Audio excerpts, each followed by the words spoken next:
miankope hivavaka olo manitra voninahitra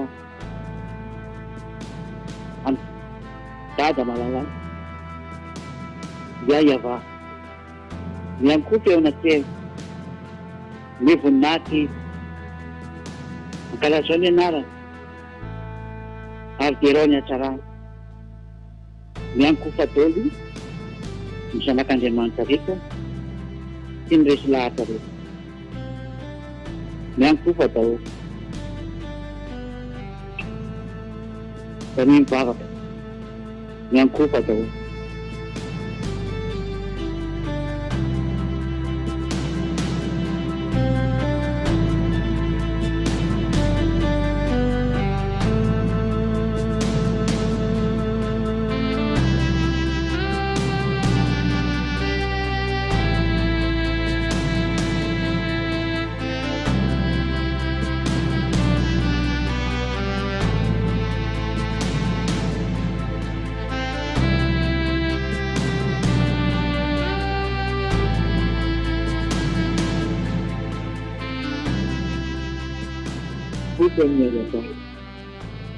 Ameza voninahitra ny anaranomasina zanena ny voninahitra anazy ny voninahitra ilay Andriamanitra anareo ny voninahitra ilay avo indrindra ny aiavava ilay tsara indrindra ny Andriamanitra ny Andriamanitra rehetra ny any amin'ny avo indrindra ny any amin'ny lantilanty miankofa eo anatrehany miankofa eo anatrehany ny voninahitra izy ilay tena Andriamanitra marina indrindra izy ilay tompon'ny fahamasinana ary izy ilay tompon'ny fiainana mandrakizay ny voninahitra izy miankofa eo anatrehany miankofa eo anatrehany mankalazany ianarana ireo fa tsara ny voninahitra dada malala iava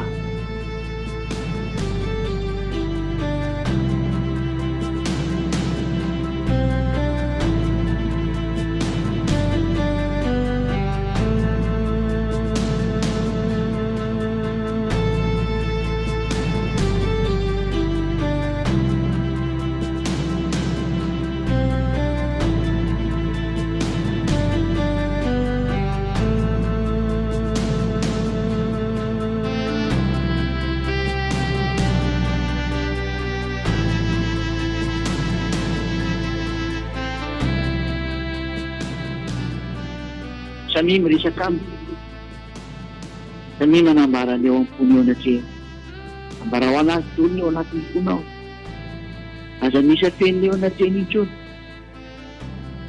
fizany ny afaka mamonjy sy manafaka anao hiavanao anarana ary ahosoala izanana antsoiny anarana ambara ho aminy izy aka dadiavinao ka trao ao aminy ny fahamasinana fa izy ny tompon'ny fahamasinana na izy mifandray aminy mifandray saminy atao izay hiavanana aminy hiavana amin'ny tsy toy ianao hiavanao anarana hiavana amin'ny tsy toy ianao hiavanao anarana antsoy izy eo valiny ianao antsoy izy eo valiny ianao antsoy izy eo valiny ianao.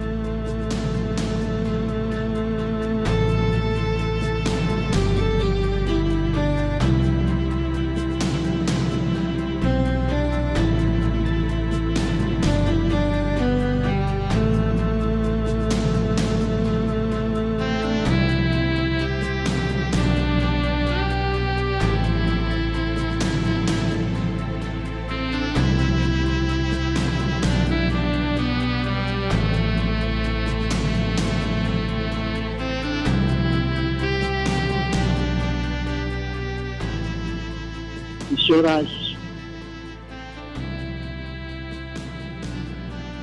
Misy orage amin'ny zava-ty. Misy orage. Ny voninahitra iava. Ny voninahitra ny Andriamanitra tsara. Iavanao anarany. Izy no iankofo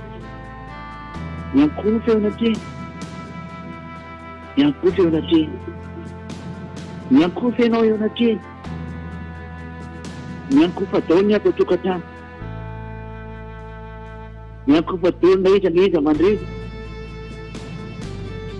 na iza mahery, miankofo adaolony, miankofo eo anaten'ilay tompony fanahinao,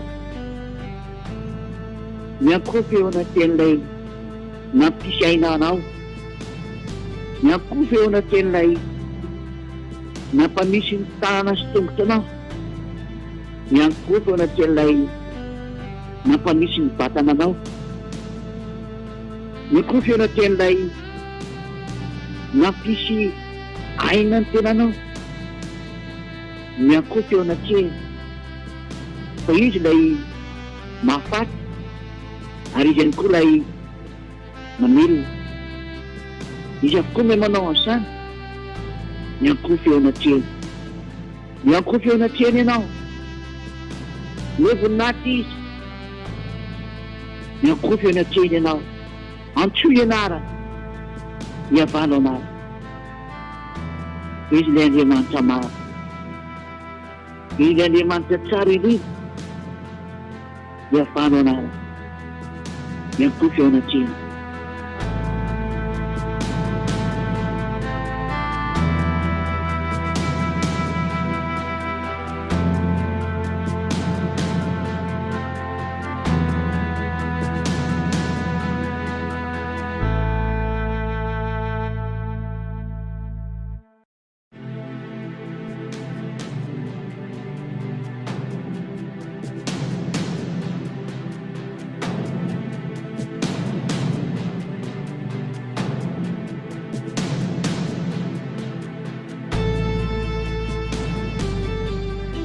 Misaotra azy,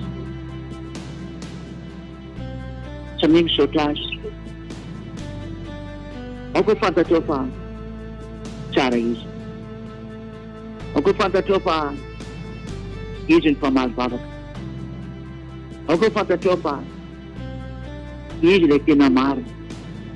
Izy ilay Andriamanitra tsy tia fahotana, mankahala ny fahotana ary tena hala n'izany. Andriamanitra tsara izy, tsy misy tsara oatra anazy. Taddio fa izy iry ihany mahay mamonjy anao, izy iry ihany mahay manafaka anao, izy iry ihany mahay manafitra anao. Taddio fa izy ilay tsara indrindra. Ny voninahitra izy, asandrato ny anarany, ankalaza ao ny vavanao izy, dia raha ho any amin'ny lalana rehetra izay ilaina ho any izy. Ataovy ao am-ponao ny anarany, fa sady mpamonjy izy ny fanahy. Ataovy anatin'ny sainao ny anarany, fa izy ny tompony fahefana lehibe. Izy ny mahay manafoana ny efa misy, ary izy ny mahay manafoana zavatra miseho mahery tamin'ny hevitra ny hoe tsisy maharava. Izy mahay manafoana an'ireny. Ary izy kosa mahay mampamisy izay rehetra mbola tsy misy, ary ny zavatra eritreretinao tsy ho itsy azy, hainy mampamisy azy. Ary ny zavatra eritreretiny sainao hoe ahoana ny tanteraka an'izany, izy ny mahay manao an'izany, izy ny mahay mampamisy an'izany, ary izy ny mahay mantanteraka an'izany. Ny anarany iavanao anarany, iava. Ny voninahitra izy, kalazao ny anarany. Ianao fa tsara izy, ny voninahitra izy fa tsara. Tsy misy tsara oatra anazy. Antsoa izy, dia ho tonga eo akaikinao. Antsoa izy, dia ho tonga eo anilanao. Tsy misy tsara fa tsy ava. Izy ny Andriamanitra tsara indrindra. Izy rery ny Andriamanitra, dia sandoka daholo ny ankoatra anazy, ary tena mpametaka sy mpamono ny ankoatra anazy. fa izy le tsara indrindra. Iavao mienoa zay rehetra miantso anao, jereo zay rehetra mitady anao, eno zay rehetra miorakoraka mitady anao. Ireo izy Dado, ampizy rehetra Dado, eno zay rehetra antsoantsony mitady anao, valo ibavaka zay rehetra miantso anao. Aza atao lavitra intsony ianao, teo akaiky zay miantso anao. Eo ilany zay rehetra mikatsaka anao, eo akaiky zay rehetra maniry mitoetra eo akaikinao. Miavao Dada malalako, eno ny fangatahany tsirairay avy. Indrindra fa ny fitiavana iaraka aminao, ny fitiavana tena eo akaikinao, tsy ataonao tsinotsinona intsony hoe Dado, Dado, Dada malalako iapa, mienoa mandakarina. Hotahinao an'izy rehetra miantso ny anaranao, hotahinao an'izy rehetra mitady anao, ary valo izy rehetra fangatanana nalefa taminao, fangatana natao teo anatrianao. Dado, voninahitra ianao mandrakizay. Tsotra Dada mala, tsotra Dada mala, tsotra Dada iaya.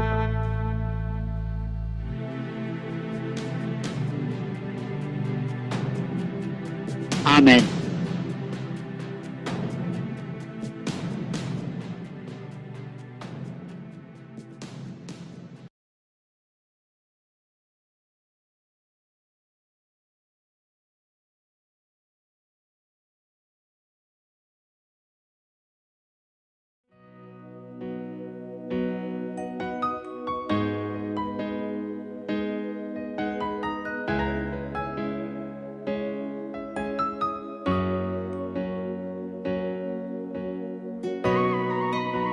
Elia miarapa manokana ani Dada Yayava, ari Elia koa miarapa manokana ni Yaosha malalako.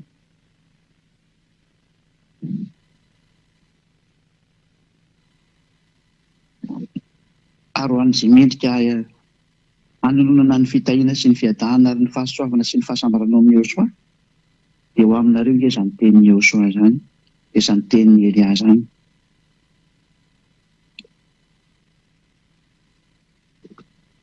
Tonga tsika amin'ny fotoana izay rahantsika indray hoe mihaino fampianarana. Ny lohatenin'ny fampianarantsika dia ataovy hoe tsy azo atao intsony ny mitandrina dimy folo. Izay mihitsy izany aton'ireo lohateny eo. Tsy azo atao intsony ny mitandrina dimy folo.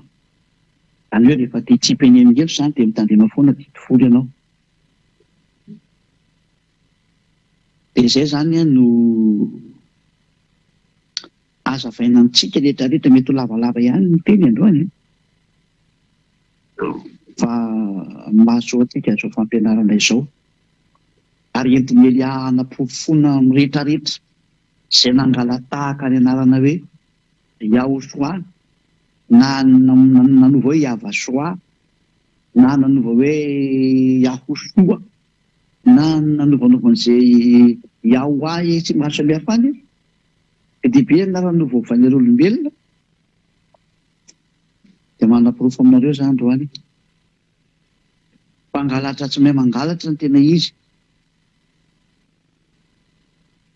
Fa tsy misy an'izany olona manana an'io Andriamanitra marina io zany ka hitandrina dimy folo. Aloha ny zavatra sary voalohany.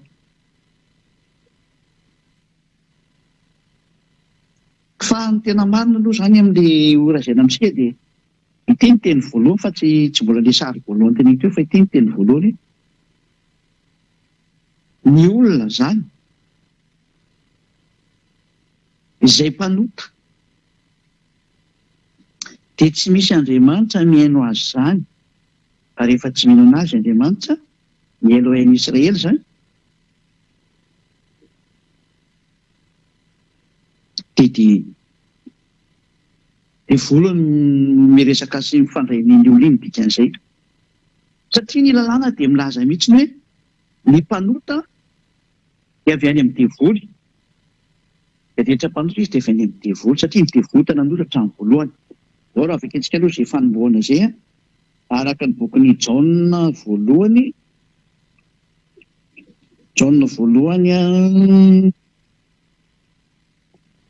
toko 7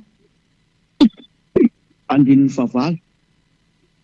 Jaona voalohany toko 7 andininy 9. Taka nareo misy hoe iza zany kokoka zany fa mivadiko zany. Mety mantsy sady manaraka an'ilay teny izy amin'ilay hoe iny andreny hoentina mitohy teny rehefa sendra mifanina mitohy teny dia efa eto izy hitaketo izy.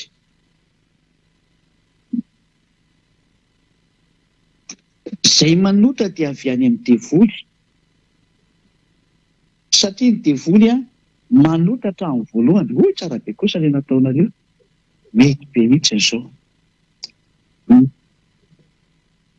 Izany hoe eto ny teny dia mahitsy be mihitsy hoe fa ny olona mpanota dia avy any amin'ny devoly. Aiza moa izany izay Andriamanitra mihaino anareo devoly? Ary izany ro any anapirofo aminareo fa ny mpitandrina didifolo dia mpanota, izany hoe ny mpitandrina didifolo rehetrarehetra dia avy any amin'ny devoly. Mariako aloha fa tsy fanaratsiana ho azy ny teny izany. Elias zany tsy ny raha nanaratsy olona, fa ny raha ny teny marina kosa izy hoe tena tsy mety eny ataonareo e. Tsy mety mihitsy eny ataonareo fa tena mamono ny fanahinareo nareo. Tena aza mba manao adalàna intsony ilay olona. Zaranareo nge hoa tamin'izao génération nareo zao nareo manao an'izao fampianarana zao. Ary tena tsy nianiko manokana aloha ny malagasy hoe tena sambatra nareo. Tamin'ny fiteninareo no nivoahan'ilay fampianarana. Tany amin'ny nosonareo no natongavan'izany atao hoe ambassadeur-ny Osoaza. Tena voafity nareo. Sambatra be nareo natao voalohany vokatra mihitsy nareo ao amin'ny hafa firenena hoentina ho any amin'ny Osoa. Tena sambatra nareo e. Ary izany itenenako amin'ireo zeda rehetrarehetra ireo, zanaky ny avo indrindra rehetrarehetra hoe tena mba mijoro mihitsy nareo. Ohatran'izany kosa dia malemy ny any Togo hoe izay tsy mba voateny mihitsy e. Tafiditra nareo ka nareo deuxième ligne mantsy nareo. Reo ny deuxième ligne dia mifalia mihitsy nareo any. Sambatra be nareo.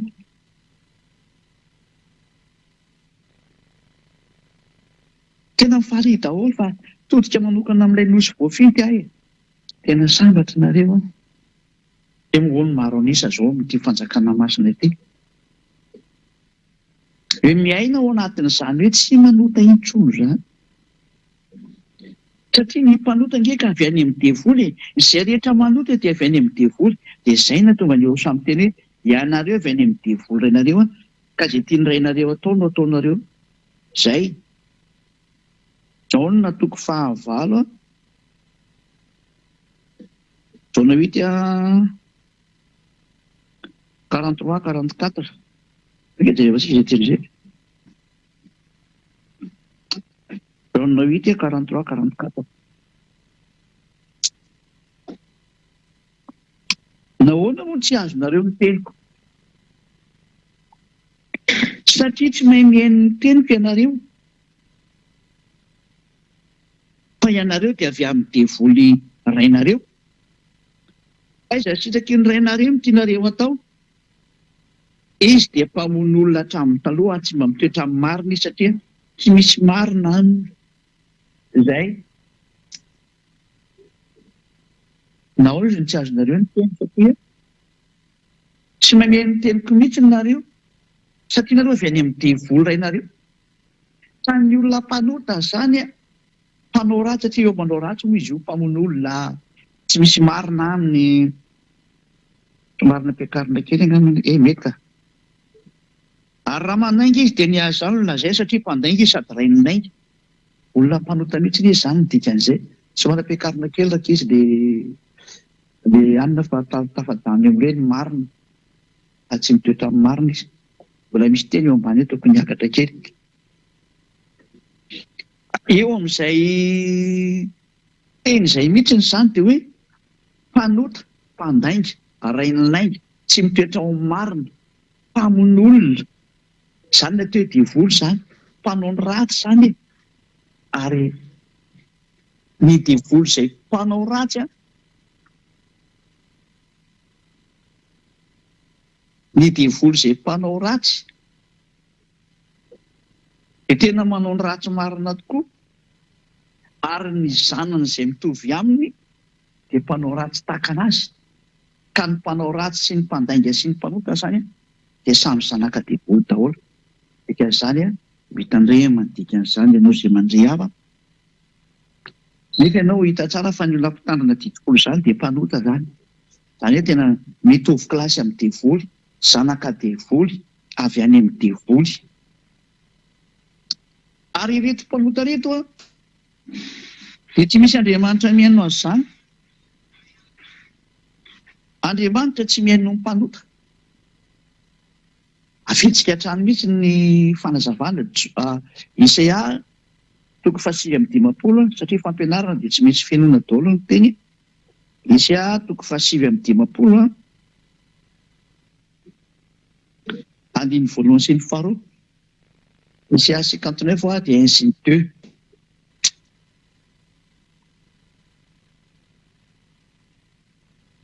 Indro ny tanany ava tsy fohy fa mahavonjy, alatra tsy mipetaka daholo etoko sy indrindra izy fa mipetaka. Ary ny sofiny tsy lali-dalovana fa mahare. Fa ny helokareo no hevitra mampisaraka anareo amin'Andriamanitranareo, ary ny fahotanareo no mampiafina ny tavany aminareo, ka dia tsy mihaino izy. Eto izany dia mazava be mihitsiny fa tsy mihaino ny mpanota izany io Andriamanitra io. Laha ny andro io fotsiny ianao izany dikan'izay bavaka ho anao izay efa milaza fa mpanota io. Ary dia pofoka amin'izay ary ny mampanota anareo mpitandrina diavoly rehetrarehetra manerana an'izao tontolo izao. Ary teny omen'ny Eliany mpangalatahaka rehetra maneran-tany, ary rehefa herinareo ty dia maiza mipepaka amin'izay. Dia manaraha ny Elia fa tsy hisy hevitra mihitsy no any lalana makany amin'ny lanitra ny lanitra raha tsy manatona ny Eliana areo. Izany efa miteny sao dia homedy sempre la mort antsoantsony Elia ty manerana an'izao tontolo izao ho an'ny mpangalatahaka rehetrarehetra, ho an'izay mpitandrina diavoly rehetrarehetra, ho an'ny mpanota rehetrarehetra hoe miverenaingana manatonina ilay Andriamanitra Abrahama, Yahveh no anarany, izay nantsoiny dadabe Mose hoe Yahveh no anarany. Aty tena mazava be ity satria aty amin'ny faritry ny tatsinanana izany ny veny ny W tena toroiny hoe ve mihitsy ary be na be ray amin'izay foana. Aty izany vao teny hita mihitsy hoe ty W ty tena ve mihitsy fa zareo tandrefanareo no manovana izy ho. Fa raha ty amin'ny faritry ny atsinanana aty tena ve mihitsy ny anona zareo an'izany W izany fa tsy ho ve na be. Fa ve moa tena fiantsoany zareo anazy foana izany.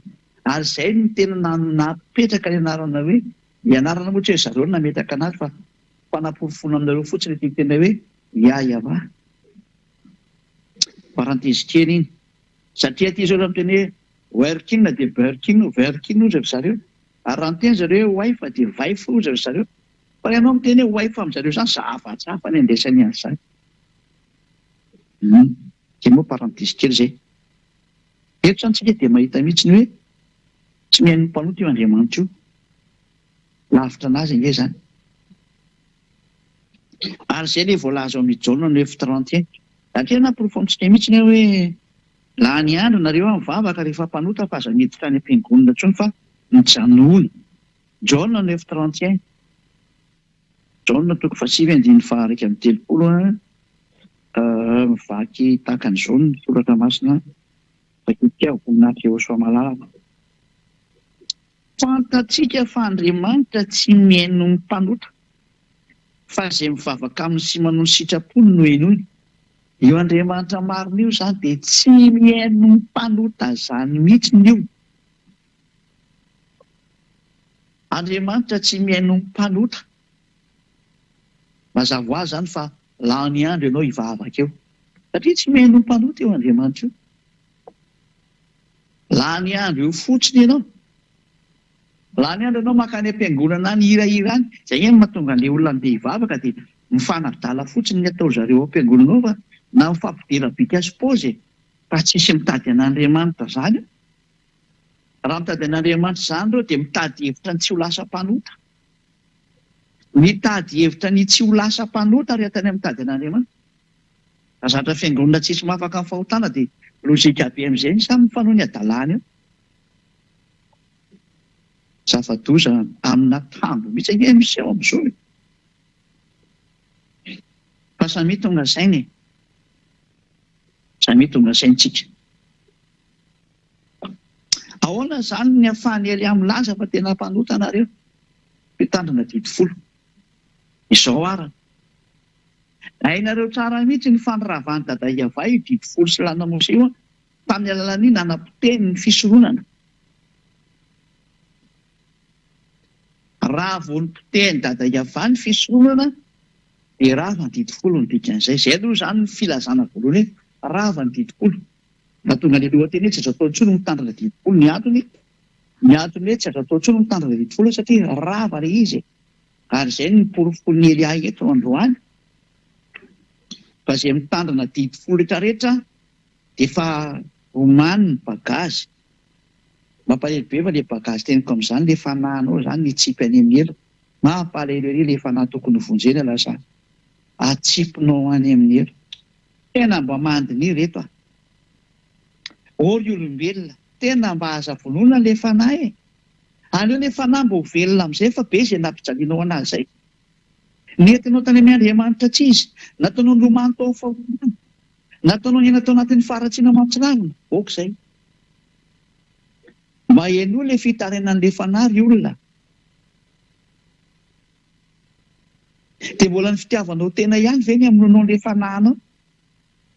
Nefa io nge ilay miaina mandrakizay, io ilay tsy mety maty. Fa ianao nge lasa vovoka e. Dia ilay fanahy tokony velona mandrakizay ve atsipinao any amin'ny eny? Mba aza dia tia tena ireo olona. Aza dia tia tena ianao. Omany ilay fanahy mba teo vonjena. Fa tsy rarahinao mihitsy e. Maninona ianao dia manao anazy ohatran'izao?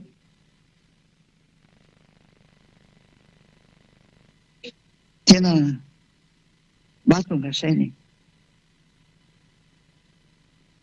Ataontsika aloha jery miteny aza hoe io dada Iava io mihitsy nandrava ny dimy folo sy lana Mose.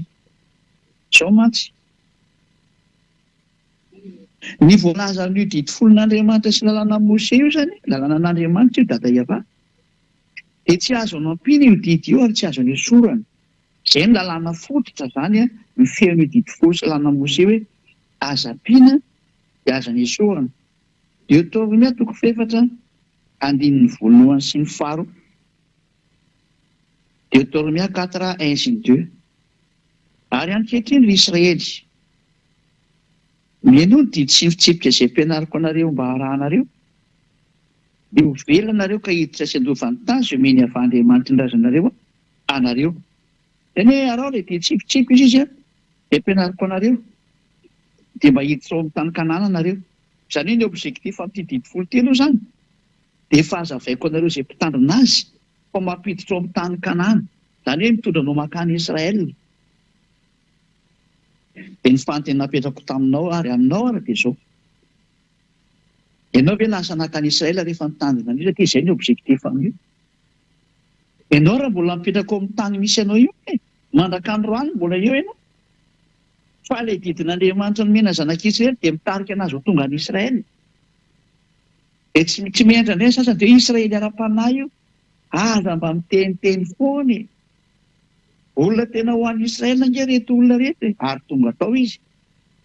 Ianao ngamba tonga tao? Aiza misy ohatra Israely ara-panahy io.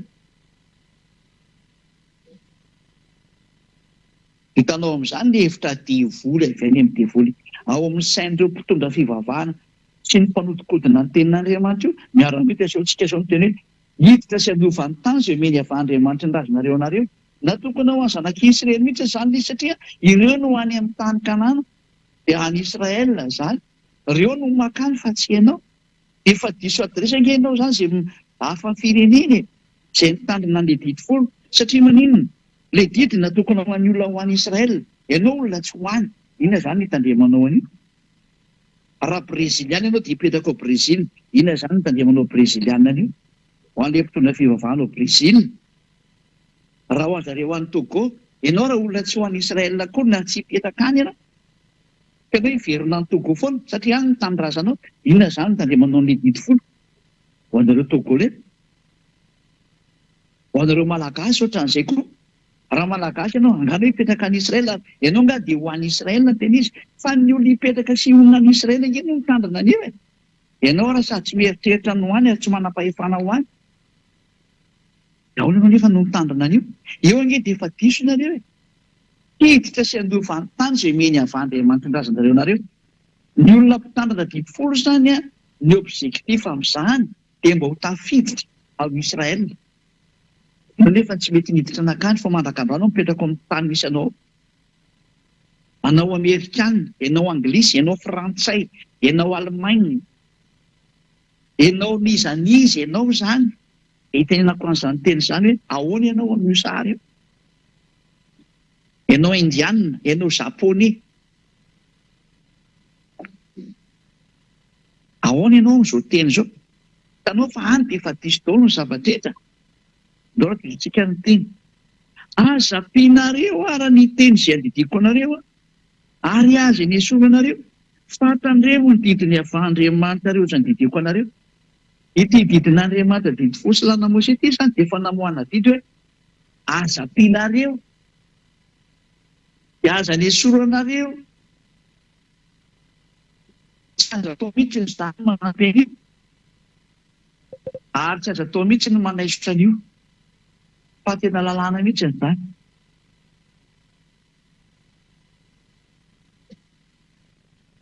Tsy azo atao mihitsy izany miketiketika an'io.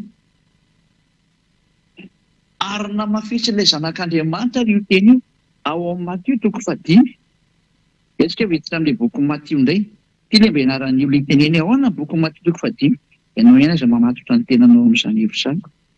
Matio 5 andininy 19. Nefa vao maika nitady hamono azy ohatra Jaona indray tia novakiko ity ry olona. Averina kely Matio 5 andininy 20. Matio 5:18. Falazaiko aminareo marina tokoa. Mandra-pahafoana ny lanitra sy ny tany. Dia tsisy foana akory ny amin'ny lalàna na dia litera iray azy, na tendrotsoatra iray azy, mandra-pahatanteraka izy rehetra. Any hoe tsy azo foanana mihitsy io ny teny Joshua ho an'izay mitandrina an'io. Dia tsy azonareo foanana io ny teny ao anatin'io na litera iray azy. Satria ny lalàna ao amin'ny Deutéronomia 4:4 dia miteny hoe aza nampiana dia aza ny esoana. Dia izay nahatonga an'ilay zanak'Andriamanitra, zanaky ny avo indrindra, ilay maty teo amin'ny hazo fijaliana, Yahoshua no anarana. Ilay ny teny hoe tsy azonareo foanana io ho an'izay mipetraka ao anatin'io rafitra io. Aza foanana io. Fa ilay tsy mipetraka ao anatin'io rafitra io moa izany tsy misy idirana izany. Tsy miditra amin'izany. Tsy miditra amin'izany satria tsy mipetraka ao. Ho an'ireo olona izay milaza fa mitandrina an'io didy fosilana Mose io, dia voadidy ianao amin'ny tenin'ilay zanaky ny avo indrindra hoe tsy azonao foanana io na litera tsotra iray na tendrotsotra iray. Litera iray na tendrotsotra iray izany tsy azonao foanana. Ny bokin'ny Deutéronomia 4:4 dia hoe aza nampiana, aza ny esorana. Fanontaniana mipetraka amintsika rehetrarehetra ato an-tokantrano, na ny ampiasana izay mandray an'i Eliaza, ambassadeur-n'i Yahoshua. Raha maheno an'izany teny izany nareo tsy azo nampiana, tsy azo ny esorana. maninona nampidirinareo tao Jesosy? Natsofoko nareo tao anatin'io didy folo io. Mamaly an'izay pastera, mamaly an'izay mopera, mamaly an'izay ny mpitondra fivavahana rehetra, maninona nampidirinareo ao anatin'io resaka didy folo io lay zanaky ny avo indrindra, ataontsika iza ny anarana fa ianareo dia efa diso asany amin'ny anarana hoe Jesosy, Jesoa, Jesu, Jesus, efa tsy izy mihitsy. Andriamanitra nampanota sy nampanonao foana anareo, io no nampitandrina didy folo anareo mba hitetehanareo any amin'ny elo. Zay teletika ho any amin'ny elo rehetra dia mitandrema didy folo ary manarahany Jesosy, na i Jesoa, na i Jesu, na Jesus, dia ho any amin'ny elo nareo. Indrisy vononareo ny fanahinareo. Maino any ely ihany efa n'izao ilay fanahy dia mibitabitaka ery tena teo vonjena, fa vonony amin'ny avonavonanao. Vononao no ny amin'ny avonavonanao. Vononao no ny amin'ny fatikam-bozanao. No ny amin'ny firerianao diso toerana. No ny amin'ny fanambonianao tena amin'ny tsy amin'antony. Dia vononao ny fanahinao. Mba mieritrerety apetraka aminao ny teny hoe ahoana moa nareo napiditra an'ilay zanak'Andriamanitra, ilay niantona teo amin'ny hazo fijaliana ao anatin'ny didy folo, satria eo indrindra mantsy no resantsika indray. Novonoany dada Iava mantsy io resaka fisoloana io, tena ny fahafahany mihitsy ary tsy navelona nataon'ny zanak'Israely. Nefa ny fisoloana io dia ao anatin'ny boky Levitikos toko 2:12. Dao raha vakintsika izay teny boky Levitikos toko 2:12 izay hoe ao anatin'ny lalàna Mose ilay izy. Dia rehefa hitanareo raha ty Levitikos toko 2:12 ity fa ny fahafahany dada Iava tsy nasenina natao tsony, dia tsy menatra mihitsy ny olona niatso Jesosy, Jesoa, Jesus, Jesus, batainy amin'izay ilay Jesosy. Fadiliny, no batainy Jesoa, no batainy Jesus, no batainy Jesus, dia natsofony eo amin'ny plasin'ny fisoloana io. Zany nateo tena devoly velona mihitsy ny nanao an'izany sary izany. Devoly, ary izay mbola manaraka an'izany sary izany zany hevitra izany dia devoly daholo izay manao an'izany. Ary io nefa mahatonga an'zareo mitandrina didy folo rehetrarehetra io. Hoe natsofony eo i Jesosy io dia mitandrina didy folo izy. Natsofony eo i Jesu dia mitandrina didy folo izy. Natsofony eo i Jesus io dia mitandrina didy folo izy. Dia natsofony eo i Jesoa io dia mitandrina didy folo izy. Dia tambosiny amin'izay ny ampafolo-karenany olona rehefa avy eo. Atria izay moa tena bio amin'ny resaka didy folo io, hitango ampafolo-karena. Zay, daotra rehefa tsika arany sary. Levitikos toko 2:12.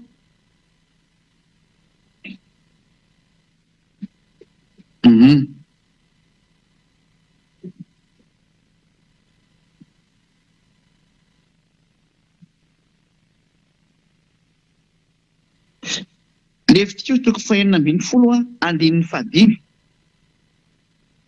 Nomoketsa antsika nijery. Ary ny fiangonan'ny zanak'Israely, Levitikos toko 2:12 manoko ny andininy 5 dia ho teneniko eo daholo ilay andininy rehefa avy eo.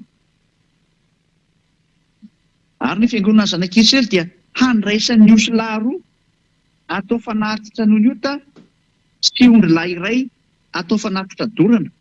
Eto izany ilay hoe maka ondry dia osy izany. Dia andininy 9 dia ampanatony Arona ary ny vatosombo-lahy izay atao fanatitra noniota ho an'ny tenany, ka dia anao fanavotana ho an'ny tenany sy ny ankonany izy. Ary dia alainy koa ny osy lahy roa ka apetrany eo anatrehany Iava eo alohana varavaran'ny tranon'ilay fihaonana. Zay, dia misy toromarika be dia be moa ny atao ao izany amin'ireto omby vatosombo-lahy, osy lahy ary ondry lahy izany, satria ondry lahy daholo moa ny anaovana andreo. Zay, dia mitany hoe osy lahy, omby lahy, tsy maro samihafa izany. Dia ho vakitsy amin'izay ary alika hatramin'ny andininy 5 izany. Andingana be tsika izany.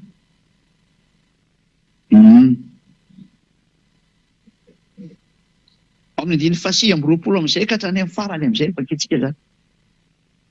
20 ka hatrany amin'ny farany. Ary zao no lalàna mandrakizay ho anareo. Amin'ny andro 10 amin'ny volana 17 dia aoka hampahory ny tenanareo nareo. Ka tsy ianao raharaha akory nareo na ny tompon-tany na ny vahiny eo aminareo amin'ity andro 10 amin'ny volana 17 zany. Zany hoe le 10e jour du 7e mois. Zay izany. Fa amin'izany andro izany 130 no anaovana fanavotana ho anareo fanadiovana anareo ka adio afaka amin'ny fahotanareo rehetra eo anatreny avay anareo. Zay.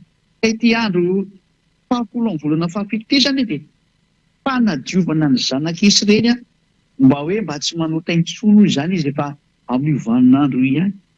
Mba fanafahana ny fahotana hoy io. Zay ilay sary zay. Dia meny dada iavahana izay ny teny ao amin'ny 430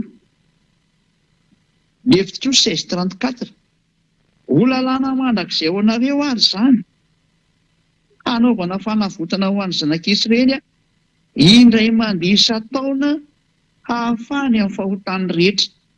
Indray mandeha isa-taona zany ny anaovana an'io fanafahana amin'ny fahotana. Io le hoe fisoronana io le fanalana amin'ny fahotana. Io Levitiko 5:12 ray manontolo io. Ary mahambony an'io toko sy ny dininy io fisoronana io satria io ny manala amin'ny fahotana. Ka raha ianao hiaraka amin'izany Andriamanitra marina zany ianao tsy misy fahotana ny mety aminy. Ka ny mahambony an'ity Levitiko 5:12 ity zay fanesorana ny fahotana indray mandeha isa-taona dia satria io ny lalàna mampadio ny olona tamin'ny Israelianina zany. Mahatonga ny Israelianina afaka hiaraka amin'ny Andriamanitra indray mandeha isa-taona. Zany ny mahambony indrindra ny fisoronana raha tsy hainareo rehetrarehetra. Tsy ambony zany sabata zany fa ngany sabata mahatonga anao hiavana amin'Andriamanitra. Raha dikainao raha sabata dia eo anao sy ny tranonao rehefa tsisy fisoronana eo.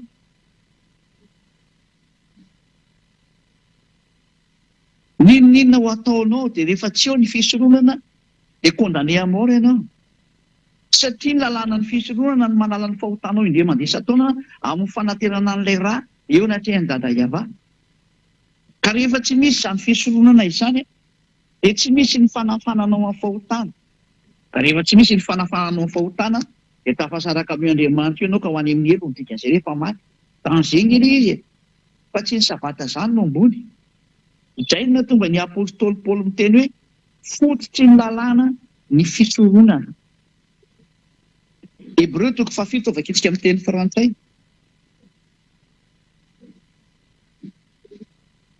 Hébreu 7 amin'ny baiboly frantsay indray no makitsika anazy. Hébreu 7 eto misy an'izany Hébreu zany ato. Hébreu 7 eo amin'ny 10 io angamba izay manomboka. Zay. Hébreu 7:11. Hébreu 7:11 amin'ny teny frantsay. Afaka avoakanareo amin'ny teny gasy koa fa tsy maninona aloha izy. Si donc la perfection avait été possible par le sacerdoce lévitique. Raha ohatra no izy ka ny fahatanterahana dia azo niraisina tamin'ny alalan'ny fisoronana ny Levy. Ny dikan'io zany raha tena dika amin'ny teny gasy mahitsy be sy tena milamina be mihitsy. Car c'est sur ce sacerdoce que repose la loi donnée au peuple.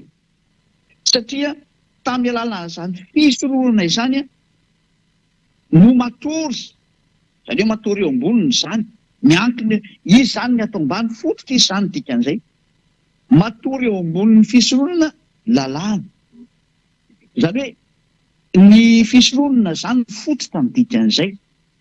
dia miserepozy eo ambony fototra ity milalahana maro samihafa amin'izay ka ny fototra zany na ny base zany na ny fondation dia ny sacerdoce levitika zany hoe ny fisoronana zany ny fototry ny lalàna dikan'izay fa etetin'ireo moa zany fa raha vao ny fototra mihitsy zany miala menjerana eny trano e raha vadahoana nge ny zavatra etreo ambony fototra io rehefa miala ny fototra etinareo raha manahita an'ireny zavatra tifirina reny ka hoe rava ny fototra fa randeha menjerana nge ny trano e any amin'ny faritry ny Ukraine any tena be an'izany aty tifirina io sevy hatrany le trano dia bo rava any amin'ny fototra voa mipotika daholo le trano rehetrarehetra rava misy zany mampalahelo nge ny sary misy amin'ny fifamonoan'olona ny ampitan-dranomasina izay efa amely an'izao tontolo izao tsisy afaka eo nareo nandray ho tadidinareo tsara ny tenin'ny Elia hoe efa ny teny an'izao Elia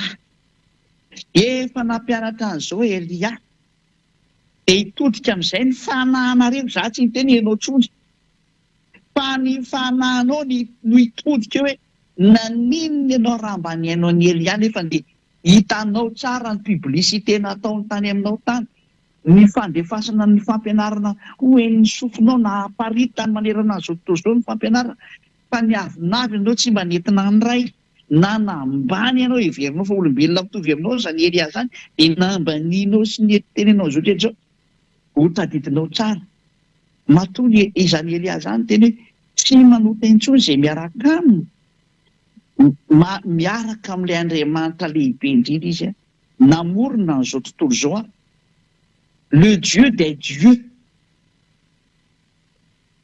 qui a créé tous les dieux ouais avy loatra zany dadako zany iavanao anary ary izy no naniraka ny Elia ary izay tafaraka amin'ny Elia tsisy nanota intsony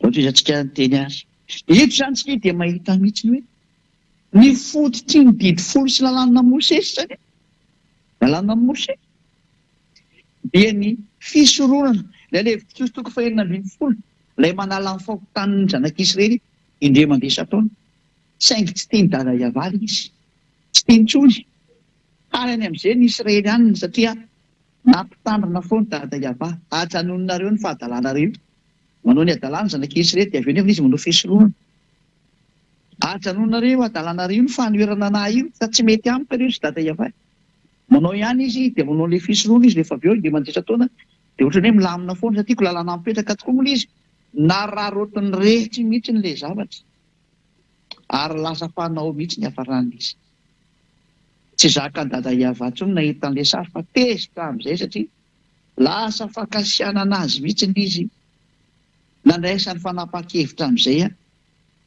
no ravany fisoronana eo izy amin'ny persona no nanravany voalohany indrindra ka raha voarava ny fisoronana nataony dada Iavaly rava izy tena ny nanravana azy dia rava ny didy folo sy lalàna Mosesy iray manontolo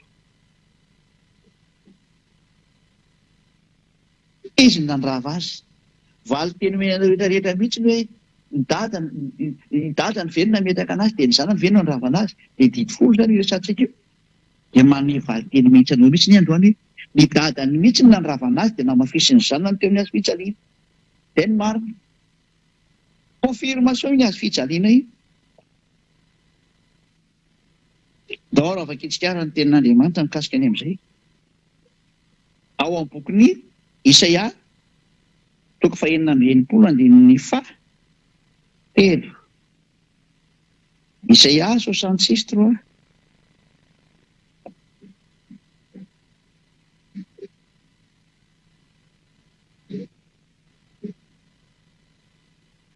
Isaia 66:3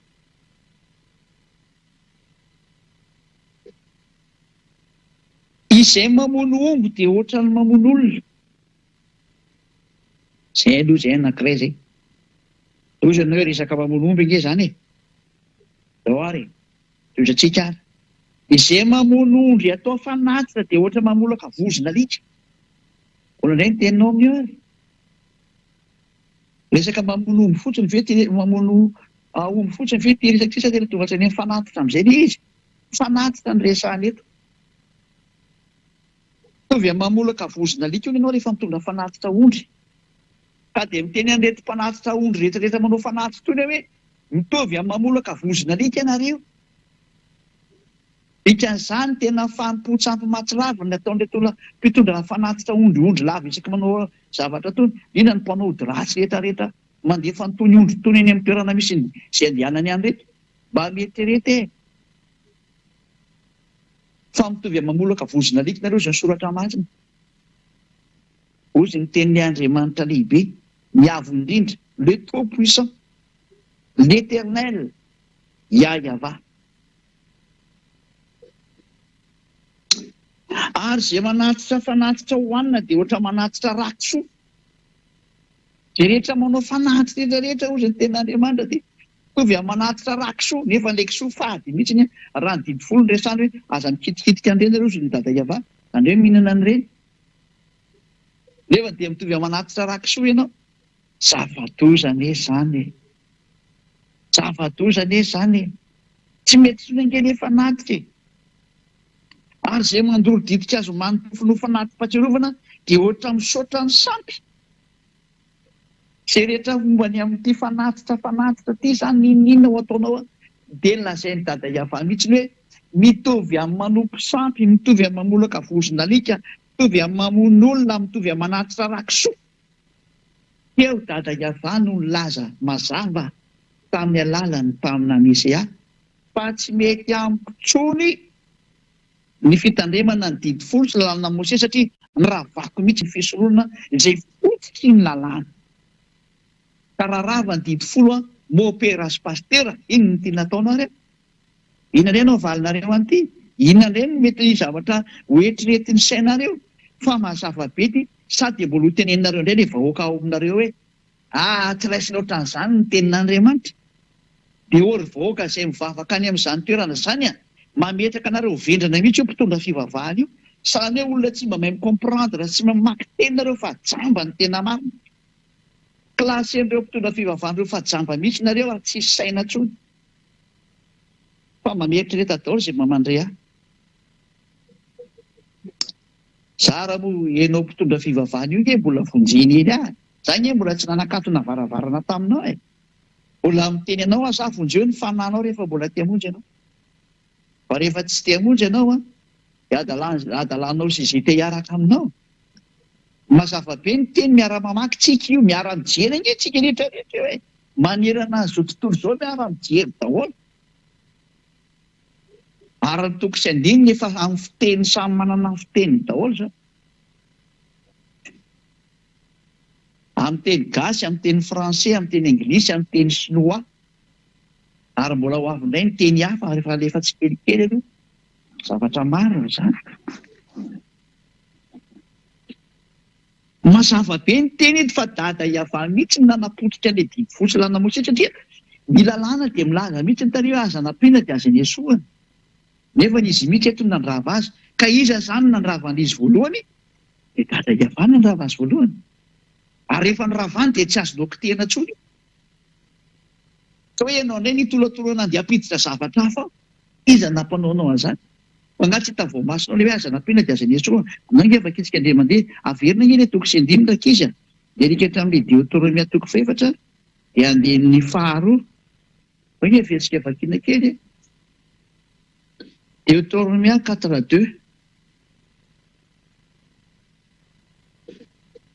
Aza ampianareo ny teny izay andidiko anareo, ary aza ny esoranareo, fantandremo ny didiny avy Andriamanitra reo izay andidiko anareo. Tena io ilay teny io. Dia mbola tsy tonga saina ihany penaka. Hoe tsy azo ampiana nge io didy folo sy lalàna Mose io e. Tsy azo anatsofohana izany zanak'Andriamanitra izany mihitsy ady nandika lalàna ary namafisy ilay zanak'Andriamanitra indray hoe maty toko 5. Averina ilay maty toko 5 hoe io teny io ilay namafisy natao maty toko 5 hoe aza ampianareo teny eo soa. Ny teny eo fa tsisy fonako ny amin'ny lalàna literaly ho an'izay mitandrina azy. Ho an'izay mitandrina azy so nareo miteny hoe ary ianao nefa ny ahoana ianao zanga mitandrina anio.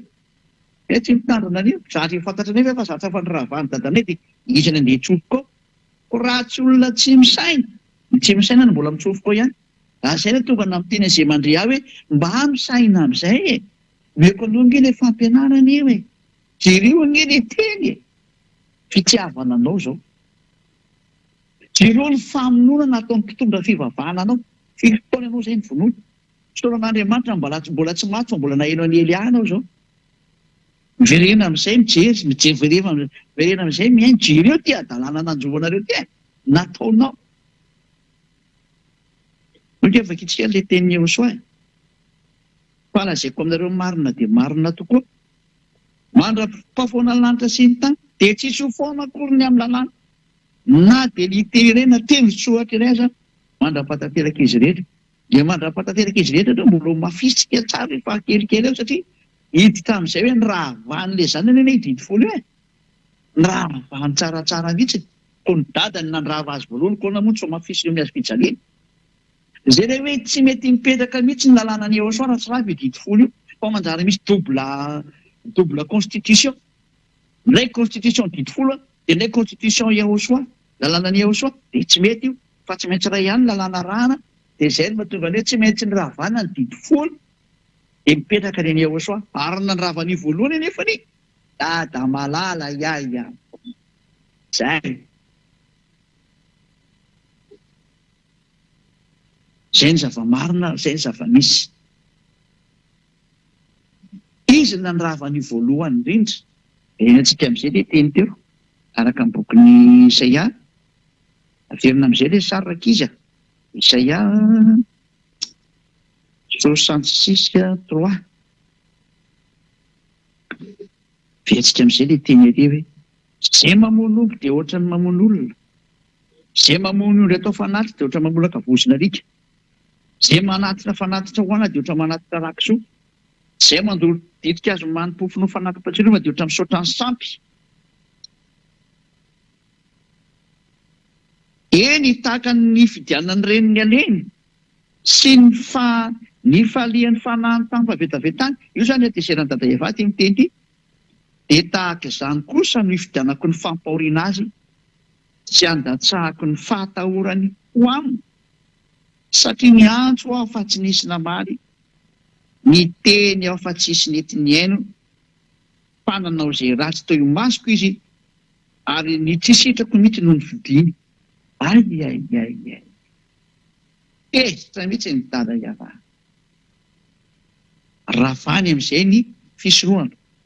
Rehefa rava ny fisorohana, inona nataondray faharohan'izay? Nopoteny amin'izay ny tempolon'ny Jerosalema. Izay ny fanaporofona fa tsy azonareo atao intsony ny fisorohana.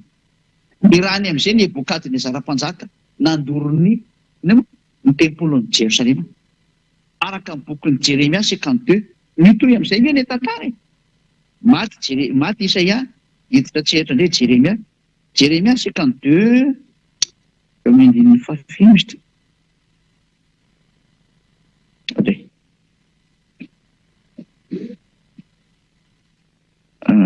Isaia 52. Isaia 52, 12 dia 13. Isaia, Jeremia azafady. Jeremia 52 variana be mitady le teny dia lasa Isaia indray voateny fa Jeremia ilay izy. Jeremia 52, 12 ka hatramin'ny 13. Zay. Ka hatramin'ny 14 mihitsy zany. Zay mihitsy ny vakitsika zany. Hoe ty ary nataony dada Eva teny amin'izay ny tanàna ny Jerosalema, midorana hatrany amin'ny tempoly rava, tsisy mipetraka intsony zany rehetra zany. Ary tamin'ny andro fahafolo tamin'ny volana fahadimy, tamin'ny taona fahasivy ambin'ny folo nanjakan'ny Nebokadinezara, mpanjakan'ny Babilôna. Dia tonga tany Jerosalema Nebozaradana, lehibe ny mpiambina mpanompon'ny mpanjakan'ny Babilôna, ka nandoro ny tranony Ava sy ny tranony mpanjaka mba amin'ny trano rehetra tany Jerosalema. Ny trano lehibe rehetra dia nidorana tamin'ny afo avokoa. Ary ny manda rehetra manodidina ny Jerosalema dia noravany miaramila ny kaldiana rehetra izay nanaraka ny lehibe ny mpiambina. Rava tanteraka mihitsy ny tempoly, rava ny tanàna. Rehefa tezy dada Eva tsy nety ny teny amin'izay.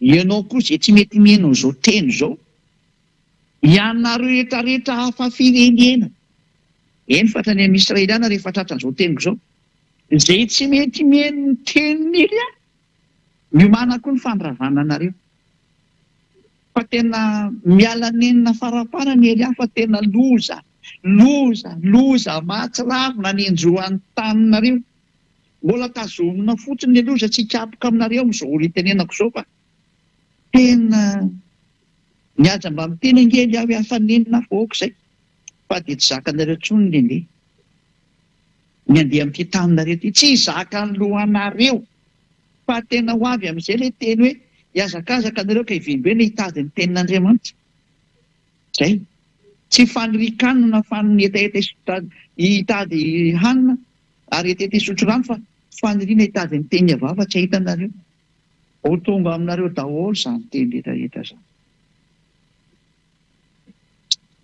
indrisy ry olombelona raha mba nainienao izao teny izao nenareo saingy tsy rarahinareo mihitsy ilay teny ary ambanianareo izany Eliaza tsy vakinareo aloha mihitsy izany ambasadorany ao samy tondra nareo any amin'ny marina izany fa fanaratsiana foana ny tao anatin'ny lohanareo noho ny amin'ny fielonanareo tena eny mba mieritrereta ihany raha mbola misy saina mbola afaka mieritreritra zay fa fitiavana zao menanao zao fa tsy famonoana akory fa fitiavana ny te-hamonjy ianao fa rehefa tsy mety manao dia izay zany dia tatazo ny fiafaran'ny ainao endraso tsara eo tadidinao daholo zao sary rehetra nantenena zao ho averina aminao daholo ny sary rehetra mialohan'ny ialanao aina dia atao miverina aminao daholo ny teny rehetrarehetra helinao dia tapitra izay tapitra ny ainao dia miditra fitsarana ianao dia izay ihany no averina tao sary aminao zay angefa manoranao zahatra omenanao ny fitsarana ny mpitondra fivavahanao anao tsy mahay an'izany izy amin'ity tany ity tsy mahay an'izany fa Elia mahalala an'izany satria lehibe ny mpitsarana eo Elia lehibe ny mpitsara ny fanahinao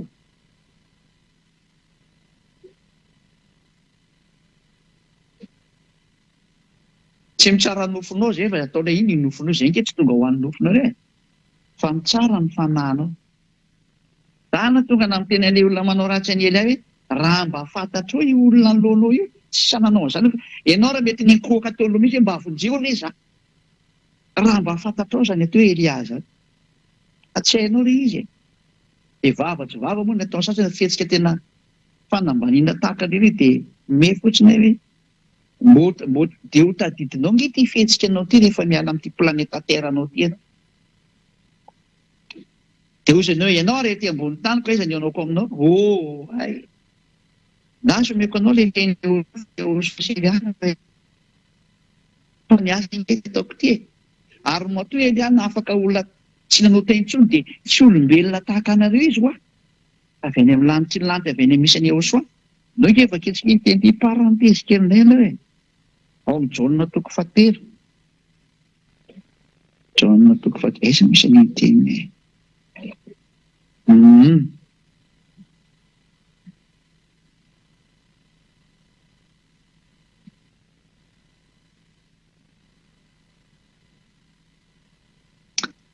Jaona 3:13 Jaona 3:13 toko 7:17 ary tsy nisy niakatra ho any an-danitra any amin'ny lanitra zany afa-tsy ilay nidina avy tany an-danitra dia ny zanak'olona sy any an-danitra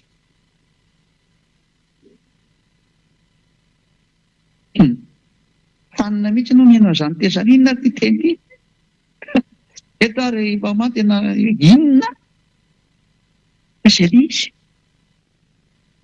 aveko tsara le teny tsy nisy niakatra ho any an-danitra ary amin'ny lanitra zany afa-tsy ilay nidina avy tany amin'ny lanitra ny lanitra dia ny zanak'olona izay any an-danitra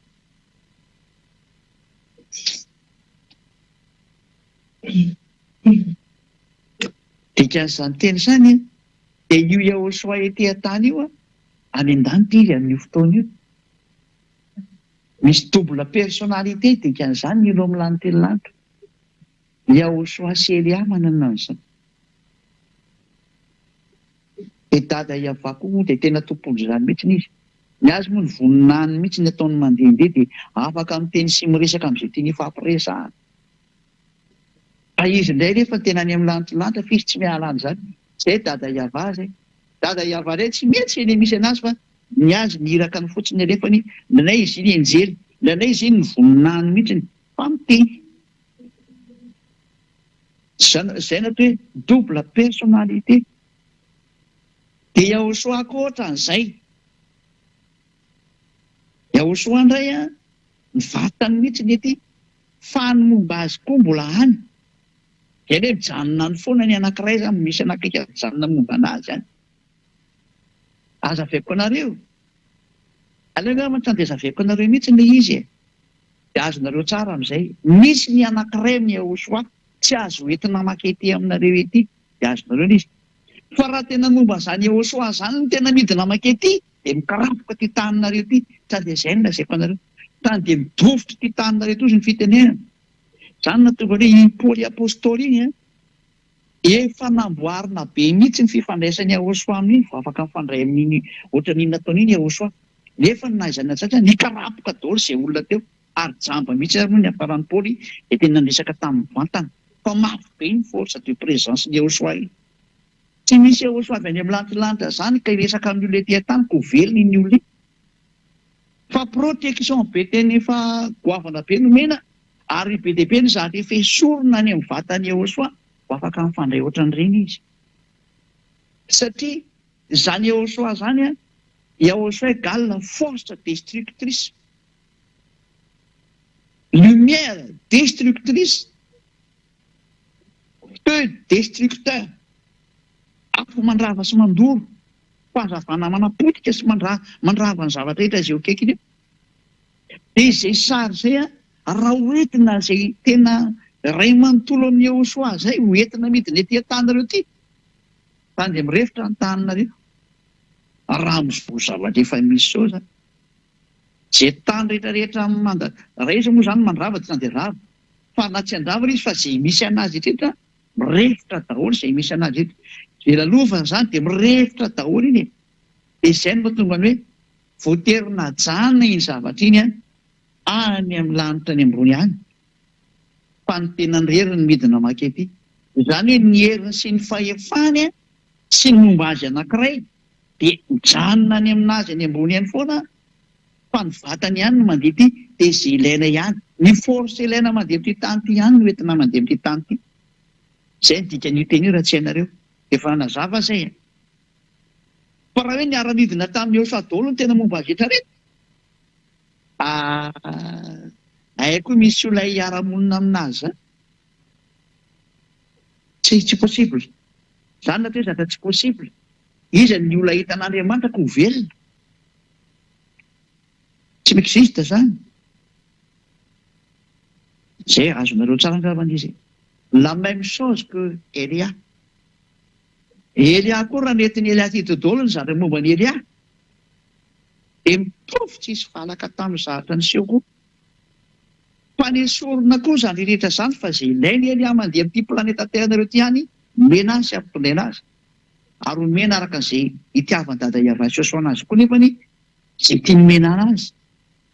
Fa ny tena ny akapobe ny rehetrarehetra dia napetraka ny anatin'ny atao hoe toeram-pitsarana ary anatin'ny VSCC.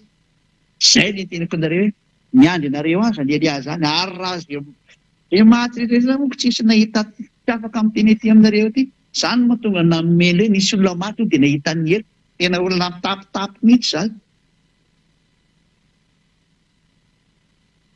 Izany ve ny rinoko hita izany hero izany. Zavatozana izy. Ary ianao raha lasa ny anelo izany tsy mivoaka velona intsony ianao tena marina fa sarotra anie izany toerana izany.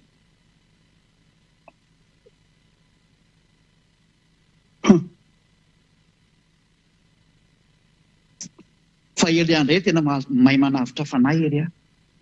Tena fahefany Elia zany. Mahay manavitra fanahy Elia. Ary tena mahay mamonjy fanahy Elia. Ary afaka mampiditra olany amin'ny lantilanty Elia. Arak'izay tiany Yahosoa anaovana anazy. Fa Yahosoa no manao an'iny araka ny baikin'ny Yahosoa dia mandeha ho azy amin'ny Elia izy. Ary raha misy tena zatra mba ireny Eliako, ekeny Yehosoa zany. Ny apôstôly moa manana fahefana hoe sy ampidirina aty dia tafiditra, fa izay tsy ampidirina aty dia tsy tafiditra. Maika ve fa zany Elia zany. Zany na teo hoe fitiavany Yehosoa daholo zany. Fa zany Elia zany dia mitovy amin'io Yehosoa io. Izay nahatonga anazy hoe zandriny Yehosoa, tena zandriny mihitsy, namany. Miaraka aminy, tena tsy misaraka aminy. Dia izay zavatra izay ilay teneniko anareo hoe mahita ny Elia nareo. Raha vao maty nareo dia mahita ny Elia nareo. Tena mahita. Io olona hitanareo io jereo tsara io. Kopikole amin'io hitanareo any. Eo amin'ny sary eo amin'ny écran io. Tena tsisy valaka amin'io. Esolo fotsiny solomaso dia io hitanareo any. Fa tsy misolomaso aloha ny any. Fa ihany misolomaso ety fa ny any tsy misolomaso. Fa na mijery an'izany raha tsy zakanao. Fa rapirapiko nao any raha vao izany mijerena. Any amin'ny anaty VSCC teneniko anao. Reny mirediredy rangaty dia ho hitantsika hoa.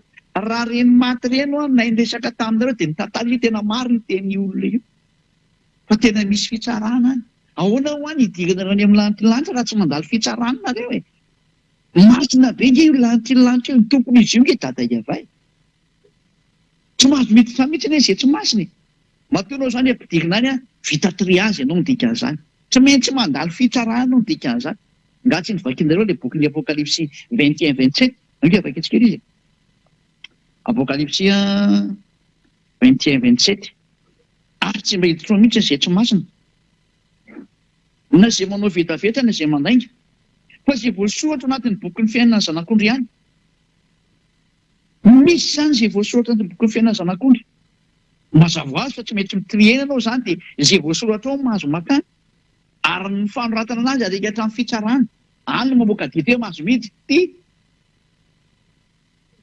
Prezantena any amin'ny Yehosoa amin'izay dia miditra ianao. Any zanak'ondry ny fampidirana io fa tsy aniza mihitsy io. Tsy mba miditra mihitsy izay tsy masina. Dikan'izany misy fitsarana dikan'izany hitirena masina sy tsy masina. Lozika anie izany. Tsy nareo olombelona ty mametra ny masina sy tsy masina fa any amin'ny Yehosoa ilay izy. Fa saingy fotsiny hoe fantatra ny tenin'ny Yehosoa ary ny tenin'ny Yehosoa manamasina ny olona. Dia izay olona miaraka amin'ny Yehosoa kotsiny ary mitandrina ny tenin'ny Yehosoa dia masina izy ny amin'ny tenin'ny Yehosoa. Dia ao anatin'izany ny batisa, ny fankatoavana ny teniny, tsy mety manao ratsy intsony, miaro ny tena tsy hanao ratsy intsony, lasa masina izy ny dikan'izay. Hita atao amin'ny Yehosoa atao amin'ny fanjakana masina izany. Fa tsy ilay olona mamaromaritra hoe olo masina, olo masina. Olo masina hoana ianao nefa ianao raha mpitandrina didifolo, ianao raha mbola vetaveta saina, ianao raha mbola manolana zazakely, vetivety ianao izany. Lehilahy manambady lehilahy. Zavatoza. Aza maniditra amin'izany. Fa atao amin'ny Yehosoa kosany tena tsy manoty intsony eo amin'ny Yehosoa. Izay ilay dia tena marina, tena sans discussion mihitsy za fa hiaina anaty nge. Ireo no tena trany miditra amin'ny lanitra, fa tsy maintsy mandalo fitsarana daholo, na iza na iza. Ireo raha mantany arenao hoe mandalo fitsarana. Iza ny tsarako, zara lehibe ny fitsaranako, iza ny tsara. Ary raha misy izay mitsara anahy dia Yehosoa sy ny dadako iavay ihany. Zara ty manao ny asan'izy mianako. Zara ty efa mangataka amin'ny femin'izy mianako hoe mba hampio haingana avy tanty asa ty. Ko na dia ny fandrenesany an'izany tsy afinaritra be na. Tsy misy zatra ataoko afa-tsy miasa ho anazy mianaka foana mitady levitra hoe handresena lahatra ny olona mba hiverenareo any amin'ny dada Maria iavay. Fa hanapotika ny eo azy zareo e. Any tena mitenareo, hanapotika ny eo azy zareo. Izay nge nandehananay ety, izay nefa mitsotra ny mariny. Tonga ety Elia andrava, hanapotika ny mpanota divoly satana sy ny tarika miaraka aminy. Izay no mahatonga ny Elia mandeha mitety an'izao tontolo izao hoe mitady hoe ahoana ny fomba hamonjeko anareo. Dia any amin'ny fampianarana amin'izay mandeha fandeha fampianarana hoe izao izany anaovako ny azy, izay anaovako ny izay nisy mahatonga na mandehandeha io. Dia manaroatra misintona olona moa izany tena izy ihany koa e. Izay no tena planako amin'izio izany hoe mijery an'ilay zava-misy eo amin'ilay tanàna, eo amin'ilay firenena, dia mandefa fampianarana, dia mandeha mitety ny tany, dia mandeha fampianarana. Izay mihaino fampianarana voavonjy any amin'ny internet, tsy mihaino fampianarana mankany amin'ny elo.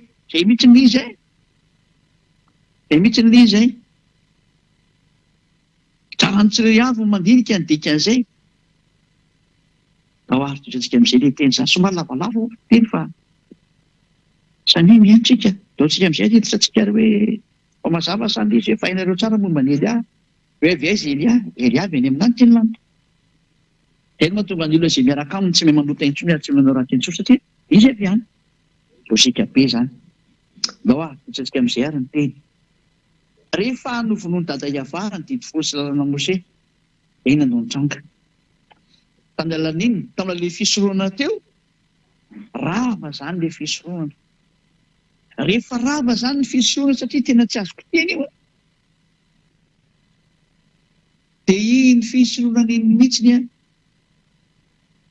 no fanaporofona fa nialany dada Iavara ny didy folo sy lalàna Mose. Satria izy mihitsy namoaka teny fa tsy azo mampiny eo, tsy azo nesoana. Matoa ny ravany ilay fototra. Ilay fisorohana mihitsy ny fototra ny vakitsika teo. Raha vao rava ny fototra dia tahaka ny trano rava io. Rehefa rava ny trano, ny fototra ny trano, rava ho azy ny trano. Fa tsy haiko hoe mbola miantona ihany ny tafi-trano. Ny fototra azy efa mipotika ko inona tsony nipetrahan'ny tranonao ihany. Fa ny tsy mandinika rehetra no mbola miteny, mbola mipetraka ihany ny tranonay. Mbola tsy mandinika izany. Raha vao avy ny horon-tany na avy ny olona dia efa milotsaka ho azy io. Tsisy fototra tsony. Dia ohatr'izany io, rehefa rava ny fototra, rava daholo ny zavatra eo amboniny. Dada Iavara zany no nandrava ny didy folo sy lalàna Mose. Izy ny voalohany indrindra. Izay ilay izy. Dia izay no nahatonga anazy nipoteny hatrany amin'ny tempolin'i Jerosalema, noho izay tsisy manao fanatitra tsony. Dia nanomboka teo nataony tsy esy nahafantatra azy tsony ny zanak'Israely. Ino ilay boky ny Amosa iny? Hoe aza manohy ny anarany tsony re a. Tsy misy miantso ny anaranao tsony izy ny tenin'ny mpaminany. Tsisy miantso ny anaranao tsony. Tsisy mahafantatra anao tsony. Tsy nisy niantso ny anaran'ny dada Iavara tsony ny zanak'Israely. Ary tsy nay niantso ny anarany tsony ny zanak'Israely. Izany daholo ilay vokatry ny hatezeran'ny dada Iavara zany. Rehefa tezitra dia nataony tsy esy nahafantatra azy tsony rehetrarehetra. Tsisy miantso ny anaranao tsony. Tena nilaozan'ny dada Iavara mihitsy ny zanak'Israely. Zay. Zay zany ny sary momba ny amin'ny zanak'Israely. Dia niditra amin'izay moa zany ny fanapotenana azy, niditra amin'izay Nebokadnezara sy ny maro samihafa. Dia zareo andevy io. Tamin'ny taona 1822 vao naverin'ny dada Iavara amin'izay satria hifarana ny tantara. Zay ny sary aloha zany zay amin'ny ankapobeny henonareo tsara. Ka io zany dia sary mazava fa tena ny nandrava ny didy folo dia dada Iavara ny voalohany. Ny elany io dikan'izay. Ary rehefa niravany ny didy folo dia namoaka didy vaovao izy tany amin'ny Ahosoa. Satria ho avy Ahosoa ny ravany io indray. Dia namoaka didy hafa indray izy tany amin'ny Ahosoa. Izy indray namorona didy ho amin'ny famonjena ny olona amin'ny alalan'ny Ahosoa. Fa rehefa tena tsy mety tsony satria fa nipoteny ilay fisororana, nipoteny ny tempoly, tsisy ivavahana tsony ny zanak'Israely. Izao ilay izy menakavy miverina mbola didy folo ihany. Ilay zavatra efa natezitra ny dada Iavara ihany mbola hiverenany. Dia izao ilay hafa firenena rehetra mitandrina didy folo daholo mahakasika ny dada Iavara mihitsy. Izany mandriamanitra tsy izy mihitsy ny Andriamanitra tontolo rehetrarehetra. Ary izay mitandrina didy folo rehetrarehetra, aza milaza mihitsy hoe miaraka amin'ny Andriamanitra ny Abrahama io, lainga ny demonina mivoaka amin'ny vavanao. Tsisy an'izany. Andriamanitra ny Grika foana miaraka amin'io fa moa dia ianao no tena ovanarany io. Satria ilay Andriamanitra ny Grika Jehovah Jesosy angeny nampianatra an'io didy folo io e. Fa tsy izany Ahosoa zany na izany Iavara zany. Fa nefa misy mangalatahaka mihitsy hoe Eliavao ny anaran'ny Andriamanitra. Tena gaga mihitsy. Anarana tsisy fantatrinareo dia izao ny devolo manaparitaka anazy. Me fotsiny Elia. Fa izao ary ahoana ilay didy folo nitandremanao? Ahoana dia viraikitra. Tsy afaka eo na eny ny porofo mitohaka amin'ny tendanao fa olona mpangalatra azy jiolahy ianao ny tena izy. Tsy mahafantatra amin'ny marina akory. Ka tsy ho afaka amin'ny fahotana mandrakizay. Dao ary toesantsika amin'izay ary ny teny araka ny indray moa zany ny anoizantsika anazy eto ilay tenin'ny Ahosoa ao amin'ny Jaona. teny dada Iava araka ny Jaune 12 49-50 49-50 Jaune 12 49-50 satria zaho tsy niteny ho ahy fa ny ray izay naniraka izy no nandidy ahy izay ho lazaiko sy izay ho toriko eto zany dia misy didiny menany Iehosoa zany ity no entinao midiny eny ambonin'ny tany dia ampahafantarin'ny olombelona ho amin'ny fanavotana azy dia vainy ray zany ity zavatra ho teneniny Iehosoa amin'ny olombelona ity raha tsy hainao didy hafa mihitsy fa tsy didy folo intsony rivo efa ny rahavana azafady rivo efa ny rahavana hitantsika teo ny rahavana dada Iava dia mbola indray ve no entina avy any zay rehefa tonga na miteny hoe nareo miteny hoe mahasika avy teny fa tena tsy mety kosa ngely izy dia zay mitony teny hoe mba misy saina kosa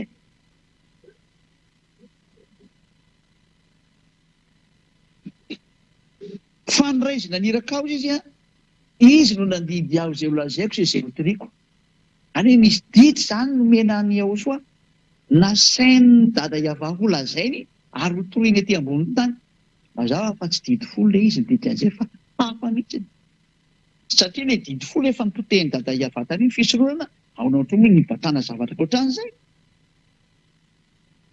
fa jereo ngeny le tsy matahotra an'Andriamanitra rety nalainy le fisorohana dia nesorony dia napetrany eo amin'ny plasin'le fisorohana hono le zanak'Andriamanitra jereo mahadevoly be an'le saina saina avy any amin'ny devoly iny zany fantotra an-dalàna ary zany mampanota an'ireo mpitandrina didy folo ireo hoe mpanota tsy mendrika ka izy mitandrina didy folo io mihitsy no mahatonga an'azy ankoatra le Andriamanitra diso ary zany miprova diso mihitsy le Jesosy Jesoa sy Jehova Jésus Jesus sy ny maro samihafa satria mampandika lalàna mihitsy le izy ireo ngeny mampitandrina didy folo io dia amin'izay le mpangala tahaka rehetra mbola mitandrina didy folo ihany fa mody ny vavany fotsiny miantso Iehosoa tena mampimey mihitsy ena hoe mpangalatra tsy nenangalatra ao rehefa tena tonga ny tompony dia mianana amin'izay ny mpangalatra rehetrarehetra koa izay lazaiko ary andasiko hoe adidy fa 50 ary fantatro fa fiainana mandrakizay ny didiny izany hoe ty didiny menray ity zany fiainana mandrakizay zany hoe Iehosoa ty zany le zanak'Andriamanitra tena marina dia mitondra didy indray izy zany didy homenany olona hotoriana amin'ny olona zavatra mbola hotoriana zavatra mbola ho lazaina fa tsy rehefa nananany Israelianina teo hatramin'izay ka raha zany rehefa nananana ve mbola hotoriana e raha zavatra efa nisy ve dia mbola ho lazaina e ka tsy manany ihany kosa ve zany fa raha zavatra mbola hotoriana ary mbola ho lazaina dia zavatra hafa mihitsy ny izy le olona mba misokatra ho any saina fa efa andro farany ity ho farana ny tantaranareo dia mbola tsy tonga saina ihany ve no izay mandehana ho tokantrano io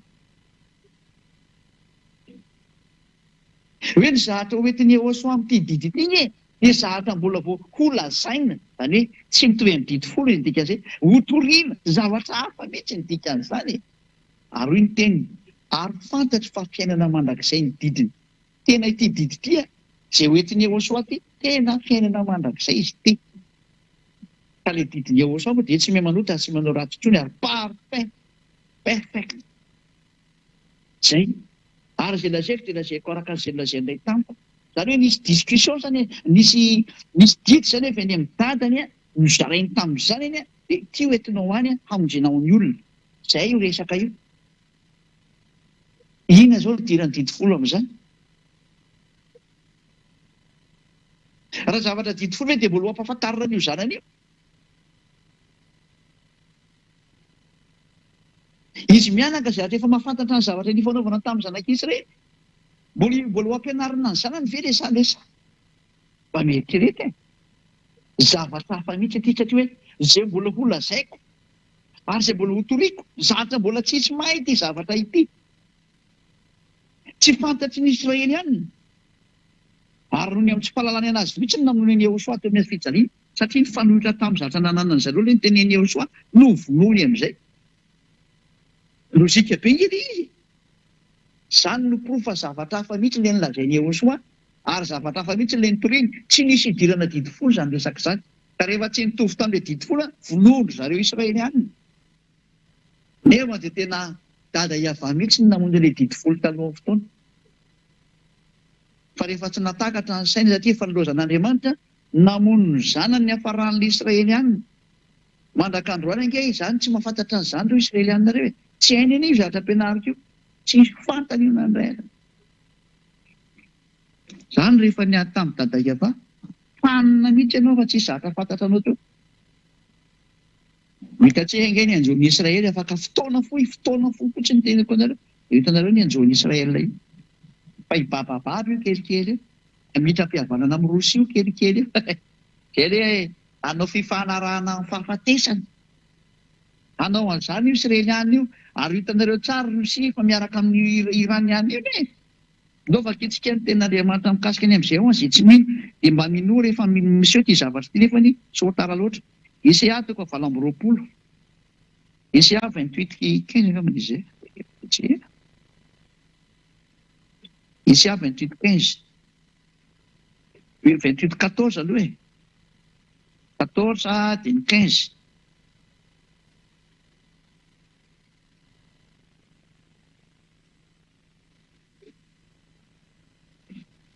Isaiah 28:14-15.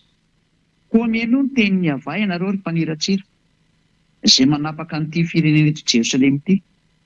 Satria ianareo manao hoe efa nanao fanekena tamin'ny fahafatesana izahay, ary efa nanao fifanarana tamin'ny fiainantsika izahay, ka na dia ho avy aza ny loza manavitra dia tsy hatra aminay izany. Fa ny lainga no nataonay ho fiarovana ary ny fitaka no fiherery. Izay ny anjoan'ny Israely any ho an'ny mpitondra firenena Israely. Loza hanao fifanarahana amin'ny fahafatesana zareo, hanao fifanekena amin'ny fiainantsika zareo, zava-doza. Hanao fifanarahana amin'ny Rosia rehefa kelikely io, ilay fahafatesana. Ao mantsy ny fahafatesana, ao ny tompon'ny fahafatesana, ao ny lehiben'ny fahafatesana, ao Rosia. Goka mpanjakan'ny Rosia. Ho avy ho Israel zany sary zany. Tadidio rehefa miazakazaka Israely iny mitomany an'ny Rosia hoe hifanaraka amin'ny Rosia sy maro samihafa, dia tady fanao an'izay izy teo aloha, ho mafisiny amin'izay io rehefa kelikely io. Mebe fotsiny rehefa anatina ny Rosia izy ilay taminy hoe mba hiavana amin'ny Rosia izy ilay tamin'ireo mandeha.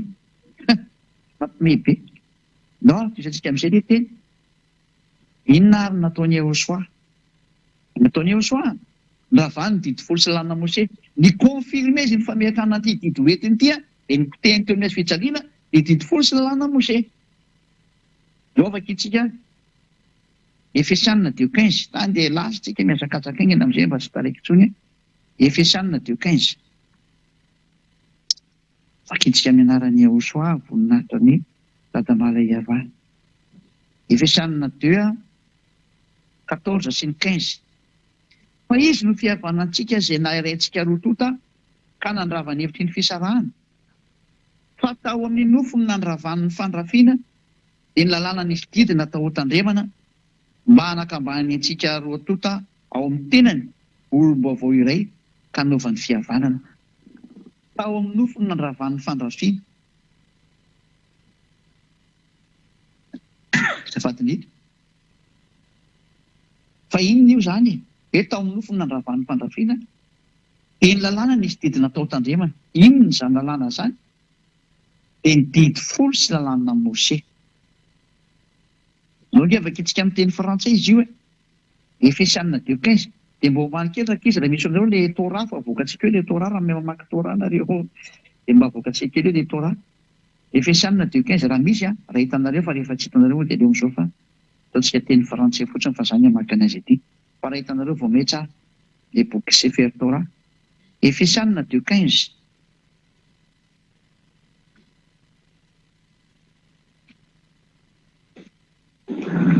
Efesianina 2:15. Ayant anéanti par sa chair la loi des ordonnances dans ses prescriptions. Rehefa noravany poteny mihitsy ny tao amin'ny nofony zany. La loi des ordonnances dans ses prescriptions. Ny lalàna ny didy rehetrarehetra miaraka amin'ny fitsipika rehetrarehetra. Mazava be zany teny frantsay fa tena rava ny didy folo sy lalàna Mose. Baiboly katolika romana io vakiokio amin'ny teny frantsay. Rava ny didy folo raha lalàna Mose. Dia andao indray tsika maky amin'ny baiboly tsy misy eny aminareo any fa mety aty amina ty any manina amronao rehefa-tsika manaraka Efesianina 2:15 amin'ny baiboly Jiosy indray ty Sefer Torah Jiosy amin'ny testamenta vaovao.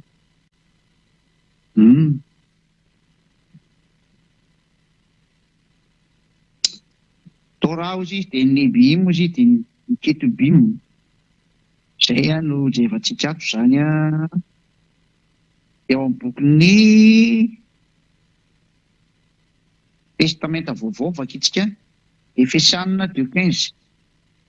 Efesiens 2:15 amin'ny Sefer Torah. Sefer Efesim zany izy na Efesianina ozy izy zareo. Efesianina na Sefer Efesim ozy izy ny Jiosy 2:15. Efesianina 2:15 dia ho any reto milaza fa mety teny Jiosy reto zany dia mena anazy ty teny ty dia mba vakeo kely ny anareo any sao dia tsy mitovy amin'ny anahy. Fa ny anahy aloha dia zao ny voalaza ny ato. Vakiko amin'ilay teny Jiosy. Mibaty lo haya baby pisaro et torat hamisot vnatrikot amin'izay. Ilay voalaza any zany dia hoe et torat, tena Torah mihitsy ilay voalaza amin'ny Efesianina 2:15 fa tena rava ny Torah amin'ny baiboly Sefer Efesim, baiboly Hebreo zany. Zay. Dia vakiko amin'ny teny Anglisy indray io. By abolishing in his flesh the hostility which is the law of commandments contained in ordinances. Dia zao ny tikan'izany. By abolishing in his flesh. Tamin'ny alalan'ny fandravana zany tao amin'ny nofony. The hostility, ilay fifandrafiana, which is the law of commandment, izay tsy inona fa lalàna tao anatin'ny didy rehetrarehetra sy ny fitsipika rehetrarehetra. Zany hoe tena le Torah ozy ny teny Jiosy Sefer Efesim ary lalàna sy ny didy rehetra ozy ny teny Anglisy, ohatr'izay koa ny teny Frantsay.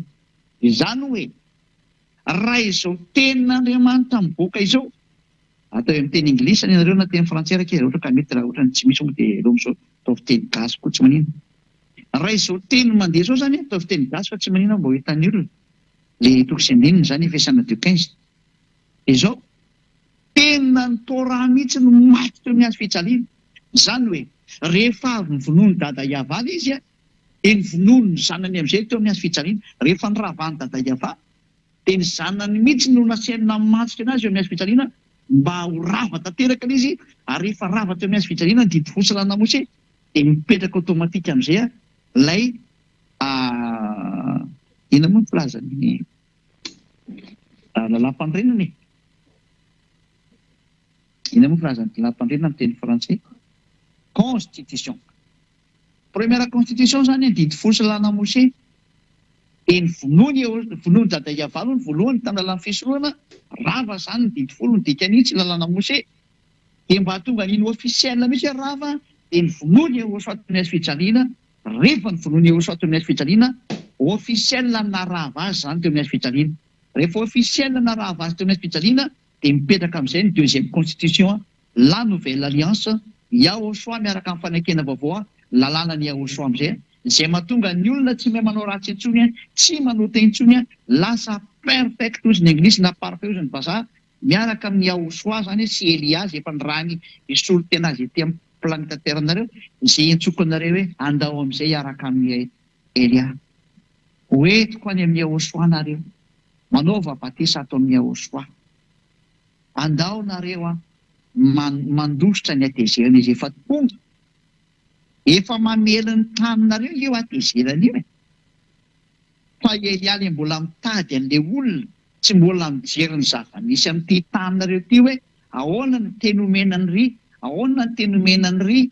Dia zany mbola mahatonga ny Elias mandeha io, mijery an'ilay hoe ahoana ny teny menany rehetra olo rehetra, ahoana ny teny amonjenany rehetra, satria raha ho teteziko itsy ho vitako. Fa tsy maintsy teniny rehefa mandeha any amin'ireo. Dia izay zao atran'ny Eliazy ao, mijery ny tanàna, mijery ny toerana, dia mandeha ny amin'ny toeran-kafa indray zany, dia mijery ny tanàna, mijery ny toerana, mijery ny fatao, ahoana ny amonjena azy, ina ny Andriamanitra ivavahany. Satria raha ho ravahana ny Andriamanitra eo amin'izao tontolo izao, dia tsy maintsy fantarin'ny Elia izy adaoly ary alohany ao. Manda lasa miteniteny foana Elia ny teny izy ka tsy mety zany. Fantariny daholo ny Andriamanitra tsy izy rehetra. Miara-ravahana amin'izay aorianan'izay, miaraka amin'ny fanavotana olona miala tao. Anjarantsika mieritreritra ireo olona, anjarantsika mieritreritra sy mandinika tsara. Mazava be sy mahitsy fa tena rava ny didy folo. Izay ny lohateny hoe tsy azo atao intsony ny mitandrina didy folo, fa tany dia mpanoty ianao raha mitandrina an'io, satria hoy amin'izay ny apôstôly Paoly. Izaho aloha dia mba miteny nareo aza mba manendrikendrika ny Paoly ny tena marina. I Paoly ve izay olombelona kely io dia afaka hanovany teniny dada Iava aminareo e. Paoly zany ange tena ambany be ny olombelona eo a Paoly. Elias zany zavatra ve any amin'ny lanitra zany. Paoly zany raha mahita ny Elias zany dia mekoka ny tsy azony atao, fa tena fantany zany Elias zany. Fantany zany hoe zandriny Josua iny. Lazaiko anareo zany. Aiza ny ahafahan'ny Paoly manohitra ny dada Iava aminareo hoe dada Iava ve nandravan'ilay fisotroana dia i Paoly indray ny andeha hanovany zany hoe ao fa naveriny teo izy Paoly, fa adala ve nareo e. Josua zao ve no ny teny mihitsy hoe tsisy foana koa ry lalàna Mose na teny tsotra hoe aiza. Ho an'izay mitandrina anazy zany dia azaky tena io. Izay ny tiana tenenina, aza kitikitena io. Ale zatra tsy azo kitikitena dia hoe Israeliana ihany mahazo mitandrina an'io. Izay ny voalaza. Ao nefa ianao malagasy, frantsay, anglisy no komoriana, tsy haiko intsony izay mety mitandrina an'io any. Iza nampitandrina nareo an'io izy. Afrikanina zany. Iza nampitandrina an'io. Iza miteny tanareo tandremo io. Anao amin'izany tsy mampety an'ilay izy. Tsy mety mihitsy an'ilay izy. Raha anao mieritreritra an'izany teniko izany. Izy Paoly nampitandrina an'ilay didy folo nefa izy mihitsy ary mahafantatra raha fa tsy natao ho an'ny hafa firenena io fa ho an'ny Israeliana reny ihany. Atao inona any amin'ny hafa firenena io zany. Handika ny didin'Andriamanitra zany izy aminao. Ary ireo tsara, i Paoly mihitsy ny arany mahafantatra fa rava ny didy folo. Izy nge no teny rava ny didy folo e. Teny Paoly nge amin'ny Efesana 2:15 io. Teny Paoly. Ka i Paoly indray ve zany dia merina an'ilay didy folo tandremanao. Nefa izy mahafantatra fa niravany dada Iava mihitsy io. Ary izy mihitsy ny arany nampitondray ny Josua teny hoe lazao fa tena rava ito amin'ny azy fijaliana. Teny ny Josua nge navoaka ny hoe baiko ny Josua tao amin'ny vavany io. Dia izy io nalaza ny fanambarana io. Ary mbola namafisiny ihany eo amin'ny boky ny Hébreux 7:18-19 no afaka itsika ny Hébreux 7:18-19. Hébreux 7 18 sy 19. Fa misy fahafoanana ny didy mialoha noho ny alemena sy ny tsy fanasoavany. Fa ny lalàna dia tsy natanteraka na inona na inona. Fa misy kosa fampidirana ny fahantena tsara kokoa izay nataonantsika an'Andriamanitra. Misy fahafoanana ny didy mialoha, foana ho ny didy tany aloha tany dikan'izany. Ka inona moa zany ny didy tany aloha raha Hébreux no resahana. Ny didy Hébreux tany aloha tany dia ny didy folo sy lalàna Mose. Ahoana hozy ny tenin'ny Hébreux, foana ho ny didy folo sy lalàna Mose tany aloha tany, zany dikan'io. Satria maninona sady malemy tsy mahasoa. Zany daholo nge ny tenin'ny Paoly. Aiza nareo ny tenin'ny Paoly indray nampitandrina didy folo. Ary nareo ve tena mba mandinika sa tsy mandinika?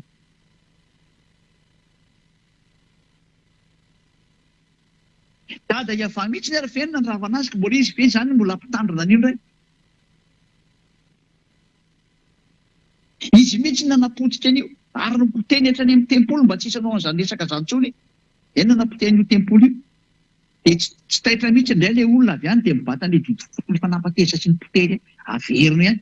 Pakasika an'Andriamanitra ny reto olona reto e. Batainy zareo indray ilay didy folo dia asiany tandremana indray. Tena mpiara-miasa amin'ny teny folo mihitsy. Io ve ny natezitra ny dada Iava dia mbola averinao ihany. Foana mihitsy ny fisoroana tsy navelanao fisoroana tsony olona. Ianao ndray mbola dia ambirina an'iny ihany. Ambirina akasika anazy ianao zany dikan'izany. Zay ilay hoe raha ny zavatra efa noravako natsangako indray dia efa diso aho. Reka vakitsika teny izay ny bokin'ny Galatiana ary zay ny amaranako anazy hoe tsy mety intsony mitandrina 10. Galatiana 2:18. Galatiana 2:18. 18. Fa raha ny zavatra efa noravako no atsangako indray dia mampiseho ny tenako fa diso aho. Dada Iava efa nandrava an'ilay didy fosilana Mose, nandrava an'ilay fisoroana. Ka raha dada Iava zany mamerina an'io dia tsy mety. Satria izy ihany nefa nampiten'ny apôstôly hoe tsy mety mamerina an'io. Dia ny apôstôly indray fianareo dia amerina ny didy folo indray ho arahana. Nefa ny raha ny zavatra izy ary nampianatra hoe raha ny zavatra efa niravana no atsangana dia diso izay manao an'izay. Ary tsy nisy dada Iava namerina an'io zany. Yahosoara nandrava an'io teo amin'ny fijaliana. Dada Iava nandrava azy voalohany dia nikonfirme ny Yahosoa. Aila moa zany ny apôstôly olona izay hoe ny apôstôly mihitsy ary namerina an'ity. Izay apôstôly namerina didy folo ny tsipy any elo daholo izy rehetra rehetra. Fa tsy ny apôstôlinay aty amin'ny Yahosoa aloha zany efa ny apôstôlinareo any zany. Samy manana ny apôstôliny amin'izay zany manomboka eo. Fa ny apôstôly tena izy dia izay miaraka amin'ny Eliasy Yahosoa sy dada Maria Iava dia tsisy mandika ny tenin'io dada Iava io hatramin'ny voaloka hatramin'ny farany. Manaraka ny fitsipika daholo. Fa rehefa dada Iava nandrava dia tsisy mikitika tsony hatramin'ny farany. Izay natonga hoe Yahosoa ange nampitondraina teny hafa mihitsy. Satria efa niravana indrindra teo e. Izy tompony ary ve tsy afantatra an'izany. Izay zany ny teny fa dia mirazo antsika samy teny soa. Matoa afa voarainareo daholo ny fampianarana. Ho tonga saina daholo amin'izay hiala tany amin'ny toeram-pahafatesana io fa tsy hipetraka antsony ampy izay. Be izay famonoana nataon'ny mpitondra fivavahana izay. Mba tonga sainareo. Hiperina daholo amin'izay ny fahamarinana. Inona ny fahamarinana? Manaraha ny dada Maria Iava, manaraha ny Yahosoa, ary manaraha ny Eliasy raha ny dada Iava sy Yahosoa ankehitriny. Hoentiko any aminy ho anareo. Ireo ny fampianarana henonareo. Izay ny fahamarinana, manaraha ny Elia. Raha Iava no Andriamanitra, manaraha ny Elia nareo dia manaraha an'any dikan'izay. Fa reo Andriamanitra tsy izy ireo mbola izay fa Andriamanitra dia mimana ny fandorana izay family anareo. Endry mahita ny lozaka mery entana mandrosoka vo. Mirazo antsika samy teny Yahosoa ary hivavaka. Dada Maria Iava vonina ataonao mandrakizay. Fa io izao teny izao tena hitondra soa sy fahasoavana ho asitra miaina. Io izao teny izao tena famonjena sy fanafotana ho asitra mandria. Vonjeo ny olona dada Maria Iava. Vonjeo ny olona ary afao ny olona. Izao teny fiainana ny mena izao ny mba ho tafapetaka ao amin'ny fony sy ny sainy mba hibebaka izy ka ho sitrana. Mamalia vavaka dada Maria Iava ary ampio manakariva Eliasy ny rano. Avita soma tsara ny asako izay nampanaovinao anazy ho voninahitry masina mandrakariva. Vonjeo ny olona dada Maria Iava. Vonjeo izay maniry no any aminao ho any amin'ny lanitra lanitra. Any anaranao Yahosoa no izany vavaka rehetra izany. Halleluja. Amen. Dia miraso antsika eto samy teny Yahosoa ho amin'ny fiarahantsika ao amin'ny rapitondray dia daholo aza.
Yafanya nawu mitudi awamina nawu mi urei na faye fagaikiane yawo shwanu me fiaina bovo matuki me fali nawu sanjini malalanya nawu easy lie anya suantuka anujena no ni wafina Azavela rati chachi lai tanzuno Azavela isana kanani lalano Tayaruvi lai sajubuni naicho Manja piavi nilani chin nilani cha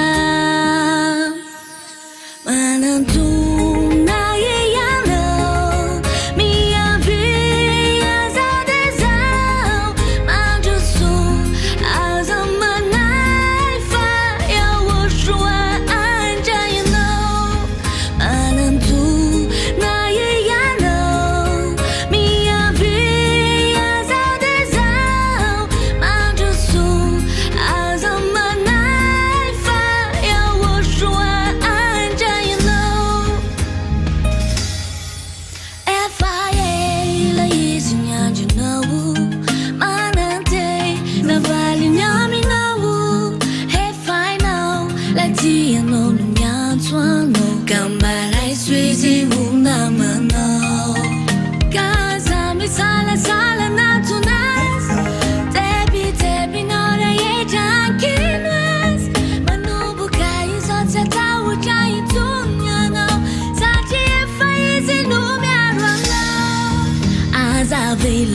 Chachi lai tanzuno Azavela isana kanani lalano Tayaruvi lai sajubuni naicho Manja piavi nilani chin nilani cha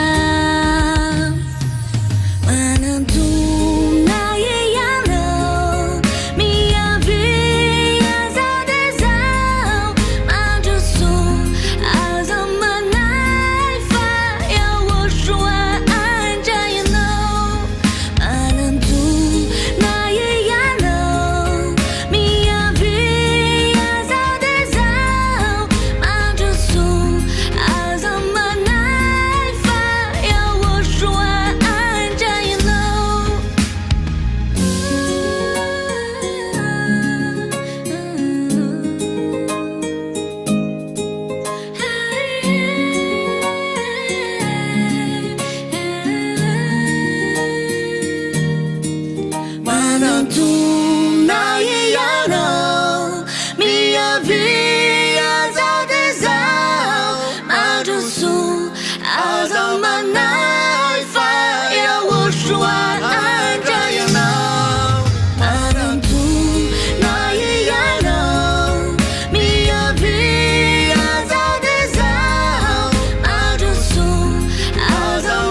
Eto Antananarivo sy ny manodidina maniry ny hamonjy ny fivoriam-bavaky ny zanak'Andriamanitra izay tarihany ambasadorany Aoshwa Ziadia. Ny toerana misy ny fiangonany Aoshwa dia ety Atapina Mojapeto, faritra Itos, distrika Ratsimondrano no misy azy. Ity ara ny torolalana ho antsika rehetra. Ataovy izay hatongavanao eo amin'ny cité Itos, eo amin'ny terminus'ny bus 133. Rehefa tonga eo ianao dia mizotra miakatra mandeha lalana pavé makeny amin'ny Simbeandrano. Afaka mandeha bajaja ihany koa ianao mandra-pahatonga eo amin'ny Simbeandrano, miainga eo amin'ny cité Itos. Rehefa tonga eo amin'ny Simbeandrano ianao dia misy lalana pavé mizotra miakatra amin'ny ankavianao, dia iny no lalana arahanao. Rehefa tonga ao Atapiny ao ianao dia mandeha eo amin'ny 200 metatra eo dia mahita ny fiangonany Aoshwa mitafo fanitso-mena eo ambony ankavian'ny lalana, dia ao no misy ny fivoriam-bavaky ny zanak'Andriamanitra. Raha mila torolalana fanampiny ianao dia afaka miantso ireto laharana telefonina ireto: 032 79 145 42, 032 79 145 42 033 46 852 11 033 46 852 11 034 75 936 00 034 75 936 00 dia mirary soanao ary ho tonga soa aty amin'ny lanitry ny lanitra.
HFF Radio Tana 97.2 FM.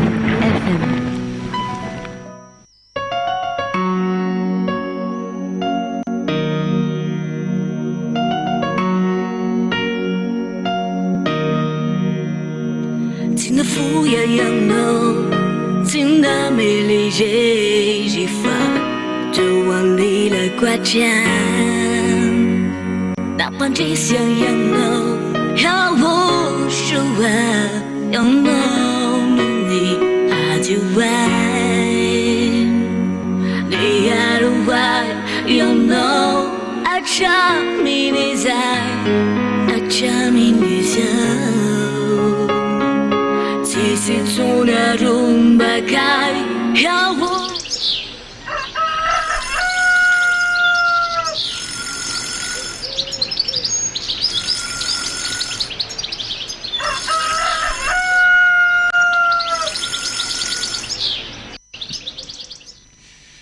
dia faly miaraba ny saloisy iaina indray moa zany a zao marina zao dia miaraba teknisianao ambony eo a dia miaraba antsika rehetrarehetra izay manaraka fandaharana rehetra any tokantrano andray a sy izay rehetrarehetra natao lakosi be izay mihaino rehetrarehetra rapaina daholy miaraba ny fensy saloia dia miaraba antsika rehetra ny tokantrano any a miaraba ny ireo rehetra izay efa amperinasa ihany koa izay eto amin'ny maraina mahafinaritra tratrity maraina mahafinaritra ity indray dia arabaina daholy miaraba anareo mianatany tenako dia miaraba ny any tokantrano tsirairay izay manaraka sy maheso mandry rehetrarehetrany manaona daholy tonga eto indray tsika amin'izao maraina izao ya ao aloha kotakota baisikely aloha izay mbola matoritory ihany saloisy feno amifo amizay mifoazo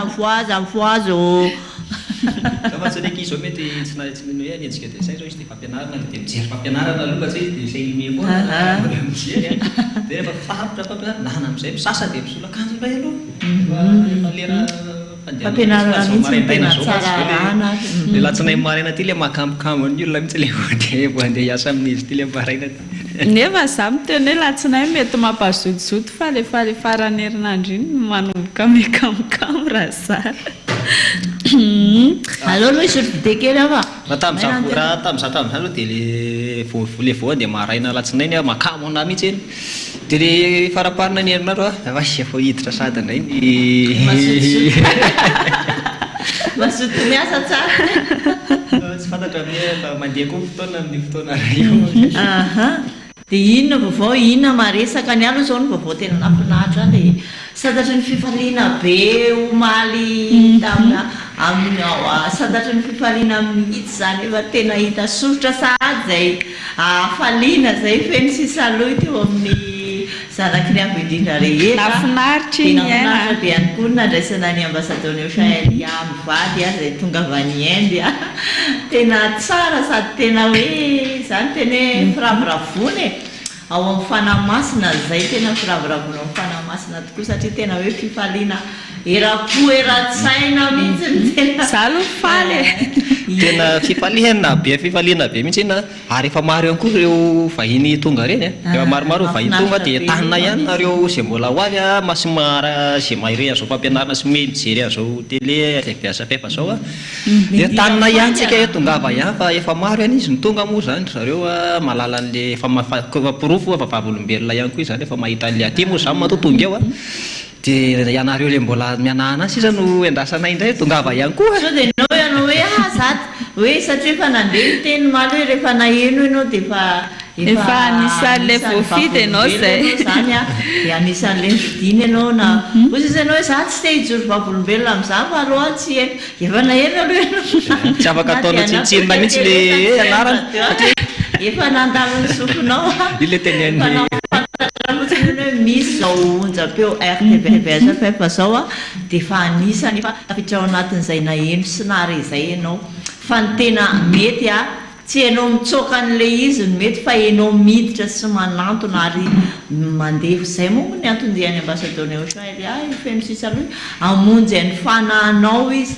dia tsy hoe andeha hitsoka ianao tratran'le teny hoe anadinana anao zay fa voamiara ianao miditra satria zaranao raha hitanao ny lalana ka tena marina zao mahatonga anazy miteny ane zao le misy mantsy le olona le mahabelobe le mahafoloha dia efa maheno an'io zavatra io izy dia mbola manohatra ihany dia misy le tenena raha nanapitsofina sy tapia mihitsy sofina raha tsy atao aheno an'le izy satria ianao raha vao mandria sy maheno an'io na tsy ataoko hoe eto fahita lavitra raha fa sendra henonao mandalo olona mandalo fotsiny dia efa nama maheno ianao dia efa tonga aminao zany le fio iza moa zany ahosoa zany tsika tsy maintsy zavatra mampiasa sainao iza zany resahan'ny olona zany natoka hoe mbola tsy henonao akory efa mangitingitika ny sofinao le izy hoe aveo ny sainao mitaditady hoe inona hono maninona dia avy amin'izay maheno le raha le ohatra manakiana kely iny dia avadio any amin'iny ianao le hoe efa atao efa naheno ianao zay fa aza hoe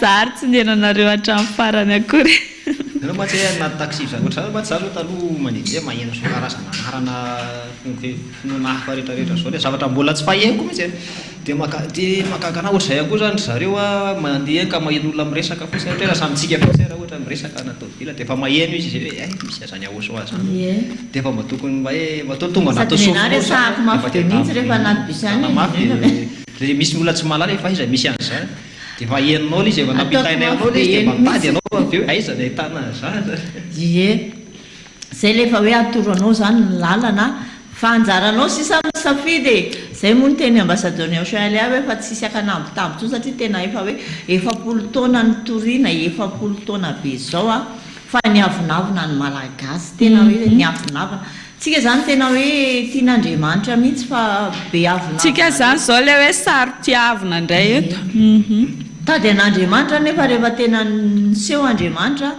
dia lasa niavonavona indray ny malagasy fa naloha ihany mifikitra amin'ilay Andriamanitra tsy izy dia iny Jesosy tsika moa zany fa zay moa zany zay le amin'ny malagasy moa zany natao malagasy ny teny fa zay moa zany efa afaka atao anatin'izay satria zay na iny ala zay na iny tsoka fa nareo zao zany no entanay hoe mahaiza koa miala dia mahaiza koa nareo mitsoka any amin'io toerana misy anareo io satria efa voapirofo teto daholo ny mahatsizy an'io Andriamanitra reo io zany zay hoe tena zay moa zany hoe tena zay tany koa ngetsika ny ala feno saloha fa tsy hoe tonga dia nahita ny taty zay fa matoa zay ny alatany dia tsy nety le tany ary tena tsy izy mihitsy ary tena hoe voasandoka tanteraka fa matoa zay tena hoe mifikitra aty dia satria tena henonay hoe tena zay le fiainana zay moa zany le fanahy velona hoe maheno tsara izy hoe mahazo aina sy velona tsara ny fanahy dia zay no ataoko anao hoe tsy misy andanyrora mihitsy ny eto raha ohatra ka tsy famarinana ny tononona sy resahana eto fa matoa zay tena hoe miantso mitaonanao isan'andro raha mbola misy koa ny androany isaka maraina mahafinaritra etona ny takariva mahafinaritra dia manentana sy mitaonanao foana zay satria tena efa atongotra tokoa ny fotoana tena ambarany ambassadeur-ny Auchois Elia hoe efa tena misy fanareo miditra faingana fa tena efa tena hoe atombotra dia atombotra zay fefarano zao tontolo zao zay dia mila mandositra faingana ianao zany amin'izao fotoana zao zay nataoko hoe aza mitarehdretra tsony dia aza mangatakandro aza be fantany fa zoro ny lalanao avelao zay tsy andeha any fa ny ianao ny lalanao zorony zay mihitsy lalanao dia darona amin'izay sy asiana ny fanahanao eny lala tsy ny lalan'ny vatanao moa zay fa nofo be anao eny moa misy lalany manokana mihitsy izy iny io ary mbola iotsana io ary mbola fanahanao mihitsy itsany eny amin'ny toerana mba afianao amin'izay le fanahanao hoe afianao ty amin'le Andriamanitra marina ty amin'le ayavasy eny zanany le hoe Auchois zay taritiny ambassadeur-ny Auchois Elia zay no mitarika anazy aty afianana ny fanahanao fa aza fempianany amin'le tsy izy rehetrarehetra fa sy mba very any ianao le tenin'ny ambassadeur-ny Auchois maly hoe hitsana any amin'ny nofony hitsana nofonao dia io zany andeha amin'izay le ino moa sady mekely any hoe andeha amin'izay ny mpanao fagagana rehetrarehetra fa tsisy fa amin'izay fotoana zay ohatra ny azoko sary an-tsaina ianao maka an'le nofonao mametaka ahoana moa zany rena hoe nefa tsika fampijery eto dia mihitsana lavaka tsisy mpinamana tsy tsika moa zany fa hoe miresaka amin'ny olona zany dia mihitsana mety mbola imeve hoe niotsana ny orinasa hoe tonga saina zao monko zao dia mbola hoe famangivangy any amin'ny hôpitaly malahelo hoe narary fa amin'izay fotoana izay mety akitsoka amin'izay navakinao raha mihitsana ny nofony mety eto le tongotra ho atsiraitrano amin'ity tsony sao dia mamitra tsy maintsy mitsoka ihany amin'izay zay le hoe zava zavadosany zany lefa tena zay afaka mianazy fa tsika tena zavadosa tsika efa tsara hafontsika dia afaka miteny an'izay tsara hafo namentsika ohatra tsisy tsoniako hoe akiavana sy mpinamatendry mamalaso andao amangy anianina narakotona rahabe fa akitsoka amin'izay vao mihitsany hoe hoe ravotsy fo mifely sy nitakolaka ijanona tsosakazako hoe lasa aloha tsoka eo anao fa lasa tolatava sisa mipotra atrany hafahafa ihany zany tsy maretsy maneny mipotraza zany ataoko hoe tena hoe imezana le izy fa tena ao anatin'izay tena hoe te ho tratra zany am'izay zavadozany zany te zavadoza zany tsy maintsy izy zany ka le tonga dia hoe zay tonga dia ho manina fanahy dia n'izao dia rehefa raha sendra hoe misy an'izany dia efa tena tsisy rarahinao an'izany tsony ny fanahinao efa tsara afina tsara toerana tsara lalana tena efa nandeha moa iny zany dia tsy maintsy hoe fizay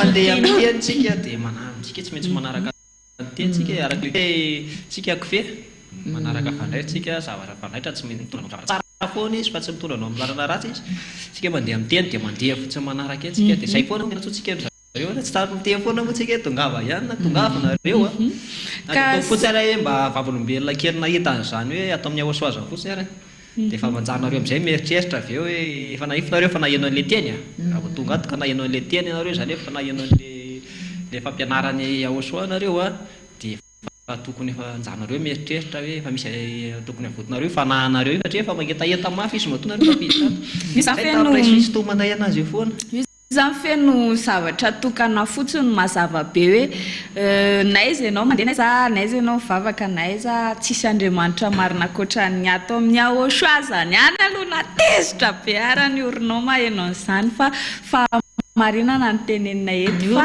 aty amin'ny Auchois zay taritiny ambassadeur ny Auchois Elia rery ihany misy an'izany Andriamanitra marina izany sahoanao izy nareo tsy marina izany marina ny ivelan'ireo zao dia ao anatin'izany koa hoe atao amin'ny Auchois tena tsisy zany hoe aya zany aloha na hoe tahotra na hoe mbola mieritreritra ny apitso hoe fa fiainanao zany atao amin'ny Ahosoa tena hoe akinina amin'ny Ahosoa dia izy no mitondra ny fiainanao. Raha marary azy ianao hainy foana manasitrana anao fa tsy mila an'le atao an'le hoe manasitrana ty aminay na zao na zao na zao.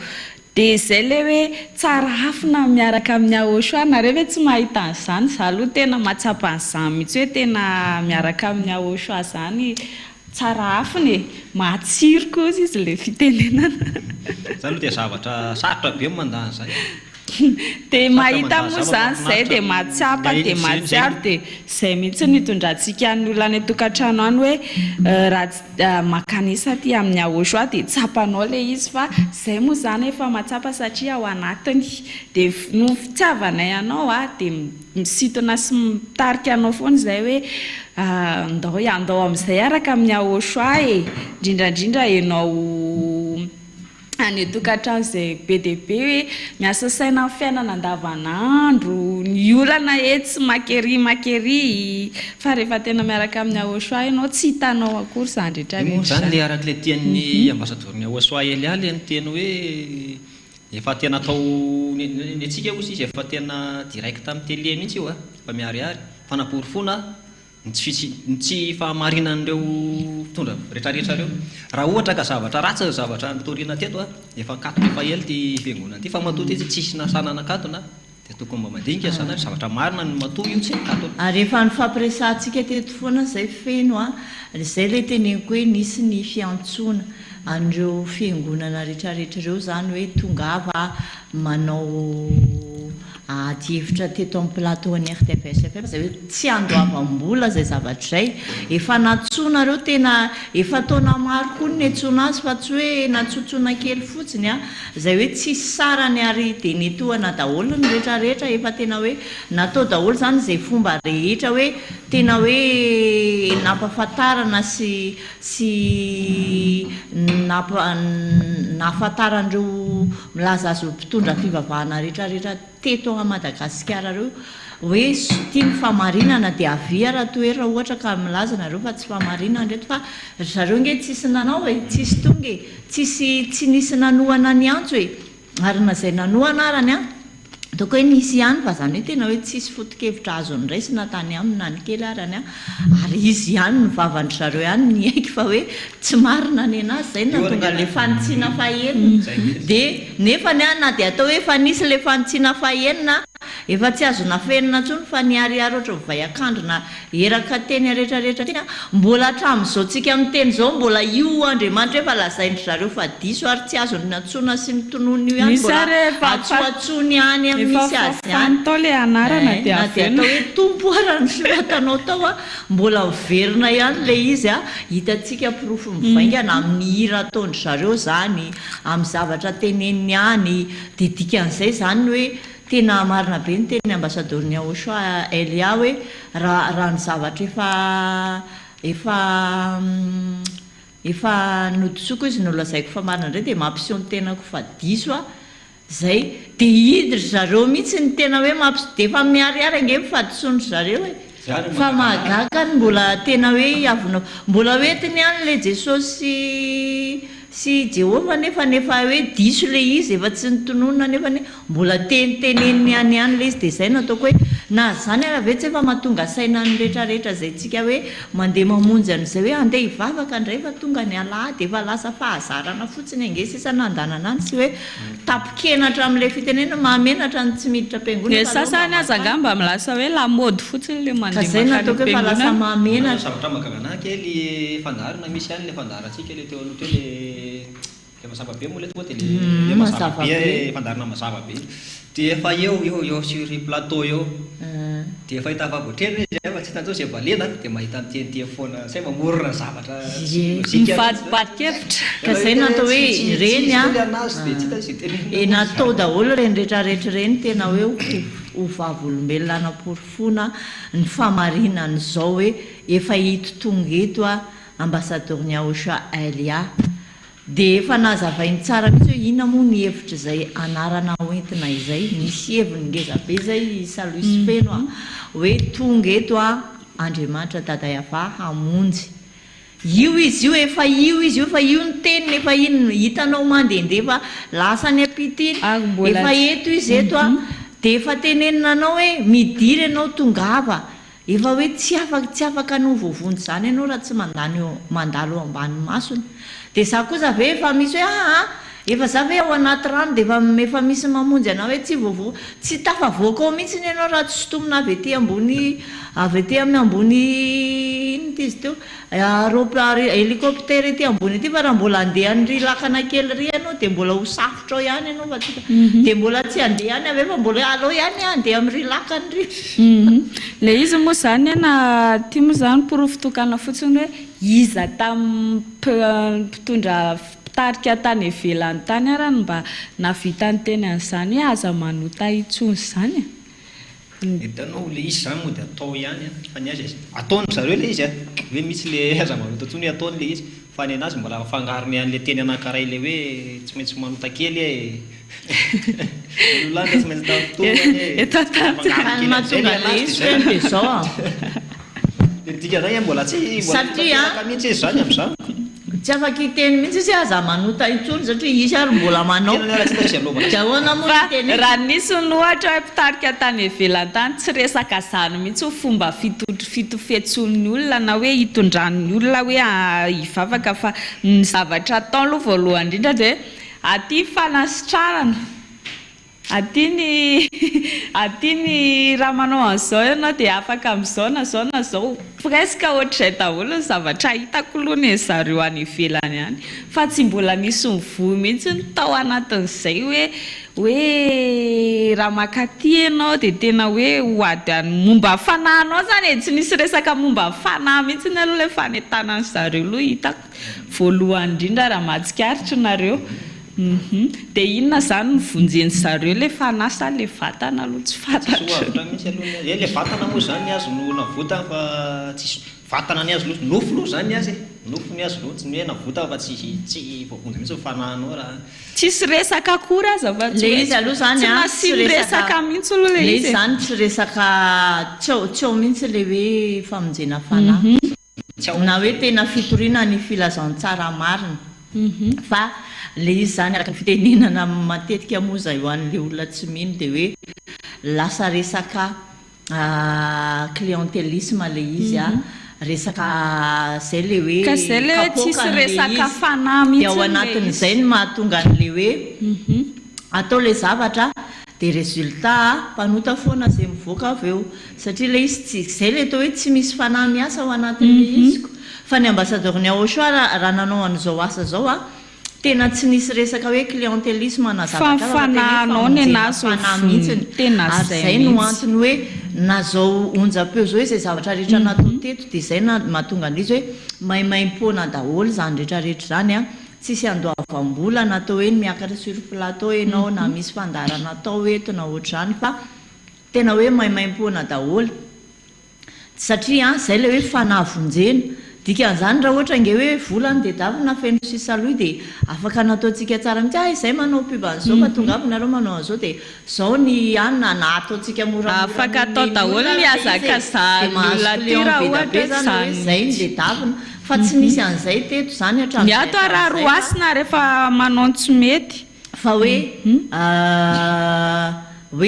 lisanteny hoe famonjena fanahy mihitsy de fietsonanao zany hoe tena enao le fanahy vonjena tena hoe fanahy ny dadiavinato hoe fanahy ho vonjena fa tsy misy resaka hoe clientélisme teto zany na hoe zavatra hafa akoatran'izay na fa de zay mihitsy hoe fitiavana no netiny ambassadeur ny Auchan elia teto feno sisaloy ary tena hoe efa za aloha de manaiky mihitsy an'le teny hoe tena hoe ampy zay efa be zay efa natsony ianao tsisy ho tambatambazana tsony satria amin'ny teny ambassadeur ny Auchan elia hoe raha ho avy amin'izay de ho amin'ny famalina sisa ny fiaviana fa tsy hanambitamby anao tsony satria anao fa tsy nety ny aino de zaranao raha mbola misy an'le andro ray le andro ray amin'ny 8 mars mbola sarosarotra koa nefa tsisy malala an'izay ho avy moa zany de io foana ny antanana ianareo hoe tongava de misy roa tanarana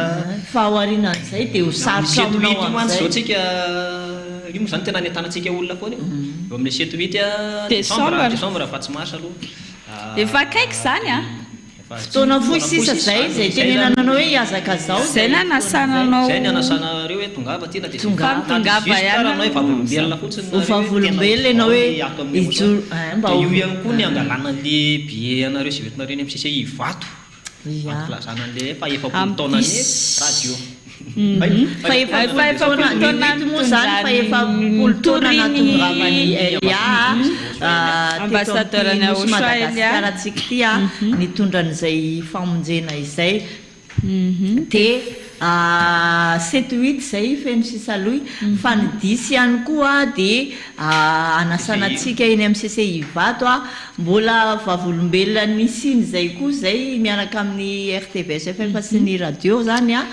dia mbola anasananao ihany koa dia amin'ny 8 zany no andraisanao ny tapakila na ny bianao afahanao miditra ety Ambodrapety dia zay nanasananao hoe tongava mba isan'izay vavolombelona rehefa tsy tonga ianao zany dia efa tsy izy io moa leraka ny tenin'ny sérianao hoe na ray fotsiny ary nareo ny tonga dia vavolombelona nareo zay satria efa tsy zay rehetrarehetra tsony efa misy anao ao dia ianao koa nefa tsy maintsy ahinao amin'ny télé sy ny radio ianao dia vavolombelona ihany koa direct amin'ny télé ihany koa io ahianao ihany koa mba vavolombelona daholo any atsika rehetra zany fa aly amin'ny télé nandray matetika mety tsy ino foana nge mahita fa zay no ataoko hoe efa naheno sy nahita ianao tongava fa ianao nge le vonjeny ianao mihitsy le izy dia manatony ianao miazakazaty aza miteny hoe za ve ohatr'izao za ve zao dia za ve dia mbola voavonjy nefa za fa rehefa nahita ianao rehefa naheno ny sofinao miazakaza fa ianao mihitsy le dedavina ianao le hovonjena tongava ianao misoratra anarana tongava ianao manantona ny ao vonjeo ny fananao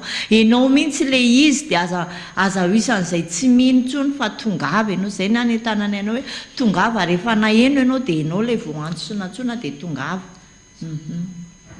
dia eo amin'izay tsika zany aloha fa zay nyresadresaka kely fa aleo aloha omena anareo ny sakafo ny nofo indray amin'ity maraina ty mandraisa stylo sy taratasy indray ary aloha fampizarazaratsika inona indray ny masaka inona indray ny masaka azo natolotra dia hafahafa kely ty sakafo ty nefa ny hitantsika rehetra azo atao loka atoandro izy ty dia ny zavatra ilayntsika ao anatin'izay zany feno sisa aloha dia mila tsika le petsay be le fotsifotsy be reny botabota izy zany mbola fotsifotsy misy fa tsy le mabe ravo tsy le maintso be lava be fa le mbola mafimafy dia mbola le sary moa izy reny dia atao mantasary mantao le cœurany ao anatiny iny le petsay be reny ny ilayntsika dia militsika tongolo gasy dia nofon'akoho dia poivron rouge poivron vert ny sira tsy adino sy ny épice kely miaraka aminy dia sauce soja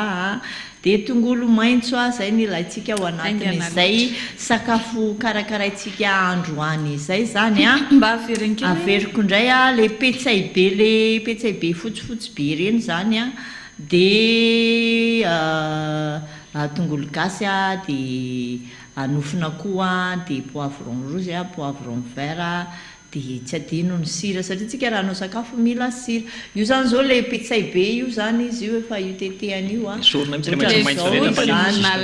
le vodiny ohatrany hoe le tolany ampovoany iny zany no alaitsika tsy asiana raviny alefatsika ny tongolo gasy endasina kely izy dia iny nofon'akoho sy tongolo gasy dia nisy sauce soja dia endakendasitsika kely eo zany izy iny efa nasiana sira alefatsika ny poivron rouge sy ny poivron vert dia averitsika arotsaka ao ilay petsay tahona petsay teo dia asiana sira sy épice kely dia sauce soja dia afangarotsika tsara amin'izay izy rehetrarehetra dia faranana amin'ny tongolo maintso ny tetehana somary lavalava iny zany ilay izy dia vita ny sakafo fa tsy vita ny chocolat fa vita ny sakafo anana sy fomba fahandro anana sy akoho hafa indray zany nofon'akoho moa izy tao fa le raviny iny afaka ataonao salady iny ataonao lasary kely iny dia le atao an'ny fotsifotsy zany anaovanao marina dia tiako matsiro foana iny ny anaty samy many tena tiako amin'ny anana dia izay le izy ny anandrano dia anamamy le anandrano aloha tsy za tika mila atao madio tsara le anandrano tsara fa le izy le sy arak'izay ny anandrano akory tsy voatery hoe maniry amin'ny toerana maloto foana fa ny anandrano misy tena maniry amin'ny toerana madio fa ny tsika moa hoe andrenivohitra dia tsy lozan'izay mamarara ozy fitenena sonjo ray lohasafa tena ty lasara anandrano eny amin'ny madio le toerana ka iny tonga dia fantatra anao nge iny hoe ty naniry tamin'ny toerana madio hoe ejerenao amin'ny tahoany iny ferabe koa misy reny miariary raha vola izy le bebe tao bebe faka ohatran'ny fohy botrabotra kely reny dia ny angadrano le maniriry fotsiny ny angadrano isany hoe manalagadrano le anandrano manalangadrano zay mitsy atsika teneko teo dia ny azo ny angadrano voatony ny angadrano manala anandrano reny ny anandrano manalangadrano fa tsara ho amin'ny fahasalamana ihany koa ny anandrano be fer be izy reny be fer izy dia zay natoko hoe lasary anandrano koa tena tsara fa mila diovina tsara fotsiny izy dia ahoana moa zany lazako azy dia karakaraina tsara ho fatiny bibikely lomanao tsara ao anaty rano ranon-tsira rina milomanao siro tsy manenina mihitsy nyamolo sira koa dia ava mamono ndraiky permanganaty moa tena raraka anaty rano no tena famonoana ny microbe avy amin'izy ireny dia kobanina tsara izy rehefa avy eo dia vita chocolat dia raha anao hoanina na langadrano amin'ny anandrano dia ampangotrahanao le anrano samy mitovitovy le anarale izy dia sarotsarotra be mana ka zay mety nanalany angadrano dia anasana aloha le analan'le angadrano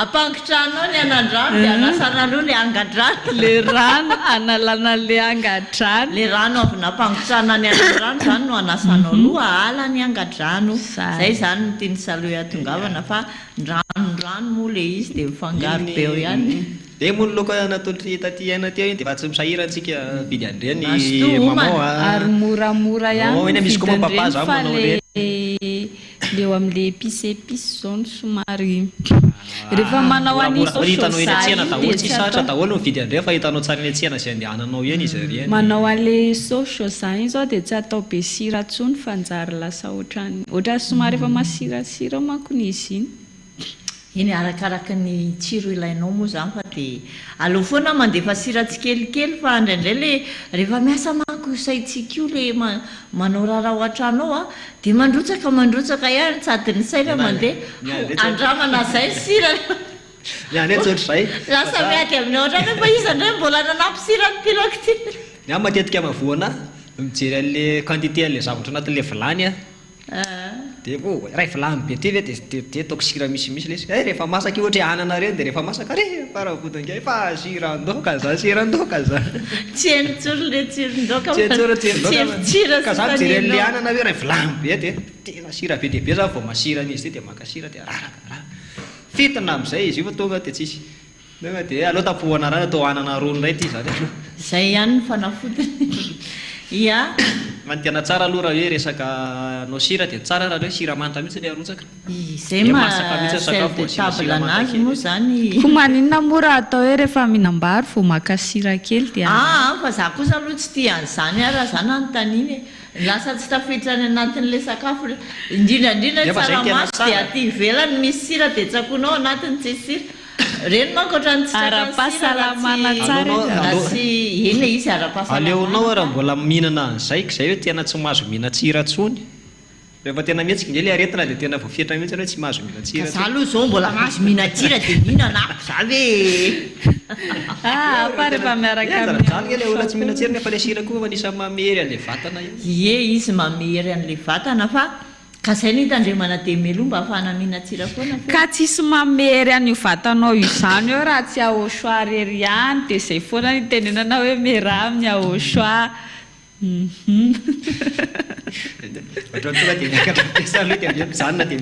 eno a resaka sakafo moa resantsika fa iahosoany isy moa ny tompona ny famoronana dia izy ihany ny tena mahay ny mombamomba antsika rehetra zay ny hoe akinao amin'ny fiainanao sy ny lalanao a zay rehetra ataonao a dia zay le antony etsona ianao hoe tonga ava ty fa ianao nge na tsy misakafo raha rehefa miaraka amin'ny ahoso ianao zavatra matadidinao zany ianao ara amin'ny rehefa laty satronao aza maheny toritelo eo foana ary mety aminao foana io na mihinana ianao na tsy mihinana eny am-pandehanana eny a satria ny fiainanao rehetra efa ny ahoso dia ainy ahoso no mandamina ny lalakalianao zay nataoko hoe ninina zava-misy a dia allo manantona ny ahoso foana e ohatra zany azao maly tena ehatra amin'izao tsika tezao mbola reraka pady tena narary bengonao marary lohako tena tsy taoko sy atao vatako rehetra marary daholo ary efa tena mandihy ianao eo avy eo dia ohatra very ho azy eny amin'izay le izy adinidinao le izy tonga dia trano aloha iainkelindray aloha le avizanana eo iandra izy vao mamaly kely ianao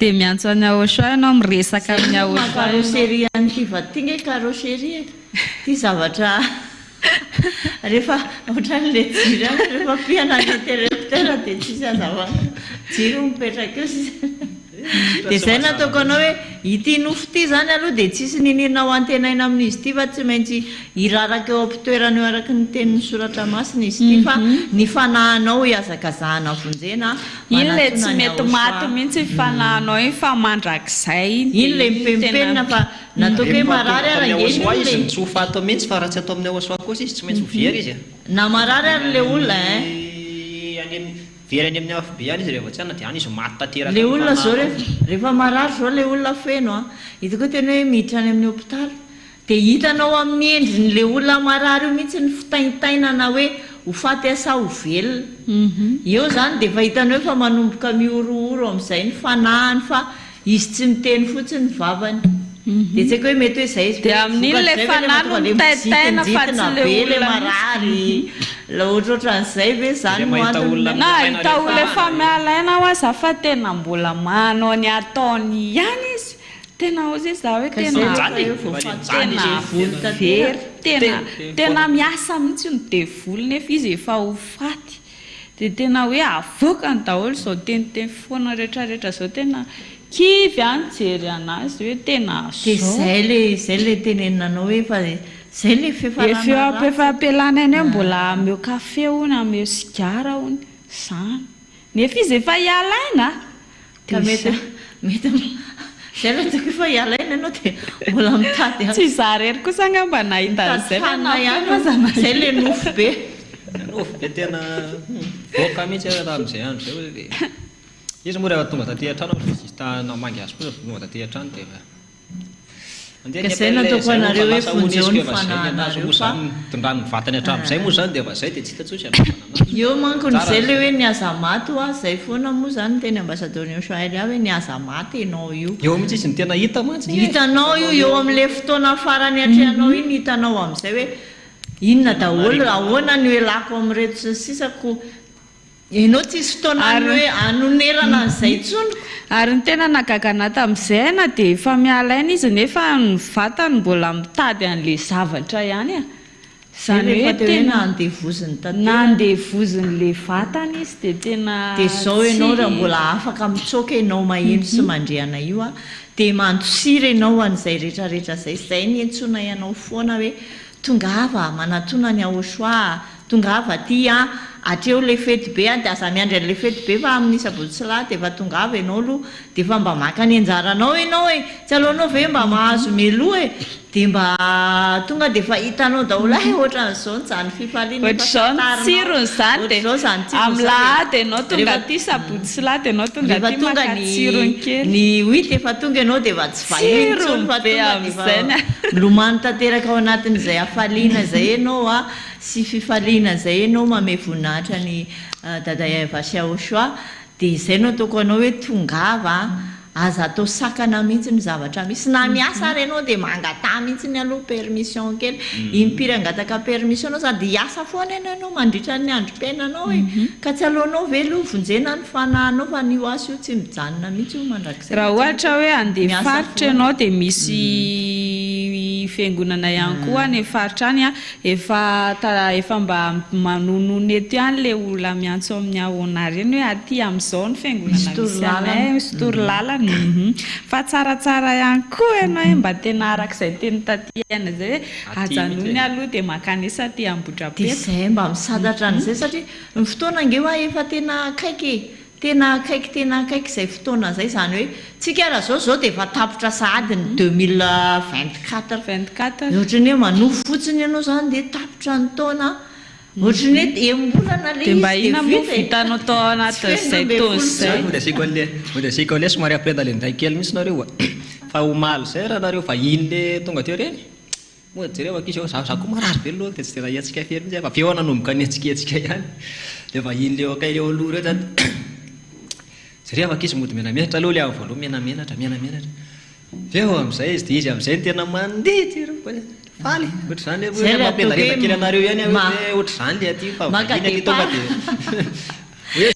manala enatra aloha ianao etsika moramora izy loha dia fa tena mifaly aveo amin'izay mifaly ka zay le atao hoe mahafinaritra mihitsy ny ohatran'ireny zay le teo hoe hitanao zany fifaliana aty amin'ny Ahosoa zany tsapanao le izy dia hitanao tsara hoe tena manompo Andriamanitra marina ianao tena hoe manompo Andriamanitra marina ianao dia hoenao daholo izay fifaliana sy firavoravonao amin'ny fanahy izay fa tsy ahita an'izany ianao raha tsy aty amin'ny fanjakany Ahosoa zay tarihany ambasadorny Ahosoa Elia zay aloha dia tsy ho hitanao anina dia hiezaka hifaly anamboatra saina ianao za koa dia hifaly aty dia andana andramo fa ho hitanao hoe tsisy ninina fa reraka fotsiny eo ianao fa zay no tokony hoe aty dia hoeninao tsara zay hoe manahoana zany fiderana miaraka amin'ny Ahosoa sy ny ambasadorny Ahosoa Elia zany ohatrany ahoana ny tsirony zany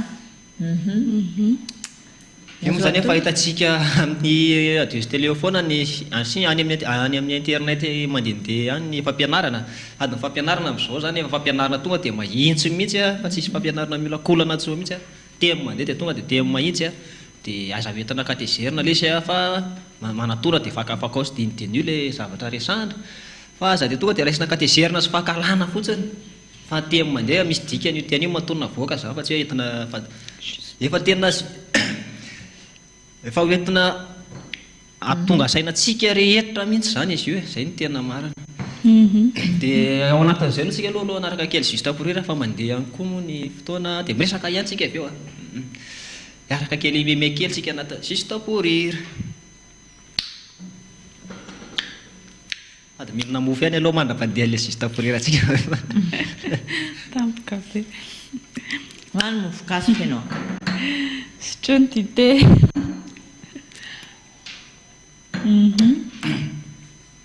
io zany izy io tatarao amin'izay ary feno asa aloha raha fa milasa aloha be indray izy ty reto mirahalahy reto zany ohatra hoe mpiasa amina santé izy reto zany dia reraka ohatra dia matory fotsiny ataony zareo ao ampiasanao dia mitsatsaika avany amin'izay ngamba le patron dia miasa be mihitsy izy fianony feno vovoka ny akanjo sitrany tany kanjony ohatra dia eo izy mody miasa be nefa raha tsisy asa vita koa matory fotsiny ataony zareo ao akoatra azay misy le anankiray izay koa reo ohatra ngamba tsy hitany technicien izy teo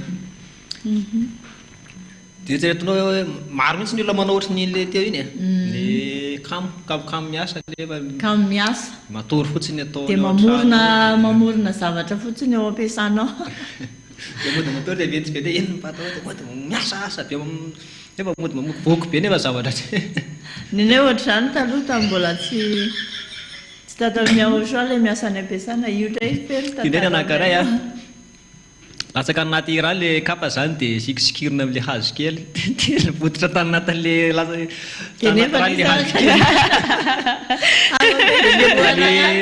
mety na le namany anankiray le hazo latsaka reny alay fa le karatsy alainy akony dia mijery tsara izy hoe ahoana koa jere tomba le hazo dia le karazo tomba amin'le hazo dia voditra le hazo dia le midina ihany le namany anankiray dia le hazo ny alaina fa tsy tomba dia le kararo dia verina izy mipetraka tsara mijery kakabe dray fa ahoana koa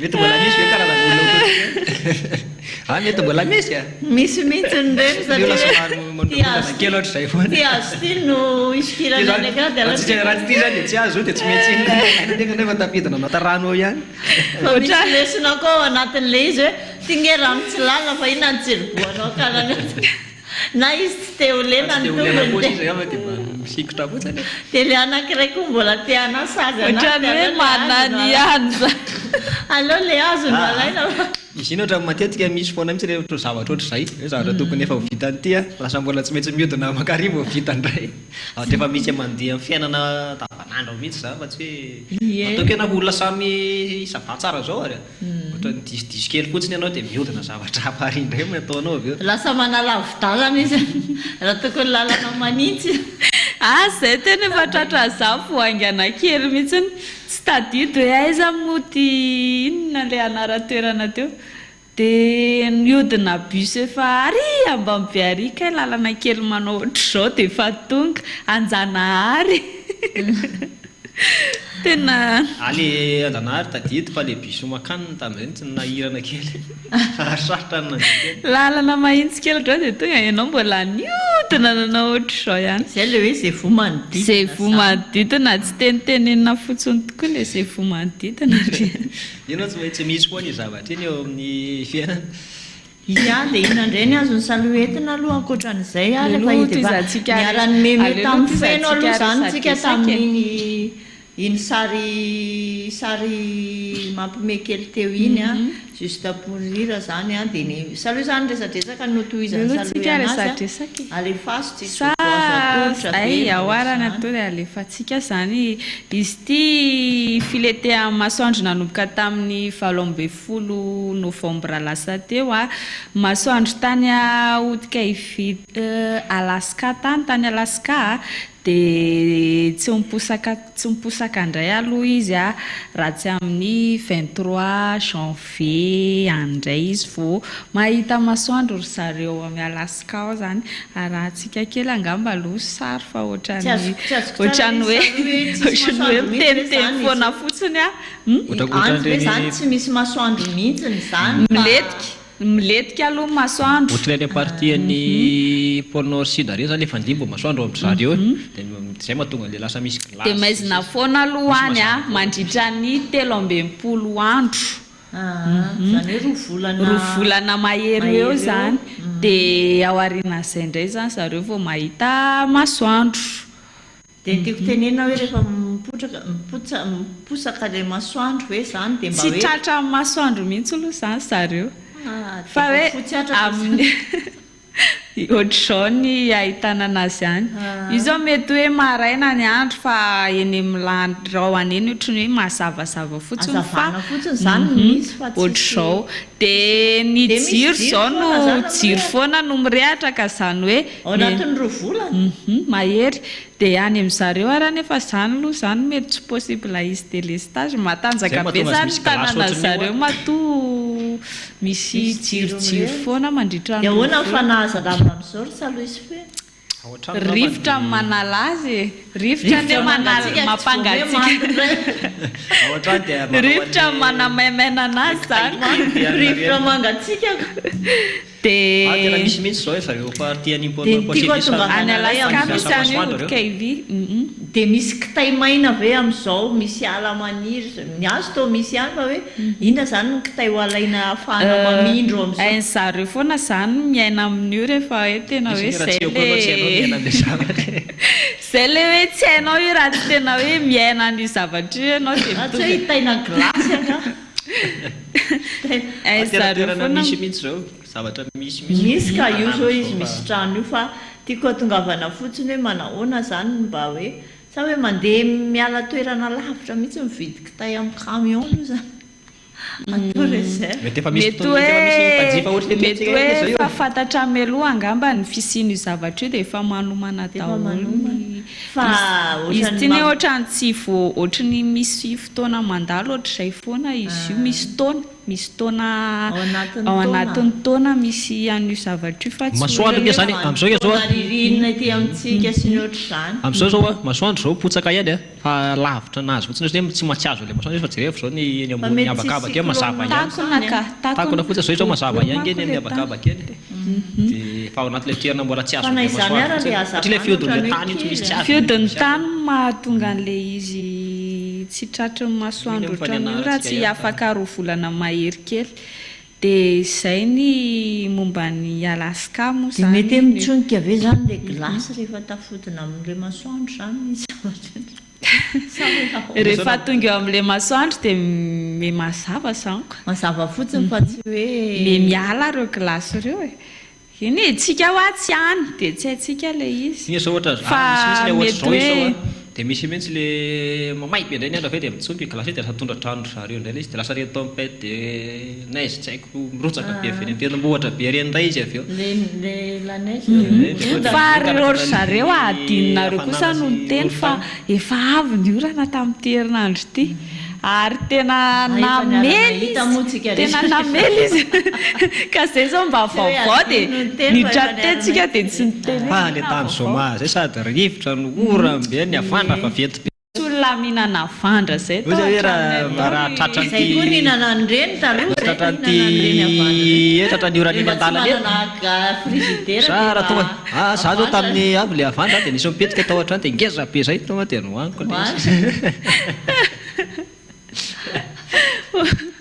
tena ngezaoaniny eny an-dalana torany ianao ohatran'le torana vatotena ngeza na dia hoe kely ary le izy fa tena marany ary anomboka foana amin'izay le orana rehefa latsaka indray mandeha ohatrany iny irariana aloha zany mbola mba hito izy hanala ny zavatra tsy mety fa na zany raha ihana vao nanomboka kely fotsiny le orana dia ny teny Andravoahangy teny zao efa tena nahitana rano be tenarera moa zany fa nazo piscine daholo mihitsy ny ambanimbany toerana rehetrarehetra tamin'iny aloha zay natoko hoe tokony voadiomeloha ny lakan-drano rehetrarehetra milohan'ny latsahan'ny orana zany a zay tokony hoe mba jerevan'ny commune sy ny eny anivon'ny tany nanadio zareo hoe manadio an'ireny lakan-drano reny milohan'ny rotsahan'ny orana satria matetika le fakotsika ihany ange mahatonga ny zavatra hitako koa dia nanamboatra ihany zareo fa taraiky ny fanaovany anazy tara fanaovana anazy vitany hatramin'ny farany zany tena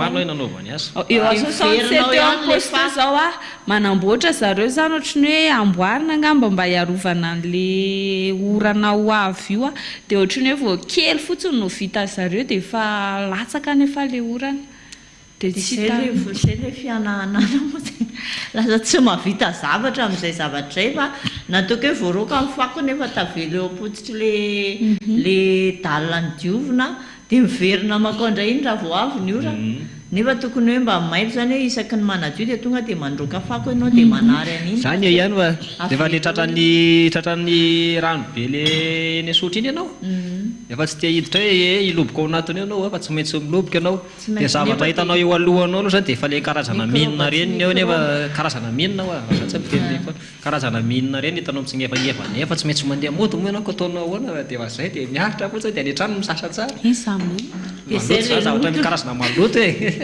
loto hoe zavatra maloto daholo eo hitanao mitsingevana eny raha misy alarana minina aloha any ny minina le mipoka reny izy aloha vao hitsahana tonga dia mipoka miara mipoka karazana maloto mitsingevana eo alohana fa tsy maintsy mandeha anao tena hoe zao zany le rano azy zany tsy maintsy andehanana le rano moa misy anao dia tsy maintsy mody anao fa misasa be fa reny koa nela tratra mivaky tavoangy any anatiny any tongotra anao tena maharatra dia ny zavatra nisy ilay koty omaly ariva efa teo amin'ny tamin'ny fitofito teo angamba izy ity tetsy amin'ny diga tetsy amin'ny chômagel moa zany a nisy zay le hoe ilaina foana mba hoe jerenao hoe misy jiro ve ny moto ny bisikileta satria dia nisy loza nitranga zay hoe nifanesy tao anatin'ny minitra vitsymonja zany tanatin'izay misy jiro moa amin'iny ena tsisy jiro zany ny arabe aloha dia tena maizina dia maizina fa le moto anankiray zany nandeha avany ny andro moa ny lalana malama tratran'le orana le bisikileta tsy nisy jiro a le moto koa ohatra ny zararany rehetra ny jirony a dia nandona an'le bisikileta dia le bisikileta moa tsy nanina fa le mpitaingina moto no sosa lasa lavitra tery a dia naratra moa tao anatin'izay ilay mpitondra moto zany hoe maizina ny andro dia tsy nahazo sary a dia tampotampoka tao aorianan'izay indray nisy anankiray moto ray indray koa zay tsy fantako tsara hoe nandona an'le olona ve sy ty sa hoe nitondra an'le olona fa raha ny filazany nahita ihany koa teo dia hoe le olona nypita eo ny voadona iny ary dia tonga dia tsy nahatsiaro tena teo amin'ny arabe teo ilay olona voadona zany a fa le mitaingina moto moa zany ny karapoka teo ihany koa mbola tafatsangana ihany izy a zay a juste tafiditra tao anaty fiara fitanterana dia tsy afaka nidina tsoa satria ny fiara tonga dia lasa fa dia mitazana avy eo ambaravarakely no azo natao zany satria ny andro koa efa maizina raha teo a dia zany hoe nisy mpitandro filaminana ihany eo ampita eo zany a dia izay no anentanana antsika hoe tena aloha mitandrina foana rehefa avoatra ireny ny orana indrindraindrindra ny mpitondra moto satria enao mihitsy ny karosesa dia efa malama lalana amin'izao dia tsy maintsy hoe enao ny vovoaloha ny moto tsy mare marary fa dia tsy izy aloha zany fa enao ny tsy maintsy miaritra ny zavatra rehetrarehetra vokatr'izay fandehanana sy tsy fitandremana zay a carosserie tena mantsy ianao dia efa ao ianao dia izay foana no atao hoe tena aloha mitandrina aloha mitandrina sy indrindraindrindra amin'ny andro maizimaizina ohatran'ireny a ny asany tena mampatahotra ana le indraindray ohatra hoe mitondra zazakely ianao na ohatr'izany hoe moto dia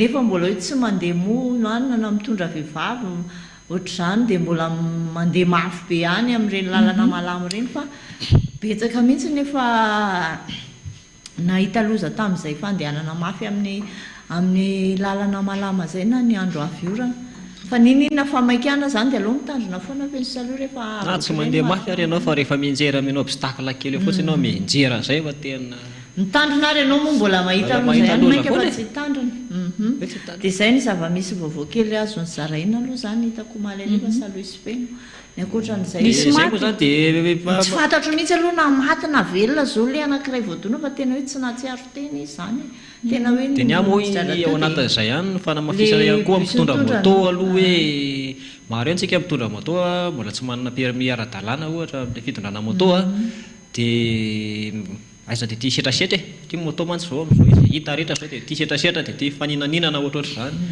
dia mandehana fotsy mora dia iny tsina tsy hitondranao makaizy iny setrasetraeny mitondranao ihany fa makany amin'ny fahafatesana fa zao kosa aloha e tsy voatery hoe anina fa za zao nahita olona zao tena hoe eny mitoerana tsy tokony epitana izy mepita dia le moto mandeha avany a mandeha tsotra fotsiny dia ohatrany hoe nahita tampoka an'le olona mepita izy dia tonga izy dia nenjera dia nikapoka dia izy indray ny vo dia izy zany mba tiako tenenina koa hoe tsy hoe voatery hoe moto ihany fa le mpandeha koa zany rehefa tokony mba hoe eto ny ora eto ny toerana epitana dia tokony hoe eo vao mopita e tsy moto ihany koa nefa ny ao anatin'izany fa ny zavatra indray kosa inge niteny saloha zany aloha tsy izy le izy tsy arabe hoe national hoe misy eto misy fasy misy hoe misy zona ohatrohatr'izy lalana fotsiny hoe pavetsotra tsy misy tsy resaka zay ka tsy resaka pave tsy resaka fa tsy olona olona fotsiny tamin'iny zany mipita izy dia mandeha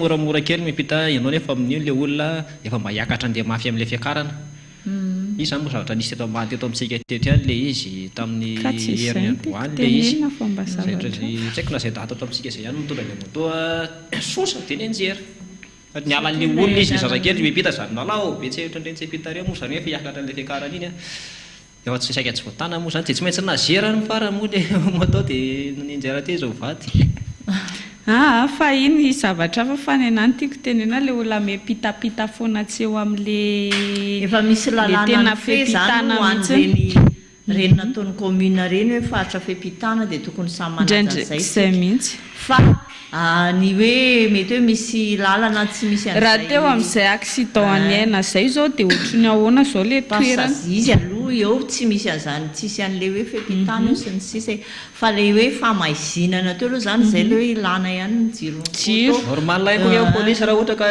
hijery anao koa le jirona bisikileta sy bisikileta koa aloha tena teneniko mihitsy fa ny ankamaroany bisikileta dia tsisy jiro mandeha amin'ny andro dia za zany dia teny koa hoe hatramin'ny olona angamba mitondra jiro e amin'izao rehefa alina rehefa tsy tondra jiro fotoana nge fa nenjehana hoe mila sinan'izao daholo moto sy bisikileta fa mety efa tapitapitra indray le ora fanenjehana dia alomba ny olona nisy jiro rehefa tsy tondra jiro moto sy bisikileta dia amin'izay mba hita ny moto sy bisikileta indray misy olona mafamadika indray izy amin'izay misy le jirona moto efa tena tsy rehatra fa zarana mahita-kena ka zay mihitsy natonga le moto anankiray dia nisosa be mihitsy izy a le bisikileta io menimena be lozy le olona tena fahahoana teo zay sy le mpitondra bisikileta izy ny te andonana eo ko satria tena nisosa tena lasa lavitra be mihitsy le mpitondra moto tena nenjerovotra mihitsy amin'izany naratra izy zany fa izaraka keo dri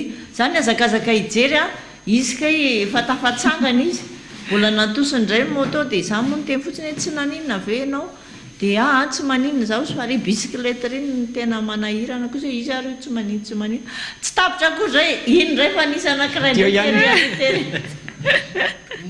dia zay lera izay tonga dia tena hoe torana tena hoe tsy natsiaro tena hoe teony tonga dia daraboka be teo amin'ny arabe teo le anankiray moa le nitondra le moto indray mbola somary tafatsangana ny koropaka ihany izy fa ohatr'ireny moa rehefa misy tsy haiko zao la hitan'le polisy averiapita fa zay sady enjehanao ihany ny bus hodinao dia efa mifanisika ao anatin'le bus moa zany no nahitan'le izy efa andeha hisisika ao anaty bus dia tsy afaka tsy nanam-potoana eo dia hivoaka tsony satria ny andro koa efa maizina ny andro efa maizina ianjara be miandro bus io amin'iny dia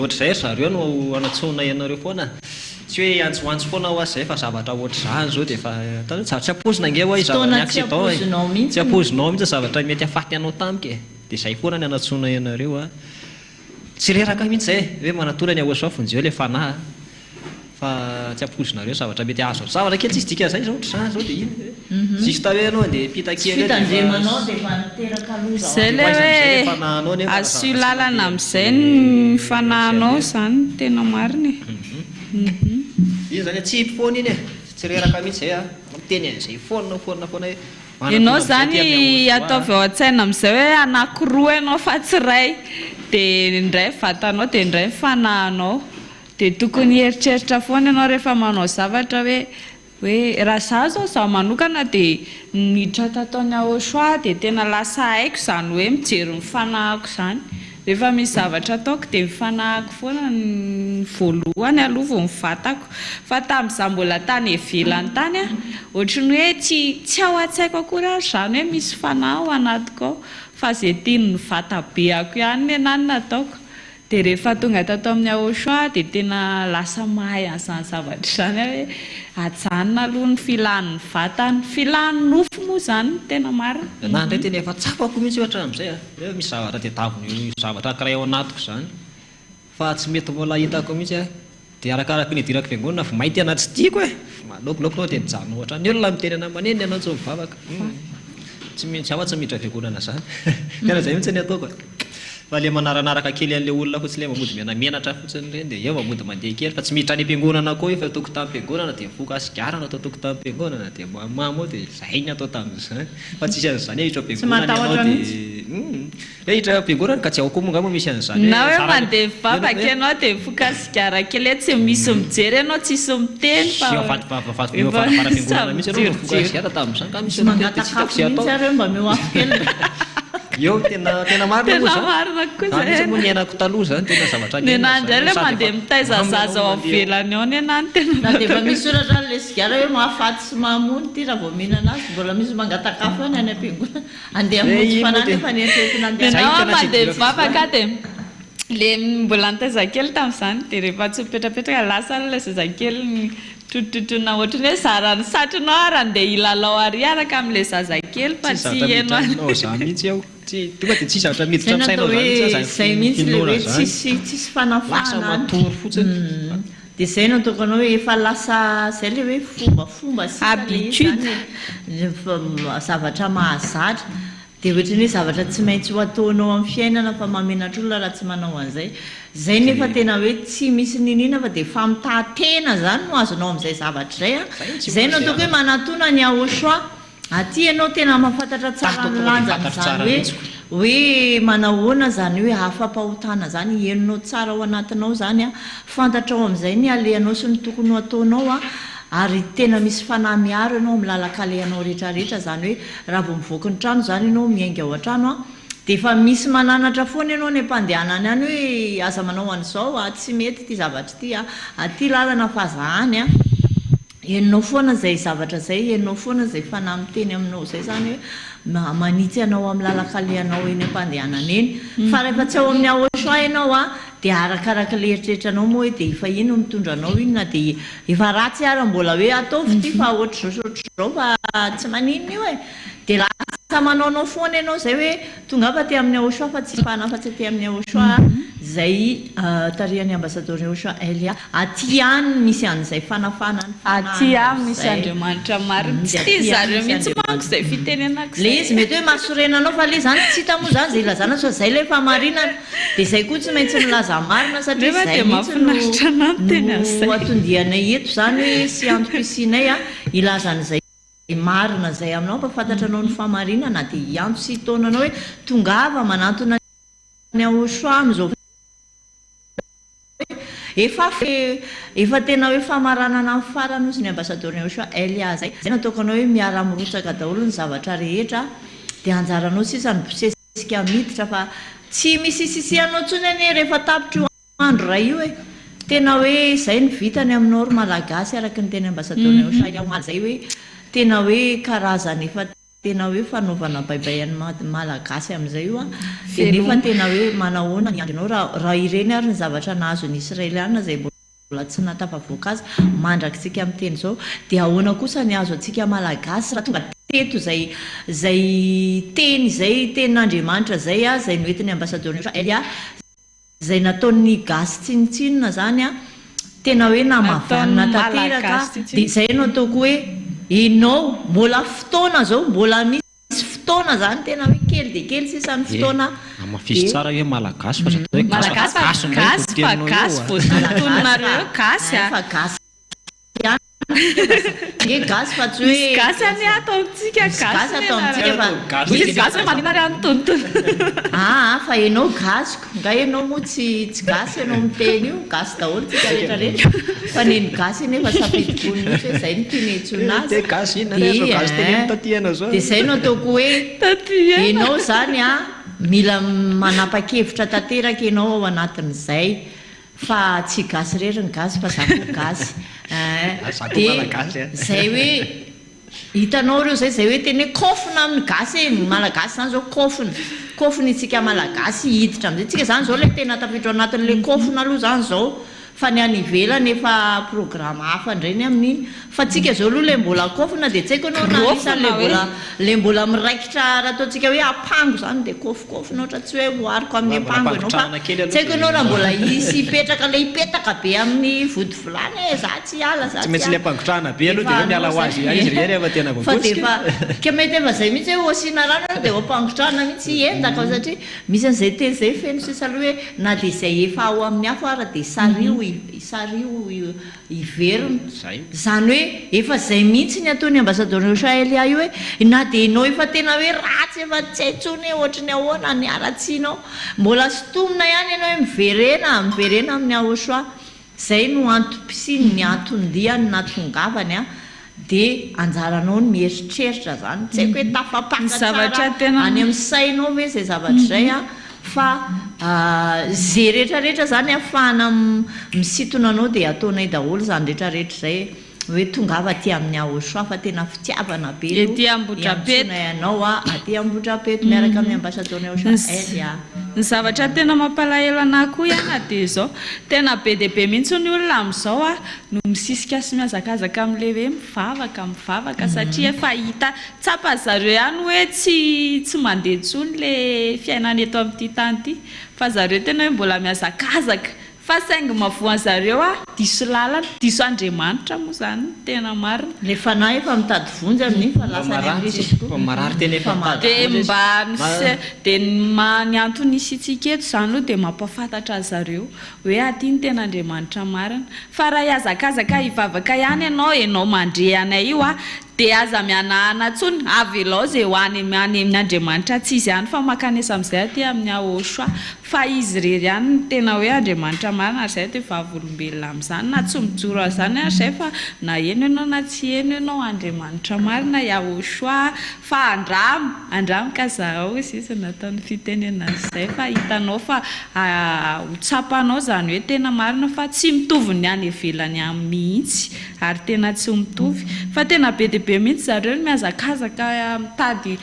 zay amin'izany tsy fantatro aloha vatany aloha zao no tena hitako eto fa nefa ny tiako tenena zareo ihany hoe raha ihazakazaka ihany ianao dia mifanahinao vonjeny aza merikerika any amin'ny tsy izy antsony fa matoa ianao maheno sy mandre anay zany dia efa mba anisan'le voatendry ianao hoe voatondro hoe andao hoe aty misy fatsiany ohatrany hoe aty fatsiany ohatran'izay moa zany tenenako anazy dia aza miavinavina atsony raha mbola sendra hoe maheno kely fotsiny hoe aty satria ozy izy ny hoe aty anina aty amin'ny ahosoa irery ihany zay zavatra zay aty amin'ny ahosoa ety Ambohidrapeto ary zay tarihany ambassadeur ny ahosoa Elias aty arery ihany ary feo an'io tsisy manana an'io feo an'io fa feo tokana ary hafa mihitsiny zay no mahatonga an'le hoe tsy mitovy amin'ny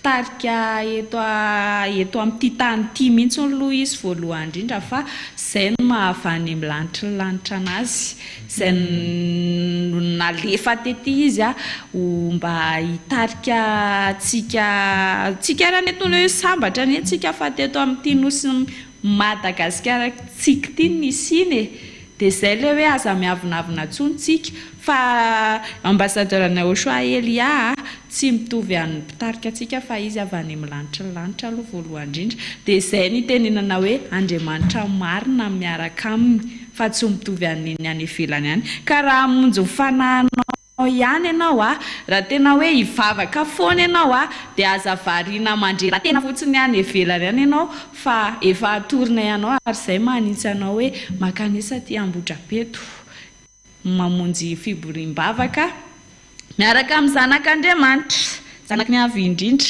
ety Ambohidrapeto ny sabotsy sy alahady ho avy zao fa misy fifaliana ho anao ety ankoatran'izay feno inona ny azon'ny feno zaraina indray aloha ny mpijery sy mpanaraka atsika ao an-trano mba mety hoe mahalina kely indray amin'izay ndray zavatra kely mba azo atao hoanay ihany izy ty ataontsika natao bitro natao bricolage tsika fa zavatra kely sady afaka atao kilalao kelina ankizy afaka atao fidiram-bola nefa zavatra tsy sarotra ilay izy fa zavatra tsy ampiasaina ao an-tokantrano ihany no ampiasaina aminazy ty afaka raha tsika kely ary ny vidéo dia afaka manendra kely amin'ny taratasy ianao moa zany ina aby le zavatra ilaina amin'ity bricolage kely tsika ity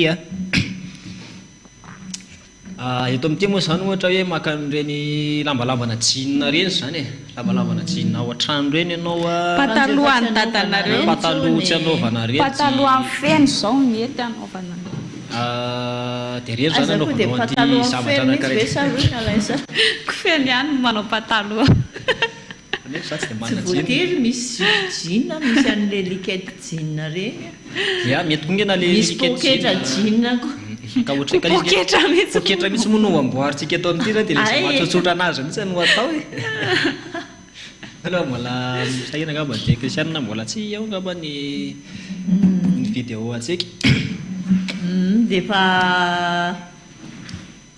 dia resaka atsika teo ihany moa zany le araky ny tean'ny saloy teo le hoe ety Ambohidrapeto ety moa zany misy ny andrapahitan'izay bricolage zay loha toisatsika ihany zany resaka kely aloha tsika io izy efa nalefa zareo. Io izy io ary mitapao amin'izay ary le izy dia aza pataloha Ka fa aloha aloha mafy poketra. Taovy miadana kosa eto zany dia nalaina le vilia vilia fihinanakana malaina pataloha aloha dia netezana le paty téléphone be reny moa zany angalana mbangesan-kely. Velavelatra ery ambany ery. dia maka vilia dia faharetana amin'ny lakarie izy ho boribory dia tidina amin'izy boribory iny le lambajina le izy double iny mihitsy fa tsy le simple fa izy double iny mihitsy tidina boribory dia faharetana carré izy makaraiky zany le faharetana carré dia zairina amin'ny ligne carré kely asina diany zany. sina iny zany angalana le zaitrany mahitsy amin'iny izy dia ina moa anarana tole ohatrany misy éponge kely tony le ao anatiny maka le tikety kely reny indray ianao dia zairinao aminazy ihany koa izay tikety tianao mahafinaritra anao zany ohatra le inga zao le tikety tamin'le jean ihany zao iny le sorony iny dia natao teo dia le fermeture koa fermeture tamin'le jean daholo ihany zany any tsy zavatra vidinao mihitsy zany le zavatra amin'ny daholo ihany fa juste manambatra ianao sisa dia ty zao manamboatra le fermeture anazy moa zany ohatry ny anina natao teo fa tsy zay ne velcro sa mbola tsy mandaitra moa izy zany eto zao mbola manao pétaque izy zany tena marina ohatry ny le tazomina fotsiny aloha fikafika nanao fikafika zay ohatsy mahay an'le ka lehilahy be le manjaitra manao atao fikafika aloha le izy ay pétaque moa kay le anina le manao sary sikitra kely amin'ny sary manao fikafika izy aloha zany fikafika aloha zairina amin'izay izy rehefa voatabatra fermeture moa natao teo dia nasina le sisiny iny dia zairina amin'izay rehefa voatabatra dia mbola tapatsina ihany dia manamboatra le manao ny paosy ao aoriana indray atao paosy kely ao anatiny eo ihany iny aza manapatsina fe atao kely ao anatiny ihany moa zany iny paosy iny ampidirana an'le stylo sy ny sisa tsy ho very miparitaka fotsiny ao anatin'le zany hoe atao double face zany double face karazana trousse zany doublure io moa tsy mitsangana iny dia tony atsanganao dia ao tsy mikorotana fa izy zany ohatrany hoe poketra kelikely fa tsy hoe poketra lehibe kelikely makatahoana poketranao zay tsy miasa poketra zay tsy miasa reny dia reny indray ampiasaina aminazy dia vita ny chocolat vita ny poketra tsara kely ino ny poketra tsara kely poketra io moa zany tena vita poketra anao hoan'izay mba tsy abe kambo le torohevitra ko tea sivy sarina petako fe ihany rehefa ohatra ka tianina mavita sarina lamba atsika na satroka vikavika kosa zay feny mapetaka vikavika moa kay fazana izy fa za koa mpandraitra tsy mahay miteny koa ny ety maka sitraka feno aloha tondrany sy afaka atao ao an-trano ao izy zany misy matsy lakizy nefa manana le machine kelikely aloha le tena mandeha reny tapaka tanana amin'ny lalao an'iny sary lehibe ty tsy mahay nareo tsy fitandremana koa iya dia iny ndray ny bricolage ny eto feno fa andao aloha tsika naraka astuce kely zao manko zao ny manga aloha zao efa misy dia re manga reny tsy haiko nareo raha mahita raha matsikaritra inona tsikaritra reo raha resaka manga dia lalomanga lalitra mihitsy tena zay mihitsy ny na azy bravo iaina dia tonga dia tsy nisy iaina mihitsy ny latra vao mamofy anakarainao dia zay availa voronany reny tonga ho azy zany fotsiny izy vao mamofy malimanga tongale fofona manga izy zany dia tonga dia ny astuce mihetsika torohevitra mihetsika eto indray andro any dia hoe amin'ny fomba ahoana no afaka amonoantsika lalitra moa zany dia zavatra amin'ny alalan'ny amin'ny fomba ahoana ny amonoantsika iaina kosa mampikorotana saina raha misy manga dia inona no tsika dia lalitra dia mitady afakelindray zany manga sy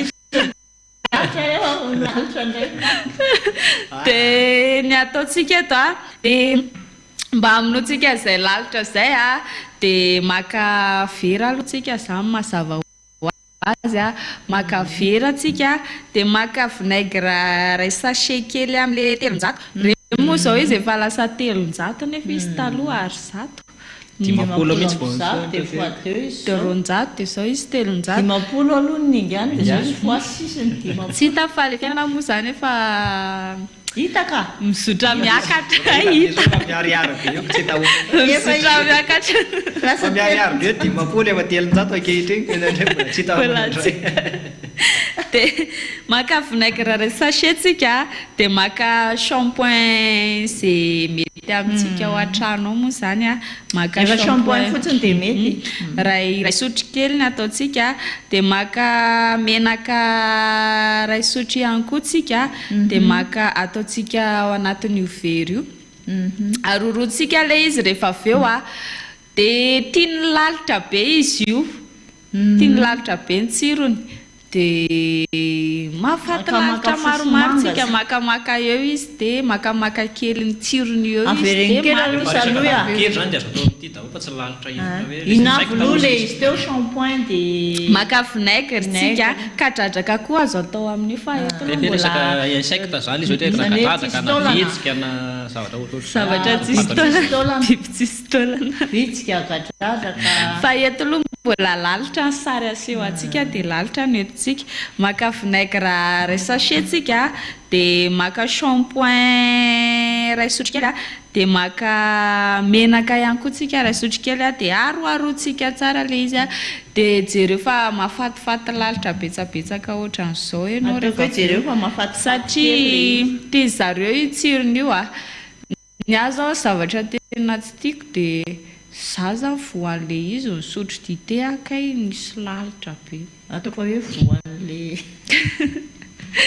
dia io zany karazany mety fanafody lalitra fa rehefa manao an'izy ity dia atao amin'ny toerana tsy takatry ny ankizy kely aloha ilay izy voalohany indrindra satria ny ankizy kely tia sotrosotro tia manandraka hoe apetraka amin'ny vilia sa hoe apetraka amin'ny vera na ohatr'izany efa io vera io aloha zao ny ampiasaintsika zany afaka atao ivelany fa afaka atao afaka atao vilia koa io mety satria mahafaty be dia be iny kokoa zao no metimety kokoa hoe alaina vilia fisaka dia atao raha ohatra ndraika maka le tsifitsifitra reny fotsiny dia minakina ny izy dia non tsy mety kosany raha mitsifitra lenao dia malitra dia maina le izy sa hoe mahafaty foana iny mety izy le misotro anazy mihinana anazy eo mihitsy zany le misotro anazy dia izay ny astuce-tsika kely aloha androany feno siaina dia isorana ny saloha izay astuce kely izay fa tsisy fisarany fa tena manelingelina mihitsy reny vitsika fa nisy fotoana aloha tsika nisy fotoantsika le fa zaho a tsy mahita an'iny ohatrany nisy fotoana ny antsika teto le appareil mamonomoka izay le apetraka amin'ny toerana dia le ohatra mandalo miditra izy dia maty hoazy satria zavatra misintona anazy ohatrany hoe mba te ahita an'iny antsaiko hoe mety efa misy ve eto amintsika eto Madagasikara andana aloha makany be oririka andana aloha ihany makany be oririka dia mitety ao dia manontanytany hoe misy antomby efa indraindray ny ao be oririka ao misy zavatra tsy fantatsika dia izay nataoko fa izy kosa aloha raha tena mahazo moka reny tena tsara mihitsy fa le dorana manko zao le misy an'le ohatrany hoe dorana kely raha vao resaka mamanitra aloha tena izy tsy manitra fa ohatrany zavatra kely fotsifotsy karekare zay dia misy an'le atsofoka prise dia ohatrany tsy mandaitra mihitsy reny isa zavatra hoe elektrika andray izy dia mahira karazana solona odimoka le boribory kely tony fa le izy nefa ohatrany tsy hitako akory le moka mafy io aloha ndray moskito ia dia efa anona koa nge tena akaiky indrindrany sady naturel mamboly voatabia aina dia ravin'io voatabia io atao eo amin'ny varavarakely no atao ny voatabia tsy tiany moka reny dia tsy tafoditra ao an-trano avy ny ravina voatabia ia dia izay koa zany nidirantsika ao amin'ny fandarana fahasalamana noare koa rehefa eny fisaloha tsy tafiditra ho ny feno le moka rehefa misy ravina voatabia zay moka tafiditra ao endasiny feno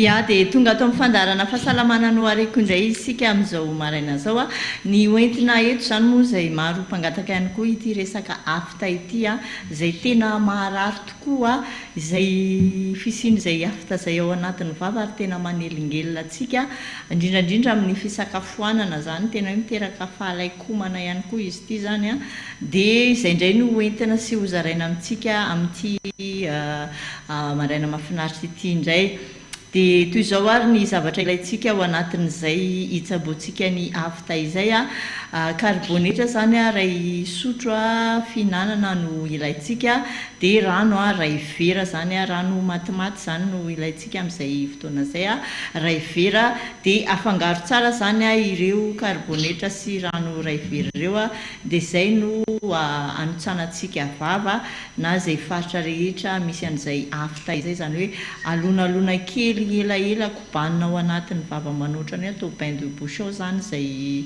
zay karbonetra sy rano ray vera zay a dia somary averimberina matetitetika zany izy a mandra-pahasitrany izay afta ao anatin'ny vavanao zay fa afaka manao ihany koa tsika zany a karazana ataontsika hoe paty le izy ohatrany hoe paty vita amin'izay karbonetra sy rano izay a dia ny fatra ilayntsika zany a zany hoe 3/4 ny fangaro zany a dia ny 1/4 kosa rano dia ireo zany no afangarontsika zany a ny zay karbonetra sy rano izay a zany hoe somary atao mivaingana zany le izy ohatrany hoe mahazo paty zany tsika zany ao anatin'izay a dia iny paty iny a no ahositra ao anatin'ny amin'ny faritra rehetra misy an'ilay afta ao anatin'ny vavanao ao zany a dia alona mandritra ny 10 minitra eo zany le izy a avela ilonao mandritra ny 10 minitra zay vao kobanina ny vavantsika amin'izay fotoana izay a dia tsy azo ampiasaina amin'ny zaza latsaky ny 3 taona moa zay fitsaboana izay fa ny zaza mihoatra ny 3 taona no tsara atao an'izay fa re zaza latsaky ny 3 taona le izy dia diovintsika amin'ny ranona karbonetra fotsiny ny aty vavany amin'ny alalan'ny coton zany no ataontsika anaty ranona karbonetra kely a dia iny no anadiovana ny aty vavany a matetitetika zany a raha sendra tratran'izay afta izay ny zazakelyntsika zany dia izay no azona tolotra ho antsika androany a zay zany a le fangatahanareo momba n'izay resaka fitsaboana ny afta na fikarakarana ny aty vava izay a dia mirary sosy fahasalamana feno atsika rehetra mpanaraka ny fandarana fahasalamana no areko izay eto amin'ny maraina mahafinaritra dia misaotra betsaka anao nanaraka.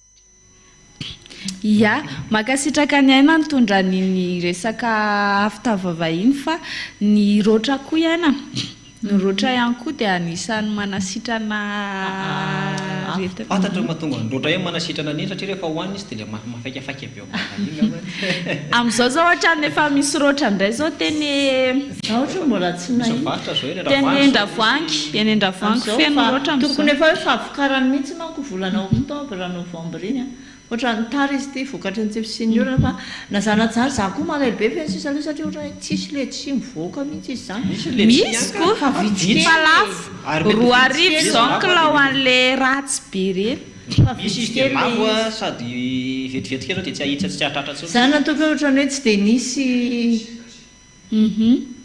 tsy dia nisy tamin'ity taona ohatrany hoe vitsy dia vitsy ny fiakaran'le tsiro eny efa voalaza ihany fa zany aloha eo ihany fa aleo aloha mba ampitsika kely ngamany astuce-tsika raha mety astuce kely izy ty a ho atsika ao atokantrano ao a hitanareo le rehefa mamofy tongolo iny dia tsy maintsy hoe mitomany foana moa zany maso io dia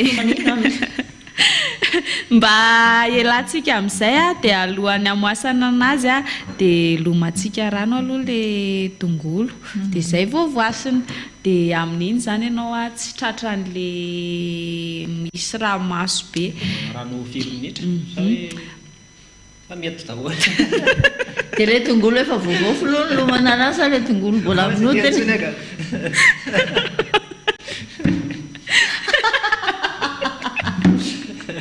Tena tsy niavasa vao teny dia raha vantary ratsy be fa alona raha kely aloha zany zareo ny tongolo tiana eo ny ankoatran'izay a dia mahazo tombo aloha zany tsika fa mahazo astuce misimisy kely androany fanalana siligoma amin'ny akanjo dia rehefa ohatra hoe tratry ny siligoma iny akanjonao a dia alana ny ditany a ditany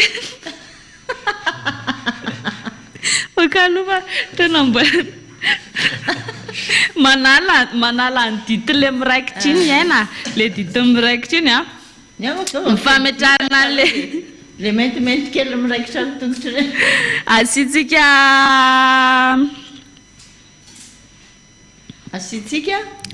ataotsika ao anaty congélateur le lamba misy siligoma mandritra ny adiny ray ora dia avy eo kosehana iny dia afaka kosehana amborosy ve sa hoe kosehana amin'ny savony sy tanana amin'izay dia ny anankiray indray a fanalatsika tasy a rehefa misy an'le tasy reny ny akanjonao dia asitsika sira sy jus de citron ihany koa tsy haiko nareo raha efa nanao an'izay fa ohatry ny efa betsabetsaka manao an'izay dia alona kely elaela eo le izy a dia sasana amin'ny savony amin'izay izy rehefa avy eo le ohatra zany hoe misy tasy tsy mety afaka mihitsiny dia asitsika sira dia citron kely ranona citron ranona voasary makirana mipetaka eo manala tasina menaka ve zany manala tasy rehefa tasy rehetra dia mety manala tasina menaka fena dia ny astuce tsika farany a dia ny fanalatsika tasina encre amin'ny lamba le amin'ny lamba miofo na le lamba miofo reny loko encre tena sarotra lana loko peinture lot à l'huile tena tratra ny akanjo iny aloha tonga dia winesprint mety ny aina zany zay fa ny anato a dia dentifrice ny atao ka hoe ala peinture à l'huile ngeny teneniny feno fa raha hoe le hoe le encre dia asina dentifrice matevitevina eo amin'le faritra misy an'le tasy a dia avela ho maina tanteraka voasasana avy eo dia amin'le encre zay dia zay aloha torohevitra kely tsika androany hevitra mihitsy nanalako an'ity encre amin'ny akanjo bako ty dia andramindray aloha zay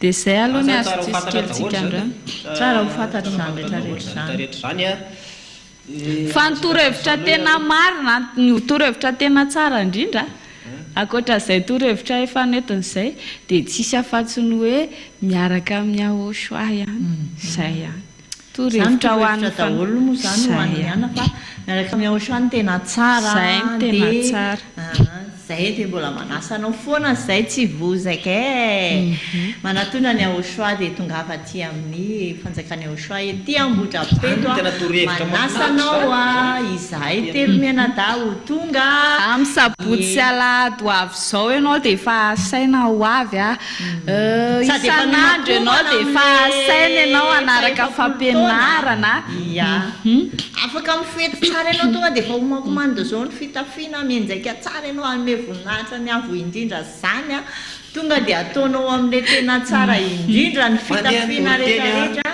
mandeha anatin'ira akonoanatra toriteny efa ao anatiny eo ihany mbola ao ihany koa ny toritezy ataony asa ataony ahosoa ely a zay mitondra atsika amin'ny fiainana mandrakizay fanahintsika moa zany mitondra fiainantsika dia zay fanomezam-boninahitra rehetra amin'ny fahamontinana zany azonao atao daholo zay eo moa zany efa nasiana le tenenina hoe zao zay dia miantsoantso anao dia mitongava mba tsy silenao alehanao ale ely ao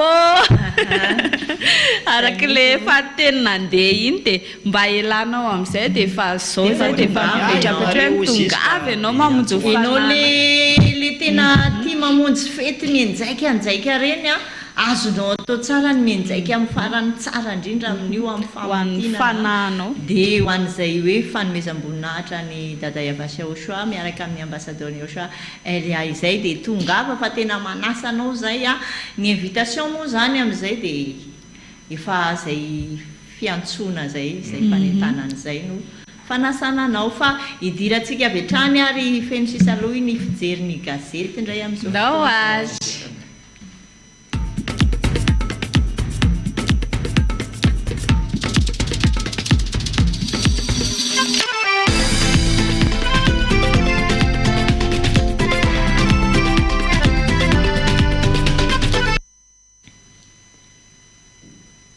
dia asaiko ampanajana renao anaraka ny fijeriny gazety amin'izao fotoana izao dia ny gazety Taratra no anomboantsika azy. Lohateny lehibe misongadina loza teny andrefanam-bojanahary, telo mianaka maty ny anjeran'ny trano. Ao amin'ny pejy faharoa no ahitanao ny andindiny izay. Mbola ao amin'ny pejy faharoa hatrany, lozam-pifamoivoizana teny Belair talata maty, lehilahy nitaingina kalesa maty voahosin'ny camion. Ao amin'ny pejy faharoa no misy an'izay.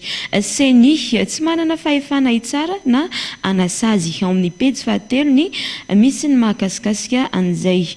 ESPA votovorona ivitoerana lehibe aty Afrika toanan'ny Sinoa. Ao amin'ny pejy fahafolo. Songadina toe-karena jirama mitohy ny fandatsahana orana artifisialy. Hitanao izay ao amin'ny pejy faha 12. Fanatanjahantena Africa Cup raraka ny Maki de Madagascar. Ao amin'ny pejy fahavalo ny mahakasikasika an'izay. Kolotsaina opération bokoko ty boky ny ponina andrepamaky. Hitanao ny andindiny izay ao amin'ny pejy faha 12. Gazety kosa indray ary no anoizantsika ny fijerin'ny gazety. Lohateny lehibe misongadina amin'ny gazetiko.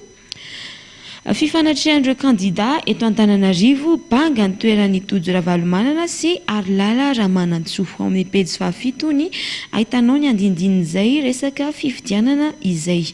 Talata maty mpitaingina kalesy maty tsy tradrano tavela tao ambany kodiaran'ny camion. Ao amin'ny pejy faha-efatra.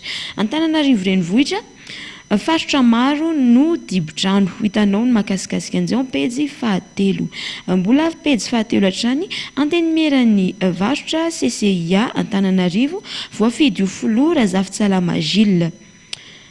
Izay ny mahakasikasika an'iny dia manaraka indray ao amin'ny gazetiko ihany. Ramarson Jean-Michel voafidy ho foloa lefitry ny FIBA Afrique. Ao amin'ny pejy faharoa no ahitanao ny andindin'izay. Dia hotohizantsika indray amin'ny gazety Inona no vaovao. Fiaran'ny Soatransatra doza teny Amboanjobe pandeha namuniainy efatra naratra. Hitanao ny mahakasikasika an'izay ao pejy fahatelo. Mbola pejy fahatelo hatrany mahakasika an'izay loza mpifamoivoizana izay fa tetsy talata maty kosa olona iray maty voahosin'ny camion nipotsaka ny atidohany. Kandida Arlala Ramanantsoa tanàna madio sy milamina Mantanjona. Hitanao ny andindin'izay resatresaka izay ao pejy fahaefatra. Didy jadona sy fanambanina niseho vahoaka ny kapoaka andravalo. Hitanao ny mahakasikasika an'izay ao pejy faharoa. Mpanohitra mifandramatra kivy tanteraka ireo mpanaradia. Mbola ao amin'ny pejy faharoa hatrany. Zay ny ao amin'ny gazety Iny vaovao fa ny Free News kosa ary no anohizantsika azy. Rarivato ny anjera tao anatin'ny Orambe namony telo mianaka teny Mananjara andrefanam-bojanahary. Ao amin'ny pejy fahaenina no ahitanao ny andindin'izay loza matsiravina izay. Vakim-pantsilana mandray andraikitra mba tsy ho lany andro manarina ny firenena. Ao amin'ny pejy fahatelo. Camion roa ny vandona sy fiara iray. Roa namuniainy efatra naratra mafy. Hitanao izay ao pejy fahaenina. Lalatina Rakotondrazafy ny kandida Arlala Ramanantsoa no tokana afaka narina an'Antananarivo. Ao amin'ny pejy fahadimy ny mahakasikasika an'izay. Fampitsirina ny talenta nomerika ankizy sy tanora maro manerana ny nosy hisitraka fiofanana. Hitanao amin'ny pejy faharoa ny andindin'izay. Gazety Ao Raha. Firodanana tamboho pralahy ny aramaty tamin'ny Rainbench. Ao amin'ny pejy fahaenina no anarahanao an'izay vaovao mampalahelo izay. Razana 420 ahina onariana an-dranomasina.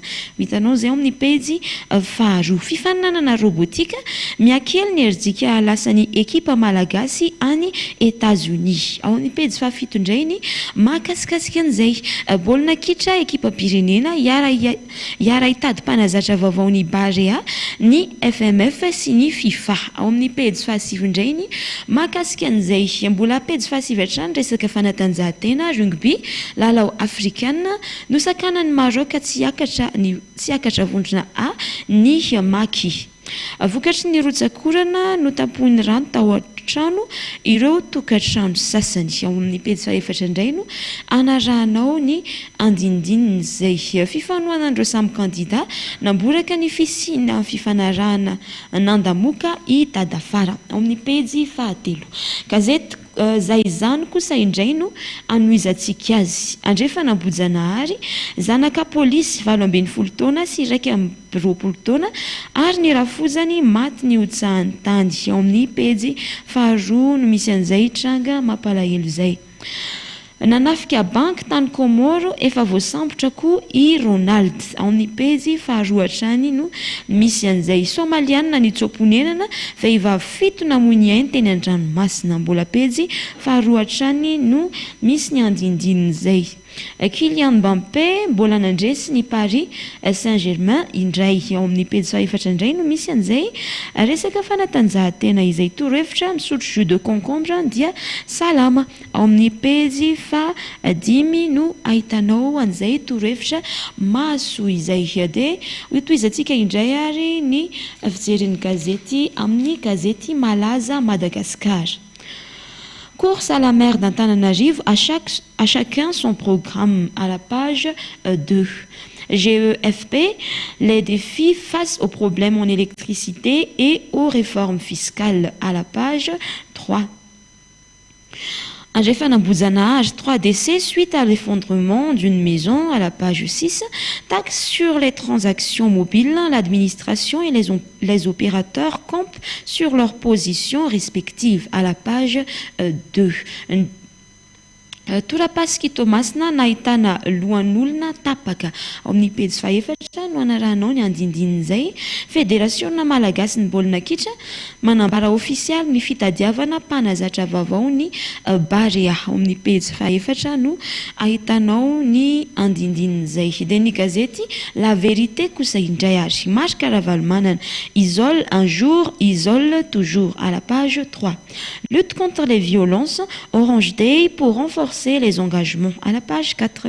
Collision à un point de baie, décès tragique de 2 personnes à la page 7.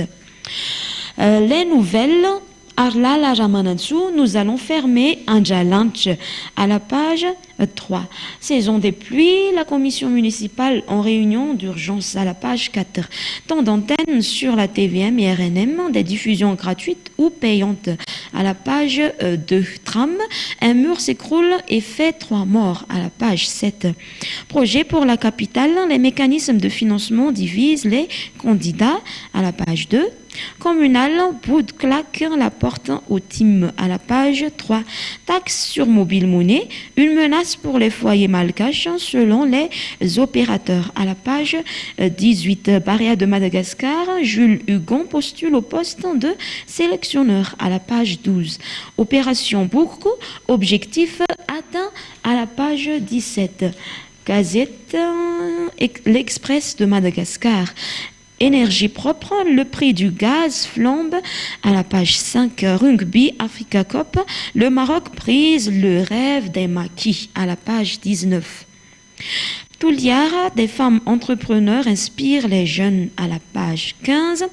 Gestion de la CUA, le budget au centre des préoccupations des candidats à la page 3. Nousibé, 25 Somaliens meurent en mer à la page 11. Maranatsikia Zergini, midi Madagascar. Gouvernement de Saïs 5, fin du premier trimestre pour chaque ministre. Doit mieux faire jusqu'en février 2025 à la page 2. Centre Arup, Arla Ramanatsu et tout Ravalman, grand absent du débat à la page 3.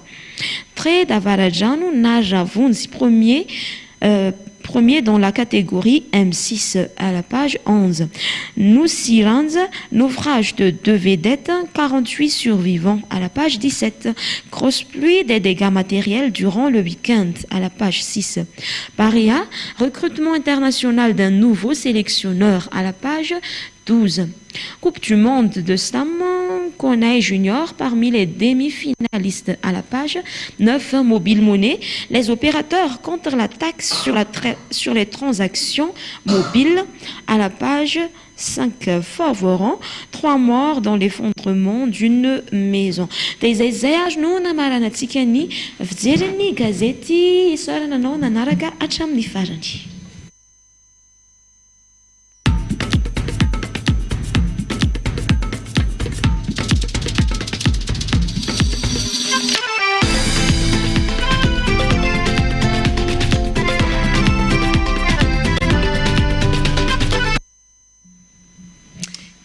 Ya. Zany dia maro mihitsy moa zany ny resaka loza ao anatin'le gazety moa zany fa eny am'vatra mahazatra antsika loza misy eto an-tany zany feona sadray loza misy eto an-tany Aptiky zay avy hatrany ny feno anatin'ny fandarana ahoana zay mbola ahafahantsika mampisarazaranyizay vaovao zay ihany koa.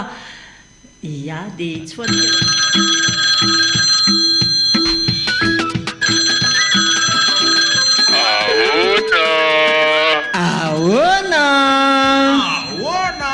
Ahoana iza le miantso anay e ahoana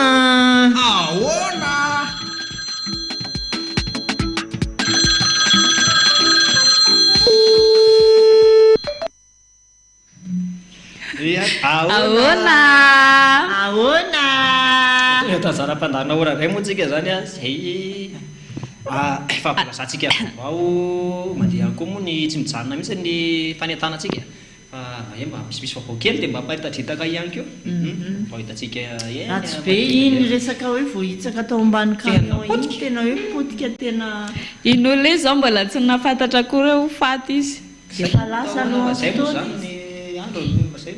izay foana le itenenana hoe homany foana ny fanafa ny fahafatesana ange tsy hainao na rehefa tsy ampilazanao mihitsy izy eny ary afa tamy dia tsisy an'izay hanomananao fanahinao izay tena marina nefa andratsy atao amin'ny ahosoarery ihany izay no ataokonao hoe mbola manana fotoana be da be ianao izay mandresy miaino eo afaka tombonandro manantona ny ahosoa ianao a dia mbola misy izay fotoana izay ny antsoina ianao foana hoe tongava makaty amin'ny ahosoa tongava ety ambodrapeto io ena amboariny deparanao fa nenainy efa vohomana tsara e ianao sisa no antsoina soandrasanay eto mbola mitady an'ilay farala foana hatramin'izao ny ambassadeur-ny ahosoa Elia neto Madagasikara moa zany dia efa mifaraparana izay fidedavana amin'ny faralahan'ny Madagasikara zay fa amin'io andro anankiray io sisa no ahafahanao misisika sy miditra dia aza mitaredretra raha ohatra tena vonina sy tapa-kevitra ihany ianao tena hitady an'izany andriamanitra marina izany a dia faingana manoratra ny anaranao tongava dia ampanjakany ahosoa ety ambotra be raisinay mpitiavana be ianao raisinay mpitiavana be dia be manko le ahosoa piraty any ivelany any fa bisy ambasona ny azahoantsika vatana amin'ny fandarina ahoana dia ny ao amin'ny telo maty 034 75 936 00 ny airtel kosa 033 46 852 11 dia ny ao amin'ny orange misy ny 032 79 145 42 tsika matsy marina any taxi be mety tsy ahita an'le efa mihaino radio na barbia tsy amenana eo ihany izy raisitsika ny antsara aloha e ahoana allo ahoana miantso miarabanatao fandarana José avy Ivato miarabany José avy any Ivato ary vaovao efa fanamitsy tapatapaka kely ny antso José a mbola makamaka réseau kely somary maka réseau kely fa ohatrany tapatapaka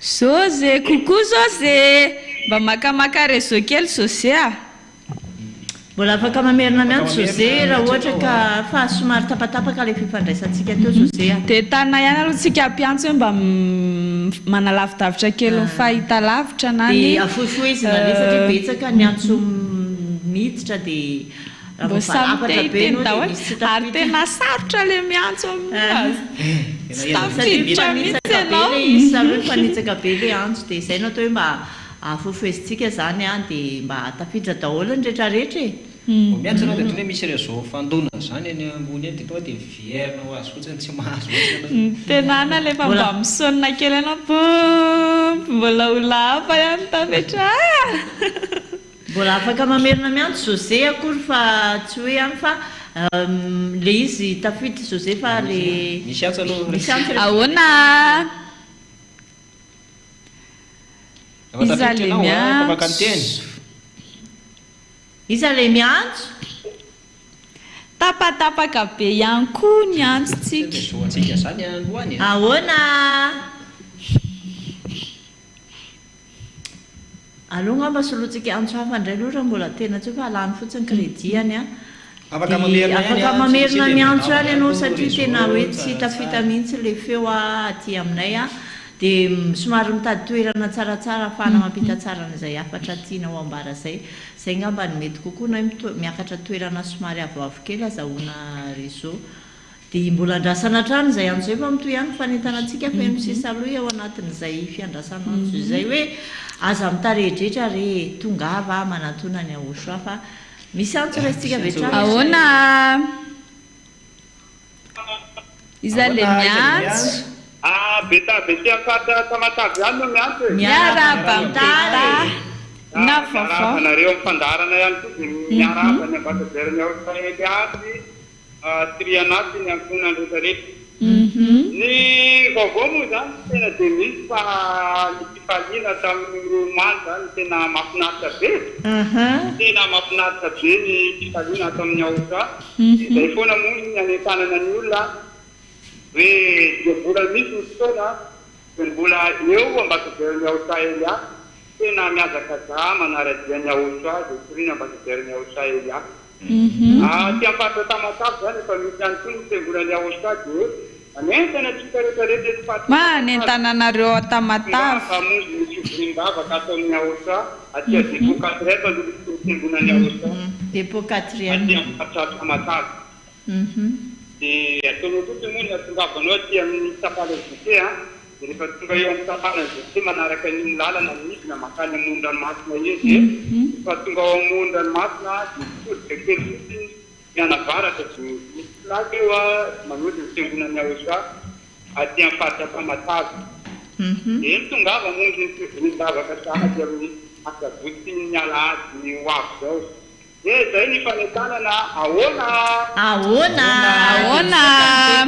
am'izay fanentanana zay eny amin'ny depôt 4e ho zareo zany misy ny fivorimbavaka irahana amin'ny zareo fanentamatavy io zany tsy fa mandefandefa tolo lalana kely ohatry zay daholo ny any faritra rehetra moa misy antso aloha raisitsika re ahoana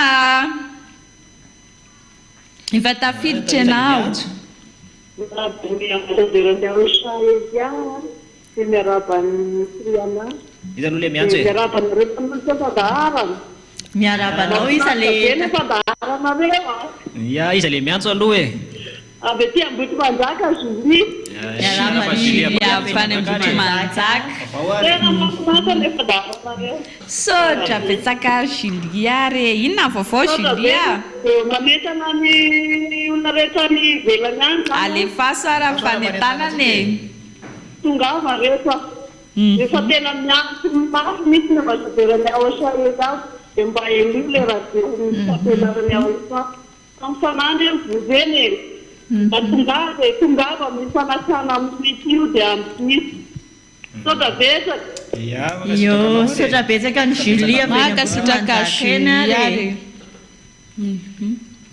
ia dia mbola andrasantsika ny antso manaraka feno sisa aloha afaka mbola mitoy manentana ihany koa tsika ao anatin'izay rehetrarehetra zay dia asaina ihany koa moa zany ianao manaraka fampianarana izay taritiny ambasadeurany aosa Elia mandeha amin'ny télé RTV HFF foana ino ny tena fiainana fototry ny zavatra rehetrarehetra misy antso aloha raisitsika re ahoana za le miantso iary efa tia tirabe miarabany atsirabe vaovao ny ary raba ny ambasaderany aosa Elia sy Siliana sotra betsaka fa tena faly be maro tena faran'izay faly fanentanana ho anareo any ivelany dia ireo ihany dia io sady dereo fa vola farany zao dia manasa an'ireo tonga amin'le 8 décembre fa fety be io fety be fa 10 taona natongavany Elia ambasaderany aosa dia mitoreny aosa teto toloaza mana hoe aza vela ho fotorora raha le raha lehibe no miteny fotovory sabekana moa fa dia Andriamanitra miteny fa miteny aminao solo tenan'Andriamanitra avy any ambony iny aza dia avelanareo hijaly hiteny fotony re izy fa hoadinina nenareo zay vao hianto hoe Elia oro loza zay zany zava-dozano amin'izany izy ary ty arenamahary ny teniny sy maheny asiny dia ty mahita azy dia vonjeo fa manao fa mifananao mila vonjy io fa nofinao be io dia vita io ndeo io vaovao anankiray tia tirabe zany miakatra be ny voankazo dia mitovaka be voasary dia efa mamango indray amin'ilay loto sa voankazo zay ny tia tirabe ahoana inona moa zany le voankazo vokatra tokony efa hoe misy poma misy paiso ny poara miakatra daholo amin'izao faraparany novembre zao fa fa rehefa miresaka tsirabe dia ny karoty sy ny ovy ihany no tena ahoana zay fantatsa efa tafiditra ianao za le miantso miarabana rahatelinena dao miarabanao ary miarabana ambassadeur ny Australia sy natonany zaka vatia tsirabe ny miarabana mitondra fanetanana fanisray azy atrany zany dia fanaraka ny radio ATF herim-piavana famasinana ho an'ny radio efa tsirabe zaka vatia tsirabe le miantso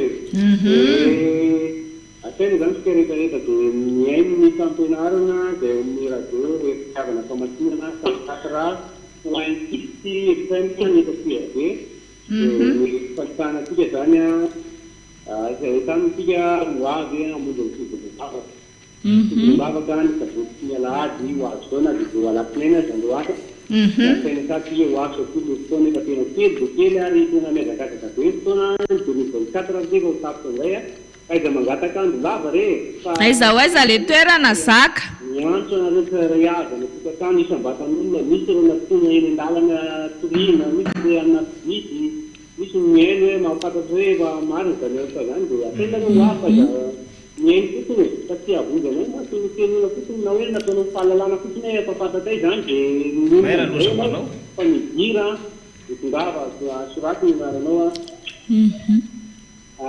ny toerana misy radio ATF sy nytengonenao samo zany efa tirabe eo avaraky ny fasambahiny ronjato metatra miala medical de mpanjakany ahitan'io antenina radio avo io ianao dia misy tengonenao soa efa tirabe sy manodidina tokana ihany izy io miaraka amin'ny ambassadeur-nao soa izy misy mipakataka misy manova ovazaoteny maro zao mba tonga da tsy azo famonjena fa tokana ihany dia miaraka amin'ny ambassadeur-nao soa iria irery any zany tengonany ao soa efa fatatirabe ny fidoloa dia atiatanarivo i 97 FM dia hitanareo ny télé nareo ny radio fa ny atiatirabe 54.6 FM zay ny fanetanana fa somary lavalava fa mbola betsaka ny finisy eny raha tikerehetrarehetra mifandarina maraina makasitrakanao ny antso zaka ahoana efa nome zaka ihany koa moa nytory lalana zay any atsirako anareo any atsirabe any moa zany dia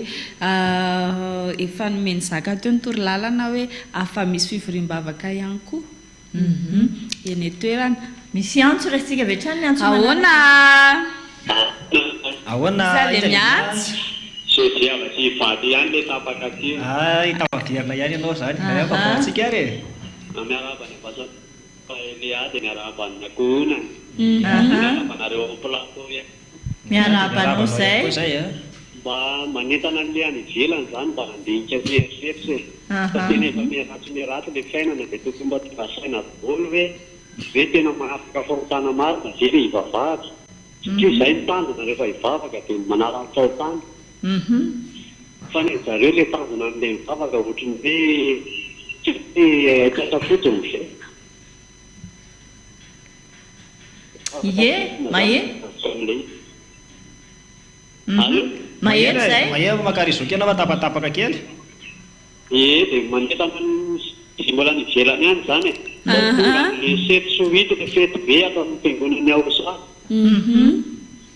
zay ny fanetanana avaty ia tsy adiny koa le amin'ny disy le amin'ny disy any amin'ny CCI fa mila tonga mila tonga aloha maka ny tapakila ny huit iyo makasitraka anareo makasitrakanao ny antso ihany koa ia misy antso ray efa vonimbonina ihany koa raisitsika vetrany ary zay antso zay ahoana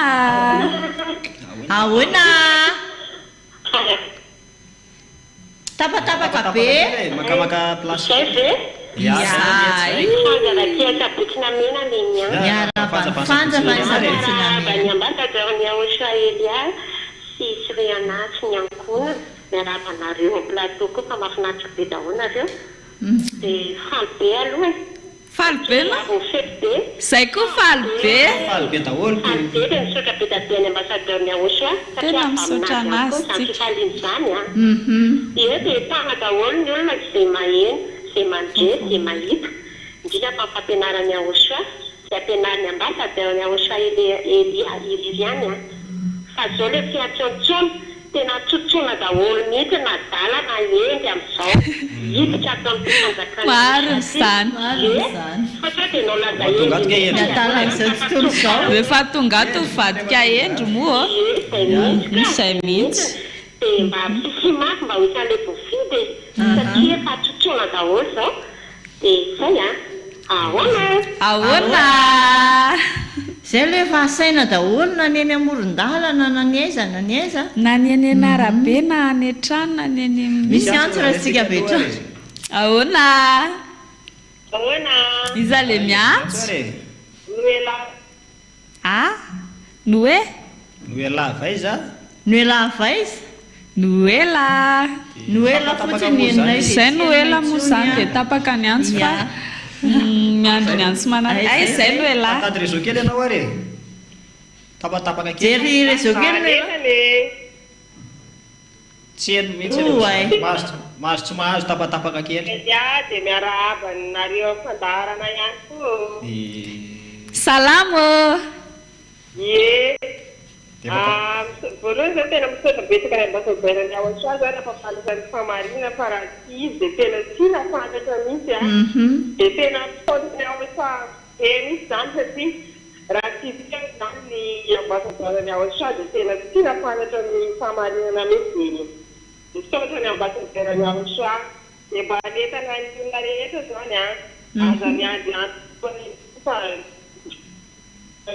zao fa rehefa tapitra izany 2026 zany dia efa tsisy natao intsony dia ary osikazay fa rehefa mbola misy azo mbola amin'izao mbola miantso a ny manatona ny fanjakany Aosy dia rehefa misy lahatra indrindra ilay miery fampianarana ihany koa rehefa misy lahatra dia mianarana fa tonga dia manatona ny fanjakany Aosy dia aza diny foana ilay ny fampianarana ilay olona dia misaotra betsaka nareo dia ahoana makasitraka anao ihany koa ny antso hoe dia izay no namarana zay koa moa no namaranantsika ny mpandaharantsika fa dia manentana ho anareo foana moa zany zahay telo mianada io koa tsy sarotry miteny mihitsy hoe manatona amin'izay aty amin'ny Aosy tongava aty amin'ny Aosy aty amin'izany misy zany Andriamanitra marina zany dia tongava amin'izay le 7 8 dia aty le 8 aty maka le billet entina makany amin'ny CCI vato eo amin'ny fankalazana an'le fidin'itory ambassadeur-ny Aosy Elia nandritra ny 70 taona izay dia ankalazaintsika amin'izy ao anatin'io koa fankalazana ny radio ao anatin'io koa efatra amby roapolo taona fahadimy amby folo taona ny télé fahadimy amby folo taona ny fahadimy amby roapolo taona ny radio manentana antsika fa efatra amby roapolo taona ny radio fa efapolo taona ny ambassadeur-ny Eliany fa zao amin'ny sabotsy sy alahady nareo dia efa tonga aty fa tsy amin'ny 8 7 nareo vao tonga aty fa makanesa aty sabotsy sy alahady dia mirary tontolo andro mafinaritra dia izay nanao fanay felomana rehetra manaraka andray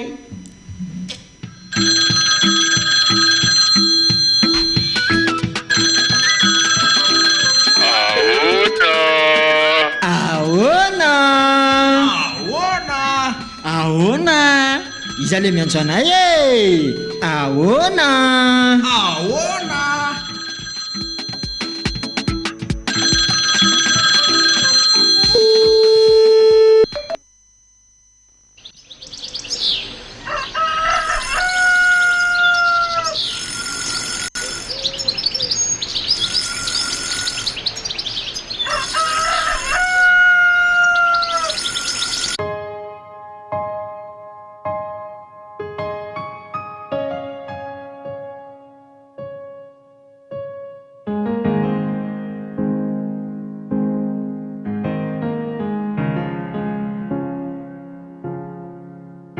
mety amiry firy anjombona tsy feranako ny taray efa impirimpiry ratraino de voilikariko latsainy na mbola rivotra mifofo orambe mivatravatra tsy asakanay tsy teranazy de raha oalatsiko andavaka yaosho ano isintonay fa matsoky azy eo matombola mitsoro feno quase matozombola tamana yaosho ano ampinga entiko miroso any amin'ile fazava izombola tia tianao malale izombola tia yaosho na izaka ale izombola tia na izampitale ifinognano tiko lay marina tsy diso zao tsy iaraminao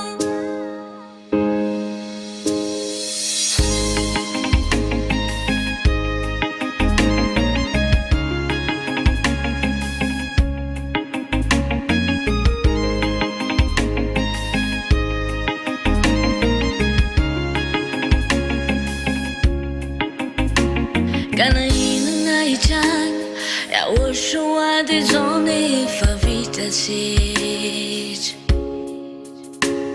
ireo vesatra lanjaiko ozakaiko yaosho afazatsy taray nirifiry ozakaiko na mavesatra lanjaiko fefa aiko roso efa miandry ay eny averiko fatia tianao yaosho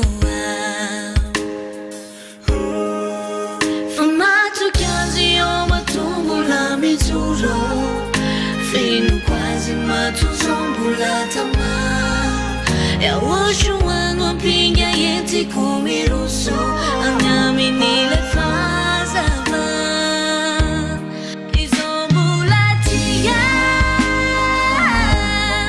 tianao malale izombola tia yaosho na izaka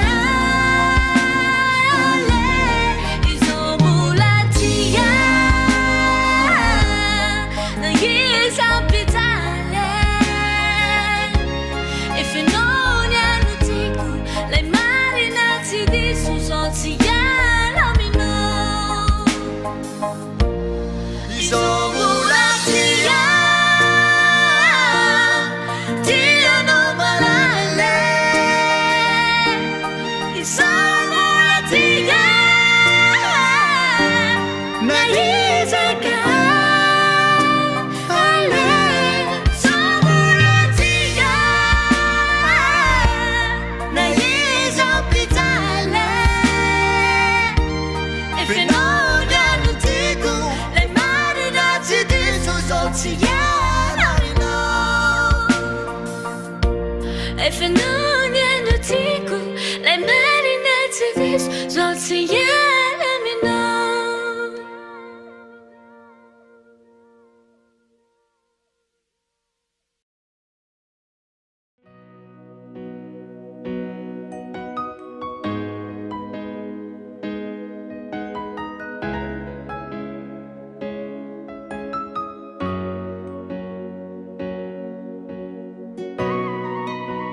Elia miarahaba manokana any tatamara yayava ary Elia koa miarahaba manokana ny yaosho malalako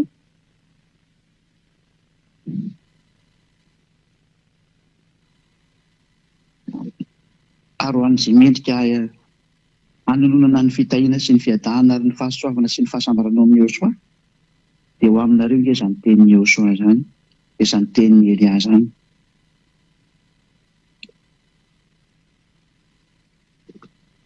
tonga tsika amin'ny fotoana izay rahantsika indray hoe mihaino fampianarana. Ny lohatenin'ny fampianarantsika dia ataovy hoe tsy azo atao intsony ny mitandrina didy folo. Izay misy izany aton'ireo lohateny eo. Tsy azo atao intsony ny mitandrina didy folo. Izany hoe rehefa te hitsipy eny amin'ny hevitra izany dia mitandrema foana didy folo ianao. Dia izay izany no azavaina amintsika rehetrarehetra, mety ho lavalava ihany ny teny androany. Fa mahasoa antsika izao fampianarana izao. Ary entiny eliahana pofona amin'ny rehetrarehetra izay nangalatahaka ny anarana hoe Yahosoa, na nanova hoe Yavasoa, na nanova hoe Yahosoa, na nanovan'izay Yahoa tsy maro samihafa any. Dia be anarana novovan'ireo olombelona dia manam-porofo aminareo izany androany. Mpangalatra tsy mahay mangalatra ny tena izy. Fa tsy misy an'izany olona manana an'io Andriamanitra marina io izany ka hitandrina didy folo. Aloha ny zavatra sary voalohany. Fa ny tena marina aloha izany amin'ilay horazaina amintsika dia ity ny teny voalohany, fa tsy mbola ilay sary voalohany teny teo, fa ity ny teny voalohany. Ny olona izany izay mpanota dia tsy misy Andriamanitra mihaino azy izany. Ary rehefa tsy mihaino azy Andriamanitra, ny Elohim Israely izany, dia voalohany miresaka sy mifandray ny olona iny dikan'izay. Satria ny lalàna dia milaza mihitsy hoe ny mpanota dia avy any amin'ny devoly. Dia rehetra mpanota izy dia avy any amin'ny devoly, satria ny devoly tena nanota hatramin'ny voalohany. Izao raha vakiantsika aloha izay fanombohana izay araka ny bokin'ny Jaona voalohany. Jaona voalohany toko 7 andininy favalo. Jaona voalohany toko 7 andininy favalo. Zaka nareo misy hoe iza izany kokoka izany fa mivadiko izany. Mety aketo mantsy sady manaraka an'ilay teny izy amin'ilay hoe iny andreny mety namitohy teny rehefa sendra mifanina mitohy teny dia efa eto izy aketo izy.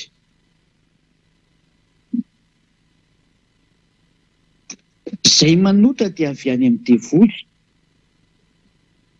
Satria ny devoly manota hatramin'ny voalohany. Hoy tsara be kosa ilay nataonareo. Mety be mihitsy izao.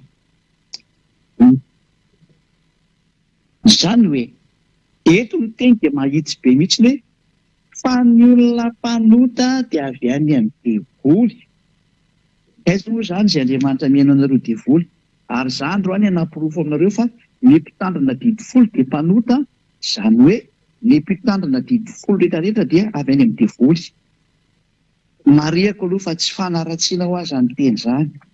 Eliaza izany tsy ny raha nanaratsy olona. Fa ny raha ny teny marina kosa izy hoe tena tsy mety eny ilay ataonareo e. Tsy mety mihitsy eny ilay ataonareo fa tena mamono ny fanahinareo nareo. Tena aza mba manao adalàna intsony ilay olona. Zaranareo nge ho tamin'izao génération-nareo izao nareo mahaino an'izao fampianarana izao. Ary tena tsy nianiko manokana aloha ny malagasy hoe tena sambatra nareo. Tamin'ny fiteninareo no nivoahan'ilay fampianarana. Tany amin'ny nosonareo no natongavan'izany atao hoe ambassadeur-n'i Yahosoa izany. Tena voafity nareo. Sambatra be nareo natao voaloham-bokatra mihitsy nareo ao amin'ny hafa firenena hoentina ho any amin'ny Yahosoa. Tena sambatra nareo e. Ary izany itenenako amin'ireo Zeda rehetrarehetra ireo, zanaky ny avo indrindra rehetrarehetra hoe tena mba mijoro mihitsy nareo. Ohatran'izany kosa dia malemy ny any Togo hoe izay tsy mba voateny mihitsy e. Tafiditra nareo ka nareo deuxième ligne mantsy nareo. Ireo ny deuxième ligne dia mifalia mihitsy nareo any. Sambatra be nareo. Ary izany dia itenenako amin'ireo Zeda rehetrarehetra hoe tena mba mijoro mihitsy nareo. Ohatran'izany kosa dia malemy ny any Togo hoe izay tsy mba voateny mihitsy e. Tafiditra nareo ka nareo deuxième ligne mantsy nareo. Ireo ny deuxième ligne dia mifalia mihitsy nareo any. Sambatra be nareo. tena mifary daholo fa todika manokana amin'ilay nosy voafity ahy tena sambatra nareo dia moholo maro anisa zao amin'ity fanjakana masina ity hoe miaina ao anatin'izany hoe tsy manota intsony zany satria ny mpanota ngeka avy any amin'ny devoly izay rehetra manota dia avy any amin'ny devoly dia izay na tonga ny eo samy teny hoe ianareo avy any amin'ny devoly rainareo ka izay tiany rainareo atao no ataonareo zay Jauna toko fahavalo Jauna 8 43 44 Regardez, j'ai dirigé. Jauna 8 43 44 Nahoana moa tsy azonareo ny teniko satria tsy mahay mihaino ny teniko ianareo fa ianareo dia avy amin'ny devoly rainareo aiza sitraky ny rainareo ny tianareo atao izy dia mpamono olona hatramin'ny taloha tsy mba mitoetra amin'ny marina satria tsy misy marina aminy izay nahoana izy ny tsy azonareo ny teny satria tsy mahay ny teniko mihitsy nareo satria nareo avy any amin'ny devoly rainareo fa ny olona mpanota zany mpanao ratsy satria eo manao ratsy moa izy io mpamono olona tsy misy marina aminy marina ampiakarina kely angambany mety ka ary raha manainga izy dia niazo zany olona zay satria mpandainga izy sady rainonainga olona mpanota mihitsy izy zany ny dikan'izay tsy manam-piakarina kely raka izy dia anina fa tafadany amin'ireny marina fa tsy mitoetra amin'ny marina izy mbola misy teny eo ambany hoe tokony hiakatra kely eo amin'izay teny izay mihitsy ny zany dia hoe mpanota mpandainga rainonainga tsy mitoetra ao amin'ny marina mpamono olona zany na teo devoly zany mpanao ny ratsy zany ary ny devoly izay mpanao ratsy ny devoly izay mpanao ratsy dia tena manao ny ratsy marina tokoa ary ny zanany izay mitovy aminy dia mpanao ratsy tahaka anazy ka ny mpanao ratsy sy ny mpandainga sy ny mpanota zany dia samy zanaka devoly daholo dikan'izany mitandray mandikan'izany ianao izay mandray hava nefa ianao hita tsara fa ny olona mpitandrina didikolo zany dia mpanota zany hoe tena mitovy kilasy amin'ny devoly zanaka devoly avy any amin'ny devoly ary reto mpanota reto dia tsy misy Andriamanitra mihaino azy zany Andriamanitra tsy mihaino ny mpanota afetsika hatrany mihitsy ny fanazavana Isaia 7:50 satria fampianarana dia tsy maintsy fiainona daholo ny teny Isaia 7:50 andiny voalohany sy ny faharoa Isaia 59 dia 1 sy ny 2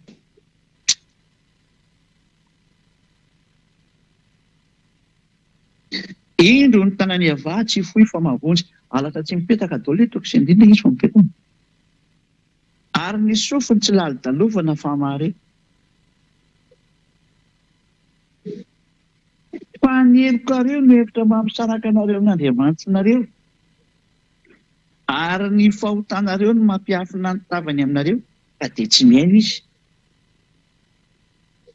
eto zany dia mazava be mihitsy fa tsy mihaino ny mpanota zany io Andriamanitra io laha miandro io fotsiny ianao zany dia ikan'izay bavaka ho anao izay fampilaza fampanota io ary dia pofoako amin'izay ary ny mampanota anareo mpitandrina didikolo rehetrarehetra manerana an'izao tontolo izao ary teny omeny ely ihany mpangalatahaka rehetra maneran-tany ary rehefa herinareo ty dia maiza mipepaka amin'izay dia manarahany ely hafa tsisy hevitra mihitsy no any lalana makany amin'ny lanitra ny lanitra raha tsy manatona ny ely ihany areo zany efa miteny sao dia ho médecin après la mort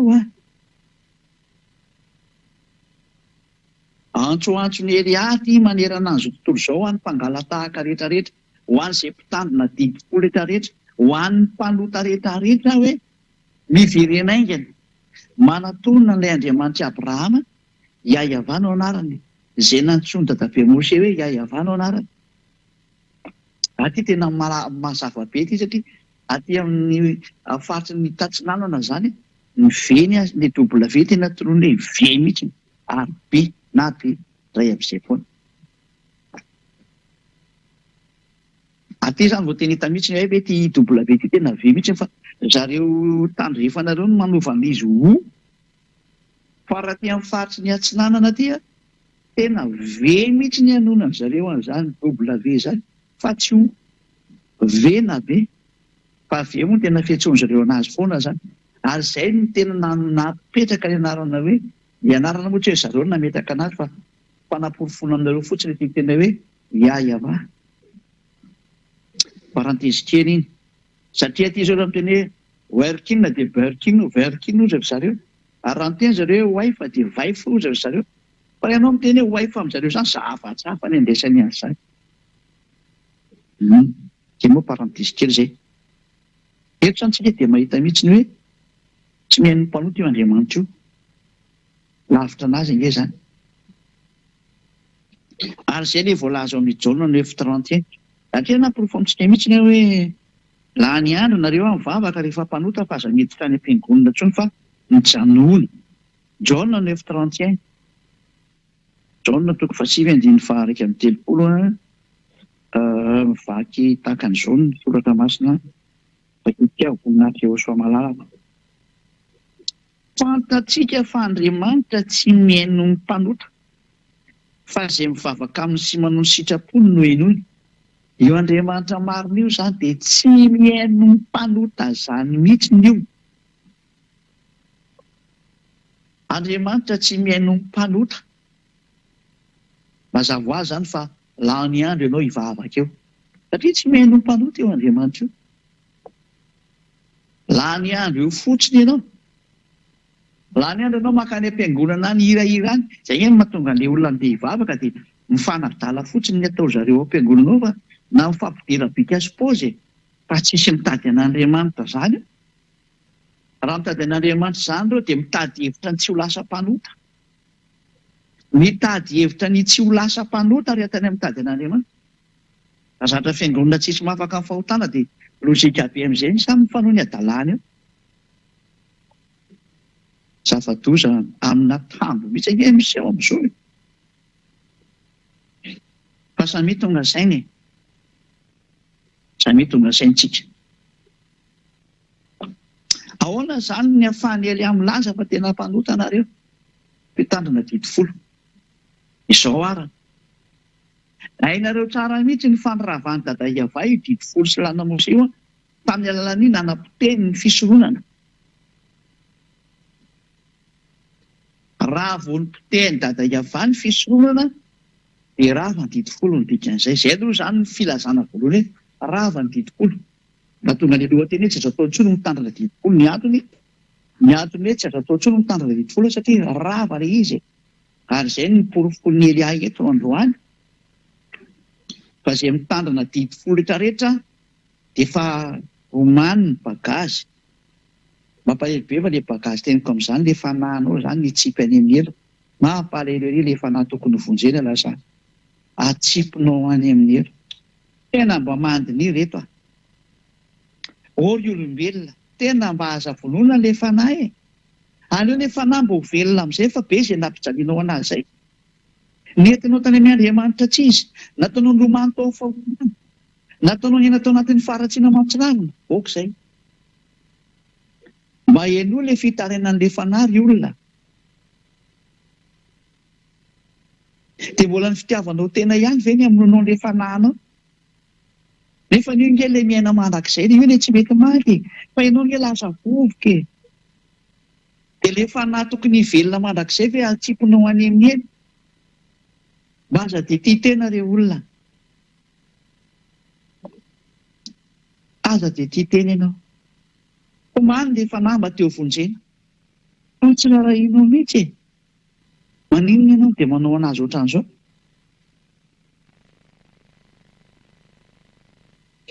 Tena mahatonga saina. Ataontsika aloha jery Miteny aza hoe io dada Iava io mihitsy nandrava ny didy folo sy lalàna Mose. Sao mantsy ny voalaza an'io didy folon'Andriamanitra sy lalàna Mose io zany, lalàna an'Andriamanitra io dada Iava, dia tsy azo ampiana io didy io ary tsy azo ny sorana. Izay ny lalàna fototra zany mifehy io didy folo sy lalàna Mose hoe aza ampiana dia aza ny sorana. Deutéronomie 4:1 sy ny faharoa. Deutéronomie 4:1-2. Ary ankehitriny ry Israely, mieno ny didy sy ny fitsipika izay ampianariko anareo mba harahanareo, dia ho velanareo ka hiditra sy andovan'ny tany izay omeny avy Andriamanitra ny razanareo anareo. Teny hoe arao ilay didy tsipitsipika izy dia ampianariko anareo dia mba hiditra ao amin'ny tany Kanana anareo. Izany hoe ny objectif amin'ity didy folo telo izany dia efa hazavaiko anareo izay mpitandrina azy fa mampiditra ao amin'ny tany Kanana, izany hoe mitondra anao mankany Israel. Dia ny fanontany napetrako taminao ary aminao ary dia izao: ianao ve lasa nakany Israel rehefa nitandrina an'io, satria izay ny objectif amin'io. Ianao raha mbola mipetraka ao amin'ny tany misy anao io, mandraka androany mbola eo ianao. Fa ilay didin'Andriamanitra nomena zanak'Israely dia mitarika anazy ho tonga any Israel. Dia tsy miendra indray sasany dia Israely ara-panahy io, aza mba miteniteny foana. Olona tena ho an'ny Israel nge reto olona reto ary tonga tao izy. Ianao ngamba tonga tao? Aiza misy ohatra Israely ara-panahy io zany. Hitanao amin'izany ny hevitra diavoly avy any amin'ny diavoly ao amin'ny sain'ireo mpitondra fivavahana sy ny mpanodikodina ny tenin'Andriamanitra io, miara-mita izao tsika izao miteny hoe hiditra sy andovan'ny tany izay omeny avy Andriamanitra ny razanareo anareo. Natokana ho any zanak'Israely mihitsy izany ilay satria ireo no any amin'ny tany Kanana dia any Israel izany. Ireo no makany fa tsy ianao. Efa diso adresa nge ianao izany izay hafa firenena izay nitandrina an'ilay didy folo, satria maninona? Ilay didy natokana ho an'ny olona ho any Israel, ianao olona tsy ho any. Inona izany nitandremanao an'io? Raha breziliana ianao dia hipetraka ao Brezila, inona izany nitandremanao breziliana an'io? Ho an'ilay mpitondra fivavahana ao Brezila. Raha ho azareo an'ny Togo, ianao raha olona tsy ho an'ny Israel koa na tsy hipetraka any ianao. Tena hoe verona ny Togo foana satria any ny tanindrazanao. Inona izany nitandremanao an'ilay didy folo? Ho anareo Togolais, ho anareo Malagasy ohatran'izay koa. Raha Malagasy ianao angano hipetraka any Israel, ianao nga dia ho an'ny Israel no teny izy, fa ny olona hipetraka sy honona any Israel nge no mitandrina an'io e. Ianao raha sady tsy mieritreritra no any ary tsy manam-pahefana ho any, daholo ianao nefa no mitandrina an'io. Eo ange dia efa diso nareo e. Hiditra sy andovan'ny tany izay omeny avy Andriamanitra ny razanareo anareo. Ny olona mpitandrina didy folo zany ny objectif amin'izany dia mba ho tafiditra ao Israel. Ianao nefa tsy mety niditra anakany fa mandrakandroanao mipetraka ao amin'ny tany misy anao. Anao Amerikanina, ianao Anglisy, ianao Frantsay, ianao Alemaina, ianao nizanizy, ianao zany. Hitenenako an'izany teny izany hoe ahoana ianao amin'io sary io? Ianao Indiana, ianao Japonais, ahoana ianao amin'izao teny izao? Hitanao fa any dia efa diso daholo ny zava-drehetra. Loatra ditsika ny teny. Aza ampianareo ary ny teny izay andidiko anareo ary aza ny esorana anareo. Fantandreo ny didiny avy Andriamanitra reo izany didiko anareo. Ity didin'Andriamanitra didy folo sy lalàna Mose ity izany dia efa namoahana didy hoe aza ampianareo dia aza ny esoranareo. Tsy aza atao mihitsy ny zany manampy an'io ary tsy aza atao mihitsy ny manaisotra an'io, fa tena lalàna mihitsy ny zany.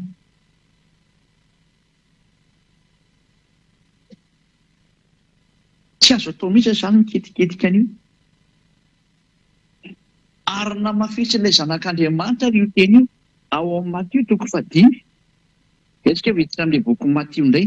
Ity ilay mba ianaran'ny olona teneny ao na boky Matio 5:5. Ianao ihany aza mamatotra ny tenanao amin'izany hevitra izany. Matio 5:5 andin'ny 7:20. Nefa vao maika nitady hamono azy, aiza ohatra Jaona indray ity lovakiko ity ry olona. Averina kely Matio 5:5 andin'ny 7. 20. Matthieu 5:18. Falazaiko aminareo marina tokoa. Mandra-pahafoana ny lanitra sy ny tany. Dia tsisy foana akory ny amin'ny lalàna na dia litera iray azy, na tendrotsoatra iray azy, mandra-pahatanteraka izy rehetra. Any hoe tsy azo foanana mihitsy io ny teny Joshua ho an'izay mitandrina an'io. Dia tsy azonareo foanana io ny teny ao anatin'io na litera iray azy. Satria ny lalàna ao amin'ny Deutéronomia 4:4 dia miteny hoe aza nampiana dia aza niesoana. Dia izay nahatonga an'ilay zanak'Andriamanitra, zanaky ny avo indrindra, ilay maty teo amin'ny hazo fijaliana, Joshua no anarana. Ilay niteny hoe tsy azonareo foanana io ho an'izay mipetraka ao anatin'io rafitra io, aza foanana io. Fa ilay tsy mipetraka ao anatin'io rafitra io moa izany tsy misy idilana izany. Tsy miditra amin'izany, tsy miditra amin'izany satria tsy mipetraka ao. Ho an'ireo olona izay milaza fa mitandrina an'io didy folo sy lanamosy io, dia voadidy ianao amin'ny tenin'ilay zanaky ny avo indrindra hoe tsy azonao foanana na litera tsotra iray na tendrotsotra iray. Litera iray na tendrotsotra iray tsy azonao foanana. Ny bokin'ny Deutéronomia 4:4 dia hoe aza nampiana, aza niesorana. Fanontaniana mipetraka amintsika rehetrarehetra ato an-tokantrano, na ny ampiasana izay mandray an'i Eliaza, ambassadeur-n'i Joshua. Raha maheno an'izany teny izany nareo tsy azo nampiana, tsy azo niesorana. Maninona ny nampidirinareo tao Jesosy? Natsofoko nareo tao anatin'io didy folo io. Mamaly an'izay pastera, mamaly an'izay mopera, mamaly an'izay ny mpitondra fivavahana rehetra, maninona nampidirinareo ao anatin'io resaka didy folo io ilay zanaky ny avo indrindra, ataontsika hoe izy ny anarana fa ianareo moa dia efa diso asany amin'ny anarana hoe Jesosy, Jesoa, Jésus, Jesus, efa tsy izy mihitsy. Andriamanitra nampanota sy nampanonao foana anareo, io no nampitandrina didy folo anareo mba hitetehanareo any amin'ny elo. Izay teletika ho any amin'ny elo rehetra dia mitandrema didy folo ary manarahany Jesosy, na i Jesoa, na i Jésus, na Jesus, dia ho any amin'ny elo nareo. Indrisy vononareo ny fanahinareo. Maheno any ely ihany efa n'izao ilay fanahy dia mibitabitaka ery tena teo vonjena, fa vonony amin'ny avonavonanao. Vononao no ny amin'ny avonavonanao. Vononao no ny amin'ny fatsikamozanao. No ny amin'ny firerianao diso toerana. No ny amin'ny fanamboninao tena amin'ny tsy amin'antony. Dia vononao ny fanahinao. Mba mieritrerety. Apetraka aminao ny teny hoe ahoana moa nareo nampiditra an'ilay zanak'Andriamanitra, ilay niantona teo amin'ny hazo fijaliana ao anatin'ny didy folo, satria eo indrindra mantsy no resantsika indray. Novonoa ny dada Iava mantsy io resaka fisorohana io, tena ny fahafahany mihitsy ary tsy navelona nataony zanak'Israely. Nefa ny fisorohana io dia ao anatin'ny bokin'ny Levitikos 5:12. Dao raha vakitsika izay teny bokin'ny Levitikos 5:12 izay hoe ao anatin'ny lalàna Mose ilay izy. Dia rehefa hitanareo raha ty Levitikos 5:12 ity fa ny fahafahany dada Iava tsy nasenina natao tsony, dia tsy menatra mihitsy ny olona niatso Jesosy, Jesoa, Jesus, Jesus mba hatainy amin'izay ilay Jesosy. No batainy Jesoa, no batainy Jésus, no batainy Jesus, dia natsofony eo amin'ny plasin'ny fisoronana io. Izany natao hoe tena devoly velona mihitsy ny nanao an'izany sary izany. Devoly, ary izay mbola manaraka an'izany sary izany izany hevitra izany dia devoly daholo izay manao an'izany.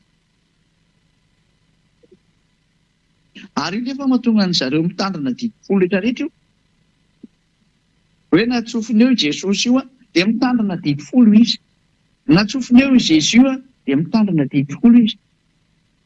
Natsofony eo Jesus io dia mitandrina didy folo izy. Dia natsofony eo Jesoa io dia mitandrina didy folo izy. Dia tambosiny amin'izay ny ampafolo-karenany olona rehefa avy eo. Satria izay monko tena bio amin'ny resaka didy folo io, hitango ampafolo-karena. Zay, ohatra rehefa tsika arany sary. Le hevitriko toko fahaenina ambin'ny folo a.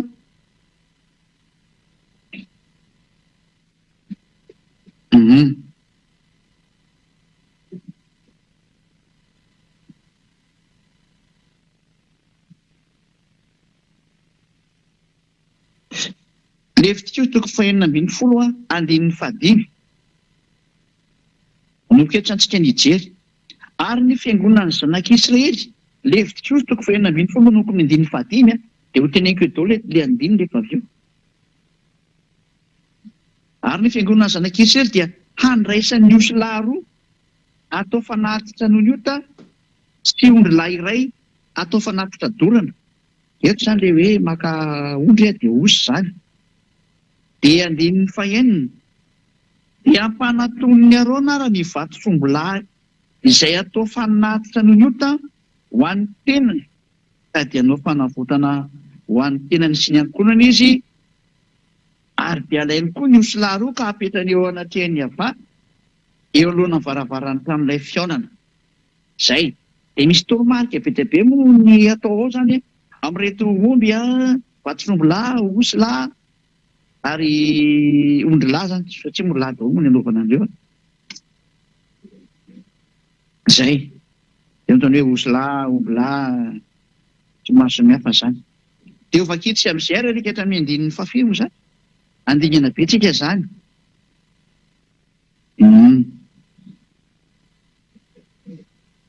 Amin'ny andin'ny fahasivy amby roapolo amin'izay ka hatrany amin'ny farany amin'izay vakitsika zany.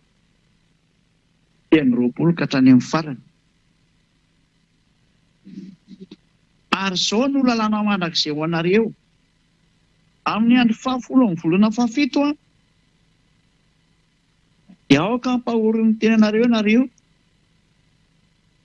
ka tsy ianao raharaha akory nareo na ny tokotany na ny vahiny eo aminareo amin'ity andro fahafolo amin'ny volana fahafito ity zany. Zany hoe le 10e jour du 7e mois. Zay ny zany. Fa amin'izany andro zany andiny fahatelopolo no anaovana fanavotana ho anareo a, fanadiovana anareo ka adio afaka amin'ny fahotanareo rehetra eo anatrehan'ny ava ianareo. Zay. Ity andro fahafolo amin'ny volana fahafito ity zany dia fanadiovana ny zanak'Israely mba hoe mba tsy manotaintsolo izany izy rehefa amin'ny vaninandro ihany, mba fanafahana amin'ny fahotana hoy io. Zay le sary zay. Dia meny dada iava amin'izay ny teny ao amin'ny andiny fefatra amin'ny telopolo ny hevitriko 1634 ho lalàna mandrakizay ho anareo ary zany, hanaovana fanavotana ho an'ny zanak'Israely indray mandeha isa-taona hahafahany amin'ny fahotany rehetra. Indray mandeha isa-taona zany ny anaovana an'io, fanafahana amin'ny fahotana. Io le hoe fisoronana io a, le fanalana amin'ny fahotana. Io le hevitriko toko fahaenina ambin'ny folo iray manontolo io. Ary mahambony an'io toko sy andininy io fisoronana io, satria io ny manala amin'ny fahotana. Ka raha ianao hiaraka amin'izany Andriamanitra marina zany, ianao tsy misy fahotana ny mety aminy. Ka ny mahambony an'ity le hevitriko toko fahaenina ambin'ny folo ity, le fanesorana ny fahotana indray mandeha isa-taona, dia satria io ny lalàna mampadio ny olona tamin'ny Israelianina zany. Mahatonga ny Israelianina afaka hiaraka amin'io Andriamanitra io indray mandeha isa-taona. Zany ny mahambony indrindra ny fisoronana raha tsy hainareo rehetrarehetra. Tsy ambony zany sabata zany, fa ngany sabata mahatonga anao hiavana amin'Andriamanitra. Raha dikainao raha sabata dia eo anao sy ny tranonao rehefa tsisy fisoronana eo.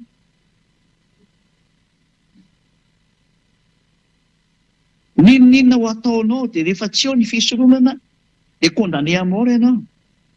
Satria ny lalàna ny fisoronana ny manala ny fahotanao indray mandeha isa-taona amin'ny fanaterana an'ilay raha eo anatrehan'ny dada iava. Ka rehefa tsy misy izany fisoronana izany dia tsy misy ny fanafananao amin'ny fahotana. Ka rehefa tsy misy ny fanafananao amin'ny fahotana dia tafasaraka amin'io Andriamanitra io ianao ka ho any amin'ny helo ny dikan'izay rehefa maty. Tanzeny izy fa tsy ny sabata zany no ambony. Izay no tonga ny apôstôly Paoly miteny hoe fototry ny lalàna ny fisoronana. Hébreu 7 vakitsika amin'ny teny frantsay.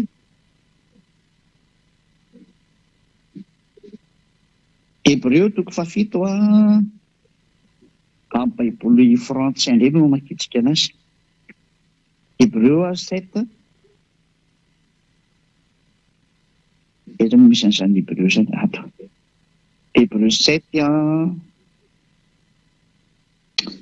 amin'ny 10 io angamba zay manomboka. Zay. Hébreu 7 11. Hébreu 7 11 amin'ny teny frantsay.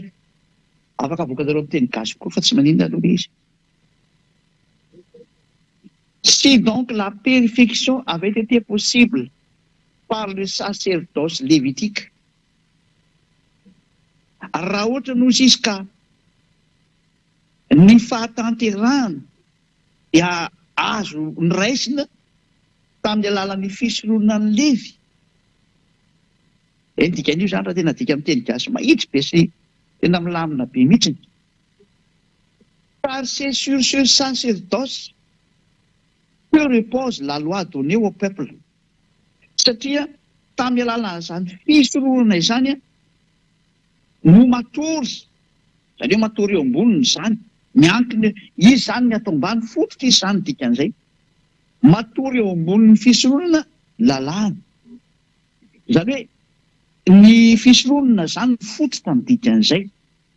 Dia se reposer eo ambonin'ity fototra ity ny lalàna maro samihafa amin'izay. Ka ny fototra zany na ny base zany na ny fondation dia ny sacerdoce lévitique. Zany hoe ny fisoroana zany ny fototry ny lalàna ny dikan'izay. Fa eritreretin'ireo moa zany fa raha vao ny fototra mihitsy zany miala menjerana ny trano e. Raha daholo iny ny zavatra hita eo ambonin'ny fototra io rehefa miala ny fototra. Eritreretin'ireo raha manahita an'ireny zavatra tifirina reny ka hoe rava ny fototra fa handeha menjerana ny trano e. Any amin'ny faritry ny Ukraine any tena be an'izany.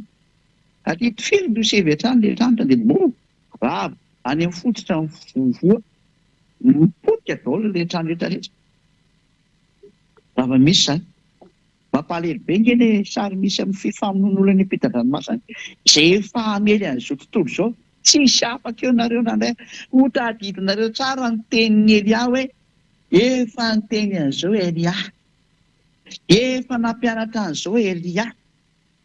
Dia hitodika amin'izay ny fanahinareo, za tsy niteny ianao tsony fa ny fanahinao no hitodika hoe naninona ianao raha mba niainao ny Elia nefa dia hitanao tsara ny publicité nataony tany aminao tany, ny fandefasana ny fampianarana hoen'ny sofinao na aparitany manerana an'izao tontolo izao ny fampianarana. Fa ny avinavy ianao tsy mba nentina ny ray na nambany ianao heverinao fa olombelona mitovy aminao zany Elia zany dia nambanianao sy ny tenenao zao rehetra zao ho tadidinao tsara. Matony izany Elia zany teny hoe tsy manota intsony izay miaraka aminy. Miaraka amin'ilay Andriamanitra lehibe indrindra izy namorona n'izao tontolo izao le Dieu des dieux qui a créé tous les dieux. Ouais, avy loatra zany dadako zany, iavano anarany. Ary izy no naniraka ny Elia, ary izay tafaraka ny Elia tsisy nanota intsony. Ohatry izy antsika teny azy. Eto zany tsika dia mahita mihitsy hoe ny fototry ny didy folo sy lalàna Mosesy zany. Lalàna Mosesy dia ny fisoroana ilay fitostoko fahenina ambin'ny folo ilay manala ny fahotan'ny zanak'Israely indray mandeha isan-taona. Saingy tsy teny dada iavaly izy, tsy teny tsony. Ary any amin'izay ny Israelianina satria nampitandrina foana dada iavaly. Ajanononareo ny fahadalanareo. Manao ny adalàna zanak'Israely dia avy eo nefa izy manao fisoroana. Ajanonareo adalanareo ny fanoerana anahy io fa tsy mety amiko ireo sy dada iavaly. Manao ihany izy dia manao ilay fisoroana izy rehefa avy eo dia mandeha isan-taona dia ohatran'ny hoe milamina foana satria ko lalàna mipetraka tokoa moa izy nararotiny rehetra mihitsy n'ilay zavatra ary lasa fanao mihitsy ny hafaran'izy. Tsy zaka ny dada iavaly tsony nahita an'ilay sary fa tezitra amin'izay satria lasa fakasiana anazy mihitsy izy nandraisany fanapa-kevitra amin'izay no ravany fisoroanana eo. Izy en personne nanrava ny voalohany rindra. Ka raha voarava ny fisoroana nataony dada Iavarava, izy tena nanrava anazy, dia rava ny didy folo sy lalàna Mose iray manontolo. Izy nanrava azy. Valy teny menana rehetrarehetra mihitsy ny hoe ny dada ny venona metaka anazy, dia ny zanany venona nanrava anazy. Le didy folo zany resatsika io. Dia manome valy teny mihitsy anao mihitsy ny androany hoe ny dadany mihitsy ny nanrava anazy dia namafisy ny zanany teo amin'ny hazo fijaliana. Dia ny marina. Confirmation ny hazo fijaliana io. Daholo afaka itsikara ny tenin'Andriamanitra mikasika ny amin'izay. Ao amin'ny bokin'ny Isaia, toko fahaenina amby enimpolo andininy faha telo. Isaia 66:3.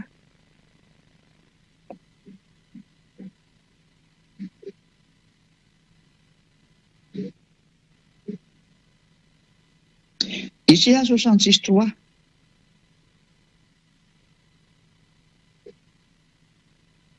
Izay mamono omby dia ohatra ny mamono olona. Zay aloha zay anankiray zay. Ozy anao hoe resaka mamono omby nge zany e. Dao ary, tozatsika ary. Izay mamono ondry atao fanatitra dia ohatra mamolaka vozona alika. Ona indray ny teninao amin'io ary. Resaka mamono omby fotsiny ve mamono omby fotsiny ve resaka sisa tena tonga hatrany fanatitra amin'izay le izy. Fanatitra ny resahany eto. Mitovy amin'ny mamolaka vozona alika io ianao rehefa mitondra fanatitra ondry. Ka dia miteny an'ireto mpanatitra ondry rehetrarehetra manao fanatitra toy hoe mitovy amin'ny mamolaka vozona alika ianareo. Dikan'izany tena fanompo-tsampy mahatsiravina ataon'ireto olona mpitondra fanatitra ondry lava isaka manao zavatra tony. Inona ny mpanao ody ratsy rehetrarehetra mandefa an'itony ondry tony eny amin'ny toerana misy izay andehanany any reto. Mba mieritrerety fa mitovy amin'ny mamolaka vozona alika nareo izay soratra masina. Ozy ny tenin'ny Andriamanitra lehibe, miavo indrindra, le Tout-Puissant, l'Éternel, Yahweh. Ary izay manatitra fanatitra hohanina dia ohatra manatitra rakisoa. Dia rehetra manao fanatitra rehetrarehetra ozy ny tenin'Andriamanitra dia mitovy amin'ny manatitra rakisoa, nefa ny kisoa fady mihitsy raha ny didy folo ny resany hoe aza mikitikitika an'ireny nareo ozy ny dada Yahweh, izany hoe mihinana an'ireny. Nefa dia mitovy amin'ny manatitra rakisoa ianao. Zava-doza zany. Zava-doza zany. Tsy mety tsy nangeny efa natitra. Ary izay mandoro didikazo manontofo no fanatim-pahatsiarovana dia ohatra misaotra ny sampy. Izay rehetra mombany amin'ity fanatitra ity izany inona ho ataonao dia lazain'ny dada Yahweh mihitsy hoe mitovy amin'ny manompo sampy, mitovy amin'ny mamolaka vozona alika, mitovy amin'ny mamono olona, mitovy amin'ny manatitra rakisoa. Teo dada Yahweh no nilaza mazava tamin'ny alalany tamin'ny Isaia fa tsy mety ampitsony ny fitandremana ny didy folo sy lalàna Mose satria niravako mihitsy ny fisoroana izay fotiky ny lalàna. Ka raha rava ny didy folo mopera sy pastera, ino ny tiana ataonao reo? Inona indray no valinareo an'ity? Inona indray no mety zavatra hoetriretin'ny sainareo? Fa mazava be ty sady mbola ho teneninareo indray ilay vahoaka ao aminareo hoe tsy raisina ohatran'izany ny tenin'Andriamanitra. Dia ory vahoaka izay mivavaka any amin'izany toerana izany mametraka anareo vendrana mihitsy io mpitondra fivavahana io.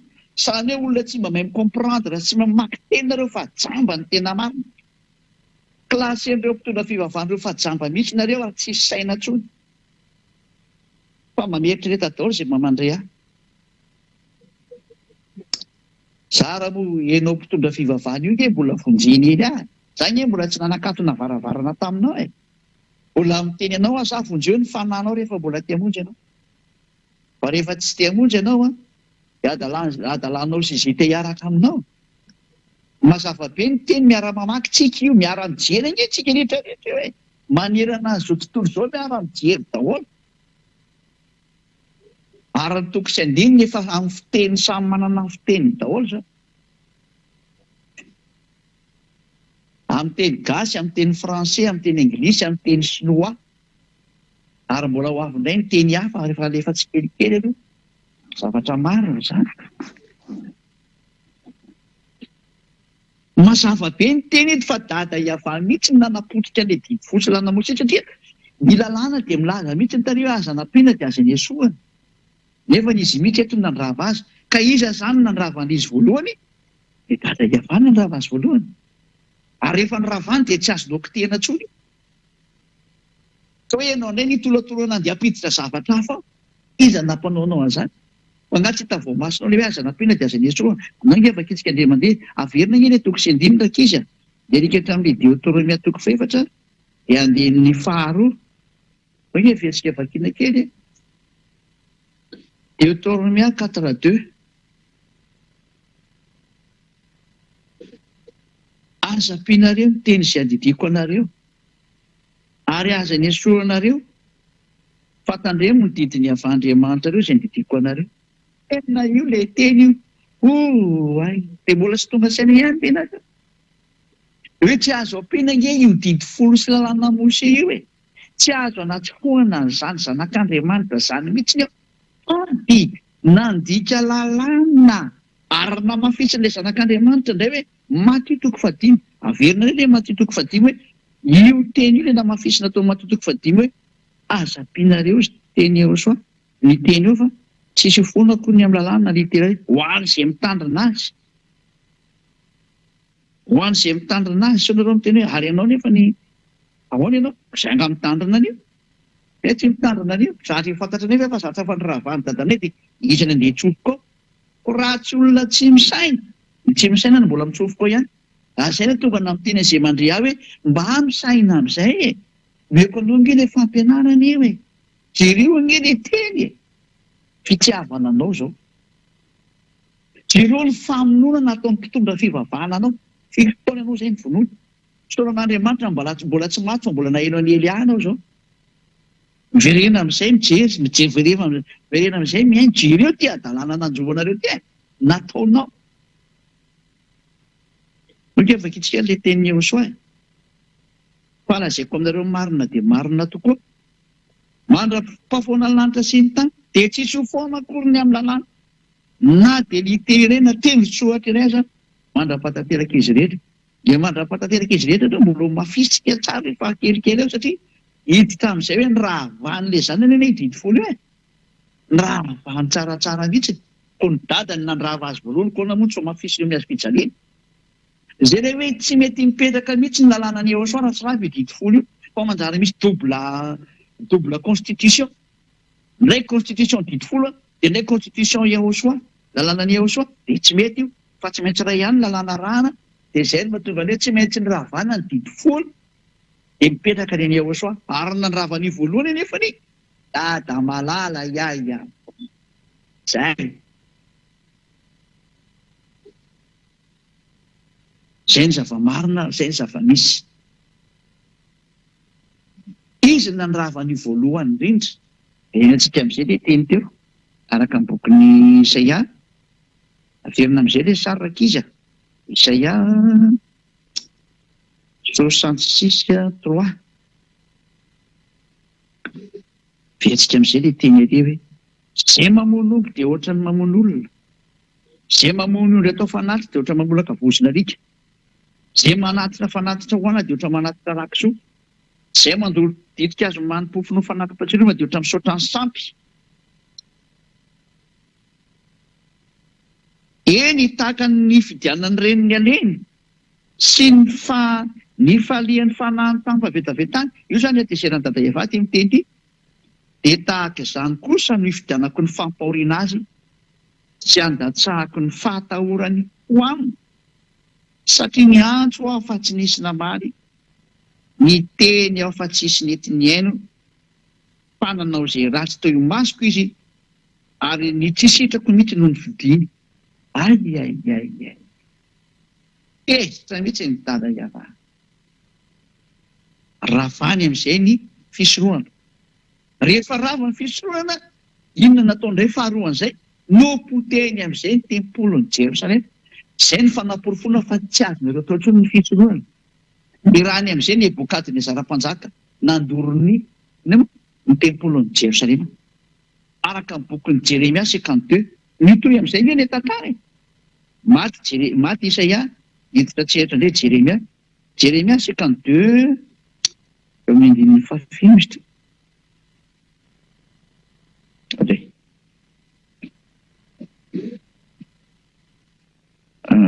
Isaia 52 Isaia 52 12 dia 13. Isaia Jeremia azafady. Jeremia 52 variana be mitady le teny dia lasa Isaia indray vao teny fa Jeremia ilay izy. Jeremia 52 12 ka hatramin'ny 13 zay. Ka hatramin'ny 14 mihitsy izany. Zay mihitsy ny vakitrika zany. Hoe ty ary nataony dada Iavana teny amin'izay ny tanàna ny Jerosalema dorina hatrany amin'ny tempoly rava tsisy mipetraka tsony zany rehetra zany. Ary tamin'ny andro 10 tamin'ny volana 15 tamin'ny taona 7 nanjakan'ny Nebokadnezara mpanjakan'ny Babilôna. Etonga tany Jerosalema Nebozaradana lehibe ny mpiambina mpanompon'ny mpanjakan'ny Babilôna ka nandoro ny tranony Ava sy ny tranony mpanjaka mba amin'ny trano rehetra tany Jerosalema. Ny trano lehibe rehetra dia nidorana tamin'ny afo avokoa ary ny manda rehetra manodidina ny Jerosalema dia noravany miaramila ny kaldiana rehetra izay nanaraka ny lehibe ny mpiambina. Rava tanteraka mihitsy ny tempo rava ny tanàna rehefa tesy dada Iavana tsy mety mihaino ny teny amin'izay. Ianao koa izay tsy mety mihaino izao teny izao ianareo rehetrarehetra hafa firenena eny fatra ny amin'ny Israeliana rehefa tratran'izao teniko izao izay tsy mety mihaino ny teniny Elia miomana koa ny fandravanana anareo. Fa tena miala nenina faraparany Elia fa tena loza mahatsiravina ny enjoan'ny taninareo. Mbola tazomina fotsiny ny loza tsy hikapoka aminareo amin'izao ritenenako izao fa tena mihaja mba miteny angely aho hoe hafanenina foaka izay fa dia tsy zakanareo tsony ndehandeha ny andeha amin'ity taninareo ty tsy zaka ny lohanareo fa tena ho avy amin'izay ilay teny hoe hiazakazaka anareo ka hivembena hitady ny tenin'Andriamanitra. Zay tsy fanirikanina fa ny etaeta hitady hanina ary etaeta hisotro rano fa faniriana hitady ny teny Iavana fa tsy ahitanareo. Ho tonga aminareo daholo izany teny rehetrarehetra izany. Indrisy ireo olombelona raha mba nainihaino an'izao teny izao nenareo.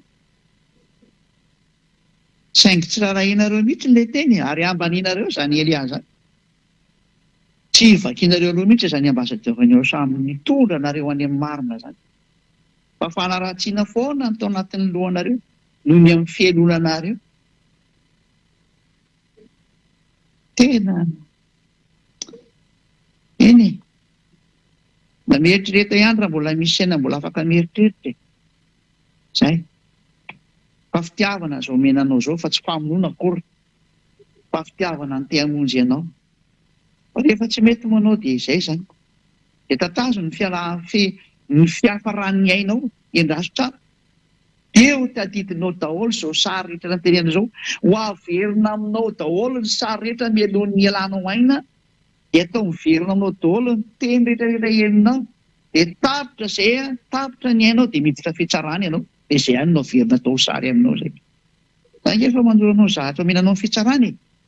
Ny mpitondra fivavahanao anao tsy mahay an'izany. Izy amin'ity tany ity tsy mahay an'izany fa Elia mahalala an'izany satria lehibe ny mpitsarana eo Elia e. Lehibe ny mpitsara ny fanahinao.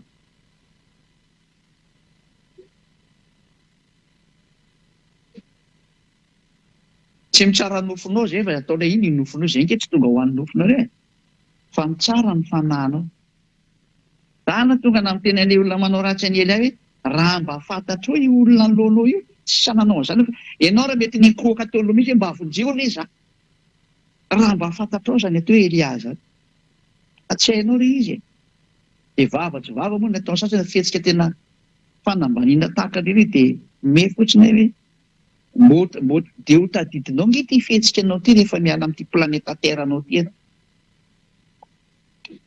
Dia hozy anao ianao rety ambony tany ka iza ny anaoko aminao. Oh, hay. Na someko anao le teny fa niasa taoko ty ary moa edy any afaka olona tsy nanota intsony dia tsy olombelona tahaka anareo izy hoa avy any amin'ny lanitra ny lanitra avy any misy any Ahosoa no ke efa ketsika niteny parenthèse kely indray ianareo e ao amin'ny Jaona toko 7 Jaona toko 7 esa misy any niteny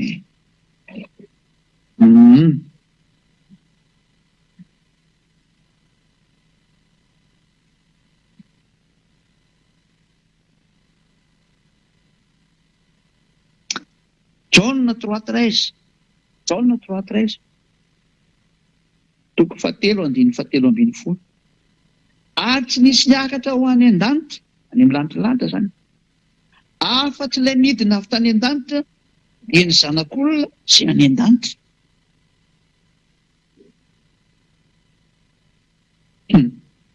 fanina mihitsy no nianao zany tezany inona ty teny ty eto ary mama tena inona izay izy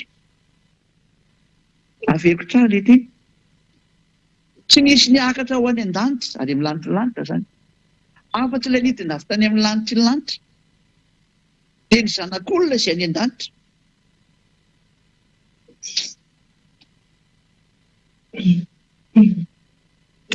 dikan'izany teny zany dia io Ahosoa ety an-tany io any an-danitra izy amin'io fotoana io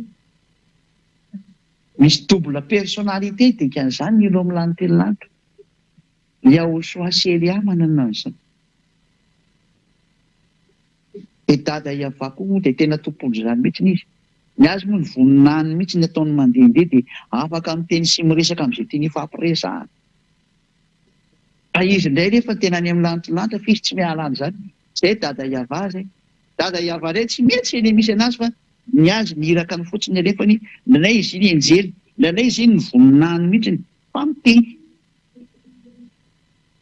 zay na hoe double personnalité dia Ahosoa koatra an'izay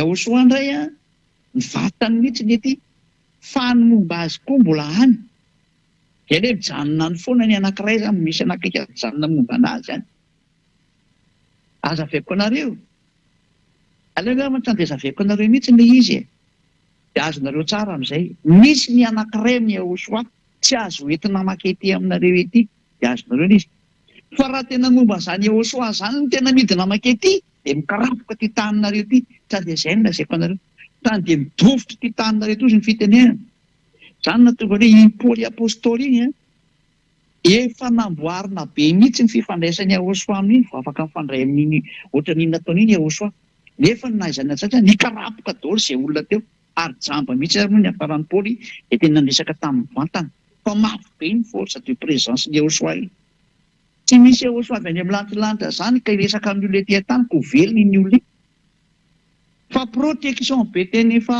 goavana be nomena ary be dia be ny zany efa esorona any amin'ny vatany Ahosoa afaka mifandray ohatran'ireny izy satria zany Ahosoa zany Ahosoa égale force destructrice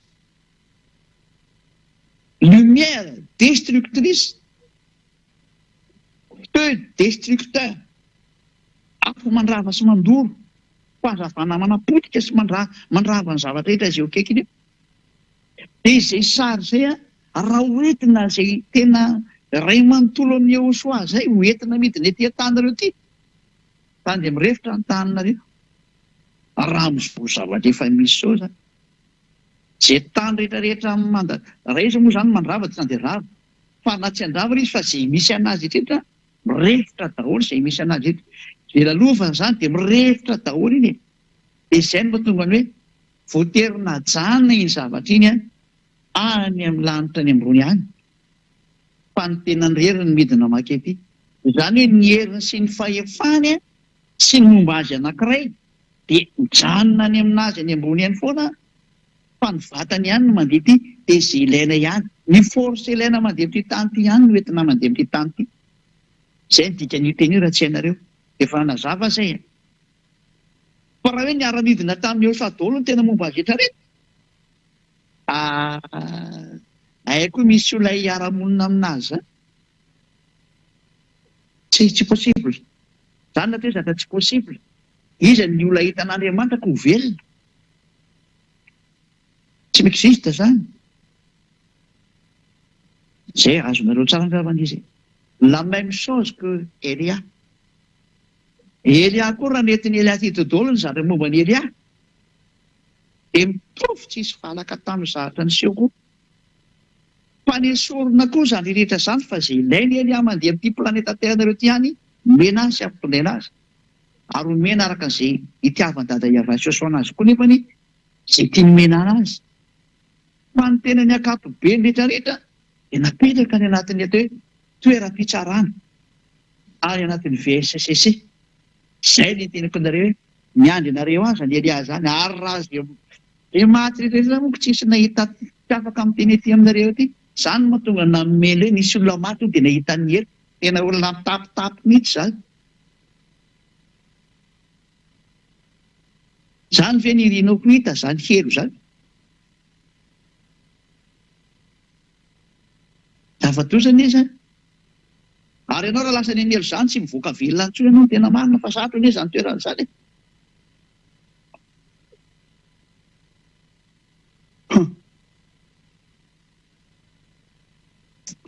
Fa Elia indray tena mahay manavitra fanahy Elia.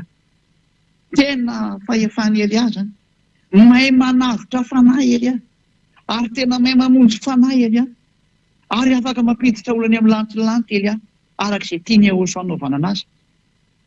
Fa Yahosoa manao an'iny araka mibaiko ny Yahosoa dia mandeha ho azy amin'ny Elia izy. Ary raha misy tena zahatra mba ireny Elia koa, ekeny Yahosoa zany. Ny apôstôly moa manana fahefany hoe izay ampidirina aty dia tafiditra, izay tsy ampidirina aty dia tsy tafiditra. Maika ve fa zany Elia zany. Zany natao hoe fitiavany Yahosoa daholo zany. Fa zany Elia zany dia mitovy amin'io Yahosoa io. Izay nataovana azy hoe zandriny Yahosoa, tena zandriny mihitsy, namany.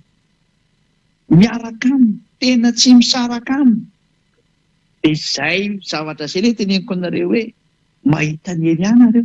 Raha vao maty nareo dia mahita ny Elia nareo.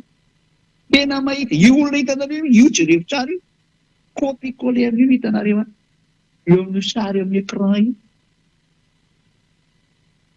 Tena tsisy valaka amin'io.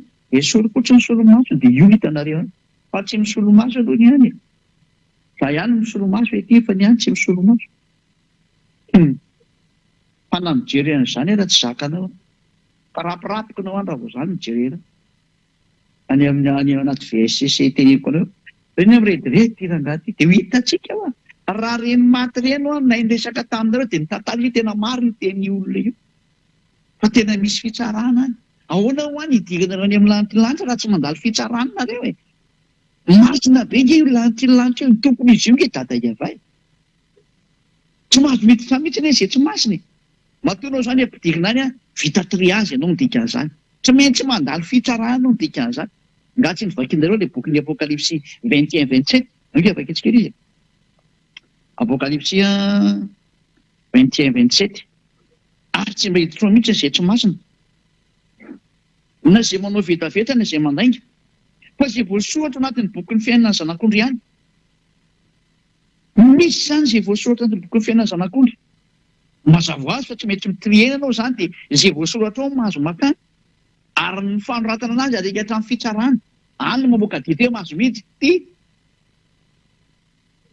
prezantena any amin'ny Yahosoa amin'izay dia miditra ianao.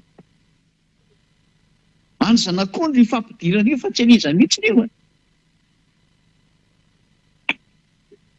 Tsy mba miditra mihitsy izay tsy masina.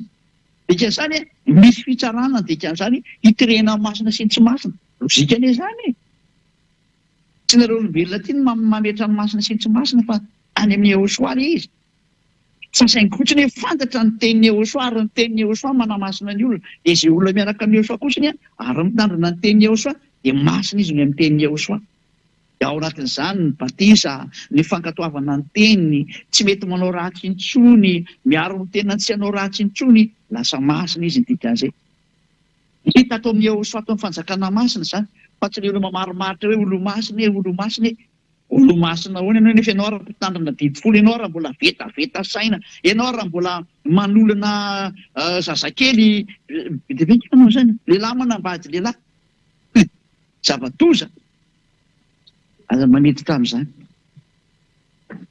ato amin'ny Yehosoa kosany tena tsy manoty intsony eo amin'ny Yehosoa zay le dia tena marina tena sans discussion mihitsy za fa iena anaty tongetra ireo tena trande mihitsy amin'ny lanitranitra fa tsy maintsy mandalo fitsarana daholo na iza ireo mantany arenao hoe mandalo fitsarana iza ny tsarako zara lehibe ny fitsaranako iza ny tsara ary raha misy izay mitsara anahy dia Yehosoa sy ny dadako Yahva ihany zara ty manao ny asan'izy mianako zara ty efa mangataka mafy amin'izy mianako hoe mba hampio haingy na vitany ty asa ty ko na dia ny fandrenesany an'izany tsy afinaritra be na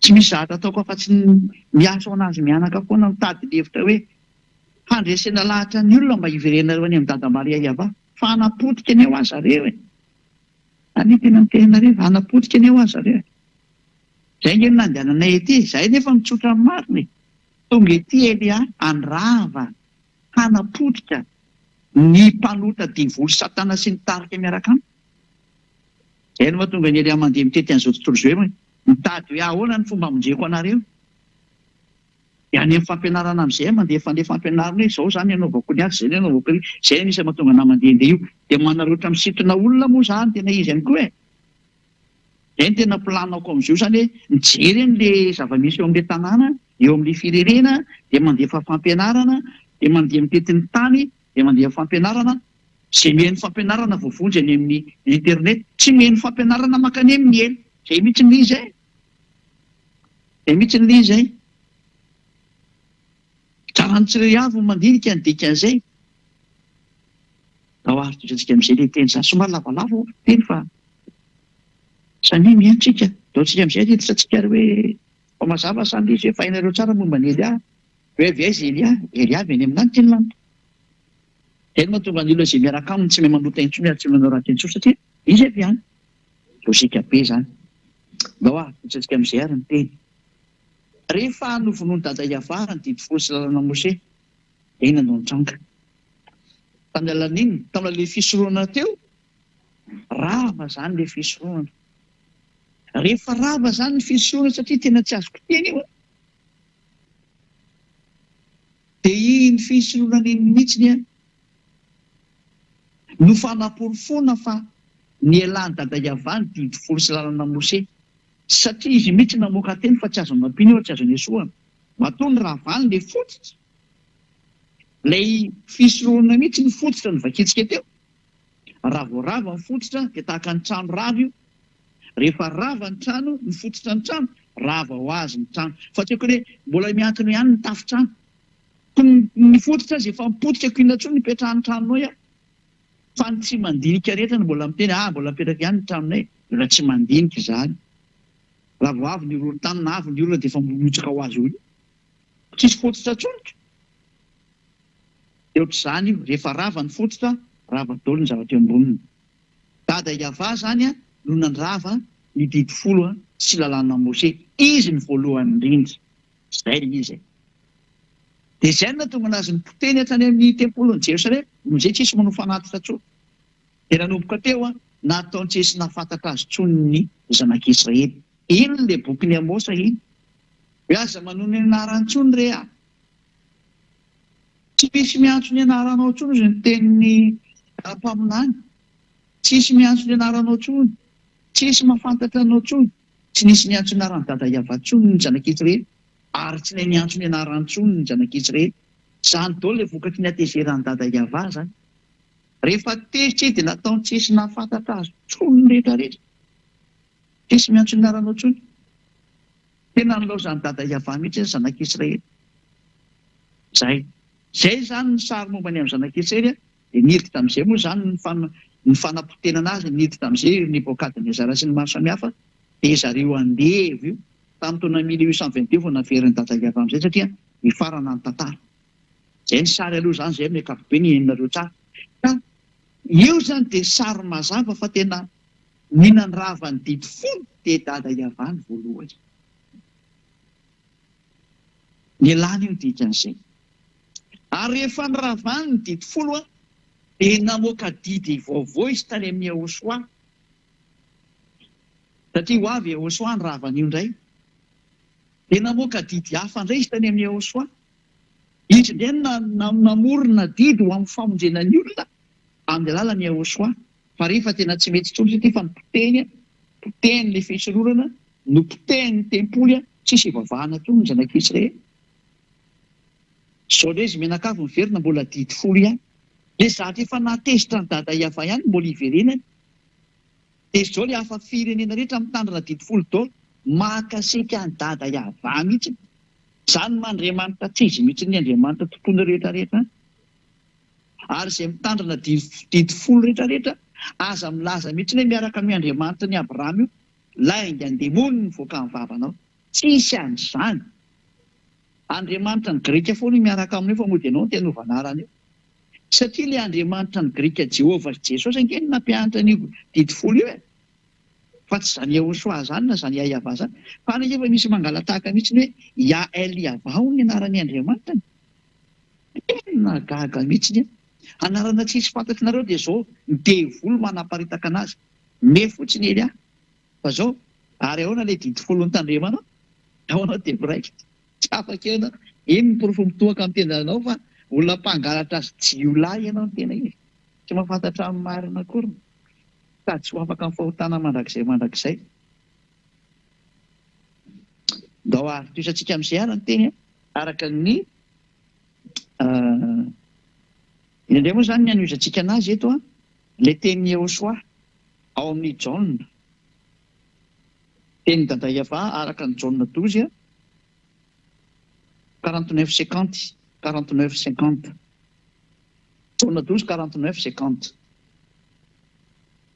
Satria izaho tsy niteny ho ahy fa ny ray izay naniraka izy no nandidy izay ho lazaiko sy izay ho toriako. Eto izany dia misy didiny menan'ny Ehosoa zany ity no entinao midiny eny ambonin'ny tany dia ampahafantarin'ny olombelona ho amin'ny fanavotana anazy. Dia vainy ray zany ity zatra ho tenen'ny Ehosoa amin'ny olombelona ity, raha tsy hainao didy hafa mihitsy fa tsy didy folo intsony. Rivo efa ny rahavana azafady. Rivo efa ny rahavana hitantsika teo ny rahavana dada Iava dia mbola iny indray ve no entina avy any. Dia ilay mahatonga ana miteny hoe nareo miteny hoe mahasika fiteny fa tena tsy mety kosa angely izy. Dia izay mitondra teny hoe mba misy saina kosa e.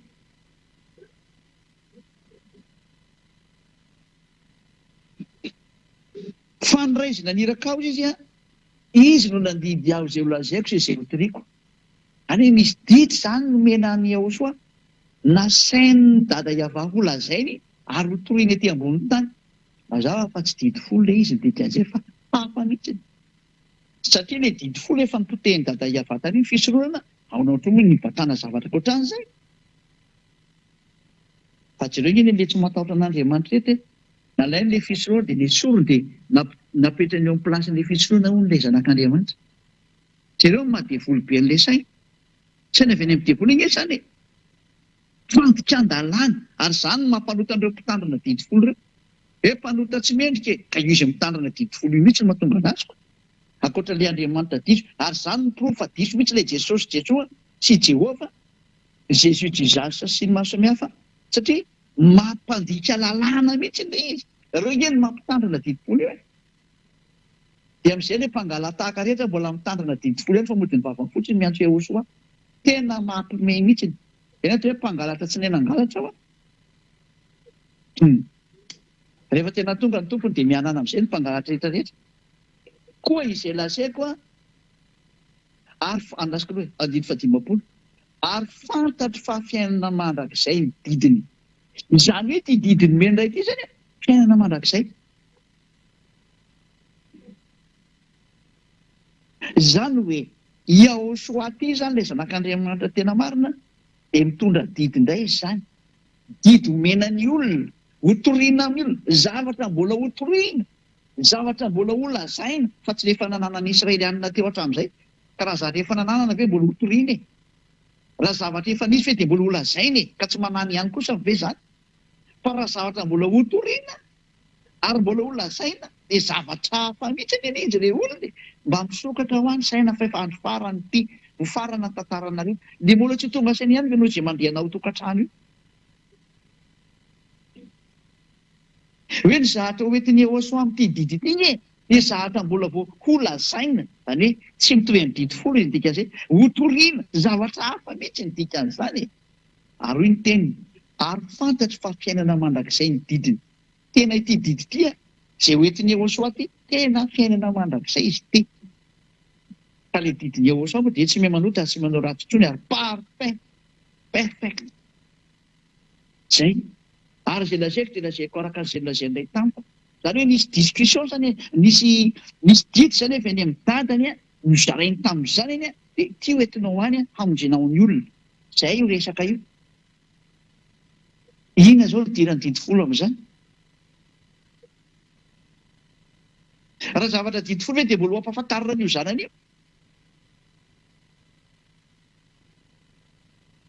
izy mianaka zavatra efa mahafantatra ny zavatra ny fanaovana tamin'ny zanak'Israely mbola ho ampianarina ny zanany ve lesa mba mieritrerety zavatra hafa mihitsy aty satria hoe zay mbola ho lazaiko ary zay mbola ho toriako zatra mbola tsisy mahay ity zavatra ity tsy fantatry ny Israely ihany ary nohony amin'ny tsy fahalalany anazy mihitsy ny namoniny Yehosoa teo amin'ny fijaliana satria ny fanohitra tamin'ny zatra nananany zareo le ny teneny Yehosoa no vonoiny amin'izay lozika be ngely izy zany no profa zavatra hafa mihitsy le nilazainy Yehosoa ary zavatra hafa mihitsy le nitoriny tsy nisy idirana didy folo zany resaka zany ka rehefa tsy nitovy tamin'le didy folo vonono zareo Israely ihany nefa dia tena dada iava mihitsy ny namonjy le didy folo talohan'ny fotoana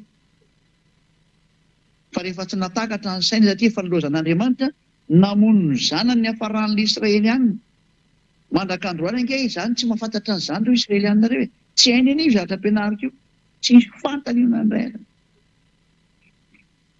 zany rehefa niady tamin'ny dada iava fanina mihitsy ianao fa tsy zatra fantatra anao teo mitatsika inge ny anjoan'ny Israely afaka fotoana fo fotsiny tenako anareo hitanareo ny anjoan'ny Israely io fa ibabababa io kelikely io mitra-pihavanana amin'ny Rosia io kelikely io zay le anao fifanarahana amin'ny fahafatesana anao an'izany io Israeliana io ary hitanareo tsara Rosia fa miaraka amin'ny Iraniana io ne lova kitsika ny ten'Andriamanitra mikasika ny amin'izay zay tsy mino dia mba mino rehefa miseho ty zavatra ty nefany tsy tara loatra Isaia toko 20 Isaia 28:15 angamba izay Isaia 28:15 28:14 aloha e 14 dia ny 15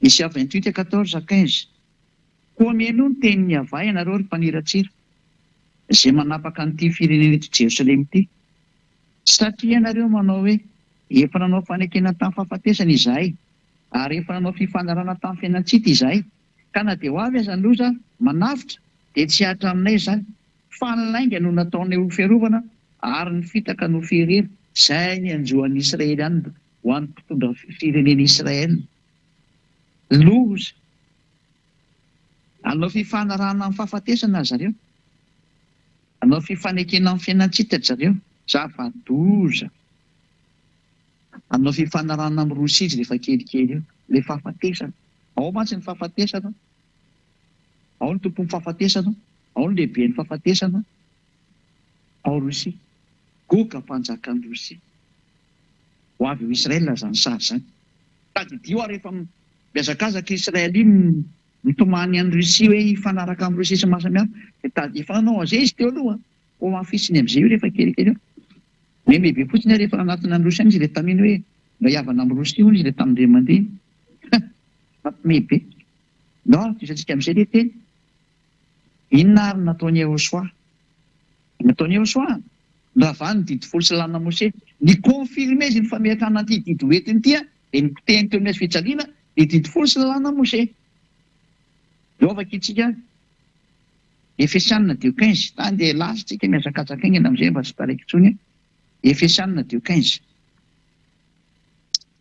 fakitsika amin'ny anaran'ny Yehosoa voninahitra ny dadamala iava Efesianina 2:14 sy ny 15 fa izy no fihavanantsika izay nahiraintsika roa tota ka nandravany hevitry ny fisarahana fa tao amin'ny nofony nandravan'ny fandrafiana dia ny lalàna nisy didina tao Tandremana mba hanakambany antsika roa tota ao amin'ny tenany olom-baovao iray ka novan'ny fihavanana. Tao amin'ny nofony nandravan'ny fandrafiana zafatindrindra fa inona io zany hoe tao amin'ny nofony nandravan'ny fandrafiana dia ny lalàna nisy didina tao Tandremana. Inona zany lalàna zany? Dia ny didy folo sy lalàna Mose. Mampiavaka antsika amin'ny teny frantsay izy io Efesiana 2:15 dia mba homan'ny kely rakizy raha misy anareo le Torah fa avoakantsika hoe le Torah raha mamaky Torah nareo dia mba avoakantsika kely hoe le Torah. Efesiana 2:15 raha misy raha hitanareo fa rehefa tsy hitanareo dia leo amin'izao fa ataontsika teny frantsay fotsiny fa zany hamaky anazy ety fa raha hitanareo vao may tsara le boky Sefer Torah. Efesiana 2:15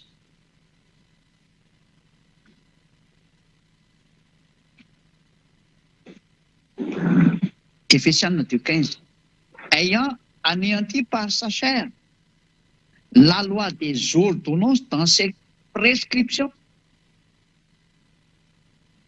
Rehefa noravany teny mihitsy ny tao nofony zany la loi des ordonnances dans ses prescriptions, ny lalàna ny didy rehetrarehetra miaraka amin'ny fitsipika rehetrarehetra. Mazava be zany fiteny frantsay fa tena rava ny didy folo sy lalàna Mose. Baiboly katolika romana io vakiokio amin'ny teny frantsay. Rava ny didy folo, rava ny lalàna Mose. Dia andao indray tsika hamaky amin'ny baiboly tsy misy any aminareo any fa mety aty amina ty any angamba na amronao rehefa tsika manaraka Efesiana 2:15 amin'ny baiboly jiosy indray ty Sefer Torah ny jiosy amin'ny testamenta vaovao.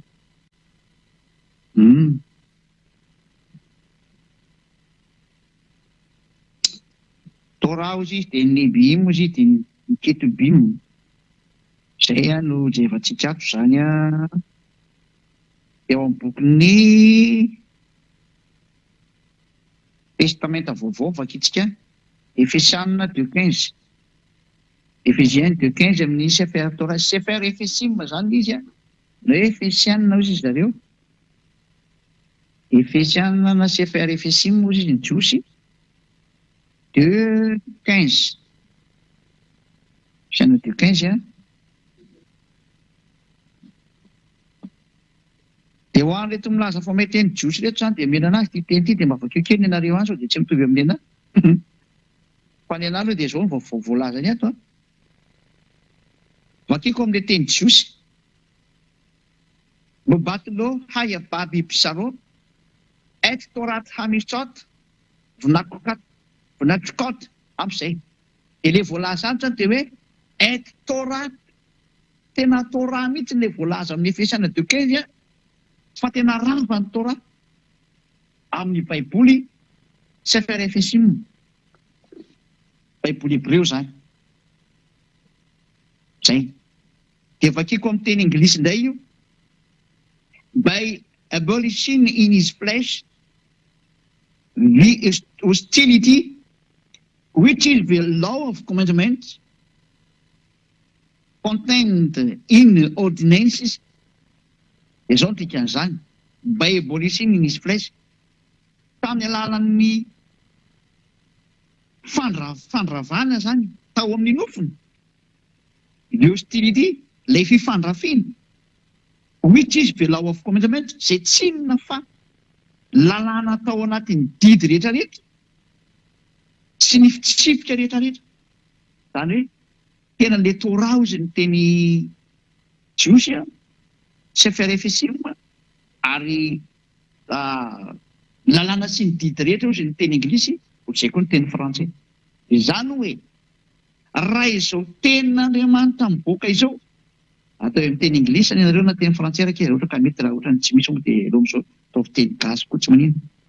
Raha izao teny mandeha izao zany ataovy teny gasy fa tsy manino mba ho hitan'ny olona le toko sy andininy zany Efesiana 2:15 izao tena ny Torah mihitsy no maty teo amin'ny azy fijaliana. Zany hoe rehefa vonono dada Iava izy dia ny vonono zanany amin'izay teo amin'ny azy fijaliana. Rehefa niravany dada Iava dia ny zanany mihitsy no nasenina matsika anazy eo amin'ny azy fijaliana mba ho rava tanteraka izy, ary rehefa rava teo amin'ny azy fijaliana didy fosilana Mose dia mipetraka automatika amin'izay ilay ina moa filazany lalam-pandrenana ina moa filazany lalam-pandrenana amin'ny teny frantsay constitution. Première constitution zany didy fosilana Mose dia ny vonono dada Iava no voalohany tamin'ny lalàna fisorohana rava zany ny didy folo ny dikanitsy lalàna Mose dia mba tonga niny officiel mihitsy rava dia ny vonono Yehoshua teo amin'ny azy fijaliana. Rehefa ny vonono Yehoshua teo amin'ny azy fijaliana officiel na rava azy zany teo amin'ny azy fijaliana. Rehefa officiel na rava azy teo amin'ny azy fijaliana dia mipetraka amin'izay ny deuxième constitution, la nouvelle alliance, Yehoshua miaraka amin'ny fanekena vaovao lalànan'ny Yehoshua amin'izay izay mahatonga ny olona tsy mahay manao ratsy intsony, tsy manao teny intsony, lasa perfect ozy ny anglisy na parfait ozy ny vazaha miaraka amin'ny Yehoshua zany sy Elia izay efa nirany isolo tena azy ety amin'ny planeta terre nareo izay entsokonareo hoe andao amin'izay hiaraka amin'ny Elia. Hoentiko any amin'ny Yehoshua nareo, manaova batisa ato amin'ny Yehoshua.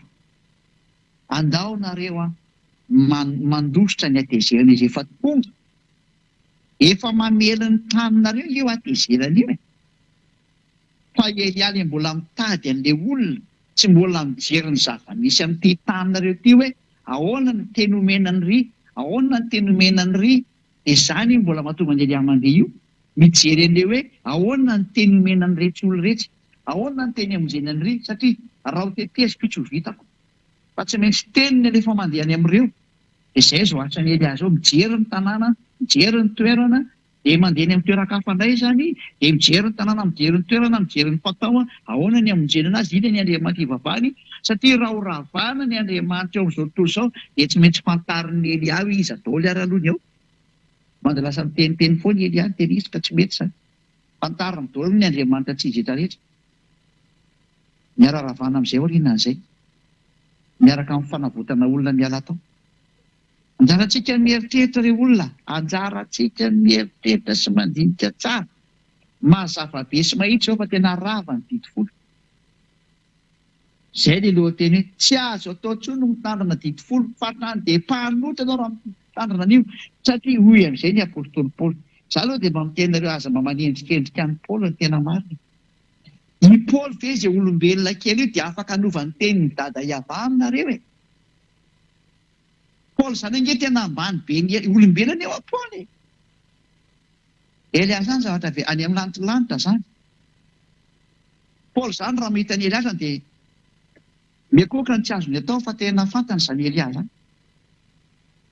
Fantany zany hoe zandriny Yehoshua iny. Lazaiko anareo zany. Aiza ny ahafahan'ny Paoly manohitra ny dada Iava aminareo hoe dada Iava ve nandravan'ilay fisorohana dia i Paoly ve dia hanovany zany hoe ao fa naveriny teo izy Paoly fa adala ve nareo e.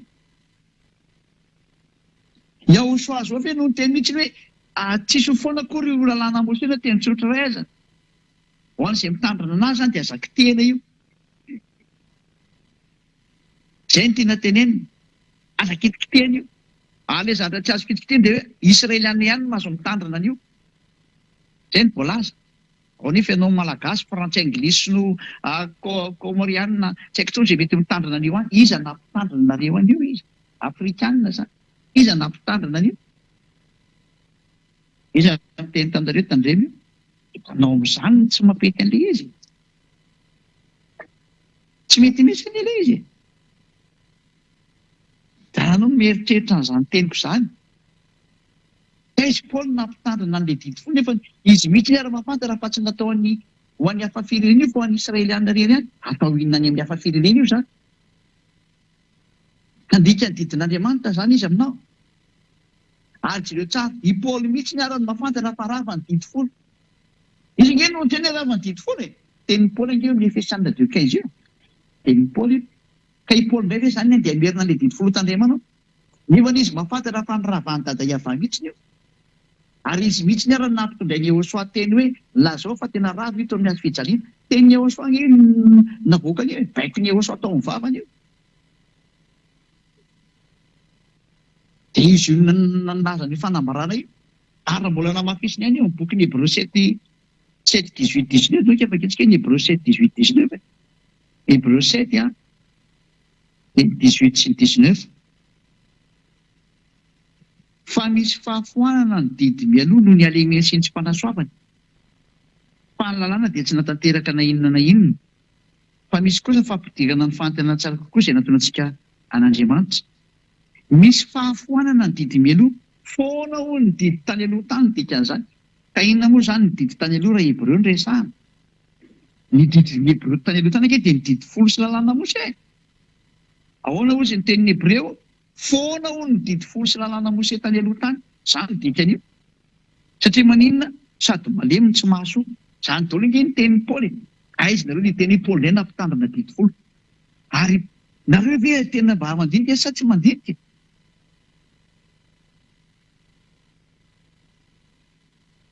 Dada Iava mihitsy ny arafeny nandrava anazy, mbola izy ve zany mbola ampitandrina an'io indray?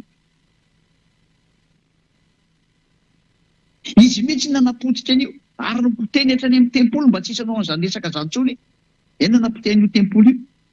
Dia tsy taitra mihitsy indray ilay olona avy any dia mibata ny didy folo fanampatesa sy ny poteny averiny ihany.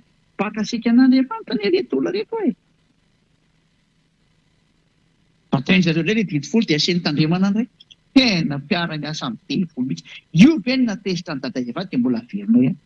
Foana mihitsy ny fisoroana, tsy navelanao fisoroana intsony olona. Ianao indray mbola andeha amerina any ihany. Amerina akasika anazy ianao izany dikan'izany. Izay ilay hoe raha ny zavatra efa noravako natsangako indray dia efa diso aho. Dia avy antsika teny izay hoe ny boky ny Galatiana. Ary izay ny amaranako anazy hoe tsy mety intsony mitandrina didy folo. Galatiana 2:18. Galatiana 2:18. 18. Fa raha ny zavatra efa noravako no atsangako indray dia mampiseho ny tenako fa diso aho. Dada Iava efa nandrava an'ilay didy folo sy lalàna Mose, nandrava an'ilay fisoroana. Ka raha dada Iava zany mamerina an'io dia tsy mety. Satria izy ihany nefa nampiteny apôstôly hoe tsy mety mamerina an'io. Dia ny apôstôly indray fianareo dia amerina ny didy folo indray ho arahana. Nefa hoe ny raha ny zavatra, izy ary nampianatra hoe raha ny zavatra efa niravana no atsangana dia diso izay manao an'izay. Ary tsy nisy dada Iava namerina an'io izany. Yehosoa ary nandrava eto amin'ny azy fijaliana. Dada Iava nandrava azy voalohany dia nikonfirme ny Yehosoa. Aila moa izany ny apôstôly olona izay hoe ny apôstôly mihitsy ary namerina an'ity. Izay apôstôly namerina didy folo nitsipy any amin'ny elo daholo izy rehetrarehetra. Fa tsy ny apôstôlinay aty amin'ny Yehosoa aloha izany, efa ny apôstôlinareo any izany. Samy manana ny apôstôliny amin'izay izany manomboka eo. Fa ny apôstôly tena izy dia izay miaraka amin'ny Eliasy Yehosoa sy dada Maria Iava dia tsisy mandika ny tenin'io dada Iava io hatramin'ny voaloka hatramin'ny farany. Manaraka ny fitsipika daholo. Fa rehefa dada Iava nandrava dia tsisy mikitika intsony hatramin'ny farany. Izay natonga ny hoe Yehosoa ange nampitondraina teny hafa mihitsy. Satria efa niravana indrindra teo e. Izy tompony ary ve tsy afantatra an'izany. Izay zany ny teny fa dia mirazo antsika samy tainao soa. Matoa afa voarainareo daholo ny fampianarana. Ho tonga saina daholo amin'izay hiala tany amin'ny toeram-pahafatesana io fa tsy hipetraka intsony ampy izay. Be izay famonoana nataon'ny mpitondra fivavahana izay. Mba tonga sainareo. Hiverina daholo amin'izay ny fahamarinana. Inona ny fahamarinana? Manaraha dada Maria Iava, manaraha ny Yehosoa, ary manaraha ny Eliasy andrahan'ny dada Iava sy Yehosoa ankehitriny. Hoentiko any aminy ho anareo. Ireo ny fampianarana henonareo. Izay ny fahamarinana, manaraha ny Elia. Raha Iava no Andriamanitra, manaraha ny Elia nareo dia manaraha anany dikan'izay. Fa reo Andriamanitra tsy izy ireo mbola izanareo fa Andriamanitra dia mimana ny fandorana sy familianareo. Endry mahita ny loza kamery, entala mandrosoka vo. Miraso antsika samy tainao soa ary vavaka. Tata Maria Iava ho nahataonao mandrakizay. Fa io izao teny izao teny hitondra soa sy fahasoavana ao antsika miaina. Zao tena ho famonjena sy ho fanafotana ho asika mandrivo. Ponjeo ny olona tatamala iavao. Ponjeo ny olona ary afao ny olona. Zao teny fiainana ny mena izao ne mba ho tafapetaka ao amin'ny fony sy ny sainy mba hibebaka izy ka ho sitrana. Mamalia vavaka tatamala iavao. Ary ampio mandakariva Eliazy ny rano. Avita soma tsara ny asako sy nampanaovinao anazy ho voninahitry masina mandakariva. Ponjeo ny olona tatamala iavao. Ponjeo izay maniry no any aminao ho any amin'ny lanitra. Any anaranao Iahosoanao izany vavaka rehetra izany. Halleluja. Amen. Dia miraha soatsika samy teny ho soa ho amin'ny fiarahantsika ao amin'ny rapitodray dia do matao leza.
Jubuni na icho manja piavi nilani chin nilani cha manantu na ye yalo mia via za desao manja su azamanai fa ya woshua anja you know manantu na ye yalo mia via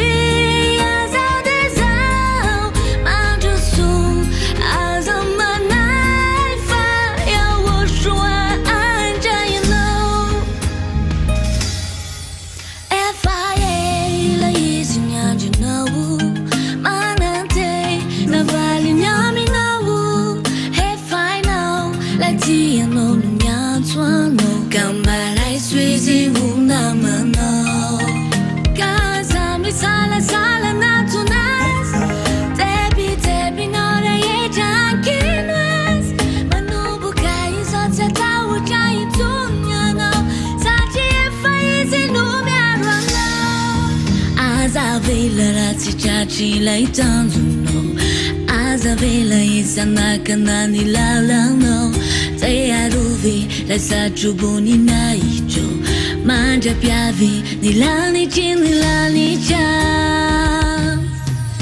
manantu na ye yalo mia via za desao manja su azamanai fa ya woshua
eto Antananarivo sy ny manodidina maniry ny hamonjy ny fivoriam-bavaka ny zanak'Andriamanitra izay tarihany ambasadorany Aochoa Ziadia.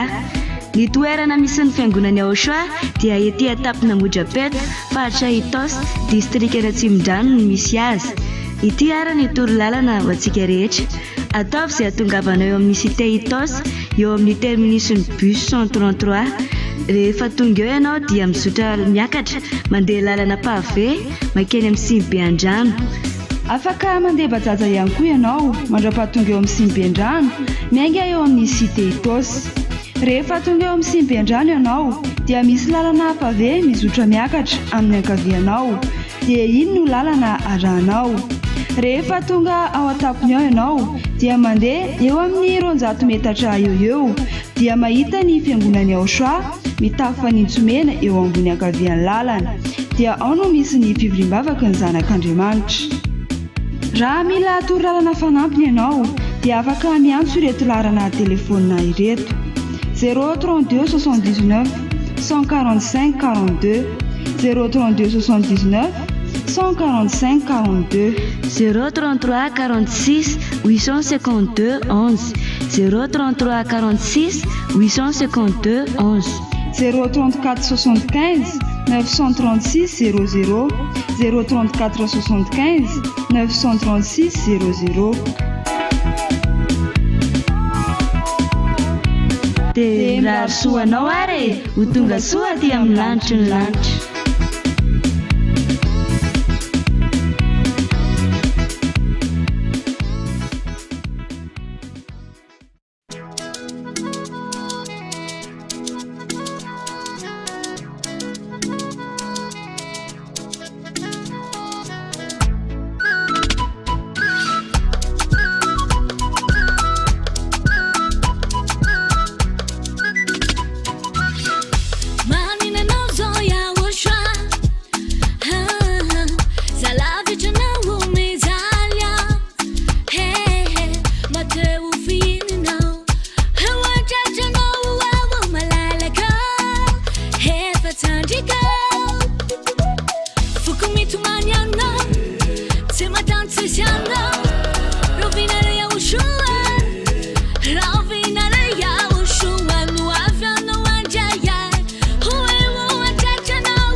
Tandika has a man at in you know where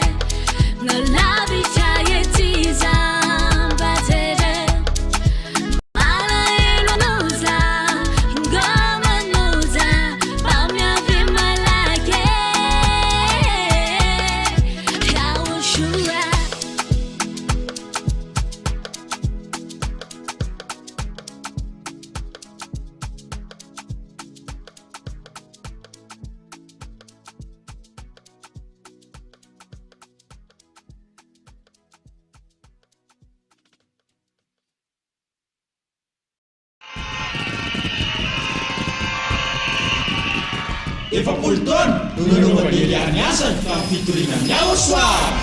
Ilay Andriamanitra tena marina manafaka amin'ny fahotana.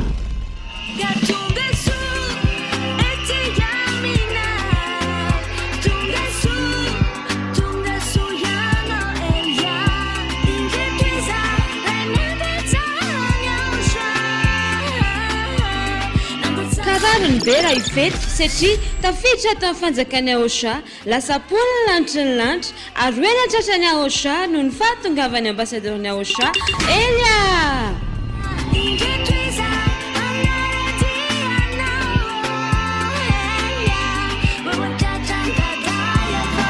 Amin'ny Sabotsy fafito sy ny Alahady favalo ny volana Desambra ho avy zao. Tena fety be ho an'ny polina lanitra ny lanitra rehetra.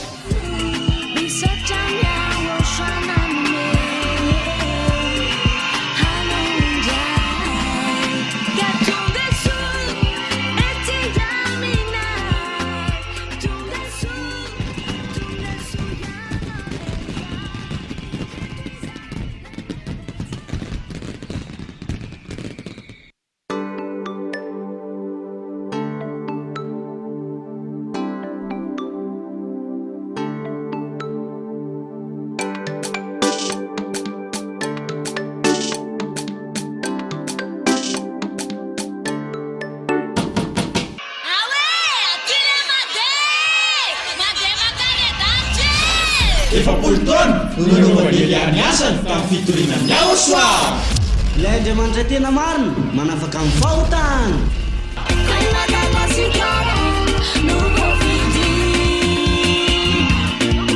Tonga teto Madagasikara ny ambassadeur Moussa Elia.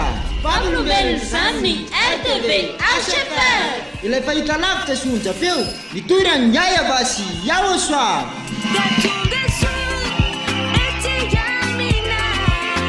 Fanamariana natongavany Elia ambassadeur ny Aosoa.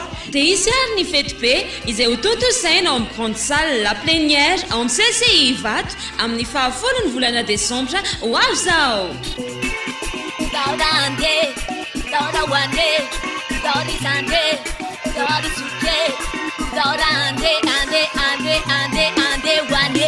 Ka ianao mpanaraka ny RTV HFF io tongava daholo.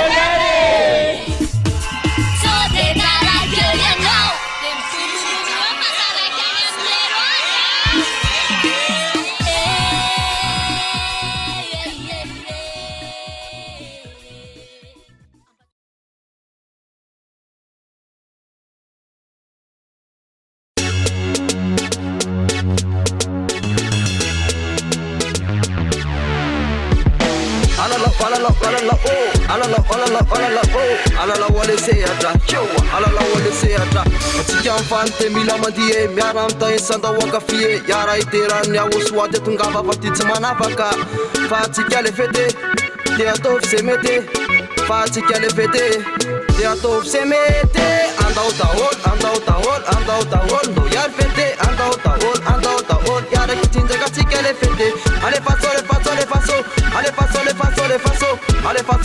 faso ka ialao tany le andao sandraso.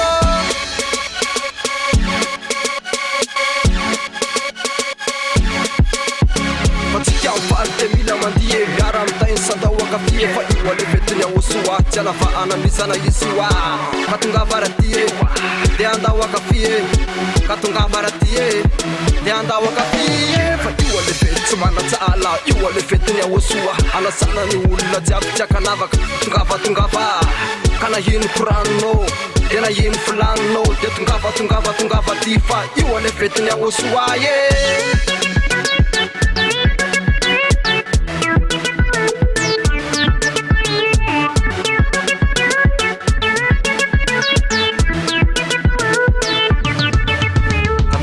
tsy manatsaalaka andao iaretera sy ankalaza fa taonay mafana mangotrake ary andao iaritainy satekale fa le fetiny Aosoa io ataonay matsiro be fa le fetiny Aosoa io ataonay mafana be andao daholo ndo iary fete andao daholo iara kitsinjaka atsika le fete ale faso ka ialao tany le andao sandraso.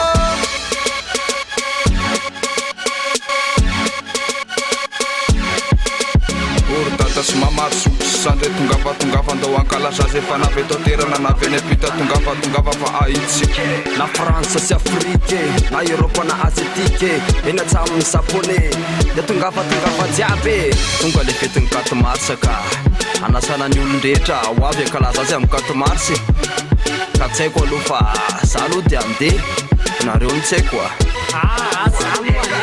mamakainy anantsy fa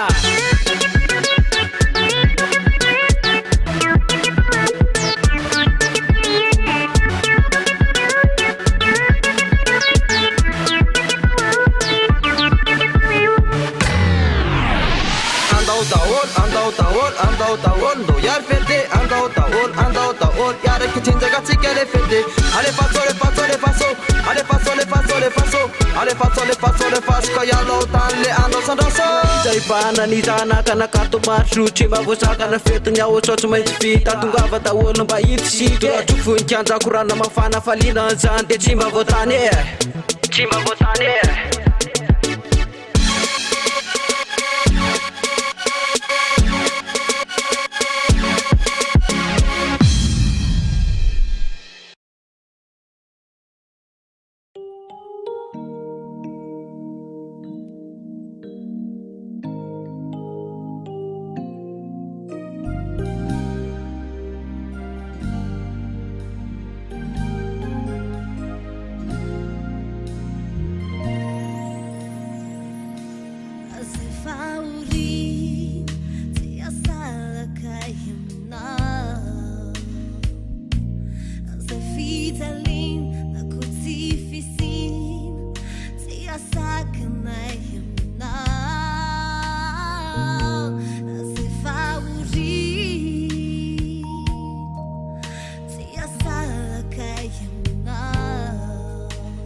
toela intsony deo vitany tantaranao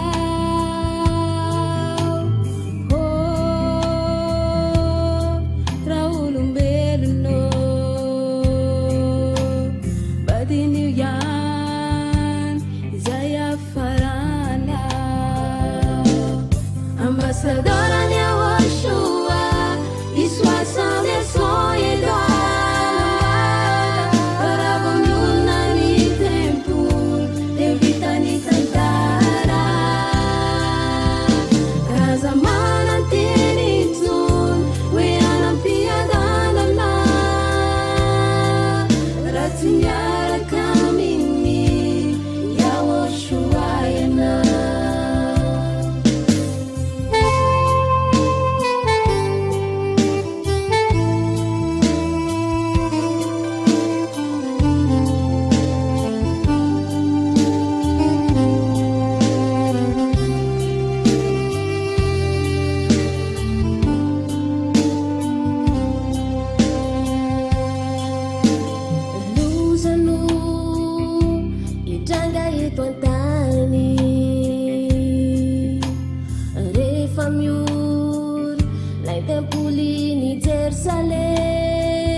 Fijalin fikuluntanana manerantan nitevulinu ibay anareori ulumbeluna ambassadorani awoshua iswasane soyedoa rabonunani tempul devitani tantara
Ambassadora ne Woshua, iswasa ne soyedoa, rabonuna ni tempul, devitani tantara, kazamana tirinzun, weanam piadana na, ratinyara kamini, ya Woshua yana. Ambassadora ne Woshua, iswasa ne soyedoa, rabonuna ni tempul, devitani tantara, kazamana tirinzun, weanam piadana na, ratinyara kamini, ya Woshua yana.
senkina ny fiainako ianao iano tiako ameno amin'ny andro ianako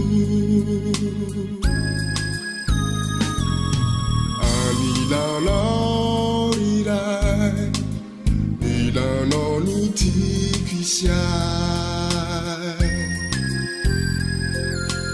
anilanao toko nomba matsara ay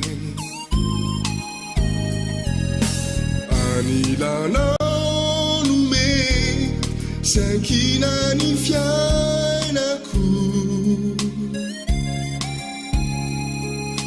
ianao iano ty ameno amin'ny andro ianako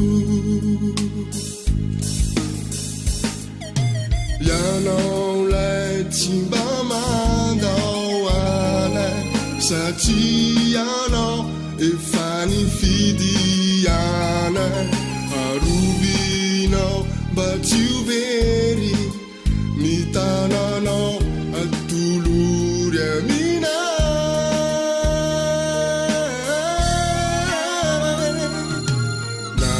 nanafakay ianao tamin'izao tontolo izao nahitako fahory tsy mba nahitananao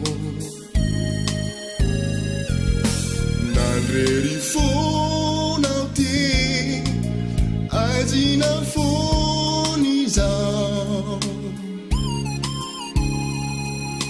sofanisianao yaoshwa nanorosi namonjy ay nanafakay ianao tamin'izao tontolo izao nahitako fahory tsy mba nahitananao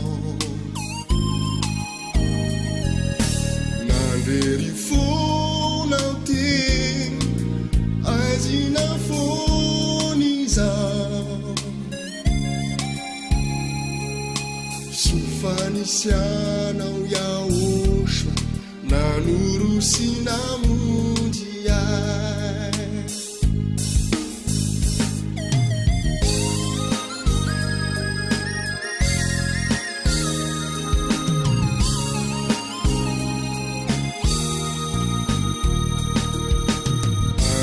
anilanao nome sankina ny fiainako ianao iano tiako ameno amin'ny andro ianako ianao iano tiako ameno amin'ny andro ianako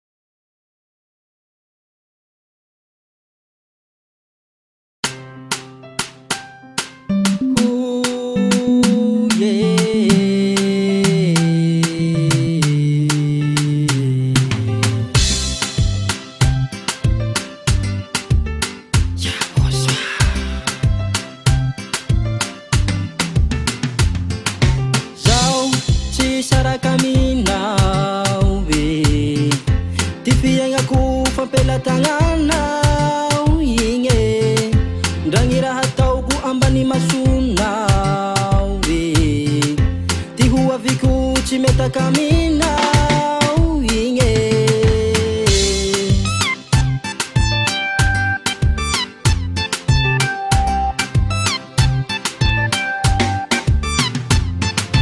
zao tsy saraka aminao ty fiaignako fampelatagnanao igny ndragny raha ataoko ambany masonao e ty ho aviko tsy metaka aminao igny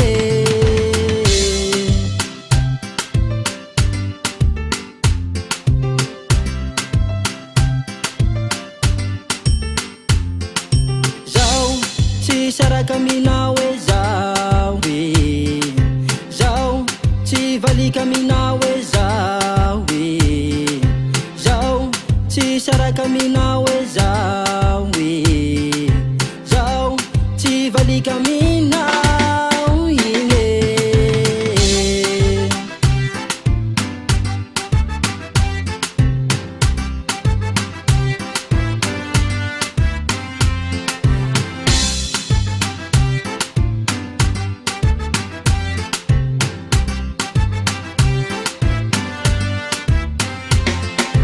maromaro avao lalanombako zay e tsy nahitako zao fiadagna zao e fa rano maso fijale aro nihitako agny agnilany ao soaro fifaleako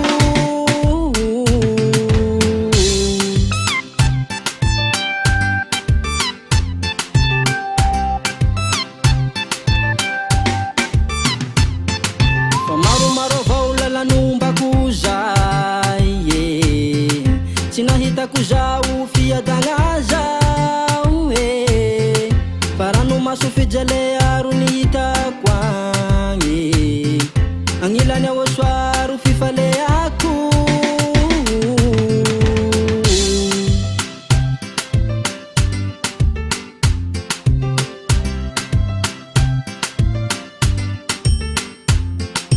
zao tsy saraka aminao e zao e zao tsy valika aminao e zao e zao tsy saraka aminao e zao e zao tsy valika aminao igny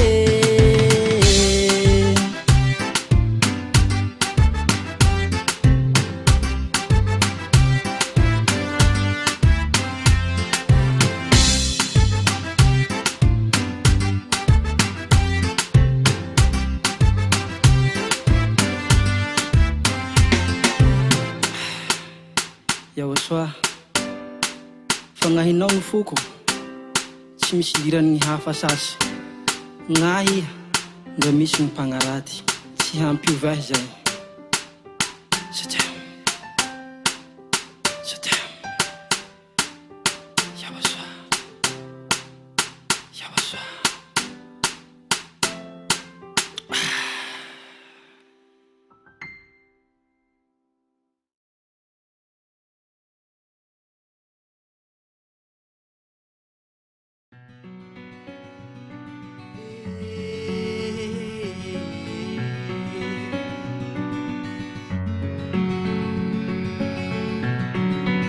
Yeah, atolotro any dada sy ahosoa tiry ty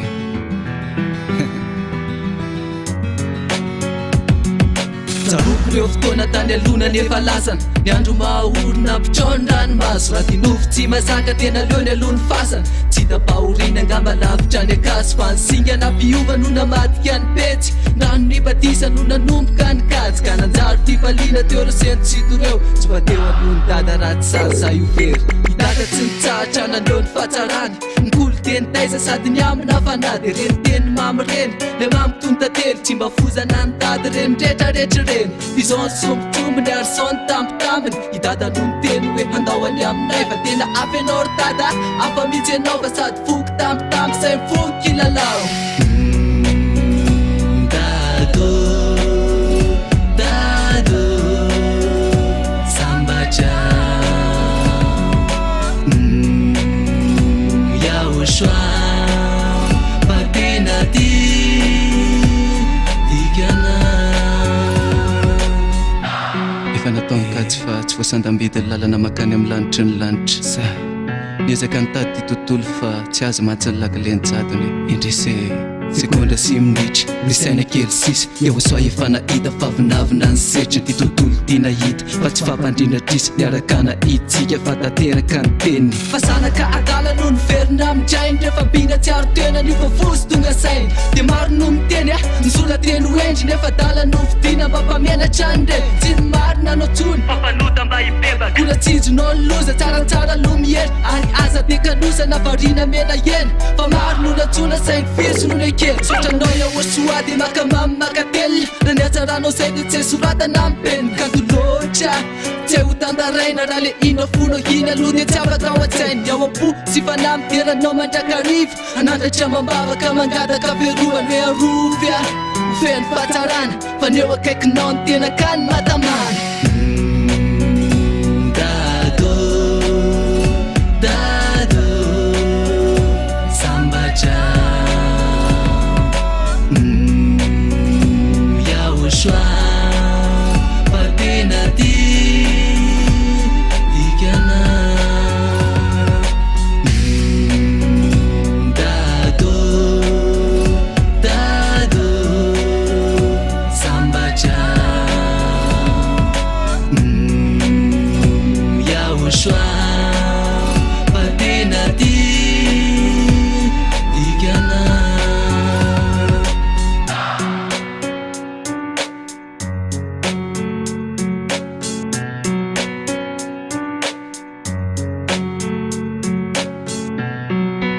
Yeah, tena tiako be dady, tena tiako be iaho soa. Zay.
efapolo taona no nanaovany any asany fa mifitoriana amin'ny Ahosoa. Ilay Andriamanitra tena marina manafaka amin'ny fahotana.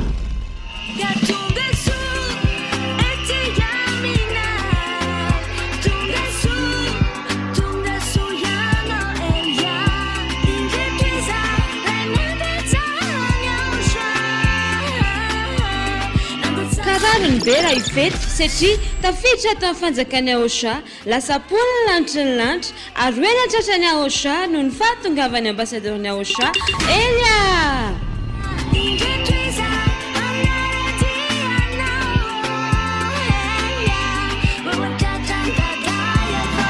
Amin'ny Sabotsy fafito sy ny Alahady fa-valo ny volana Desambra ho avy zao. Tena fety be ho an'ny polina lanitra ny lanitra rehetra.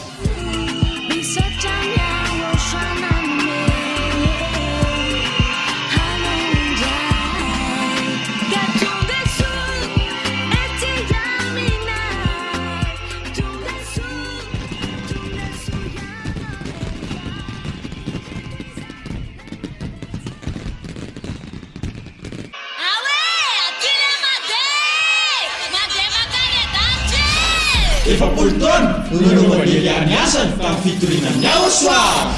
Ilay Andriamanitra tena marina manafaka amin'ny fahotana.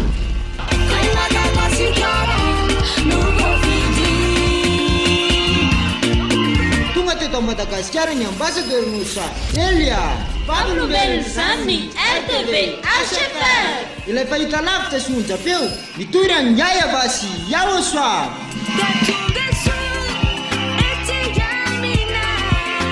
Fanamariana natongavany Elia ambassadoriny Ahosoa.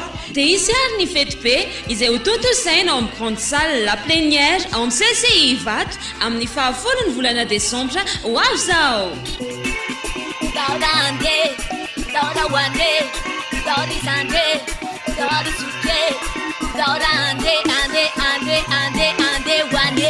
Ka ianao mpanaraka ny RTV HFR io gava tahola.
Batiandi Yuyilai Kuna Ivedin Lana Winja Kaitan Aguanau Yang turaku Ancacanau Yang Wushua Malalaku Adam Bula Hetuantan Dia di Bonamitaku Nitini na wunu Yarubaku Paazu kwantuka Mambula wapi iyanau Pamyari chakile putenya Payanau yau shwahi pana pana tena Ana putu twirana Iban kana kumu Ina misa lau ya wujuan Iska ikyu Huabenawu Umbulu wabianau Payanau yau shwahi pana pana tena Ana putu twirana Iban kana kumu Ina misa lau ya wujuan Iska ikyu Huabenawu Mian jangawa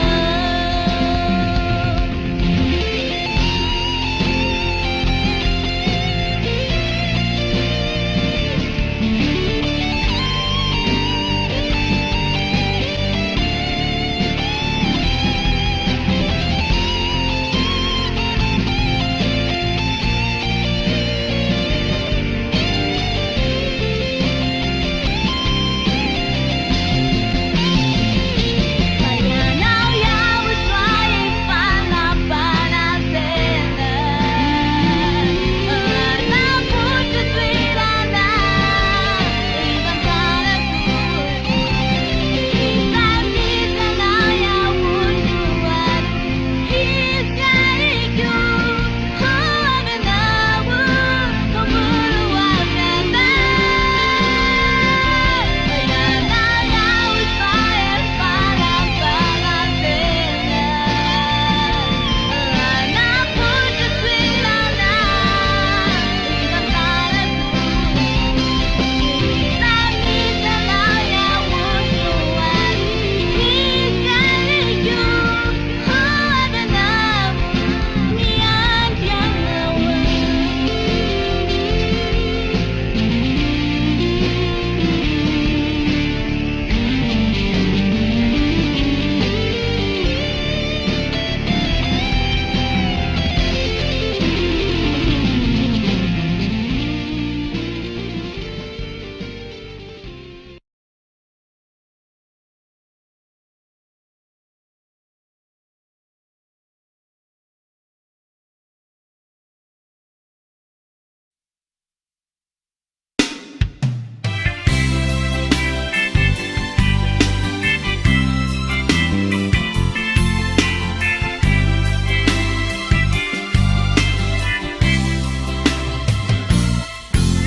Patababi faibiri iana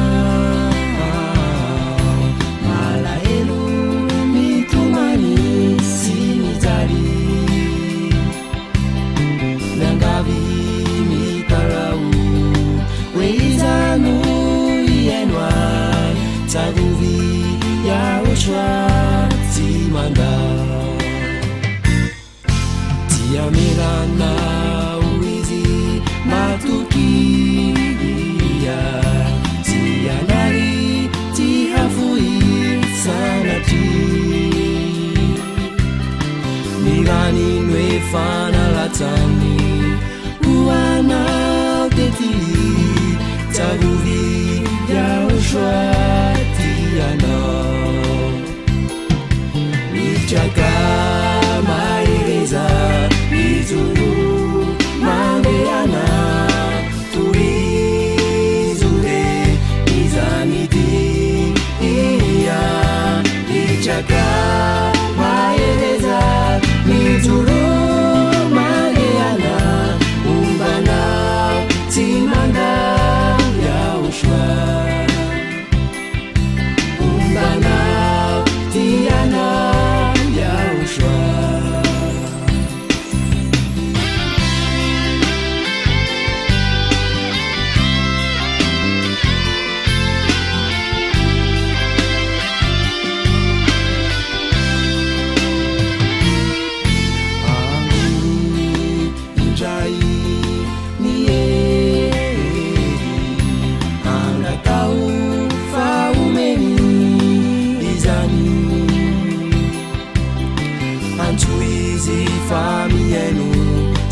mamalini vavakao tsarovy yaosoa tianao ami indray ny edery angatao faomeny izany antso izy fa miaino sy mamaliny antsonao tsarovy yaosoa miaino anao mitraka mahereza mijoro mandeana toizore mizanidia mitraka mahereza mijoro mandeana umbanao tsy mandao yaosoa umbanao tianao yaosoa umbanao nyenanao yaosoa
anarana tukana manala fauta mitunjana danija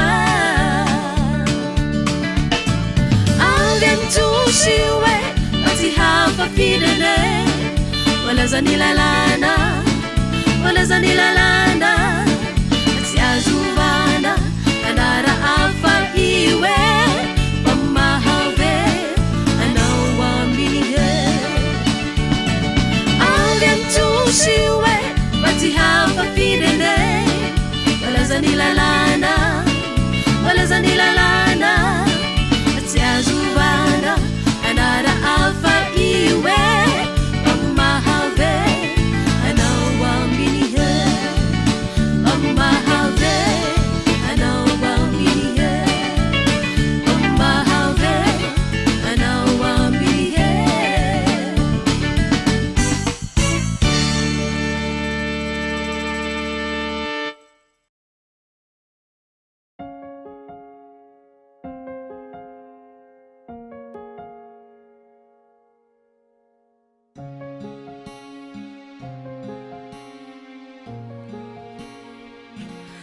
Night is a phone Me to the yellow Je vois des mains de l'eau As a toma qui vient now Fatima na di na curi Na be kusoji anturi Fama yitani anjamani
fiainanilanao afa mity nakaikinao fa voky fitiza manomponao yaosoa fanaizana ratiny fanofokonao nakoa nakinare tetsetako atachai nakoa piemotre fayanao yaosoa marala mandanikony fiainakwe anomponao no masakao atsana matrapa fatikwe yaosoa noatre manitra marina atrezay izy rena vita nanazy reo elokay yaosoa mitokina fanavavojana izy reno darana opina matrakizay so tsara menao yaosoa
Efapolotona nololovaderyany asany fa fitorinany ao soa ilay Andriamanitra tena marina manafaka amin'ny fahotana.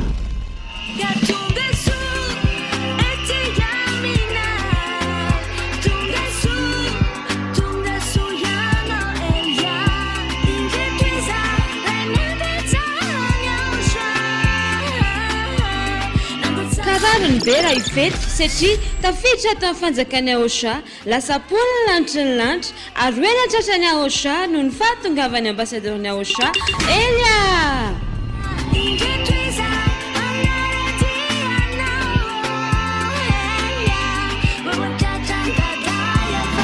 Amin'ny sabotsy fafito sy ny alahady fahavalo ny volana desambra ho avy zao. Tena fety be ho an'ny polina lanitra ny lanitra rehetra.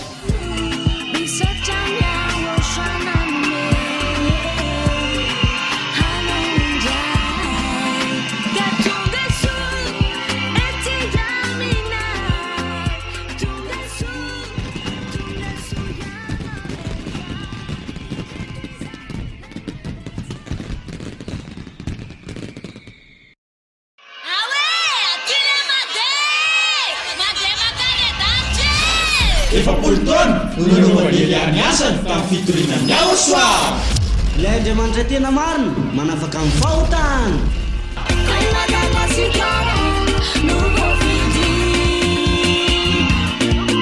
tonga teto Madagasikara ny ambassadeur-ny USA Elia. Fampinombelony izany ny RTV HFR. Ilay fahita lavitra sy onjapeo nitorany Yaya Basy ao soa.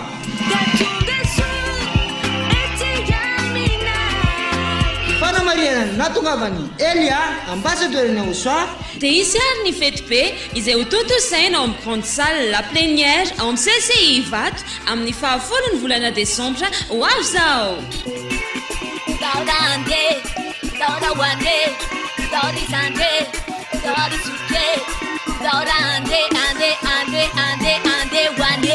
Ka ianao mpanaraka ny RTV HFF io tongava daholo ary.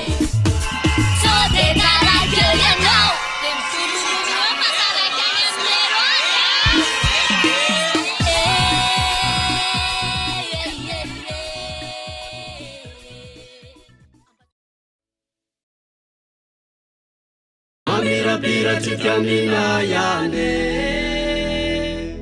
volamena ty lalakombana antaonareo mba hiaraka mina ye mamilany ty lance feno fiadana ty amina yande.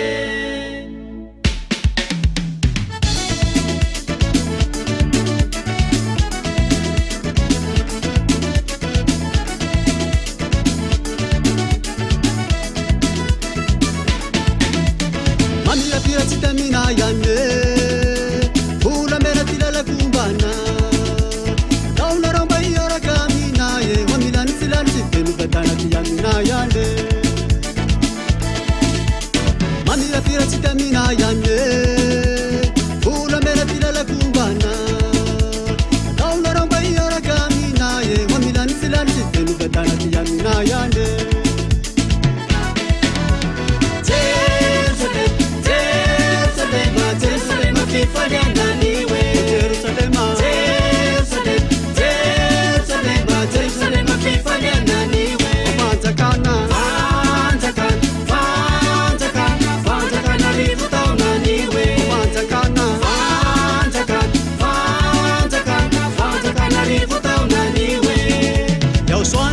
Ni tenini nikituera na wamwarini uane ni minu uane era petra kamine ya uswan lazan ni tenini nikituera na wamwarini uane ni minu uane era petra kamine.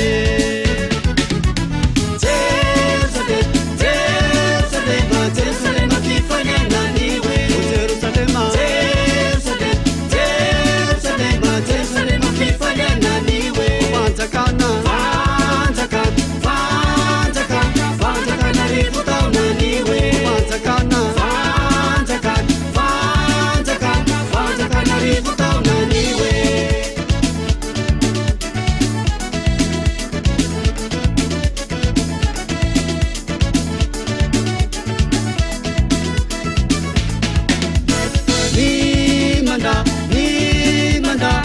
aturaturana yambalikanye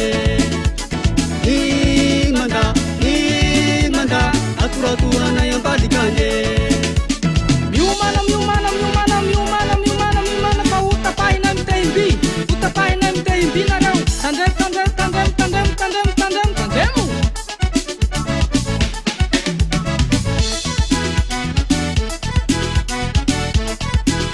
Jerusalema fifalina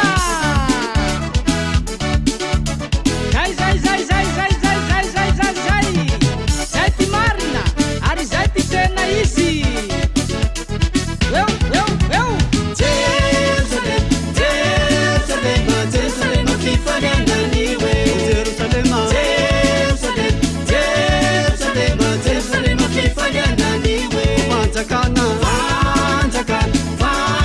vanjakana rivotaunaniwe vanjakana rivotaunaniwe mamirapira tsipiamina yane volamena tilalakumbana taunarambaiarakamina ye amilani silamtse fenu fiadana tiamina yane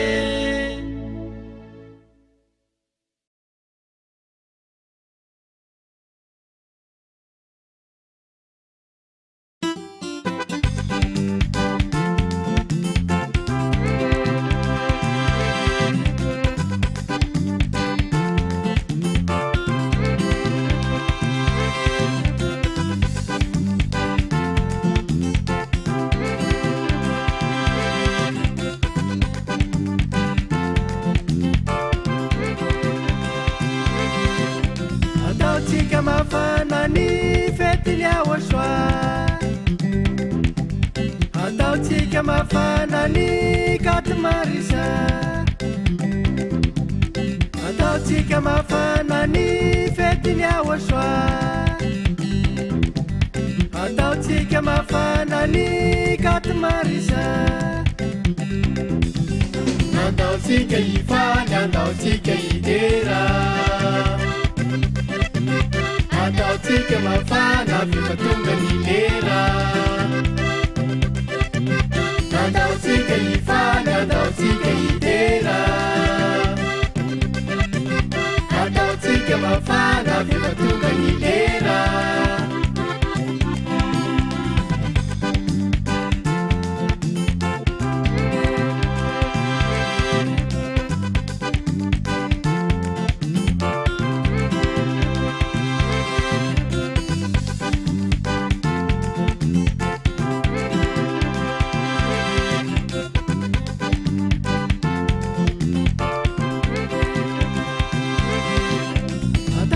mafanani fetilia washwa Atautika mafanani katmarisha Atautika mafanani fetilia washwa Atautika mafanani katmarisha Atautika ifanya Atautika idera Atautika mafana vipatunga nilera Atautika ifana Atautika idera Atautika mafana vipatunga nilera Ketipenya ushwa Fernanya narani Asanda tamfunaini Anovanani revansi Ketipenya ushwa Fernanya narani Asanda tamfunaini Anovanani revansi Katimasanyane anpuravravuane Ketipenya ushwa Fernanya narani Asanda tamfunaini Anovanani revansi Ketipenya ushwa Fernanya narani Asanda tamfunaini Anovanani revansi anaty masany ane ankoraviraboany voninahit tsy maiko ny hafa ary ny anarako tsy azo totoina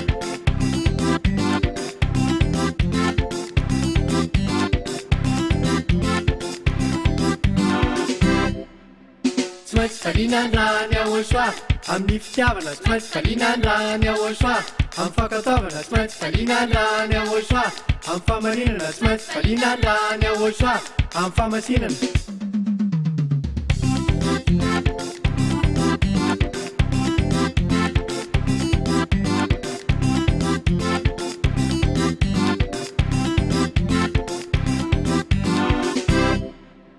tsy maintsy falinandrany ahosoa amin'ny fitiavana tsy maintsy falinandrany ahosoa amin'ny fankataovana tsy maintsy falinandrany ahosoa amin'ny famarinana tsy maintsy falinandrany ahosoa amin'ny famasinana ataotsika mafana ny fetiny ahosoa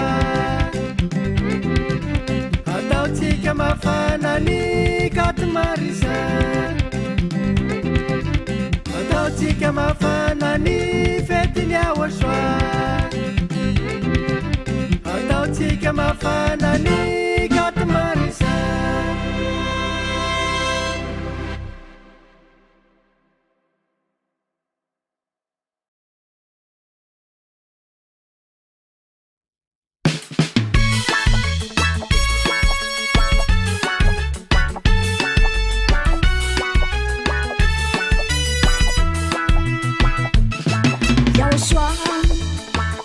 mampanantenanao ehe falanitry ny lanitra mivitoeranao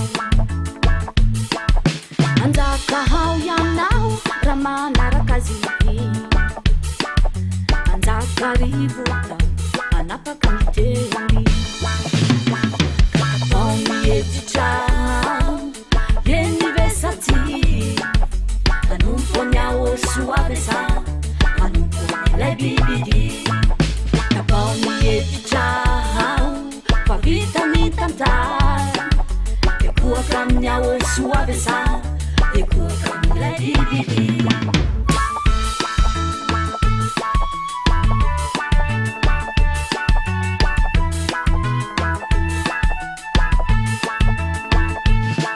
yahosoa manome tokianao ekey Venezuela, Jerusalem avao anjakahao ianao mandrakizay mandrakizay voninahitrinira izay ny ainanao ao mihevitra eny vesatsy anompony ahosoavesa anompony lay bibidi tapao mihevitra fa vita ny tantara ekuaka amin'ny ahosoavesa ekuaka amin'ilay bibidi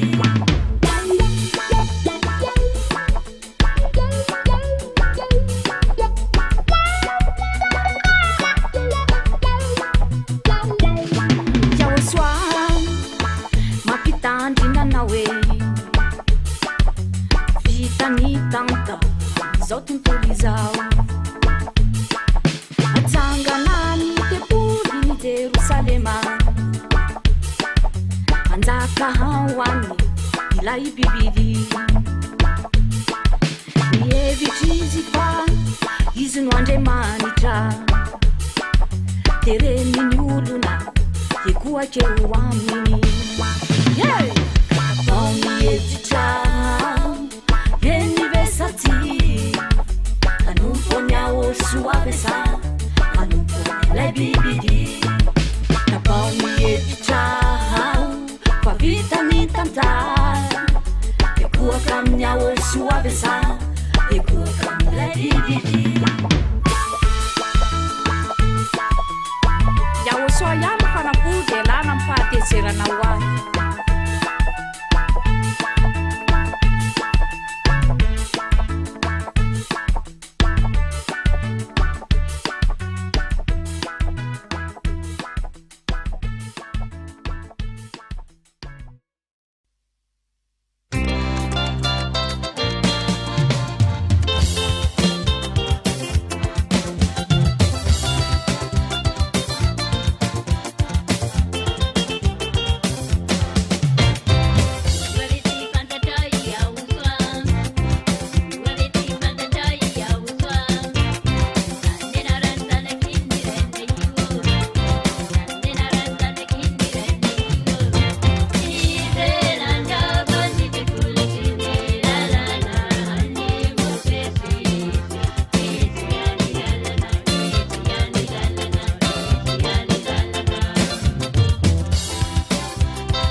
Swah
tiako aniha.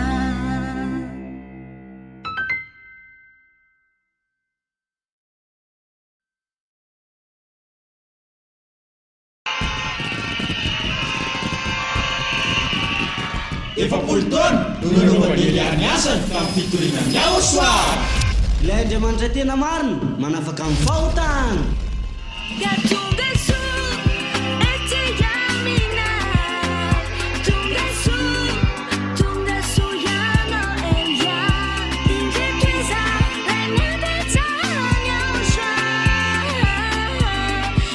Kararony be raha ifety satria tafiditra tamin'ny fanjakany Aosha, lasa polina lanitry ny lanitra ary hoe natratrany Aosha noho ny fahatongavany ambasadorny Aosha Elia.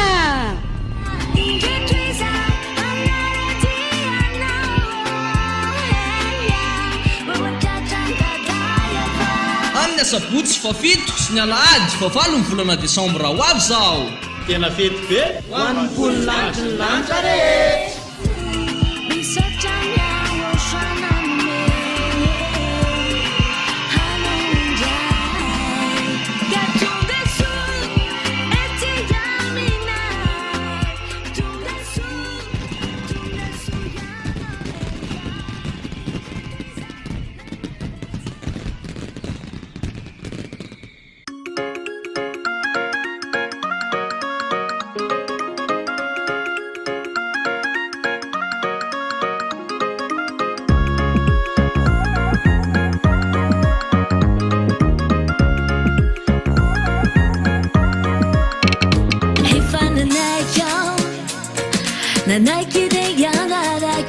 Japuno te angeli fiabino ya ushamalako titanu no na pensai kanazani lalako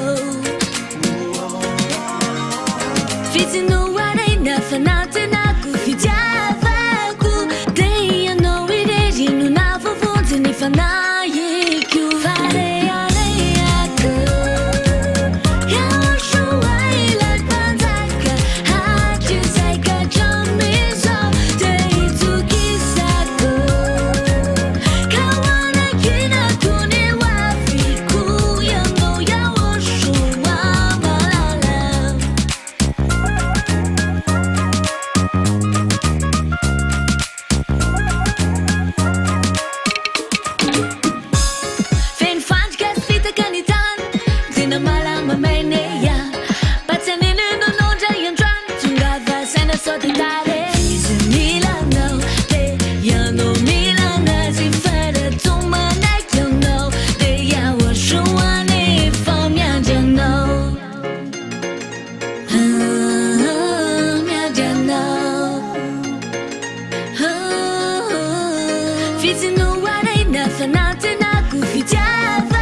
Elia miarahaba manokana any Tatamayayava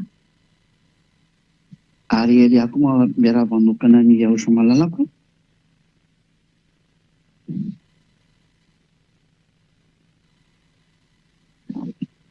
Ary ho an'izay mendrika anononana ny fitahiana sy ny fiadahana ary ny fahasoavana sy ny fahasambarana amin'ny Joshua dia ho aminareo nge izany tenin'ny Joshua zany, dia izany tenin'ny Elia zany.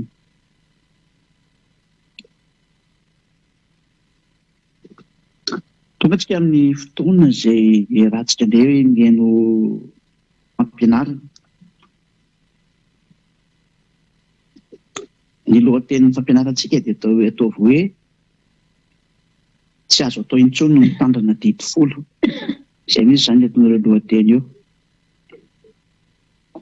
Tsy azo atao intsony ny mitandrina didy folo. Any hoe rehefa tia tsipeny amin'ny hevitra izany dia mitandrina foana didy folo ianao.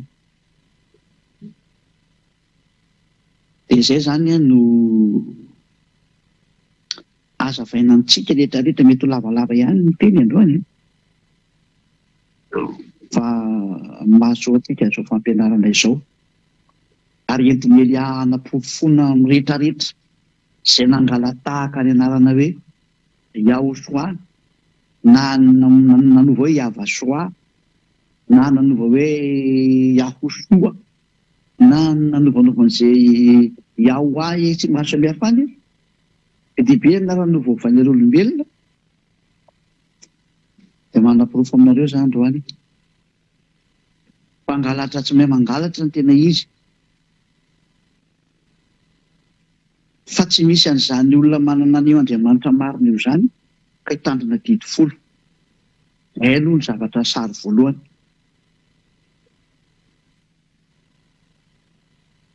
Fa ny tena marina aloha izany amin'ilay orazana amintsika dia ity ny teny voalohany, fa tsy mbola ilay sary voalohany teny ito, fa ity ny teny voalohany. Ny olona izany izay mpanota dia tsy misy Andriamanitra mihaino azy izany. Fa rehefa tsy mino anazy Andriamanitra, ny Elohim Israely izany, dia voalohany miresaka sy mifandray ny olona iny dikan'izay. Satria ny lalàna dia milaza mihitsy hoe ny mpanota dia avy any amin'ny devoly. Dia rehetra mpanota izy dia avy any amin'ny devoly, satria ny devoly tanan'olona hatramin'ny voalohany. Ao raha vakentsika aloha izay fanombohana izay araka ny bokin'ny Jaona voalohany. Jaona voalohany toko 7 andininy favalo. Jaona voalohany toko 7 andininy favalo. Daka nareo misy hoe iza zany kokoka izany fa mivadiko izany. Mety aketo mantsy sady manaraka an'ilay teny izy amin'ilay hoe iny andreny hoe tena mitohy teny rehefa sendra mifanena mitohy teny dia efa eto izy eto aketo izy.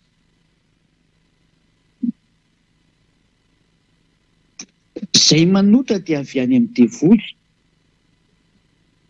Satria ny devoly manota hatramin'ny voalohany. Hoy tsara be kosa ilay nataonareo. Mety be mihitsy izao.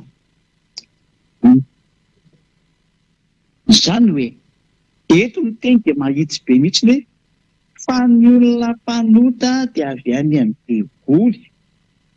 Aiza moa izany izay Andriamanitra mihaino anareo devoly? Ary izany roany hanapirofo aminareo fa ny mpitandrina didy folo dia mpanota, izany hoe ny mpitandrina didy folo rehetrarehetra dia avy any amin'ny devoly. Mariako aloha fa tsy fanaratsiana ho azy ny teny izany. Elia izany tsy ny raha nanaratsy olona. Fa ny raha ny teny marina kosa izy hoe tena tsy mety ny Elia ataonareo e. Tsy mety mihitsy ny Elia ataonareo fa tena mamono ny fanahinareo nareo. Tena aza mba manao adalàna intsony ilay olona. Zaranareo nge ho tamin'izao génération nareo izao nareo magnano an'izao fampianarana izao. Ary tena tsy nianiko manokana aloha ny malagasy hoe tena sambatra nareo e. Tamin'ny fiteninareo no nivoahan'ilay fampianarana. Tany amin'ny nosonareo no natongavan'izany atao hoe ambassadeur-n'ny Joshua zany. Tena voafity nareo. Sambatra be nareo natao voaloham-bokatra mihitsy nareo ao amin'ny hafa firenena hoentina ho any amin'ny Aosoa. Tena sambatra nareo e. Ary izany itenenako amin'ireo zeda rehetrarehetra reo, zanaky ny avo indrindra rehetrarehetra hoe tena mamijoro mihitsy nareo. Ohatran'izany kosa dia malemy ny any Togo hoe izay tsy mba voateny mihitsy e. Tafiditra nareo ka nareo deuxième ligne mantsy nareo. Reo ny deuxième ligne dia mifaly mihitsy nareo any. Sambatra be nareo.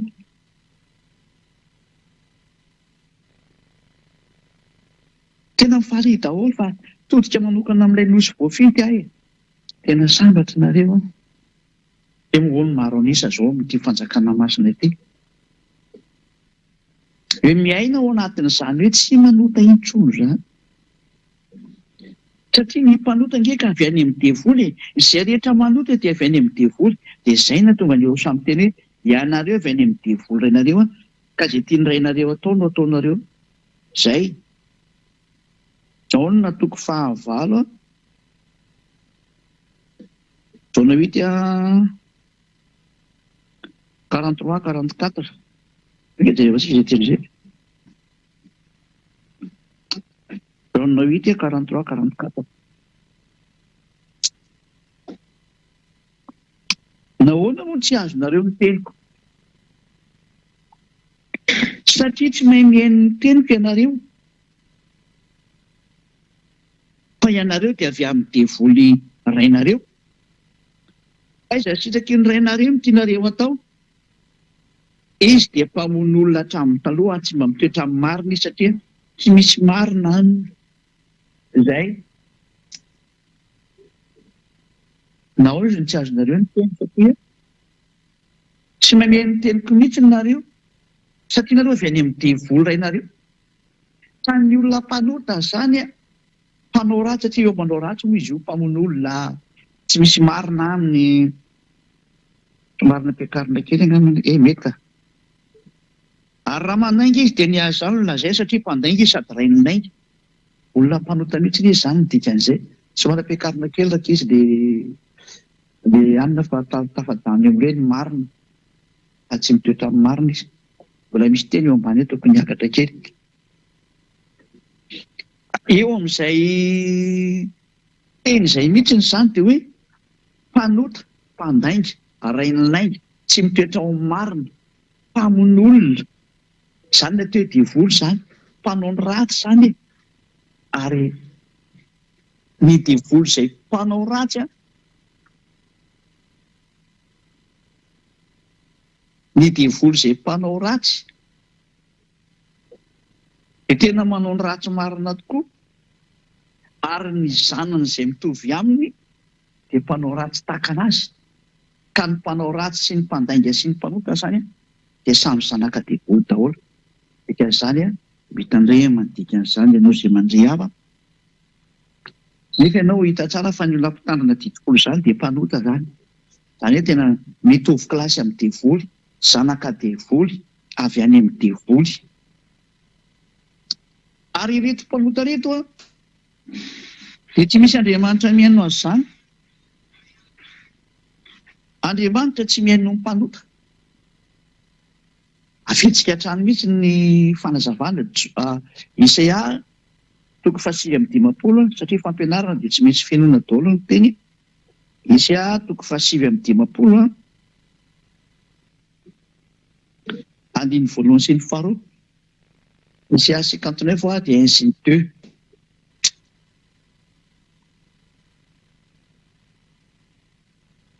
Indro ny tanany ava tsy fohy fa mahavonjy. Alatra tsy mipetaka daholo etoko sy indrindra izy fa mipetaka. Ary ny sofiny tsy lali-dalovana fa mahare. Fa ny helokareo no hevitra mampisaraka anareo n'Andriamanitra nareo. Ary ny fahotanareo no mampiafina ny tavany aminareo ka dia tsy mihaino izy. Eto izany dia mazava be mihitsy fa tsy mihaino ny mpanota izany io Andriamanitra io. Laha ny andro io fotsiny ianao izany dikan'izay bavaka ho anao izay efa milaza fa mpanota io. Ary dia pofoka amin'izay ary ny mampanota anareo mpitandrina ditkolo rehetrarehetra manerana an'izao tontolo izao. Ary teny omeny Eliana mpangalatahaka rehetra maneran-tany ary rehefa herinareo ty dia maiza mipepaka amin'izay. Dia manaraha ny Eliana fa tsisy hevitra mihitsy no any lalana makany amin'ny lanitry ny lanitra raha tsy manatona ny Eliana reo. Zany efa miteny sao dia omedy sempre la mort antsoantso ny Eliana ty manerana an'izao tontolo izao ho an'ny mpangalatahaka rehetrarehetra, ho an'izay mpitandrina didiko rehetrarehetra, ho an'ny mpanota rehetrarehetra hoe miverenaingana manatonina ilay Andriamanitra Abrahama Iaiavana ao anarany, izay nantsoiny dadabe Mose hoe Iaiavana ao anarany. Aty tena mazava be ty satria aty amin'ny faritry ny tatsinanana zany ny veny ny W tena toroana hoe ve mihitsy ary be na be ray amin'izay foana. Aty zany vao tena hita mihitsy hoe ty W ty tena ve mihitsy fa zareo tandrefanareo no manovana izy ho fa raha ty amin'ny faritry ny atsinanana ty tena ve mihitsy ny anona zareo an'izany W zany fa tsy ho ve na be fa ve moa tena fiantsoany zareo anazy foana zany. Ary izay no tena napetraka ny anarana hoe ianarana moa tsy hoe zareo nametaka anazy fa fanaporofoana aminareo fotsiny ty tena hoe Iaiava. Parenthèse kely iny satria ty zao raha miteny hoe working dia working ozy zareo ary raha miteny zareo hoe wife dia wife ozy zareo fa ianao miteny hoe wife amin'izareo zany zavatsafa ny andesany an'izany. Dia moa parenthèse kely zay. Eto zany tsika dia mahita mihitsy ny hoe tsy mihaino mpanota io Andriamanitra io, lavitra anazy ange zany. Ary izay ilay voalaza ao amin'ny Jaona 9:31 satria namporofonitsika mihitsy ny hoe laha ny andro nareo mivavaka rehefa mpanota fa aza miditra any am-piangonana intsony fa mijanona. Jaona 9:31 Jaona 7:9-9 mivaky tahaka an'izao ny soratra masina vakitika voninahitra eo soa malalaka. Fantatsika fa Andriamanitra tsy mihaino ny mpanota fa izay mivavaka aminy sy manao ny sitrapony no henoiny. Io Andriamanitra marina io zany dia tsy mihaino ny mpanota zany mihitsy io. Andriamanitra tsy mihaino ny mpanota. Mazava ho azy zany fa laha ny andro ianao hivavaka eo satria tsy mihaino ny mpanota io Andriamanitra io. Laha ny andro io fotsiny ianao, laha ny andro ianao makany am-piangonana any hirahira any, izay ny mahatonga an'ilay olona andeha hivavaka dia mifanadala fotsiny ny atao zareo am-piangonana ao fa na mifampidera bika suppose fa tsisy mitady an'Andriamanitra zany. Raha mitady an'Andriamanitra zany ireo dia mitady hevitra ny tsy ho lasa mpanota. Mitady hevitra ny tsy ho lasa mpanota rehetra ny mitady an'Andriamanitra. Azatra fiangonana tsisy mahafaka amin'ny fahotana dia lozika be amin'izay ny samy mifanohy ny adalàna eo. Zava-doza amina tambo mihitsy ange miseho amin'izao. Fa samy tonga sainy. Samy tonga saintsika. Ahoana zany ny ahafahany Eliana milaza fa tena mpanota nareo? Mpitandrina 10. Izao arany. Hainareo tsara mihitsy ny fanirahavany dada Iava io 10 sy lana Mose io tamin'ny alalan'ny nanam-poteny ny fisoronana. Raha vao ny poteny dada Iava ny fisoronana dia rava ny 10 ny dikan'izay. Izay aloha zany ny filazana voalohany hoe rava ny 10. Natonga ny lohateny hoe tsy azo atao intsony mitandrina 10. Ny antony hoe tsy azo atao intsony mitandrina 10 satria rava ilay izy. Ary izay ny porofony Elia eto androany. Fa izay mitandrina 10 rehetrarehetra dia fa omany ny bagazy. Mampalahelo fa ilay bagazy teniko amin'izany ilay fanahinao zany ny tsipy any amin'ny elo. Mampalahelo ery ilay fanahy tokony vonjena lasa atsipinao any amin'ny elo. Tena mba mandiny reto a. Ory olombelona tena mba aza vonoina ilay fanahy. Aleo ilay fanahy mba ho velona amin'izay fa be izay nampijalianao anazy zay. Nentinao tany amin'ny Andriamanitra tsy izy. Nataonao nilomano tao amin'ny fahotana. Nataonao ny natao anatin'ny faharatsiana mampitsinavina. Okizay. Mba heno ilay fitarenan'ilay fanahy olona. Dia mbola ny fitiavanao tena ihany ve ny amoronao ilay fanahynao? nefa nio nge le miaina mandrak'izay io le tsy mety maty fa ianao nge lasa vovoka e. Dia lefa na tokony velona mandrak'izay ve atsiponao any amin'ny eny mba aza dia tia tena reo olona,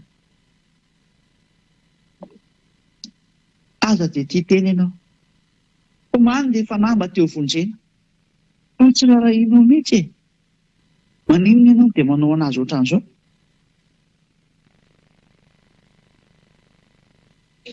Tena mba tonga saina e. Ataontsika aloha jery miteny aza hoe io dada iava io mihitsy nandravany didy fosy lalàna Mose. Izao mantsy ny voalaza an'io didy folon'Andriamanitra sy lalàna Mose io zany, lalàna an'Andriamanitra io dada iava, dia tsy azo anampina io didy io ary tsy azo esorana. Izay ny lalàna fototra zany ny feon'io didy fosy lalàna Mose hoe aza-piana dia aza esorana. Deutéronomie toko 4 andininy voalohany sy ny faharoa. Deutéronomie 4 1 sy 2. Ary ankehitriny ry Israely, mihaino ny didy sy ny fitsipika izay ampianariko anareo mba harahanareo, dia ho velanareo ka hiditra sy andovan'ny tany izay omeny avy Andriamanitra ny razanareo anareo. Teny hoe arao ilay didy tsipitsipika izy dia ampianariko anareo dia mba hiditra ao amin'ny tany Kanana anareo. Izany hoe ny objectif amin'ity didy folo telo zany dia efa hazavaiko anareo izay mpitandrina azy fa mampiditra ao amin'ny tany Kanana, izany hoe mitondra anao makany Israel. Dia ny fanontany napetrako taminao ary aminao ary dia izao: ianao ve lasa nakany Israel rehefa mitandrina an'io satria izay ny objectif amin'io? Ianao raha mbola mipetraka ao amin'ny tany misy anao io mandraka androany mbola eo ianao, fa ilay didin'Andriamanitra nomena zanak'Israely dia mitarika anazy ho tonga any Israel. Dia tsy miendra indray sasany dia Israely ara-panahy io, aza mba miteniteny foana e. Olona tena ho an'ny Israel nge reto olona reto e, ary tonga tao izy. Tena mamba tonga tao. Aiza misy ohatry Israely ara-panahy io zany.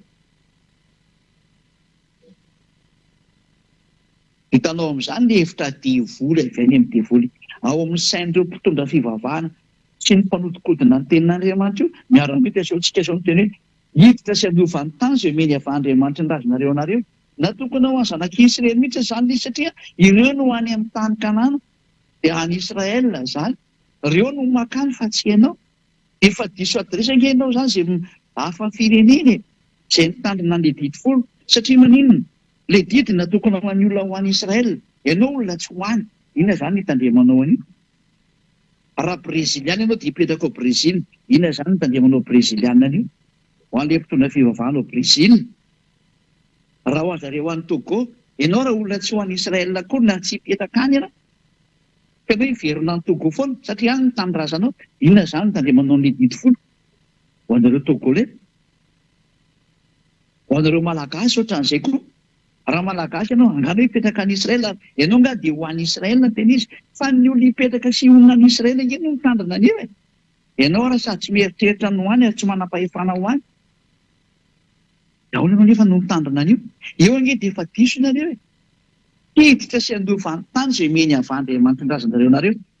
Ny olona mpitandrina didy folo zany ny objectif amin'izany dia mba ho tafiditra ao Israel. Nefa tsy mety niditra anakany fa mandrakandroano mipetraka amin'ny tany misy anao. Anao Amerikana, ianao Anglisy, ianao Frantsay, ianao Alemaina, ianao nizanizy, ianao zany. Itenenako an'izany teny izany hoe ahoana ianao amin'io sary io? Ianao Indiana, ianao Japonais, ahoana ianao amin'izao teny izao? Hitanao fa any dia efa diso daholo ny zava-drehetra. Loatra disotsika ny teny. Aza-pianareo ara ny teny izay andidiko anareo ary aza ny esorana anareo. Fantandreo ny didiny avy Andriamanitra reo izany didiko anareo. Ity didin'Andriamanitra didy fosy lalàna Mose ity zany dia efa namoahana didy hoe aza-pianareo dia aza ny esorana anareo. Tsy aza atao mihitsy ny zany manampy an'io, ary tsy aza atao mihitsy ny manaisotra an'io, fa tena lalàna mihitsy ny zany.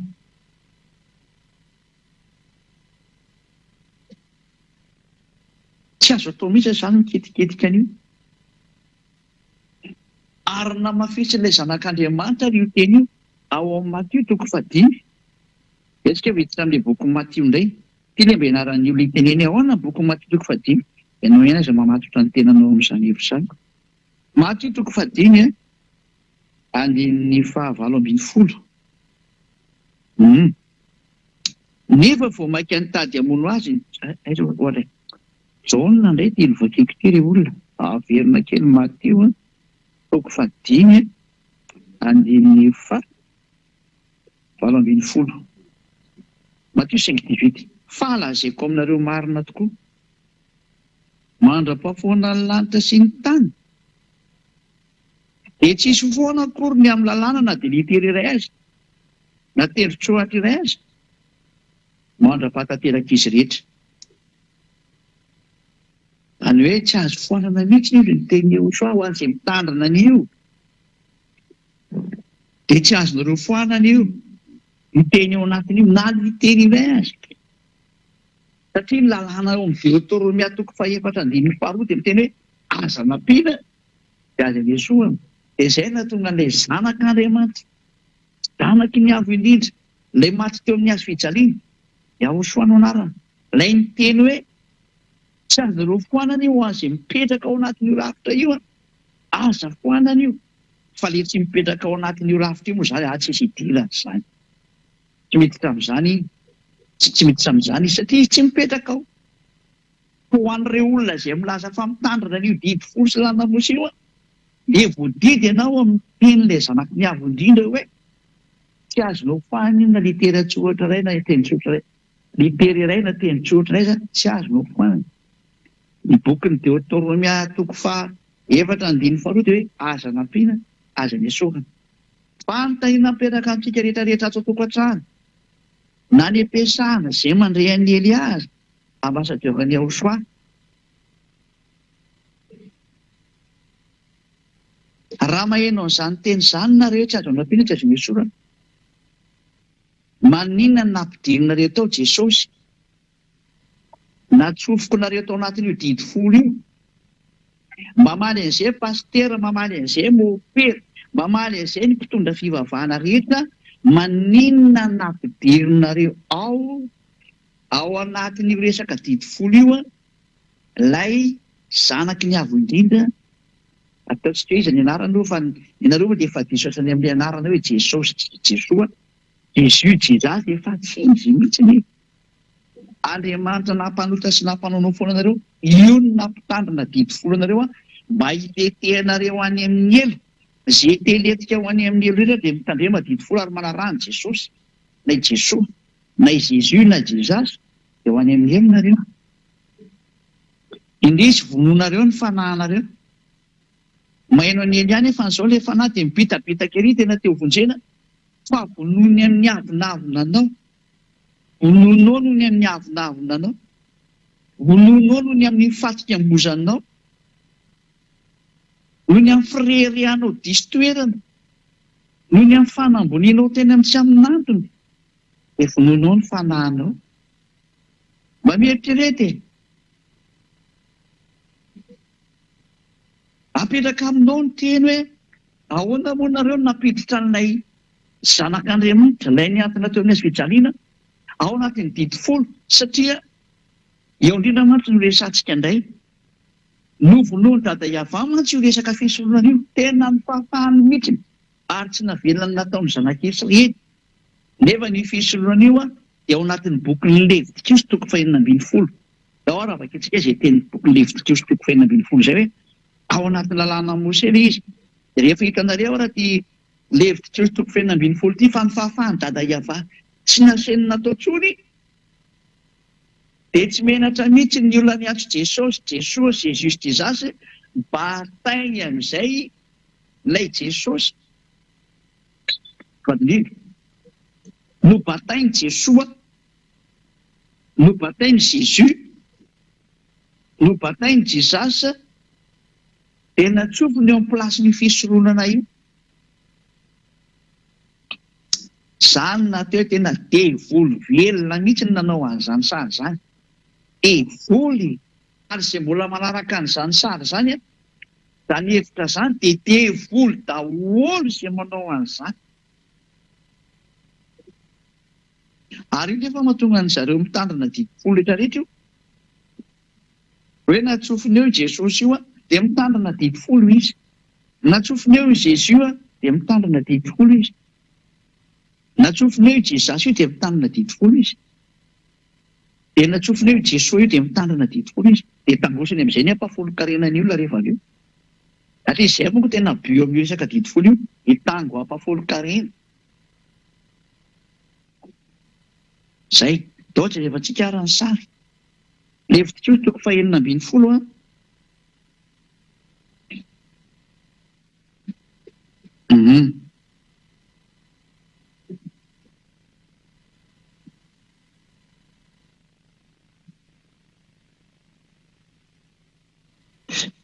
Levitra toko fahaenina ambin'ny folo andinin'ny fahadimy. Nompoketra antsika nijery. Ary ny fiangonana ny zanak'Israely, Levitra toko fahaenina ambin'ny folo manoko ny andinin'ny fahadimy dia ho teneniko eto le andiny rehefa avy eo. Ary ny fiangonana ny zanak'Israely dia handraisan'ny osy lahy roa atao fanatitra noho ny ota sy ondry lahy iray atao fanatitra dorana. Eto izany le hoe maka ondry dia osy zany. Dia andinin'ny fahaenina dia ampanatony Arona ara ny vato sombo-lahy izay atao fanatitra noho ny ota ho an'ny tenany, ka dia anao fanavotana ho an'ny tenany sy ny ankonany izy. Ary dia alainy koa ny osy lahy roa ka apetrany eo anatrehany ava eo alohana varavarany tamin'ilay fiaonana. Zay, dia misy toromarika be dia be moa ny atao ao zany amin'ireto omby vato-sombo-lahy, osy lahy ary ondry lahy zany, satria moa lahy daholo ny anaovana andreo. Zay, dia mitany hoe osy lahy, omby lahy, tsy maro samihafa zany. Dia ho vakitsy amin'izay ary rika hatramin'ny andinin'ny fahafimo zany. Andingana be tsika zany.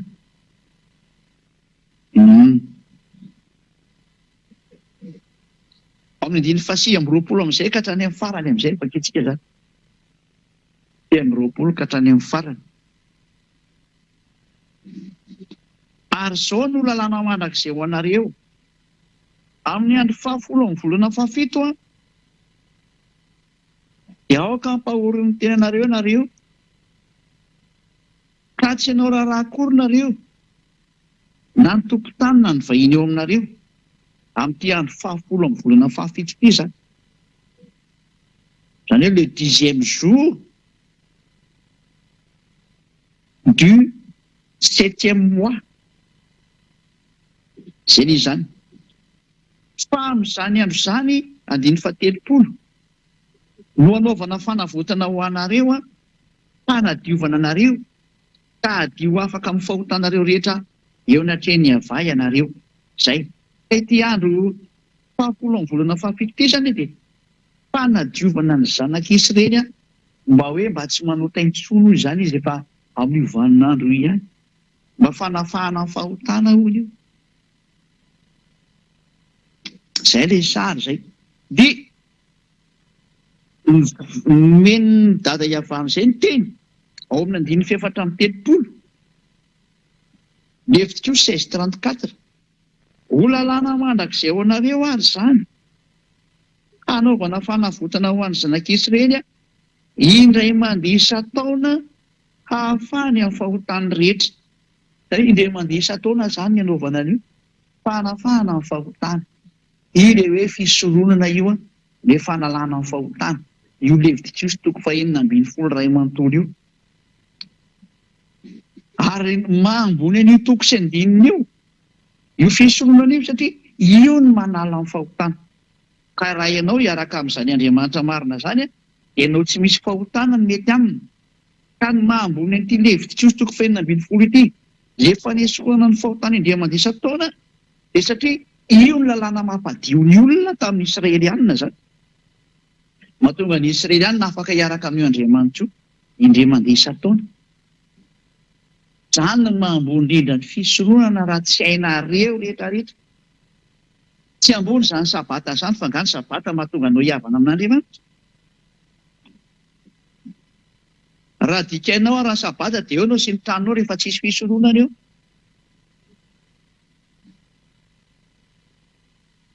Ninona ho ataonao dia rehefa tsy eo ny fisorohana dia condamné à mort ianao. Satria ny lalàna ny fisorohana ny manala ny fahotanao indray mandeha isan-taona amin'ny fanaterana an'ilay raha eo anatrehany dada Iava. Ka rehefa tsy misy izany fisorohana izany dia tsy misy ny fanafananao amin'ny fahotana. Ka rehefa tsy misy ny fanafananao amin'ny fahotana dia tafasaraka amin'ny Andriamanitra ianao ka ho any amin'ny helo ny dikan'izay rehefa maty. Tanzeny izy fa tsy ny sabata izany no ambony. Izay no tonga ny apôstôly Paoly miteny hoe fototry ny lalàna ny fisorohana.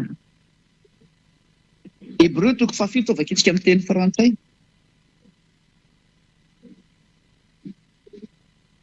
Hébreu toko 7 amin'ny baiboly frantsay indray no makitsika anazy. Hébreu 7. Eto misy an'izany Hébreu zany ato. Hébreu 7 eo amin'ny 10 io angamba izay manomboka. Zay. Hébreu 7:11. Hébreu 7:11 amin'ny teny frantsay. Afaka avoakanareo amin'ny teny gasy koa fa tsy maninona aloha izy. Si donc la purification avait été possible par le sacerdoce lévitique, raha ohatra noho izy ka ny fahatanterahana dia azo niraisina tamin'ny alalan'ny fisorohana ny Levy. Dikan'io zany raha tena dika amin'ny teny gasy mahitsy be sy tena milamina be mihitsy. Car c'est sur ce sacerdoce que repose la loi donnée au peuple. Satria tamin'ny alalan'izany fisorohana izany no matory, zareo matory eo amboniny izany, miankina izy zany ny atao ambany fototra izy zany dikan'izay. Matory eo ambonin'ny fisorohana lalàna. Izany hoe ny fisorohana zany fototra ny dikan'izay. Dia se repose eo ambonin'ity fototra ity ny lalàna maro samihafa amin'izay. Ka ny fototra zany na ny base zany na ny fondation dia ny sacerdoce lévitique. Zany hoe ny fisorohana zany ny fototry ny lalàna ny dikan'izay. Fa etetin'ireo moa zany fa raha vao ny fototra mihitsy zany miala menjerana eny trano e. Raha vataona eny ny zavatra hitra eo ambonin'ny fototra io rehefa miala ny fototra. Etin'ireo raha manahita an'ireny zavatra tifirina reny ka hoe rava ny fototra fa handeha menjerana eny trano e. Any amin'ny faritry ny Ukraine any tena be an'izany. Aty tifirina io sevy hatrany le trano dia bo rava any amin'ny fototra ny voa. Mipotika daholo le trano rehetrarehetra. Raha misy zany. Mampalahelo be ngeny sary misy amin'ny fifamonoan'olona ny ampitan-dranomasina. Izay efa hamely an'izao tontolo izao. Tsisy afaka eo nareo nandray. Ho tadidinareo tsara ny tenin'ny Elia hoe efa ny teny an'izao Elia. Efa nampianatra an'izao Elia. Dia hitodika amin'izay ny fanahinareo. Za tsy ny teny ianao tsony. Fa ny fanahinao no hitodika hoe naninona ianao raha mba ny hainao ny Elia nefa dia hitanao tsara ny publicité nataony tany aminao tany. Ny fandefasana ny fampianarana hoen'ny sofinao na aparitany manerana an'izao tontolo izao ny fampianarana. Fa ny avinavy ianao tsy mba nentina ny ray na nambany ianao heverinao fa olombelona mitovy aminao zany Elia zany dia nambaninao sy ny tenenao zao rehetra. Ho tadidinao tsara. Matony izany Elia zany teny hoe tsy manota intsony izay miaraka aminy. Miaraka amin'ilay Andriamanitra lehibe indrindra izy namorona n'izao tontolo izao le Dieu des dieux qui a créé tous les dieux. Ouais, avy loatra zany dadako zany. Iavano anarany. Ary izy no naniraka ny Elia. Ary izay tafaraka amin'ny Elia tsisy nanota intsony. Ohatra izantsika nyteny azy. Eto zany tsika dia mahita mihitsy hoe ny fototry ny didy folo sy lalàna Mosesy zany. Lalàna Mosesy. Dia ny fisorohana. Ilay Levitikos toko 2:12. Ilay manala ny fahotan'ny zanak'Israely indray mandeha isan-taona. Saingy tsy tiany dada Iavaly izy. Tsy tiany intsony. Ary any amin'izay nisy reny aniny satria nampitandrina foana dadaiava atsanononareo ny fahadalanareo. Manao ny adalana zanak'isy reto dia avy eo nefa izy manao fisoloana. Atsanononareo adalanareo ny fanoerana anahy io fa tsy mety amiko ireo sy dadaiava. Manao ihany izy dia manao le fisoloana izy rehefa avy eo dia mandritra taona dia ohatrany hoe milamina foana satria ko lalana mipetraka tokoa moa izy nararotiny rehetra mihitsy ny le zavatra ary lasa fanao mihitsy ny hafaran'izy.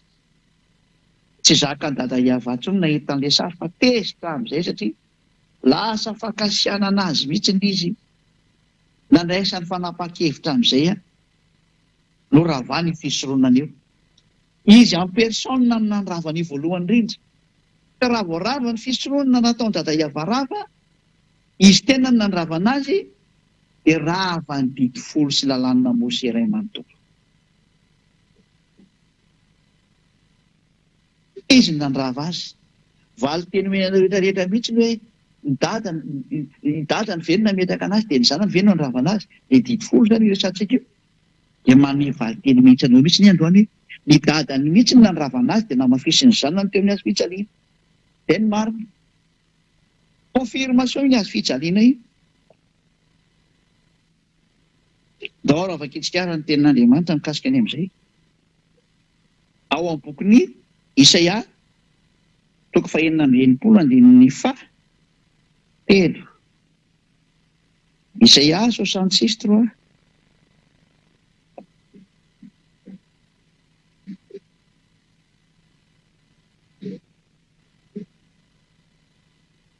Isaia 66:3.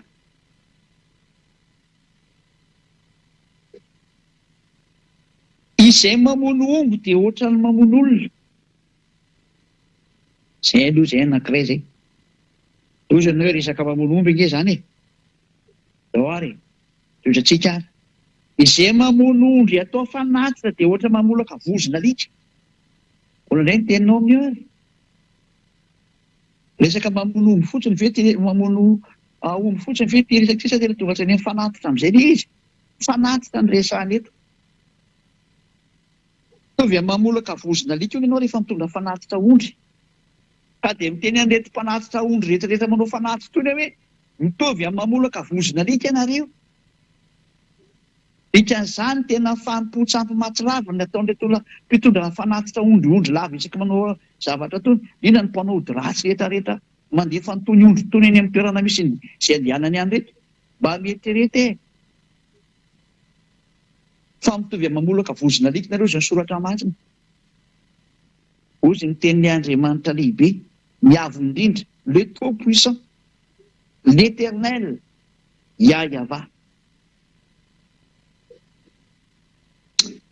Ary izay manatitra fanatitra hohanina dia ohatra manatitra rakisoa. Dia rehetra manao fanatitra rehetra ozy ny tenin'Andriamanitra dia mitovy amin'ny manatitra rakisoa, nefa ilay kisoa fady mihitsy raha ny didy folo ny resany hoe aza mikitikitika an'ireny ozy ny dadaiava, andreo mihinana an'ireny. Nefa dia mitovy amin'ny manatitra rakisoa ianao. Zava-doza zany. Zava-doza zany.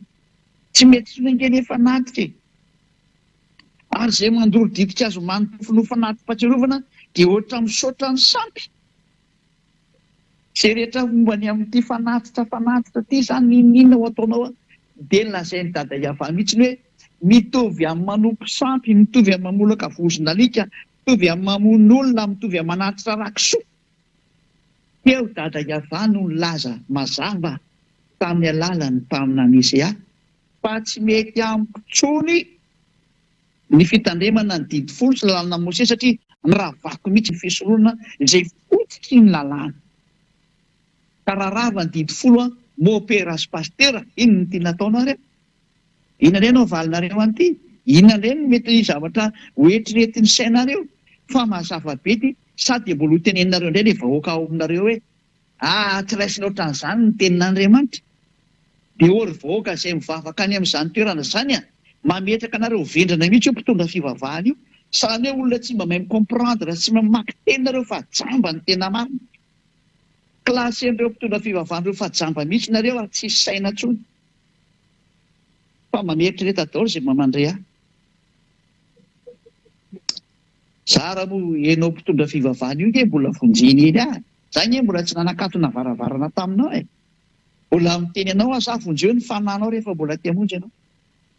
Fa rehefa tsy te-hamonjy ianao a, dia adalanao sy izay te hiaraka aminao. Mazava be ny teny miara-mamaky tsika io, miara-mijery anie tsika rehetrarehetra hoe manerana an'izao tontolo izao miara-mijery daholo. Ary ny toko sy andininy efa amin'ny fiteny samy manana ny fiteny daholo zao. Amin'ny teny gasy, amin'ny teny français, amin'ny teny anglisy, amin'ny teny chinois.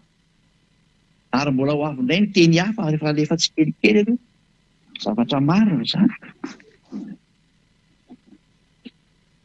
Mazava be ny teny eto fa dada iavany mihitsy ny nanapotika ilay didy fotsy lanamotsy satria ny lalàna dia milaza mihitsy ny tareo aza nampiana dia aza niesoana.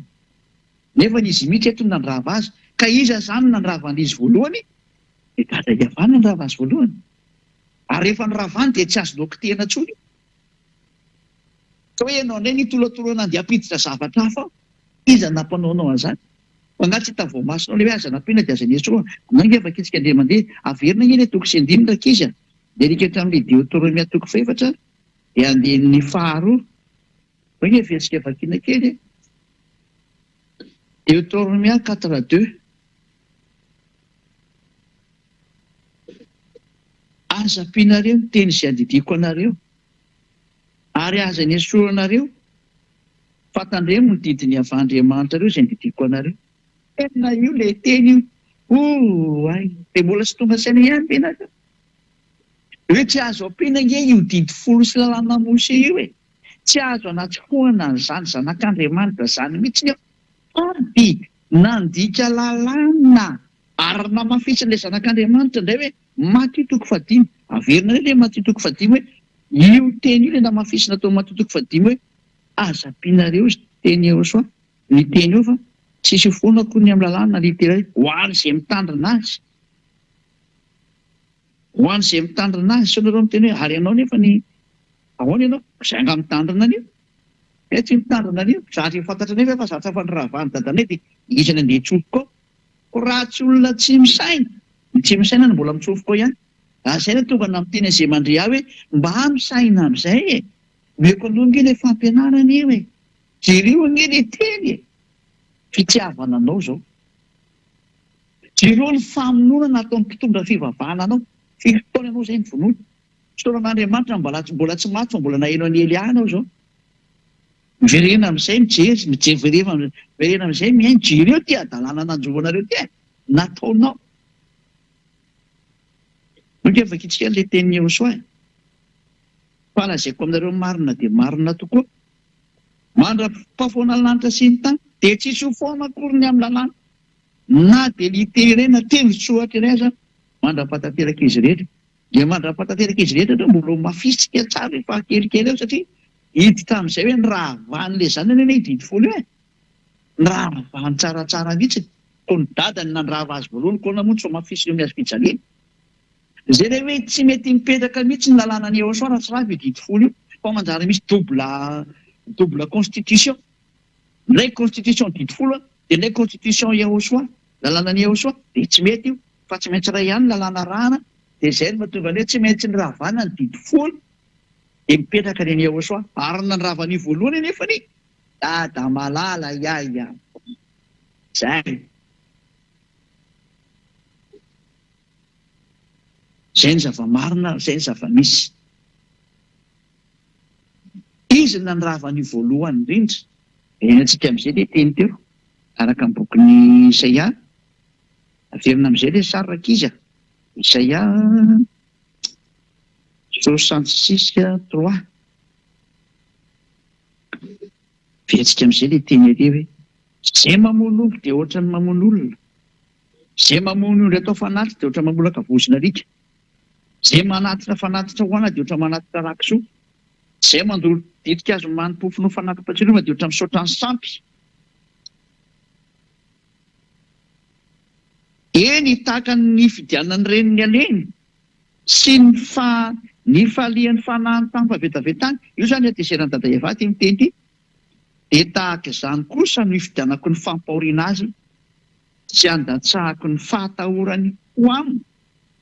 satria miantso aho fa tsy nisy namaly, miteny aho fa tsisy netiny aino, fananao izay ratsy teo masoko izy ary ny tsisitrako mihitsy no ny fidiny. Ay. Tezitra mihitsy ny dada iava. Ravany amin'izay ny fisorohana. Rehefa rava ny fisorohana, inona nataondray faharoan'izay? Nopoteny amin'izay ny tempolon'ny Jerosalema. Izay ny fanaporofona fa tsy azon'ireo atao intsony ny fisorohana. Ny rany amin'izay ny Nebokadnezara mpanjaka nandorony ny tempolon'ny Jerosalema. Araka ny bokin'ny Jeremia 52, mitohy amin'izay ny tantara. Maty Isaia, diditra tseratra indray Jeremia. Jeremia 52, eo amin'ny andininy fahafimitra.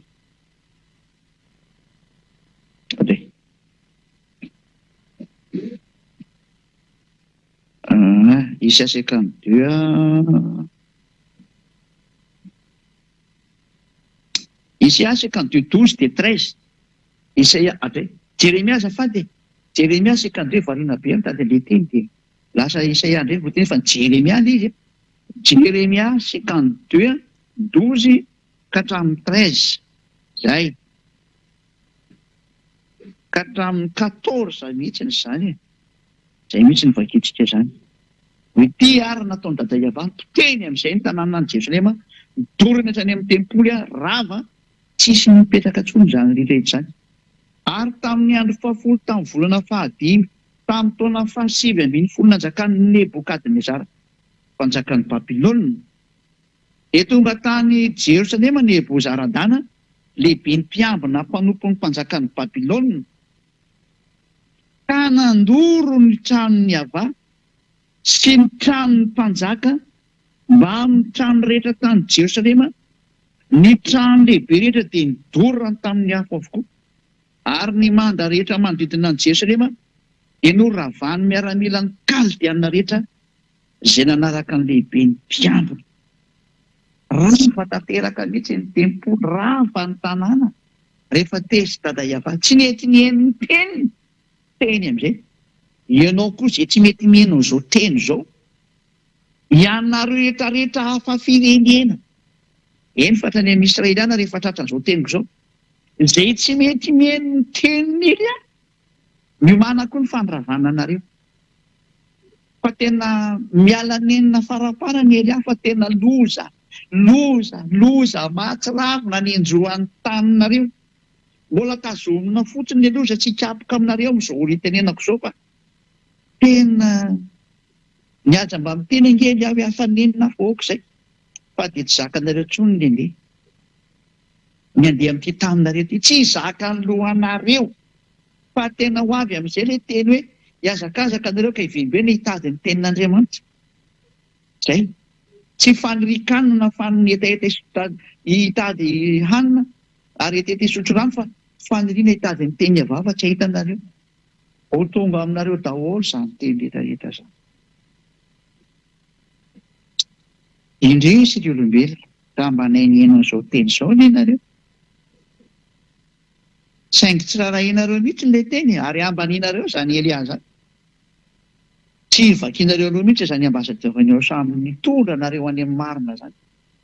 Fa fanaratsiana foana ny tao anatin'ny lohanareo noho ny amin'ny fialonanareo. Tena eny na mieritrereta ihany raha mbola misy saina mbola afaka mieritreritra. Zay. Fa fitiavana izao menanao izao fa tsy famonoana akory. Fa fitiavana ny te hamonjy ianao. Fa rehefa tsy mety manao dia izay zany. Dia tatazo ny fiafaran'ny ainao endraso tsara.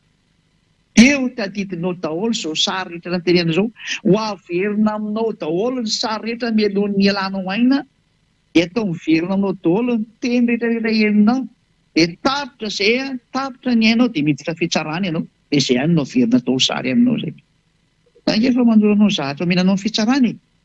Ny mpitondra fivavahana aminao tsy mahay an'izany.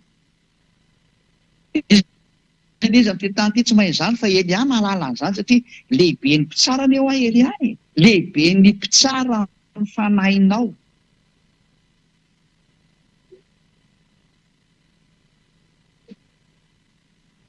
tsy mitsara nofonao zay fa ataonao iny nofonao zay nke tsy tonga ho an'ny nofonao re fa mitsara ny fanahinao. Dana tonga na miteny any olona manao ratsy any ely ahy hoe raha mba fantatrao io olona alohanao io tsy sananao an'izany ianao raha mety nikoaka teo aloha mihitsy mba avonjeo le za raha mba fantatrao zany atao hoe Eliaza tsy hainao re izy de vava tsy vava moa ny ataony sasany fihetsika tena fanambaniana tahaka reny dia me fotsiny hoe mbo de ho tadidinao nge ty fihetsika anao ty rehefa miala amin'ity planeta terre anao ty ianao de hozy anao ianao rety ambony tany ko iza ny anaoko aminao ay naso meko anao le sosialiana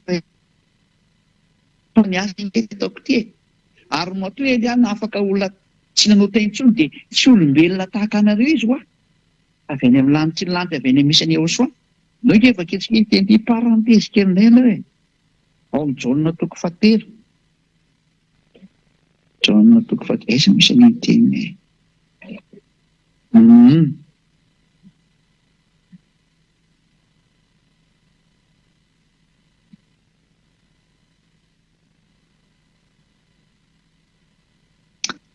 Jaona 3:13 Jaona 3:13 toko 7 andiny 7:10 ary tsy nisy niakatra ho any an-danitra any amin'ny lanitra zany afa-tsy ilay midina avy tany an-danitra dia ny zanak'olona sy any an-danitra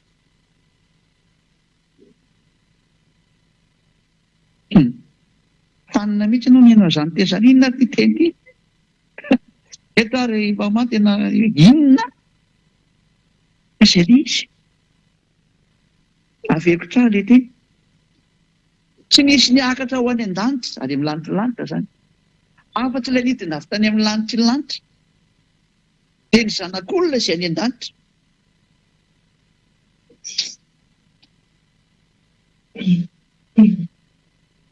dikan'izany teny zany dia io Ahosoa ety an-tany io any an-danitra izy amin'io fotoana io misy double personnalité dikan'izany ilo amin'ny lanitra ny lanitra Ahosoa sy Elia manana an'izany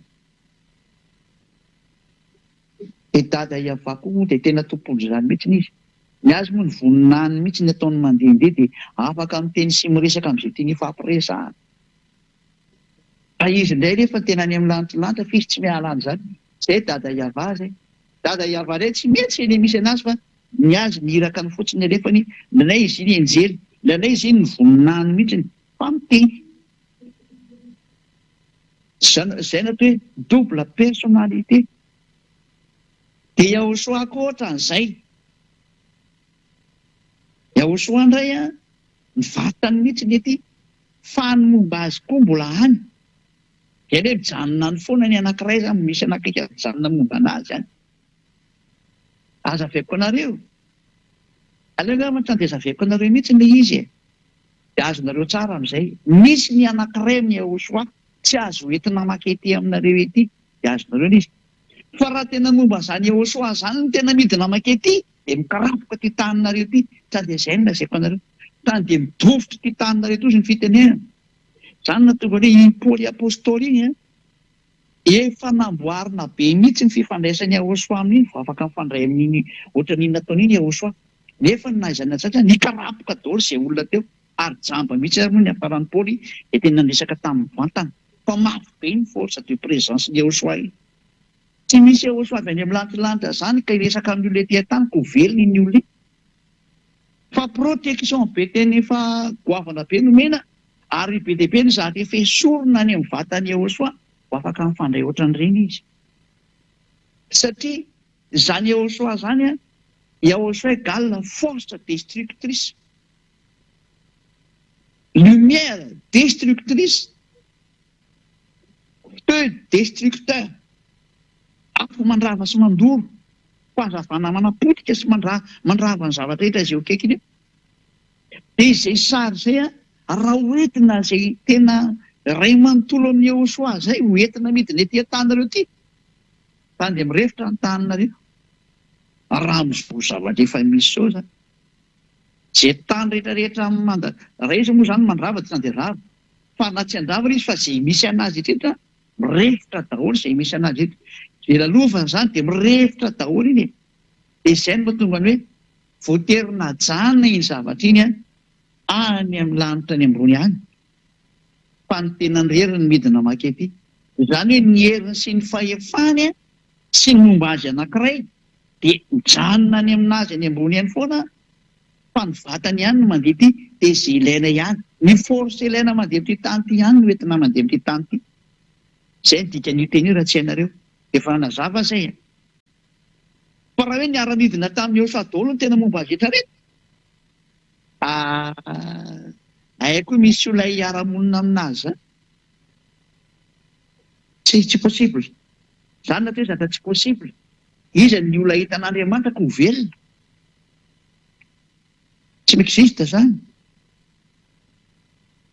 Zay azonareo tsara angambany izy. La même chose que Elia. Elia koa raha nentin'ny Elia ty daholo ny zavatra momba ny Elia. Dia mitovy tsisy valaka tamin'ny zavatra niseho koa. Fa ny sorona koa zany rehetra zany fa izay ilainy Elia mandeha amin'ity planeta Terre ity ihany mena azy sy ampitondraina azy. Ary omena araka an'izay itiavany dada Iava sy Joshua anazy koa nefany izay tiany mena azy. Fa ny tena ny ankapobeny rehetrarehetra dia napetraka ny anatin'ny atao hoe toeram-pitsarana ary anatin'ny VSCC. Izay ny tenako anareo hoe miandry anareo azy ny Elia zany ary raha izay maty rehetrarehetra moa tsisy nahita afaka miteny ety aminareo ity. Izany mahatonga namely hoe nisy olona maty dia nahita ny hery. Tena olona mitapitapy mihitsy zany. Zany ve ny rinao ko hita zany hero zany.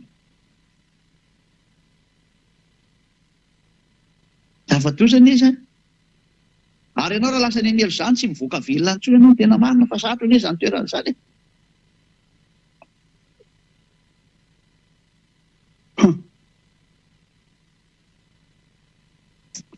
Fa Elia indray tena mahay manavitra fanahy Elia. Tena fahefany Elia zany.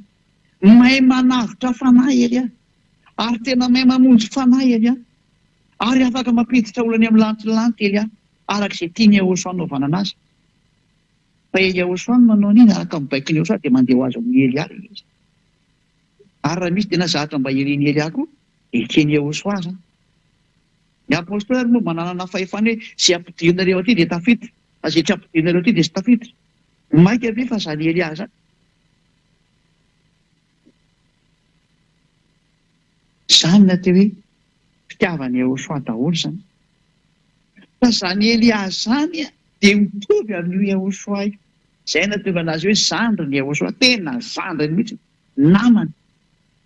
Miaraka aminy, tena tsy misaraka aminy. Dia izay zavatra izay ilay teneniko anareo hoe mahita ny Elia nareo. Raha vao maty nareo dia mahita ny Elia nareo. Tena mahita. Io olona hitanareo io jereo tsara io. Copie-coller io hitanareo. Eo amin'ny sary eo amin'ny écran io. Tena tsisy valaka aby io.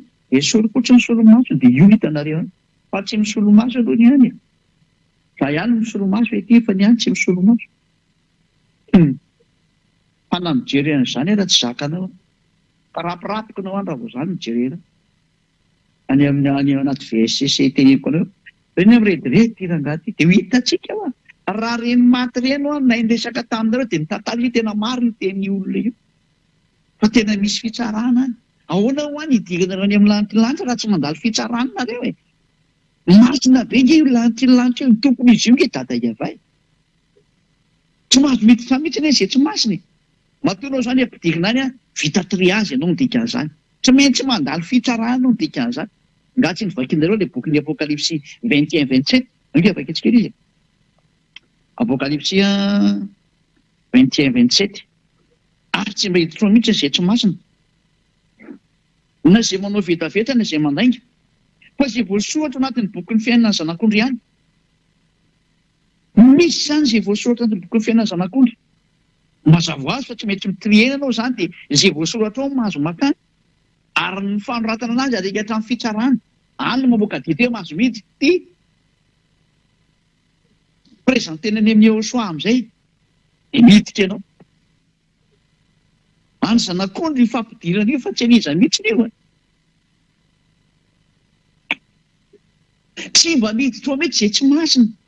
Dikan'izany misy fitsarana dikan'izany hitirena masina sy ny tsy masina. Lozika anie zany. Tsy nareo olombelona ty no mametra ny masina sy ny tsy masina fa any amin'ny Eosoary izy. Sasaingy fotsiny hoe fantatra ny tenin'ny Eosoary, ny tenin'ny Eosoary manamasina ny olona. Dia izay olona miaraka amin'ny Eosoary kosa ary mitandrina ny tenin'ny Eosoary dia masina izy ny amin'ny tenin'ny Eosoary. Ao anatin'izany ny batisa, ny fankatoavana ny teniny, tsy mety manao ratsy intsony, miaro ny tenina tsy hanao ratsy intsony, lasa masina izy ny dikan'izay. Hita ato amin'ny Eosoary ato amin'ny fanjakana masina izany, fa tsy ilay olona mamaromaritra hoe olo masina, olo masina. Olo masina hoana ianao nefa ianao raha mpitandrina didifolo, ianao raha mbola vetaveta saina, ianao raha mbola manolana zazakely vetivety ianao izany, lehilahy manambady lehilahy. Zavatoza. Aza maniditra amin'izany. Fa ato amin'ny Eosoary kosany tena tsy manoty intsony eo amin'ny Eosoary. Izay ilay dia tena marina, tena sans discussion mihitsy za fa hiaina anaty toa. Ireo tena trandre mihitsy amin'ny lanitra fa tsy maintsy mandalo fitsarana daholo na iza na iza. Ireo zao mantanarena hoe mandalo fitsarana. Iza ny tsarako, zara lehibe ny fitsaranako, iza ny tsara. Ary raha misy izay mitsara anahy dia Iahosoa sy ny dadako Iava ihany. Zara ty manao ny asan'izy mianaka. Tsara ty efa mangataka mafy amin'izy mianaka hoe mba hampio hainga na vitan'ny ty asa ty. Ko na dia ny fandrenesany an'izany hoe tsy afinaritra be na. Tsy misy zatra ataoko afa tsy miasa ho anazy mianaka foana mitady hevitra hoe handresena lahatra ny olona mba hiverenareo any amin'ny dada Maria Iava. Fa hanapotika ny eo azy zareo e. Any tena mitenareo hanapotika ny eo azy zareo.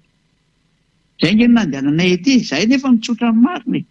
Tonga ety Elia andrava, hanapotika ny mpanota divoly Satana sy ny tarika miaraka aminy. Izay no mahatonga ny Elia mandeha mitety an'izao tontolo izao hoe mitady hoe ahoana ny fomba amonjeko anareo. Dia any amin'ny fampianarana amin'izay mandeha fandeha fampianarana hoe izao izany anaovako ny azy, izay anaovako ny izay anisany mahatonga na mandehandeha io. Dia manaroatra misintona olona moa izany tena izy ihany koa e. Izay tena planako amin'izio izany hoe mijery an'ilay zava-misy eo amin'ilay tanàna, eo amin'ilay firenena, dia mandeha fampianarana, dia mandeha mitety ny tany, dia mandeha fampianarana. Izay mihaino fampianarana voavonjy any amin'ny internet, tsy mihaino fampianarana mankany amin'ny elo. Izay mihitsy ny izay. Izay mihitsy ny izay. Tsara ny tsiraiavo mandinika ny dikan'izay. Ao ary toetratsika amin'izay ilay teny izany somary lavalava teny fa samy mihaintsika. Dao tsika amin'izay hiditra hoe mazava samy izy hoe fahinareo tsara momba ny Elia. Hoe avy aiza Elia? Elia avy any amin'ny lanitra. Izay no mahatonga ny olona izay miaraka aminy tsy mahay manota intsony ary tsy manao ratsy intsony satria izy avy any. Lozika be izany. Dao ary toetratsika amin'izay ary ny teny. Rehefa novonoany dada Iava ny didifolo sy lalana Mose, eny nanao nitranga. Tamin'ny alanin'ny tamin'ilay fisorohana teo, rava izany ilay fisorohana. Rehefa rava izany ny fisorohana satria tena tsy azoko teny io. Dia iny fisorohana iny mihitsy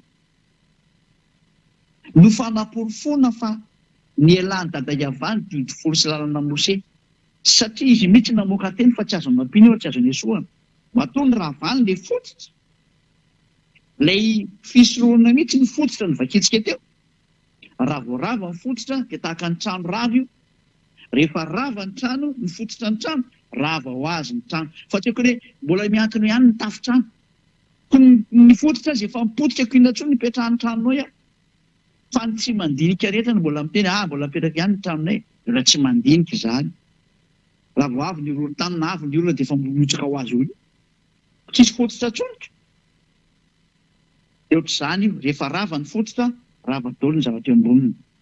Dada Iava izany no nandrava ny didifolo sy lalàna Mose. Izy ny voalohany indrindra. Izay izy. Dia izay no nahatonga anazy nipoteny hatrany amin'ny tempolon'i Jerosalema, izay tsisy manao fanatitra tsony. Dia nanomboka teo nataony tsy nahafantatra azy tsony ny zanak'Israely. Iny ilay bokin'ny Amosa iny. Hoe aza manohy ny anarany tsony re tsy misy miantso ny anaranao tsony izy ny tenin'ny mpaminany. Tsisy miantso ny anaranao tsony. Tsisy mahafantatra anao tsony. Tsy nisy niantso ny anaran'ny dada Iava tsony ny zanak'Israely. Ary tsy nay niantso ny anarany tsony ny zanak'Israely. Izany daholo ilay vokatry ny atezeran'ny dada Iava zany. Rehefa tezitra dia nataony tsisy nahafantatra azy tsony rehetrarehetra. Tsisy miantso ny aranao tsony. Tena nilaozany dada Iava mihitsy zanak'Israely. Zay zany ny sary momba ny amin'ny zanak'Israely dia niditra amin'izay moa zany ny fanampotenana azy niditra amin'izay Nebokadnezara sy ny maro samihafa dia zareo andevy io tamin'ny taona 1822 vao naveriny dada Iava amin'izay satria hifarana ny tantara. Zay ny sary aloha zany zay amin'ny ankapobeny henonareo tsara. Ka io zany dia sary mazava fa tena ninany rava ny didy folo dia dada Iava ny voalohany. Ny lany io dikan'izay. Ary rehefa niravany ny didy folo dia namoaka didy vaovao izy tany amin'ny Ahosoa. Satria ho avy Ahosoa ny ravany io indray. Dia namoaka didy hafa indray izy tany amin'ny Ahosoa. Izy indray namorona didy ho amin'ny famonjena ny olona amin'ny alalan'ny Ahosoa. Fa rehefa tena tsy mety tsony satria fa nipoteny le fisororana, nipoteny ny tempoly, tsisy ivavahana tony ny zanak'Israely. Sao indray izy menakavy miverina mbola didy folo ihany. Le zatra efa natezitra ny dada Iava ihany mbola iverenany. Dia izao le hafa firenena rehetra mitandrina didy folo daholo mahakasika ny dada Iava mihitsy. Zany mandriamanitra tsy izy mihitsy ny Andriamanitra tontolo rehetrarehetra. Ary izay mitandrina didy folo rehetrarehetra aza milaza mihitsy hoe miaraka amin'ny Andriamanitra ny Abrahama io, lainga andemony nivoaka ny vavanao. Tsisy an'izany. Andriamanitra ny Grika foana miaraka amin'io fa moa dia ianao no tena hovanarana io. Satria ilay Andriamanitra ny Grika Jehovah Jesosy angeny nampianatra ny didy folo io e. Fa tsy zany Ahosoa zany na zany Iava zany. Fa nefa misy mangalatahaka mihitsy hoe Yael Iava ny anaran'ny Andriamanitra. Tena gaga mihitsy. Anarana tsisy fantatrinareo dia izao ny devolo manaparitaka anazy. Me fotsiny ely aho. Fa zao ary ahoana ilay didy folo ny tandremanao? Ahoana dia miraikitra. Tsy afaka ianao. Eny ny porofo mitohaka amin'ny tendanao fa olona mpangalatra azy jiolahy ianao ny tena izy. Tsy mahafantatra amin'ny marina akory. Ka tsy ho afaka amin'ny fahotana mandrakizay. Dao toisantsika amin'izay ara ny teny araka ny indray moa zany ny anoizantsika anazy eto le tenin'ny Ahosoa ao amin'ny Jaona. Teny dada Iava araka ny Jaona 12 49-50. Jaona 12 49-50. Satria izaho tsy niteny ho ahy fa ny ray izay naniraka izy no nandidy izay ho lazaiko sy izay ho toriko. Eto zany dia misy didiny menan'ny Ahosoa zany ity no entinao midiny eny ambonin'ny tany dia ampahafantarin'ny olombelona ho amin'ny fanavotana azy. Dia vainy iray zany ity zatra ho tenen'ny Ahosoa amin'ny olombelona ity raha tsy hainao. Didy hafa mihitsy fa tsy didy folo intsony. Rivo efa ny ravana azafady. Rivo efa ny ravana hitantsika eto ny ravana dada Iava dia mbola indray ve no entina avy any. Zay rehefa tonga na miteny hoe nareo miteny mahasika fiteny. Fa tena tsy mety kosa angely izy. Dia izay mitondra teny hoe mba misy saina kosa e.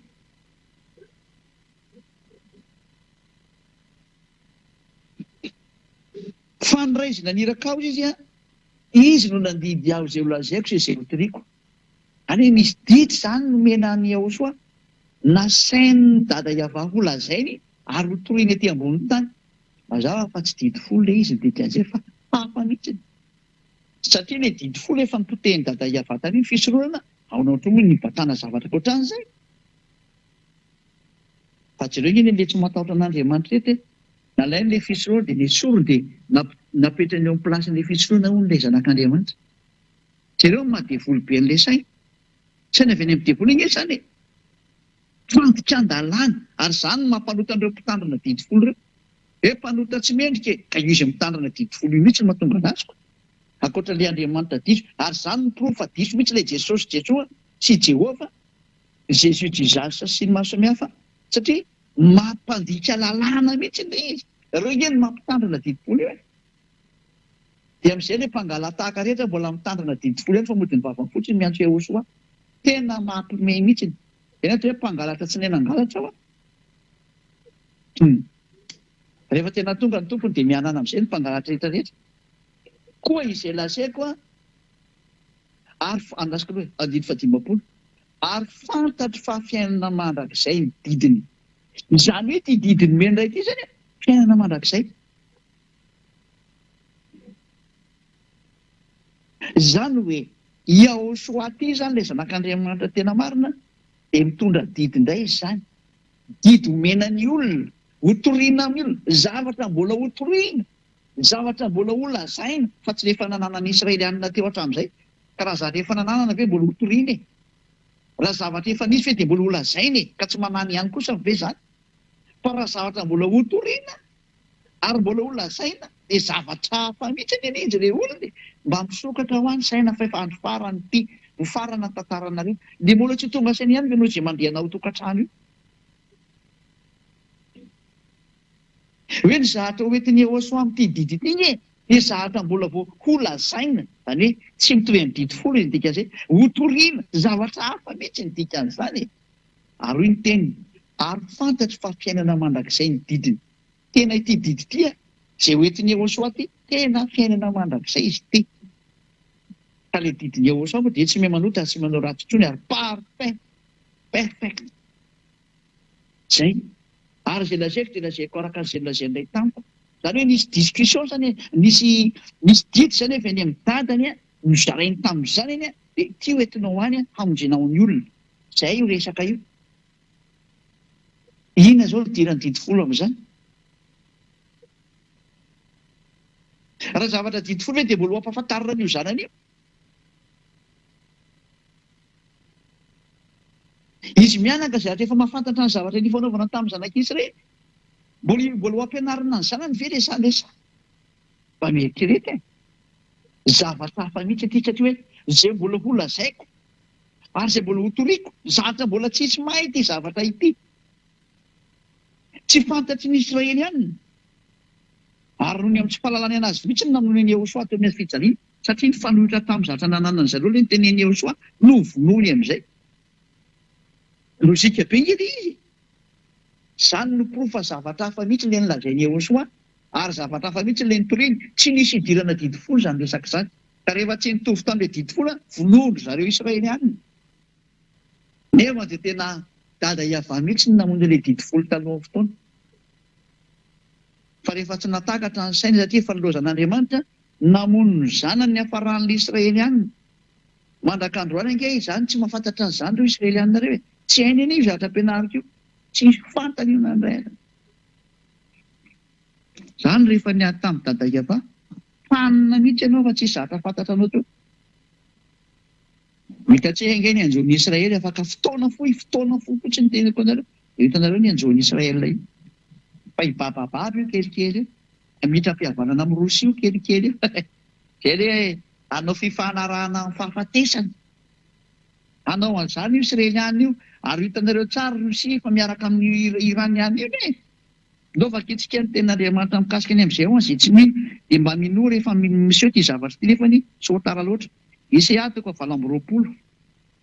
Isaiah 28:15 angamba izay. Isaiah 28:15. 28:14 aloha e. 14 dia ny 15.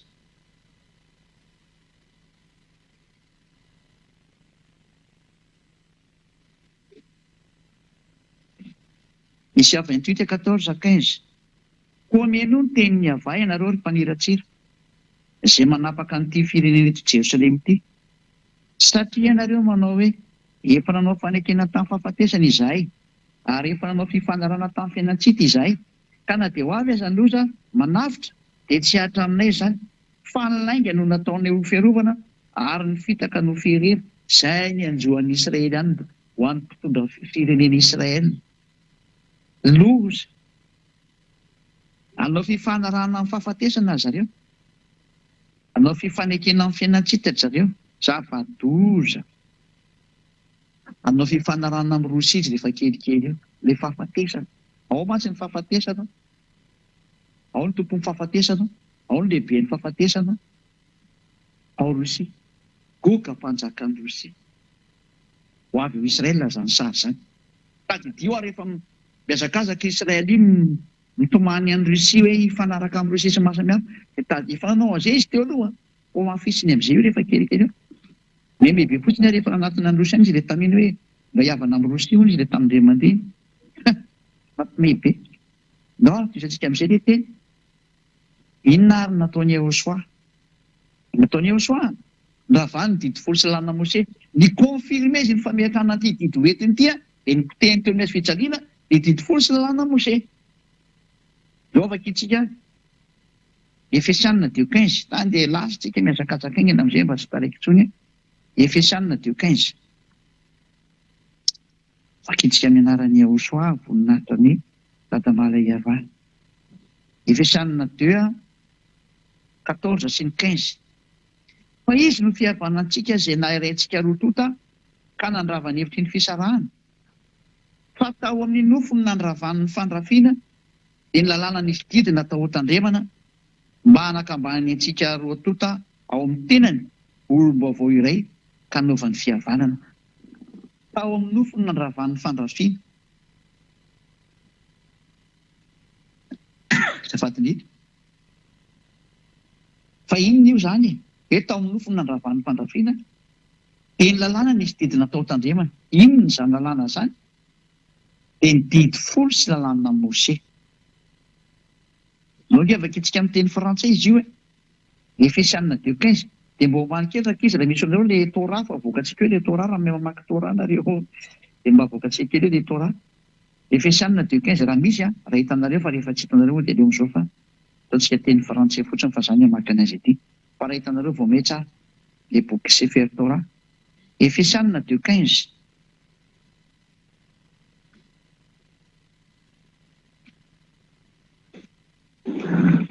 Efesianina 2:15 ayant anéanti par sa chair la loi des ordonnances dans ses prescriptions. Rehefa noravany potehiny mihitsy ny tao amin'ny nofony zany la loi des ordonnances dans ses prescriptions, ny lalàna ny didy rehetrarehetra miaraka amin'ny fitsipika rehetrarehetra. Mazava be zany fiteny frantsay fa tena rava ny didy folo sy lalàna Mose. Baiboly katolika romana io vakiokio amin'ny teny frantsay. Rava ny didy folo, rava ny lalàna Mose. Dia andao indray tsika hamaky amin'ny baiboly tsy misy any aminareo any fa mety aty amina teny manina amronao rehefa tsika manaraka Efesianina 2:15 amin'ny baiboly Jiosy indray ity Sefer Torah Jiosy amin'ny testamenta vaovao.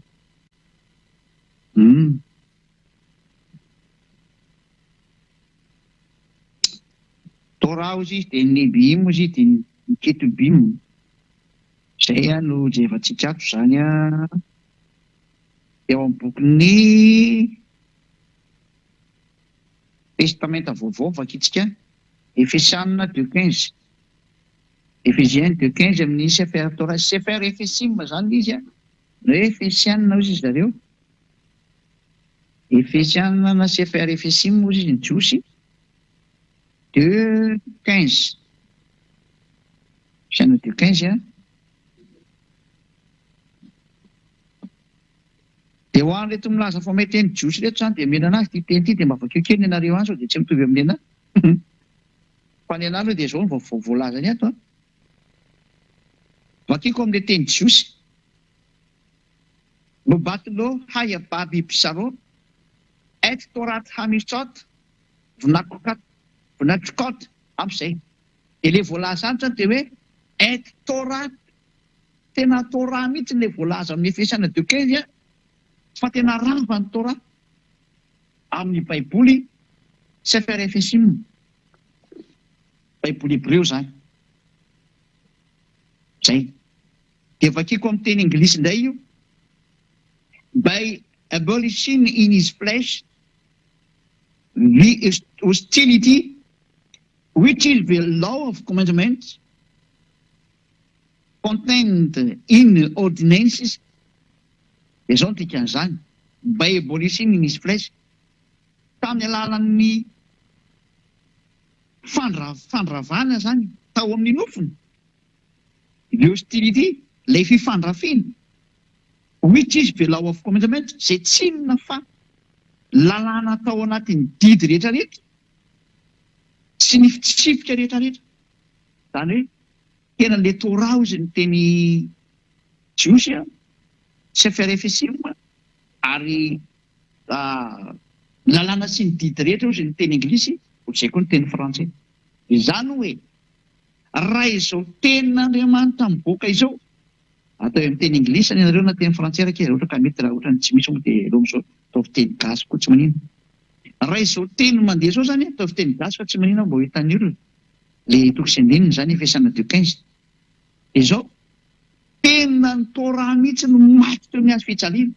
Zany hoe rehefa avy nyvonoany dada Iava izy dia nyvonoany ny zanany amin'izay teo amin'ny hazo fijaliana. Rehefa niravany dada Iava dia ny zanany mihitsy no nasiana matsika anazy eo amin'ny hazo fijaliana mba ho rava tanteraka izy, ary rehefa rava teo amin'ny hazo fijaliana ny didy fosilana Mose dia mipetraka automatika amin'izay ilay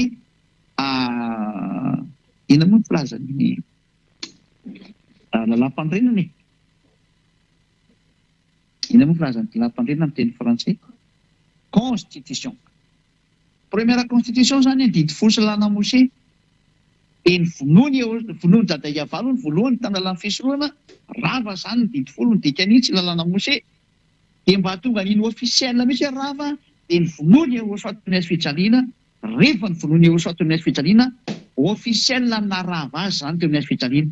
Rehefa ofisiel na rava azy teo amin'ny hazo fijaliana dia mipetraka amin'izay ny deuxième constitution la nouvelle alliance Yehosoa miaraka amin'ny fanekena vaovao lalàna ny Yehosoa amin'izay izay mahatonga ny olona tsy mahay manao ratsy intsony tsy manao teny intsony lasa perfect ozy ny anglisy na parfait ozy ny vazaha miaraka amin'ny Yehosoa zany sy Elia izay efa nirany isolo tena azy ety amin'ny planeta terre nareo izay entsoko anareo hoe andao amin'izay araka amin'ny Elia.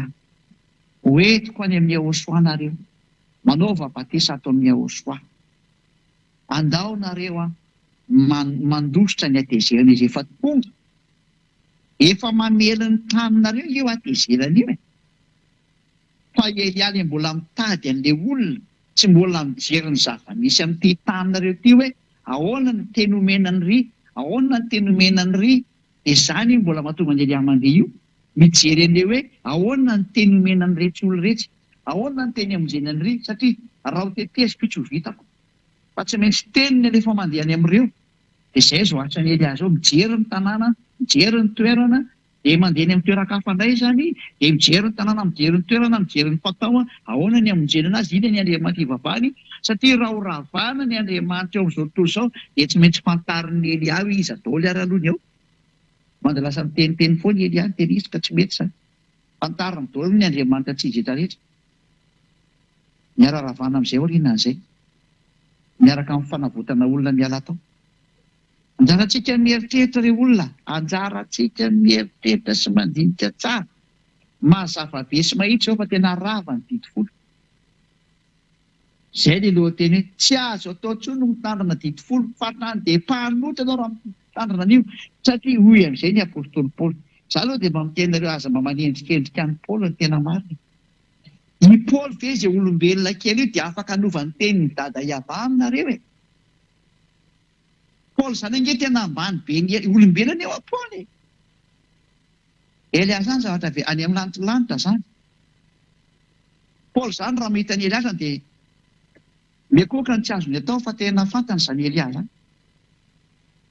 Fantany zany hoe zandriny Yehosoa iny. Lazaiko anareo zany. Aiza ny ahafahan'ny Paoly manohitra ny dada Iava aminareo hoe dada Iava ve nandrava le fisoroana dia i Paoly indray ny andianovany zany hoe ao fa naveriny teo izy Paoly fa adala ve nareo e. Yehosoa zao ve no teny mihitsy hoe tsisy foana akory io lalàna Mose na teny tsotra ray aza. Ho an'izay mitandrina anazy zany dia azaky tena io. Izay ny tena tenenina. Aza kitikiteny io. Ale zavatra tsy azo kitikiteny dia hoe Israeliana ihany no azo mitandrina an'io. Izay ny voalaza. Ao nefa ianao malagasy, frantsay, anglisy no komoriana, tsy haiko intsony izay mety mitandrina an'io any. Iza nampitandrina nareo an'io izy. Afrikanina zany. Iza nampitandrina an'io. Iza miteny tandareo tandremo io. Manao amin'izany tsy mampety an'ilay izy. Tsy mety mihitsy an'ilay izy. Anao mieritreritra n'izany teniko izany. izy Paul nampitandrina an'ilay didy folo nefa izy mihitsy ny ara-mafantatra raha fa tsy nataony ho an'ny hafa firenena io fa ho an'ny israelianina reny ihany atao inona any amin'ny hafa firenena io zany. Andika ny didin'Andriamanitra zany izy aminao. Ary tsy ireo tsara i Paul mihitsy ny arany mafantatra fa rava ny didy folo. Izy nge no teny rava ny didy folo e. Tenin'ny Paul ange amin'ny Efesianina 2:15 io. Tenin'ny Paul io. Ka i Paul ndray ve zany dia merina an'ilay didy folo tandremanao. Nefa izy mafantatra fa ny ravany dada Iava mihitsy io. Ary izy mihitsy ny arany nampitondray ny Yehosoa teny hoe lazao fa tena rava ito amin'ny azy fijaliana. Teny Yehosoa nge navoaka nge baiko ny Yehosoa tao amin'ny vavany io. Dia izy io nalaza ny fanambarana io. Ary mbola namafisiny ihany eo amin'ny boky ny Hébreux 7:18-19 donc afaka itsika ny Hébreux 7:18-19. Hébreux 7 18 sy 19. Fa misy fahafoanana ny didy mialoha noho ny alemeny sy ny tsy mpanasoavany. Fa ny lalàna dia tsy natanteraka na inona na inona. Fa misy kosa fampidirana ny fanantenana tsara kokoa izay nataonantsika an'Andriamanitra. Misy fahafoanana ny didy mialoha, foana ho ny didy tany aloha tany dikan'izany. Ka inona moa zany ny didy tany aloha raha Hébreux no resahana. Ny didy Hébreux tany aloha tany ake dia ny didy folo sy lalàna Mose. Ahoana ozy ny tenin'ny Hébreux foana ho ny didy folo sy lalàna Mose tany aloha tany, zany dikan'io. Satria maninona sady malemy tsy mahasoa. Zany daholo nge ny tenin'ny Paul. Aizy nareo ny tenin'ny Paul ndray nampitandrina didy folo. Ary nareo ve tena mba mandinika sa tsy mandinika?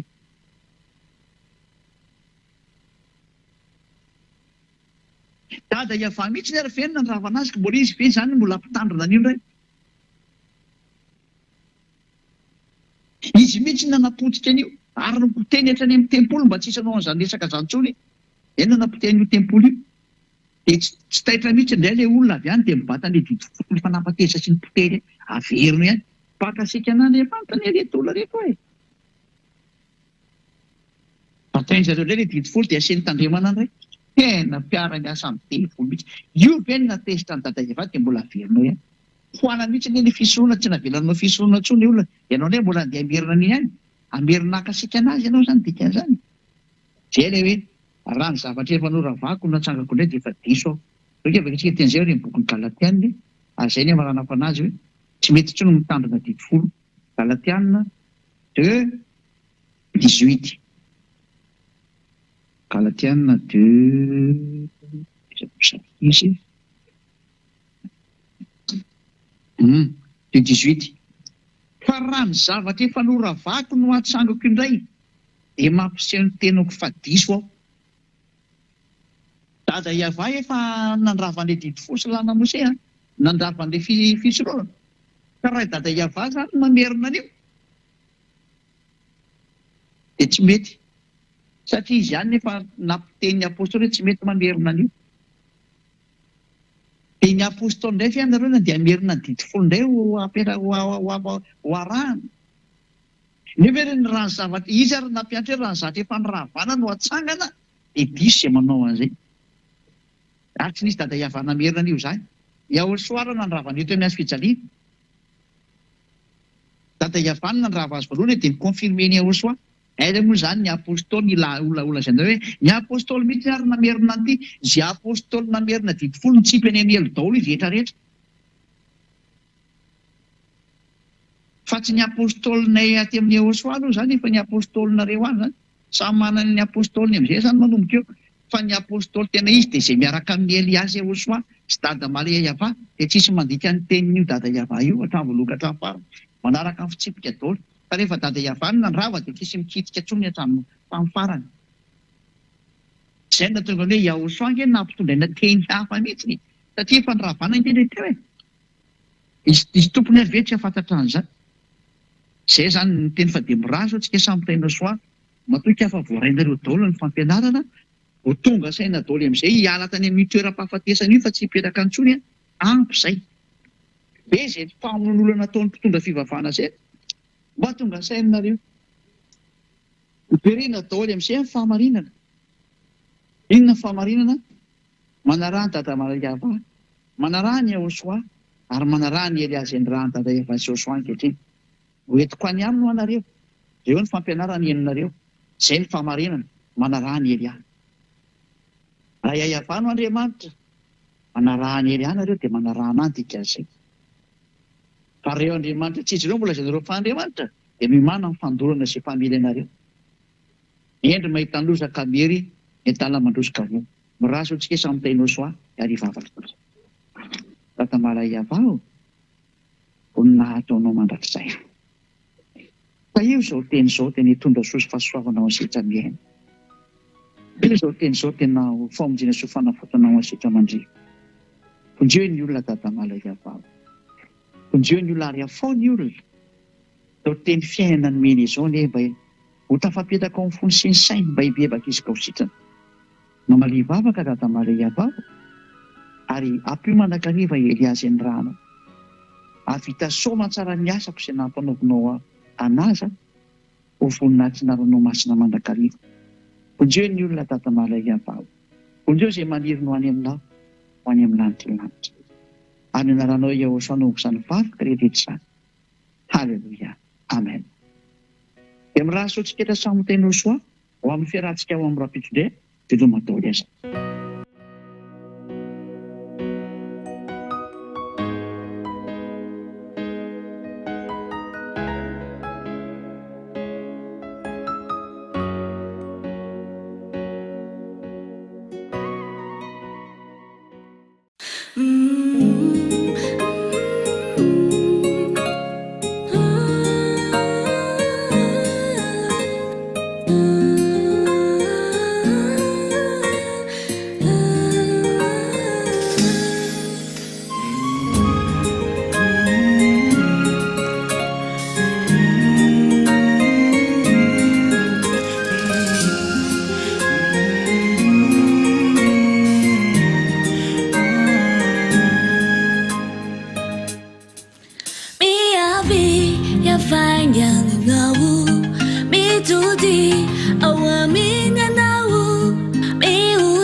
Sajubuni naicho manja piavi nilani chin nilani cha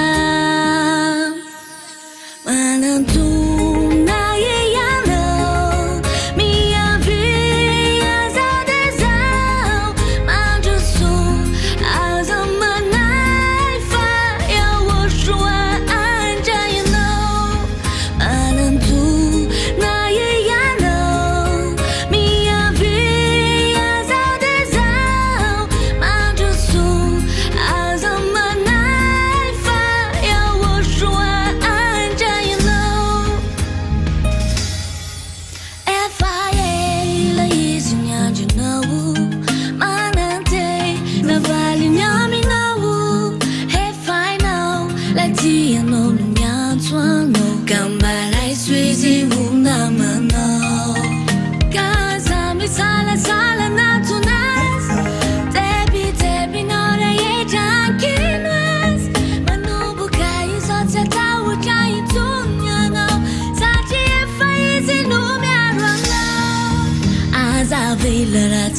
Chilai tanzuno azavela isanakana nilalano tayaruvi lesachubuni naicho manja piavi nilani chin nilani cha manantu na ye yano mia via za desao manja su azamanai fa ya woshua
eto Antananarivo sy ny manodidina maniry ny hamonjy ny fivoriam-bavaky ny zanak'Andriamanitra izay tarihany ambasadorany Aochoa Ziadia.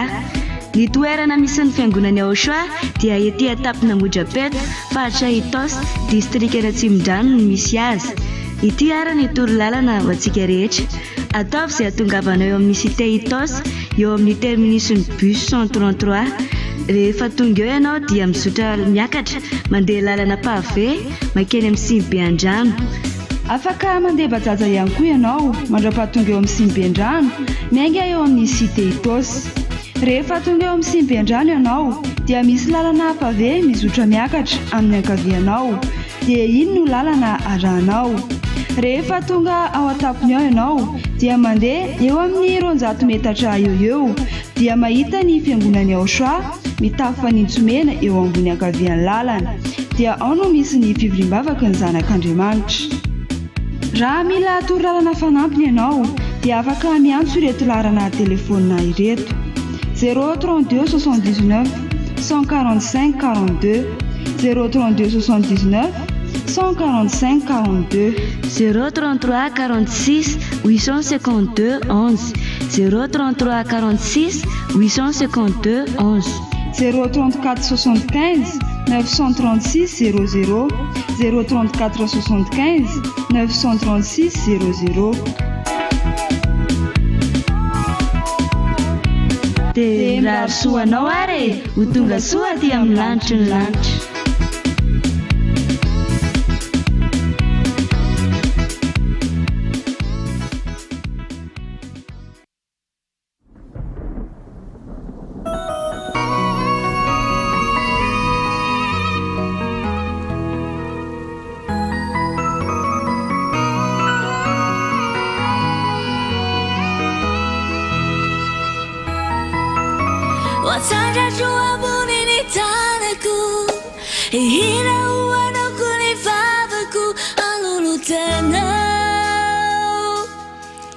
Anto ma finale de no Yanku camino kuni fataku Anara kano kuni fanai Kyu anara diana Ya Aochoa Ampela tana kuni fandese Kasyangina intunya Lianju kusisi de rakula ya narano Ya Aochoa Maja pike pele masu kuizauti tati de rano Lai pario Nirana lata kanu natu so Ai kami sauje Mi saujano Nuya naura fauta Kuma tiuti panuti tunja Lai pario Nirana Infatto cammino con i sacchi Si terreno fare funo nei bai Chiura nanjaya no Nanjaya no ya Aochoa Kanisa da tanisa no si chiar Wavela quindi non anneggi che fai sozione Ambanela ciao Ampela tana con i fangese Kasyangina intunya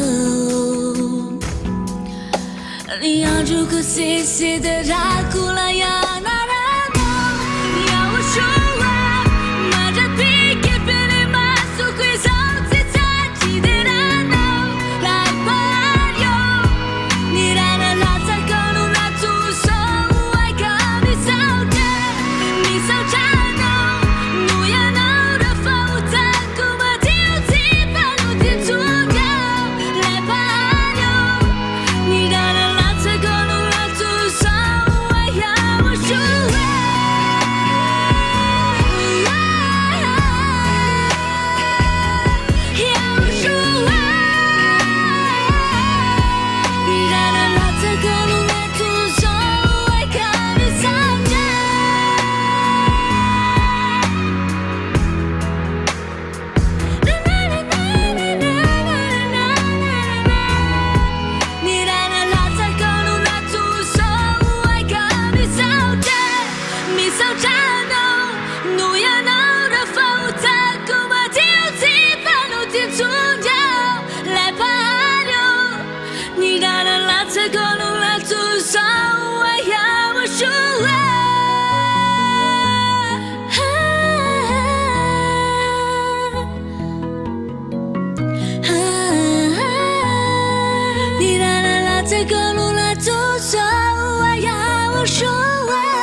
efapolo taona no nanaovany eliany asany fa fitoriana ny aosoa ilay andriamanitra tena marina manafaka amin'ny fahotana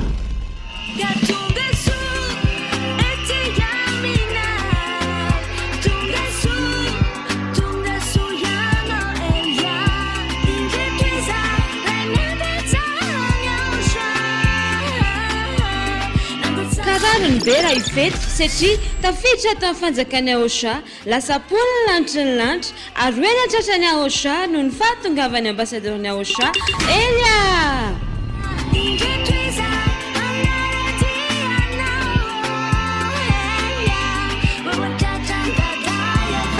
amin'ny asabotsy fafito sy ny alahady favalo ny volana desambra ho avy zao tena fety be ho an'ny polina lanitry ny lanitra rehetra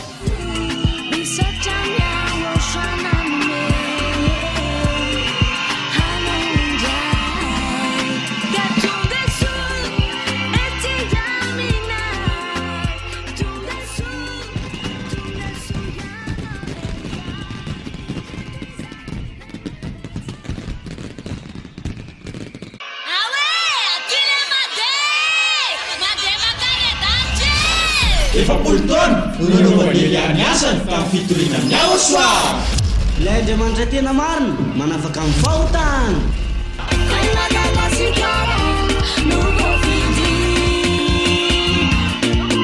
tonga teto Madagasikara ny ambassadeur Moussa Elia mpampilombelony izany ny RTV HFR ilay fahita lavitra sy onjapeo mitorany ny ayava sy yaosoa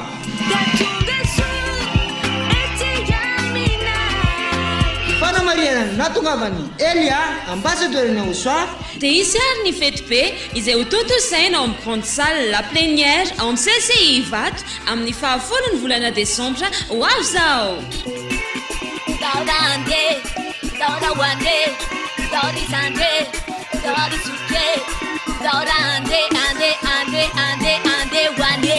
ka ianao mpanaraka ny RTV SFF io tavatahola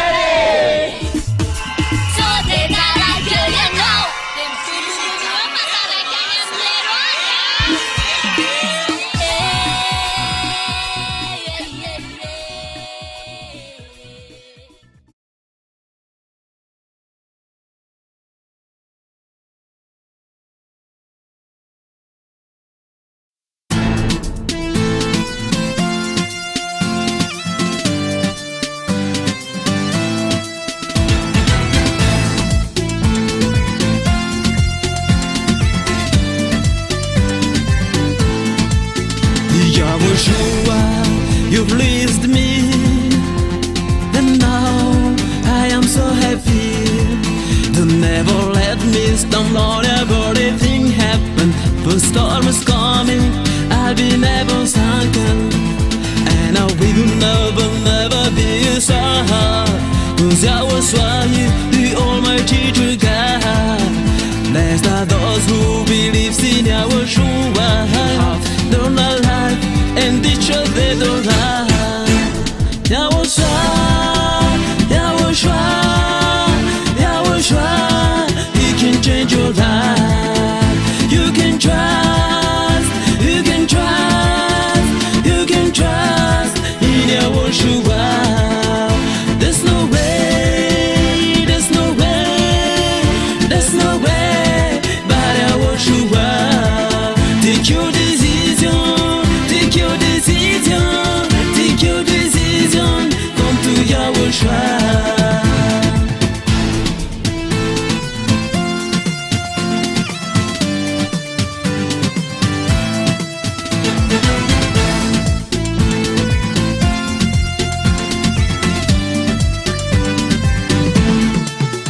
Say to you who are outside of this kingdom, they still be lost. Go and save your soul. Even you are still have a time. Then you'll be no more a miserable man. I say to you who are outside of this kingdom, they still be lost. Go and save your soul. Even you are still have a time. Then you'll be no more a miserable man. Yahushua, Yahushua,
your life. You can drive, you can drive, you can drive in your what you want. There's no way, there's no way, there's no way, there's no way, there's no way, but I want you want. Take your decision, take your decision, take your decision. Come to your shine.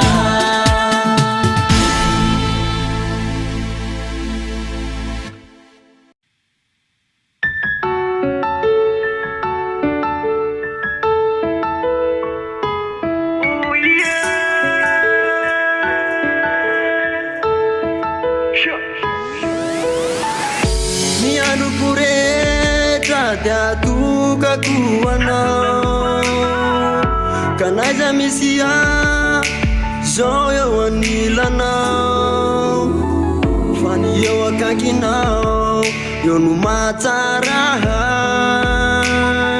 kana mafiazani adi izoyo wanilanao kenadinao zakapetsaka mpialy satria nabotanao zawafaka mifahotany ianao irery no azo kitokina satria ilay fitiavanao de tsy olany amamina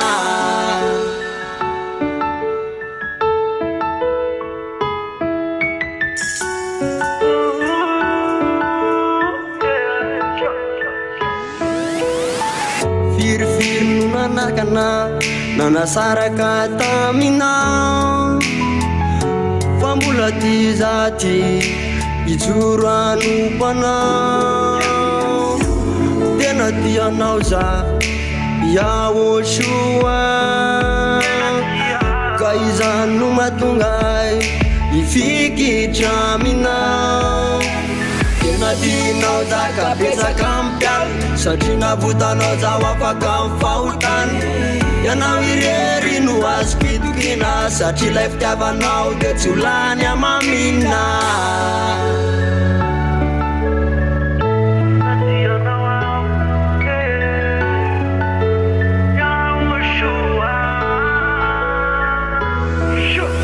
paorina fijaliny no viainany ety fanampaorina zao tsy ala aminao zany fa mangataka nefa jereo lay fitiavako anao ka na inona miseho de ijoro anao fona nadinao zakapetsaka mpialy satria navotanao zaho afaka mifahotany ianao irery no azo kitokina satria ilay fitiavanao de tsy olany amamina tsy olany amamina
fampianarana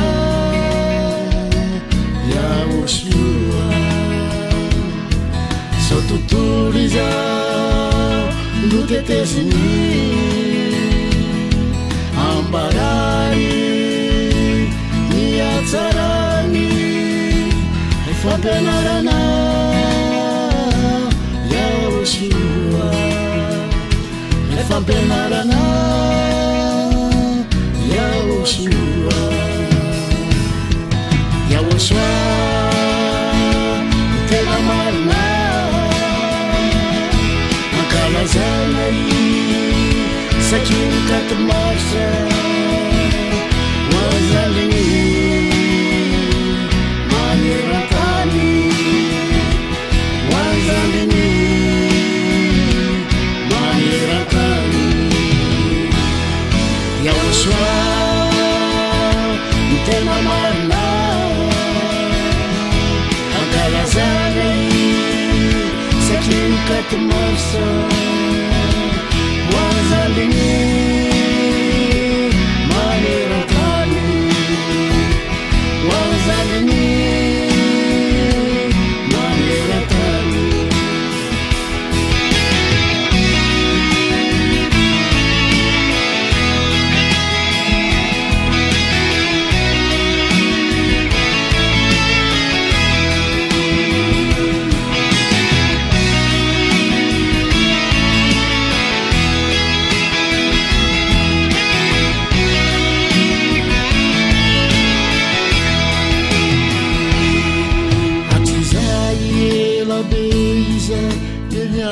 tsisy nahita lay fampianarany Yahoshua filazantsara ho an'ny olona ho famonje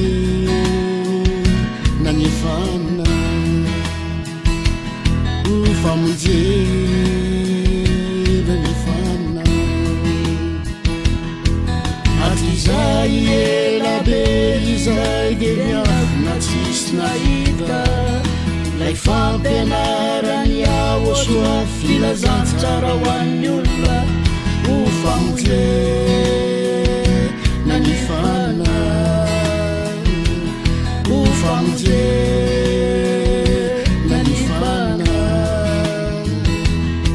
zao tontolo izao mampafantariny tamin'ny alalany ambasadorany lay anarana Yahoshua lay anarana Yahoshua zao tontolo izao mampafantariny tamin'ny alalany ambasadorany lay anarana Yahoshua lay anarana Yahoshua Yahoshua tena marina ankalazana satria mikaty marsa hoazany maneran-tany hoazany maneran-tany Yahoshua tena marina ankalazana satria mikaty marsa hoazany maneran-tany hoazany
Yeah! Vita ny tantara vita tampitsatsio vita fa tsy mimpoly sase vita ny tantaranao tampitreo izao tontolo izao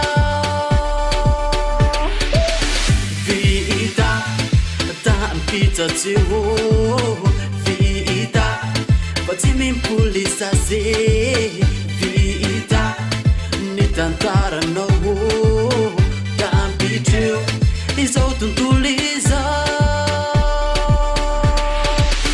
zay mitonanao mavonjoty fanahinao fa tsy afaky valamparany injony izao rehetra izao ankehitriny tanterako reteny volazany mpaminany ambassadeur niao soa iso asa meleson Edouard isiny mosary ary arety mandringana karapanonjonao hiova pisy elektrônique tanteraky zany tsy azo vanina tanteraky zany tsy azo iala vita tampitsatsio vita fa tsy mimpoly sase vita ny tantaranao tampitreo izao tontolo izao vita tampitsatsio vita fa tsy mimpoly sase vita ny tantaranao tampitreo izao tontolo izao yeah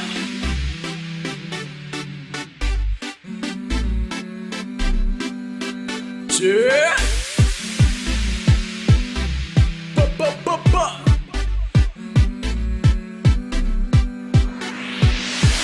Ambarakanao ambary tempoly Jerusalem vita atalilokanao ambary tempoly Jerusalem vita ambarakanao ambary tempoly Jerusalem vita atalilokanao ambary tempoly Jerusalem vita c'est la fin du monde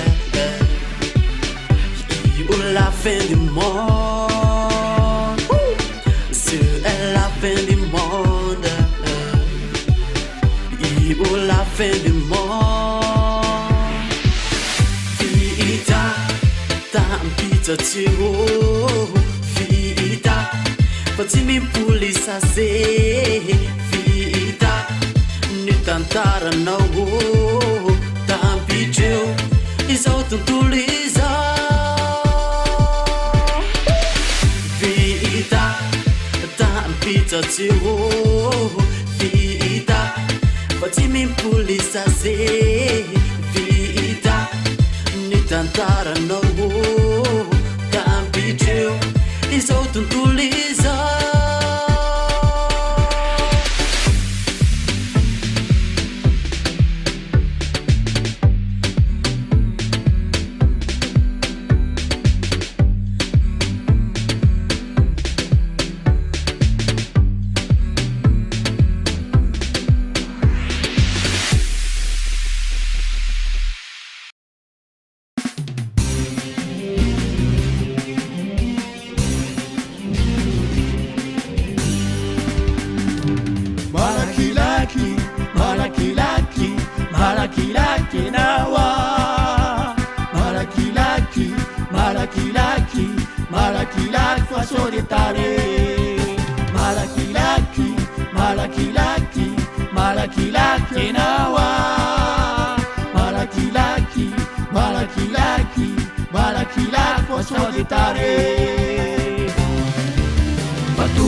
malakilaki nawa malakilaki malakilaki malakilaki fasolitare malakilaki malakilaki malakilaki nawa malakilaki malakilaki malakilaki fasolitare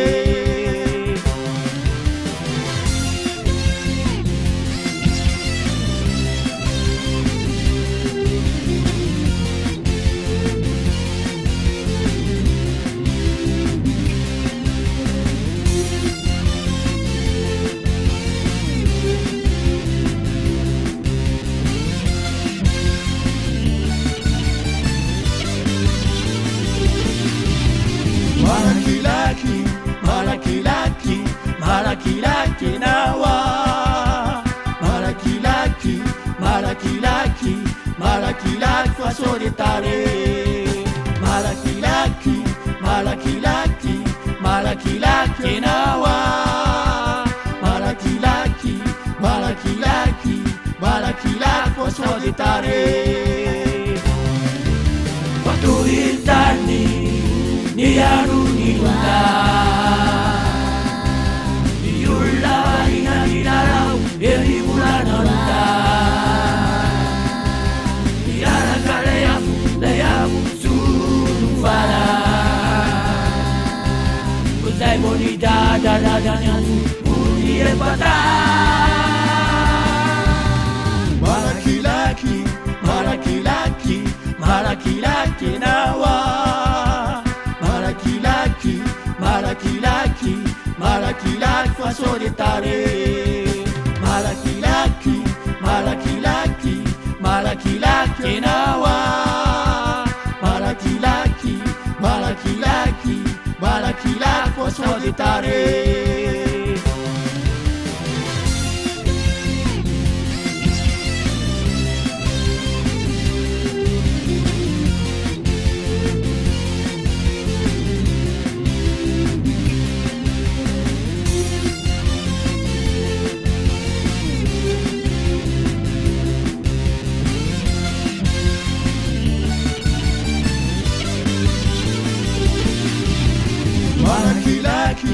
malakilaki malakilaki nawa malakilaki malakilaki malakilaki fasolitare malakilaki malakilaki malakilaki nawa malakilaki malakilaki malakilaki fasolitare watuhizani idawanuiza Ambassadora nyauswa nubiatola Matao badizambizamesa eruara Wasau nyenayena kuzanai kota Malakilaki malakilaki malakilaki nawa malakilaki malakilaki malakilaki fasolitare malakilaki malakilaki malakilaki nawa malakilaki malakilaki malakilaki fasolitare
sisi lituanaze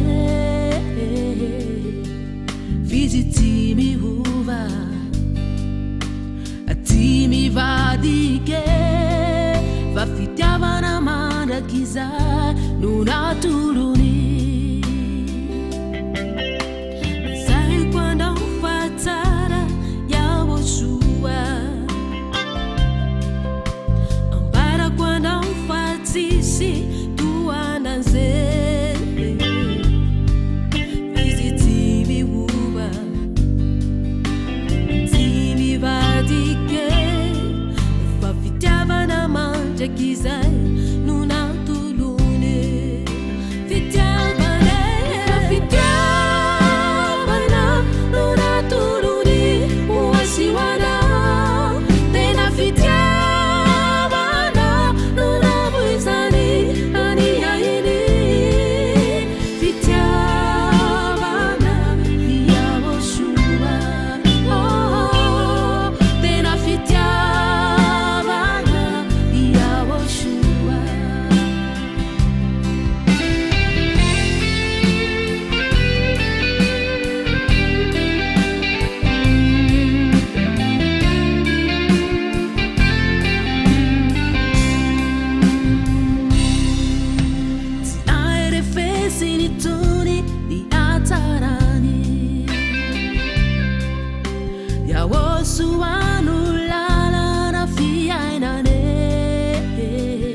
anura tuluhuni tananda tanirani fa lekena vova aire pesi di tuni yatarani osuandu lala na fia inane tiavana manja kiza tulumbi nananda tanirani fa nekena wawa fitiavare va fitiavana nuna tuluni uwasiwana tena fitiavana nuna mwezani ani aini fitiavana yawosula fitiavana yawoshua fitiavana ni dinane piane nandausani lei la palirane sarubidi lo cianesane tajuni kumafe fitiavana ni dinane piane nandausani lei la palirane sarubidi lo cianesane tajuni kumare fitiavana nuna turuni uwasiwana tena fitiavana nuna mwezani ani aini fitiavana yawoshua fitiavana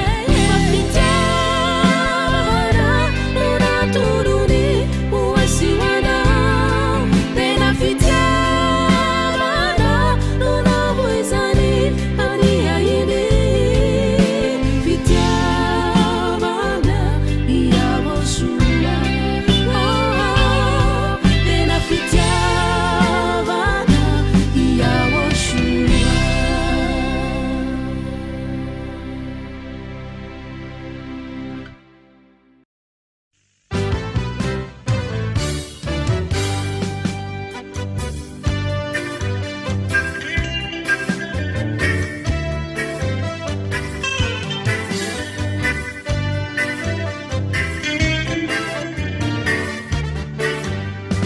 Tirera kamici ao mi turma rambara ande mantintare namara si arriva o mi ten manasava ande mantintare na fanan setika dembola pikuyani fande mantintare na ura na siri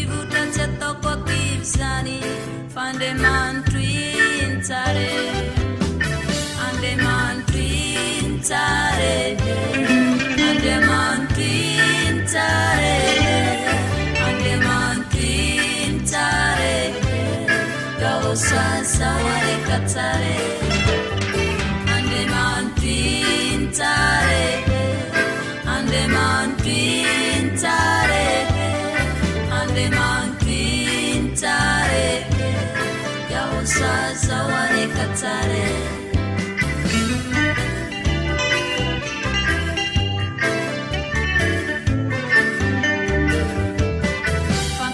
Satana anakim sini andata fande mandrintare nyala maina yeu yana satana fande mandrintare yuriku yanku ni tena zanaiza fande mandrintare dulu timalala timaintana barana fande mandrintare Andemantintare, andemantintare, andemantintare, yaosazawarekatare. Andemantintare, andemantintare, andemantintare, yaosazawarekatare.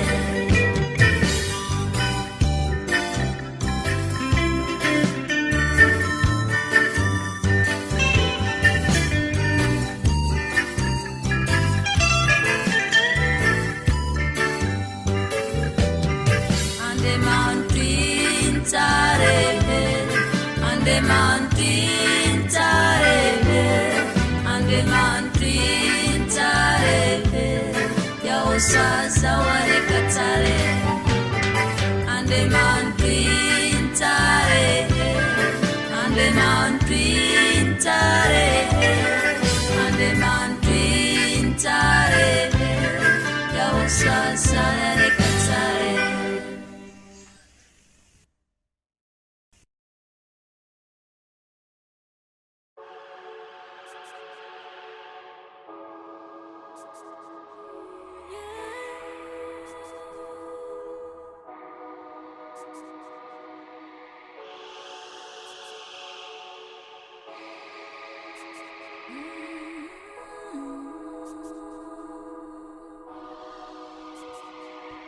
Amniadrapiana kura este governo anal e tudo andruku e pano faciana vamos reina vão me fude eu não ia oxua luka se ira sachi kufona ni eu anila não sachi Feno fifali Nanyadu pianaku Mataru samba chau Kayu anila no Mataru riri yau Ratu kalavi chano Anyani faniri Duni twechani no Do you anila no Yoshua Najakizai Fanyani faniri Deni twechani no Kayana pilamina no Lavi chai Tisi sofidalina Famiuva fasambarana Sachia oshuana Para quem tueira na hirai Anitisi tuman Fade fifalina for Nora yelu etwantan Lasa fifalina Sufater ya Ushua Sufater ya Ushua Ya Ushua Ratizani zavapona Zandre charechizan Zandre charechizan Yaoshua ifana panate nuai alam pocha tirana irai sa ivatana kuhani nana tiketie Yaoshua aruvi fona omba itwechani lando ufinu fasa barana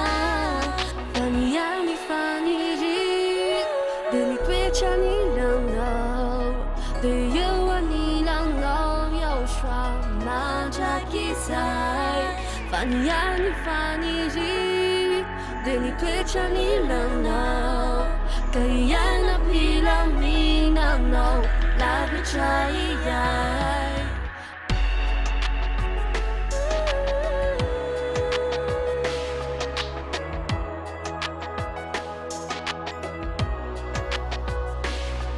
faniany faniriko atramin'izay de ny eo anilanao ipodisoany aminao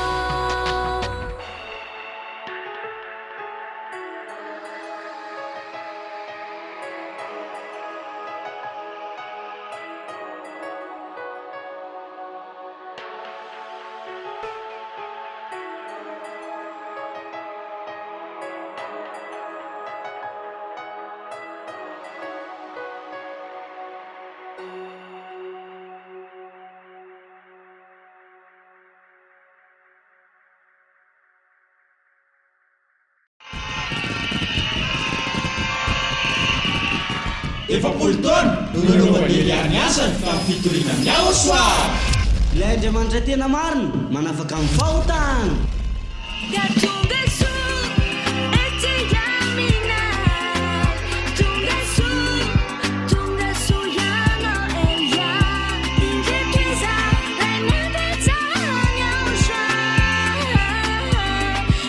Kararany be raha ifety satria tafiditra tamin'ny fanjakany Aosha lasa poliny lanitry ny lanitra ary hoe natratra ny Aosha noho ny fahatongavany ambasadorny Aosha Elia.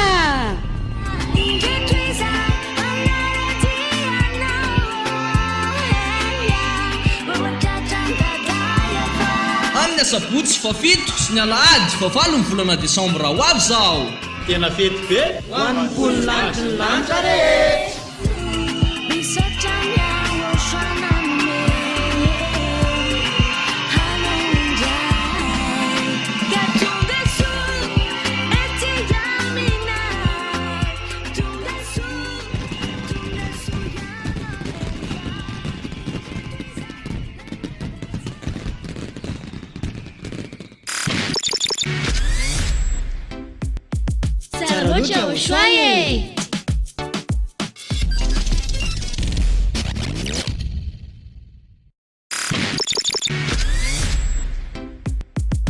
Afa ihany miaraka amin'ny Aosoa e.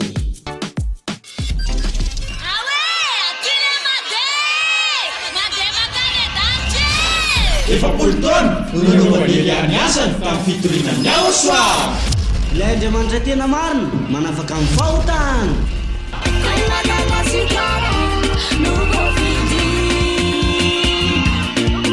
Tonga teto Madagasikara ny ambasadorny Aosoa Elia. Fampinombelony izany ny RTV HFR. Ilay fahitra lavitra sy onjam-peo nitorany ny Ayaba sy Aosoa.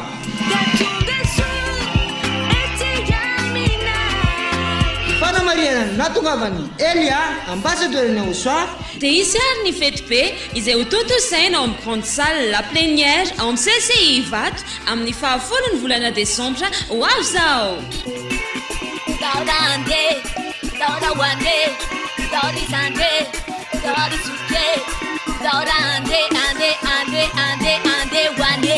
Ka ianao mpanaraka ny RTV HFF io gava daholo ary.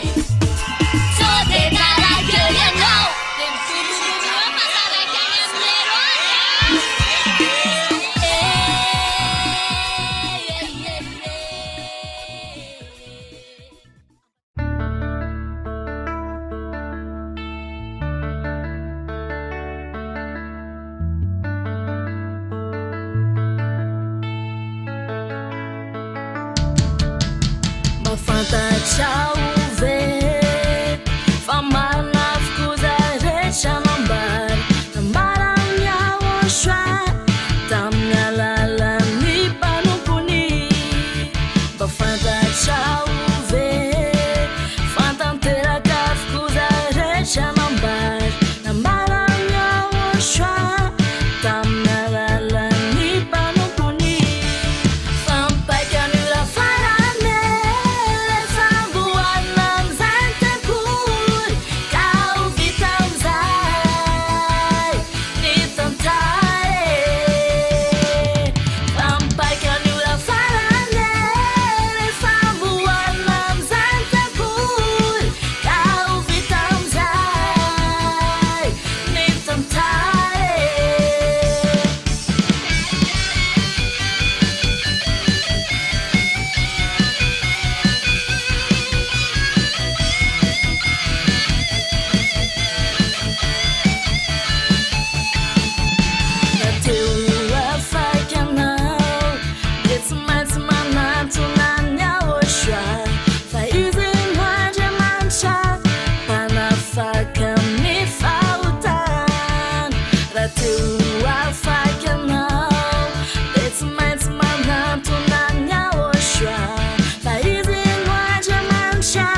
ambassadeur nhau xoay xóa sầm với soi ra你突然起叫我娘的你家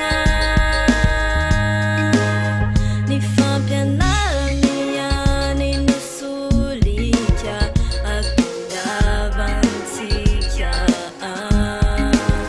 你这发那把那天那起发图个娘娘娘我说一首想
vitany famonjena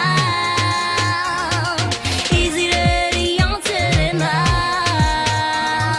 tsy miova velively mamitotantery atsoisy iresao tiavo iziarahotandremoazamiery eo esotsamelanao ireresao iskateneno atsoisy famayeno tevoly kosaroasina eo esoaianirezina azameno esoteny fa tsy tiatsikireny iaramfaly zao sanao e tafapetraka andantrao iaho esoano antonzany afalila tsy mety ilany iaho esoama eny atsika fampianarany tsy mety ritra ary tsy manapetra tsika hisoma fa tsy hisona rotafahoana mifety fona mandity mitona miorakoraha dia mitsinjaha orana bave oraha lahe aza misy manahe fa nifanahe yawosoa nefa nitahe ka mihobia dia mifalia mifety hatrany mirovatsika andany-trany mifampianarana no varavarana toatekarana raisonitanako itsotatanako raisonitanako samerso edora no ankatavy fa yawosoa efa hoavy efa hoavy mifety jabe andao iaramfaly zao sanao e tafapetraka andantrao iaho esoano antonzany afalila tsy mety ilany iaho esoama eny atsika fampianarany tsy mety ritra ary tsy manapetra Alalala, ew, alalala, alalala, alalala, alalala, alalala, ew, alalala, alalala, alalala, alalala, alefa. andao iaramfaly zao sanao e tafapetraka andantrao iaho esoano antonzany afalila tsy mety ilany iaho esoama eny atsika fampianarany tsy mety ritra ary tsy manapetra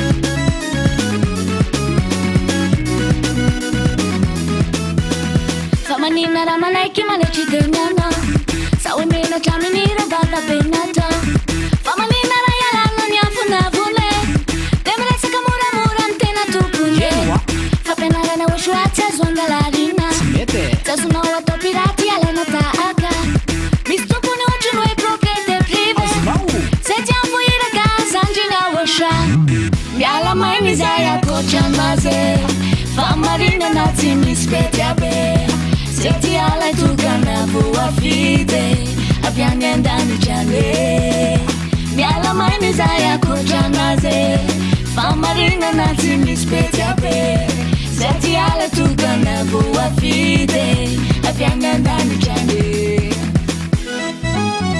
soma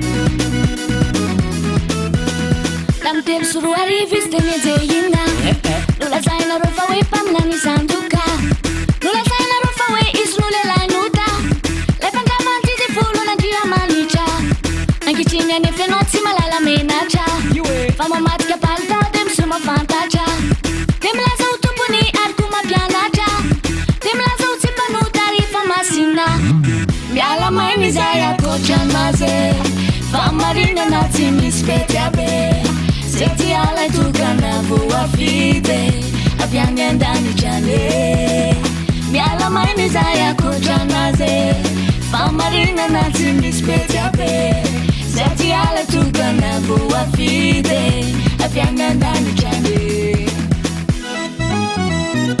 mamalalamena tsy afahirina ary ty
Elia miarapa manokana any tatamara yayava ary Elia koa miarapa manokana ny Yaoso malalako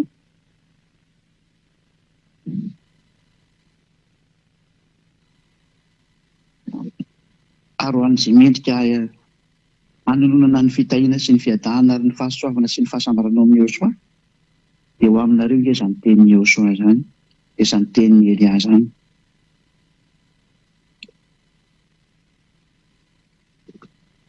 Tonga tsika amin'ny fotoana izay rahantsika indray hoe mihaino fampianarana. Ny lohatenin'ny fampianarantsika dia ataovy hoe tsy azo atao intsony ny mitandrina dity folo. Izay misy izany aton'ireo lohateny eo. Tsy azo atao intsony ny mitandrina dity folo. Izany hoe rehefa tia tsipeny amin'ny hevitra izany dia mitandrina foana dity folo ianao. Dia izay zany no azavaina antsika rehetrarehetra mety ho lavalava ihany ny teny androany. Fa mahasoa antsika izao fampianarana izao. Ary entin'ny Elia hanapofona amin'ny rehetrarehetra izay nangala tahaka ny anarana hoe Yaosoa na nanova hoe Yavasoa na nanova hoe Yahosoa na nanovan'izay Yahoa tsy maro samihafa any dia be na nanovan'ireo olombelona dia manapirofo aminareo zany androany. Mpangalatra tsy mahay mangalatra ny tena izy. Fa tsy misy an'izany olona manana an'io Andriamanitra marina io zany ka hitandrina dity folo. Aloha ny zavatra sary voalohany.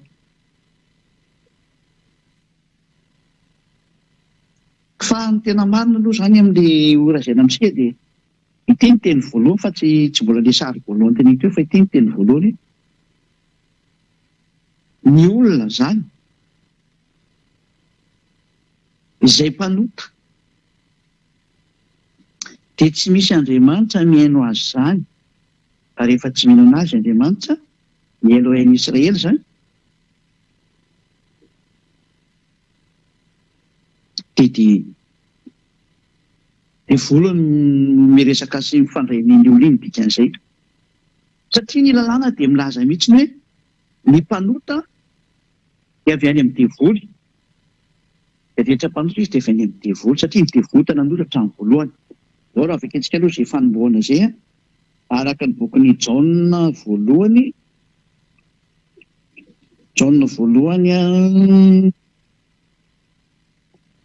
toko 7 andin'ny favalo Jaona voalohany toko 7 andin'ny favalo saka nareo misy hoe iza zany kokoka zany fa mivadiko zany mety aketo mantsy sady manaraka an'ilay teny izy amin'ilay hoe iny andreny hoentina mitovy teny rehefa sendra mifanina mitovy teny dia efa eto izy hita aketo izy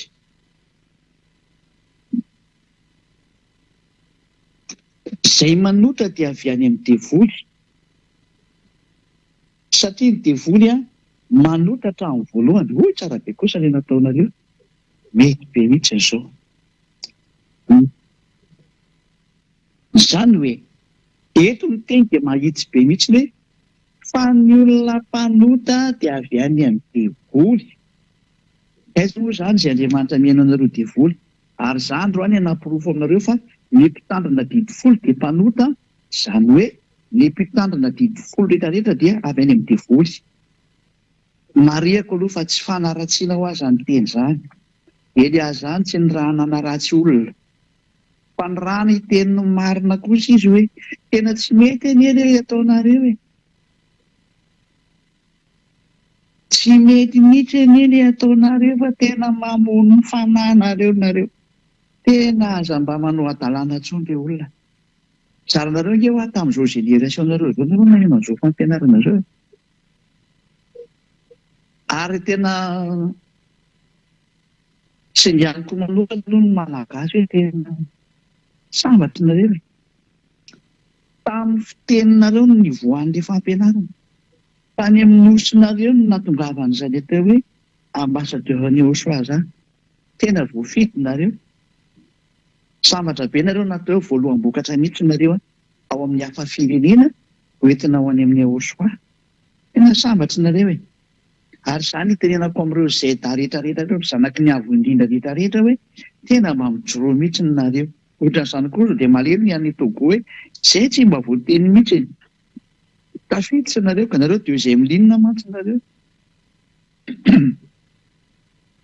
eo ny deuxième ligne dia mifalia mihitsy nareo any sambatra be nareo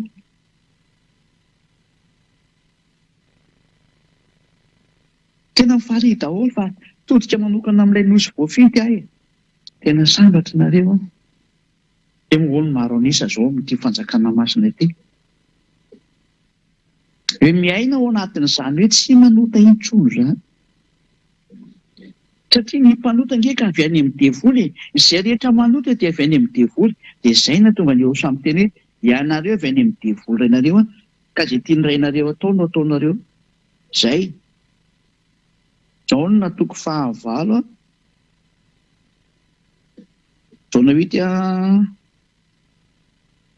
43-44 rehefa sisa teny izay Jaona 8 43-44 nahoana moa tsy azonareo ny teniko satria tsy mahay mihaino ny teniko ianareo fa ianareo dia avy amin'ny devoly rainareo aiza sitraky ny rainareo ny tianareo atao izy dia mpamono olona hatramin'ny taloha tsy mba mitoetra amin'ny marina izy satria tsy misy marina any izay nahoana izy ny tsy azonareo ny teny satria tsy mahay ny teniko mihitsy nareo satria nareo avy any amin'ny devoly rainareo fa ny olona mpanota zany mpanao ratsy satria eo manao ratsy moa izy io mpamono olona tsy misy marina aminy marina ampiakarina kely agnaminy mety ka ary raha manainga izy dia niazo izany olona zay satria mpandainga izy sady rainy nainga olona mpanota mihitsy izy izany ny dikan'izay tsy mana ampiakarina kely raka izy dia dia anina fa tafadany ireny marina fa tsy mitoetra amin'ny marina izy mbola misy teny eo ambany hoe tokony hiakatra kely eo amin'izay teny izay mihitsy zany dia hoe mpanota mpandainga arain'lainga tsy mitoetra ao amin'ny marina mpamon'olona zany na teo divoly zany mpanao ny ratsy zany ary ny divoly izay mpanao ratsy ny divoly izay mpanao ratsy dia tena manao ny ratsy marina tokoa ary ny zanany izay mitovy aminy dia mpanao ratsy tahaka anazy ka ny mpanao ratsy sy ny mpandainga sy ny mpanota zany dia samy zanaka divoly daholo dikan'izany mitandray manodikan'izany ianao izay mandray hava nefa ianao hita tsara fa ny olona mpitandrina divoly zany dia mpanota zany hoe tena mitovy kilasy amin'ny divoly zanaka divoly avy any amin'ny divoly ary reto mpanota reto dia tsy misy Andriamanitra mihaino azy zany Andriamanitra tsy mihaino ny mpanota afetsika hatrany mihitsy ny fanazavana Isaia 7:50 satria fampianarana dia tsy maintsy fiainona daholo ny teny Isaia 7:50 andiny voalohany sy ny faharoa Isaia 59 dia 1 sy ny 2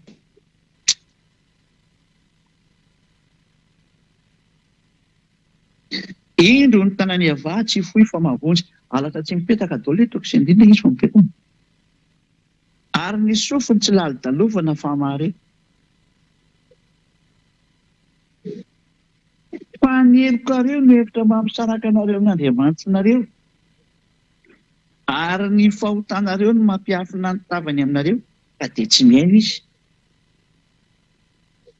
eto zany dia mazava be mihitsy fa tsy mihaino ny mpanota zany io Andriamanitra io laha miandro io fotsiny ianao zany dia kan'izay bavaka ho anao izay efa milaza fa mpanota io ary dia pofoako amin'izay ary no mampanota anareo mpitandrina ditvolo rehetrarehetra manerana an'izao tontolo izao ary teny omeny ely ihany mpangalatahaka rehetra maneran-tany ary rehefa herinareo ty dia maiza mipepaka amin'izay dia manarahany ely ihany fa tsisy hevitra mihitsy no any lalana makany amin'ny lanitra ny lanitra raha tsy manatona ny ely ihany areo zany efa miteny sao dia ho médecin après la mort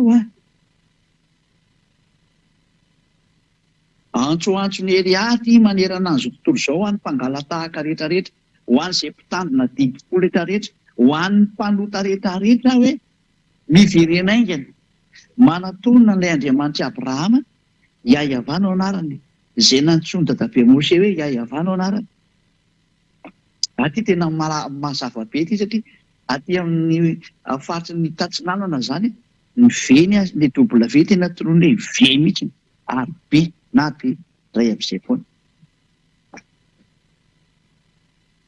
aty zany vao teny hita mihitsy hoe ty W ty tena ve mihitsy fa zareo tandrefanareo no manovan'izy ho fa raha ty amin'ny faritry ny atsinanana ty tena ve mihitsy ny anona zareo an'izany W zany fa tsy ho ve na be fa ve moa tena fiantsoany zareo anazy foana zany ary izay no tena napetraka ny anarana hoe ianarana moa tsy hoe zareo nametaka anazy fa fanaporofoana aminareo fotsiny ty tena hoe Yahyaha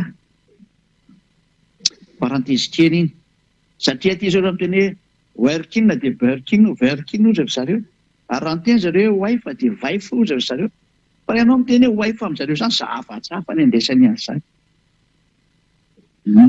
dia moa parantesy kely zay eto zany tsika dia mahita mihitsy ny hoe tsy mihaino mpanota io Andriamanitra io lavitra anazy nge zany ary izay le voalaza ao amin'ny Jaona 9:31 satria naporofomitsika mihitsy ny hoe laha ny andro nareo mivavaka rehefa mpanota fa aza miditra any am-piangonana intsony fa mijanoana Jaona 9:31 Jaona 7:30 mivaky tahaka an'izao ny soratra masina vakitia voninahitra eo Soamalalana fantatsika fa Andriamanitra tsy mihaino ny mpanota fa izay mivavaka aminy sy manao ny sitrapony no henoiny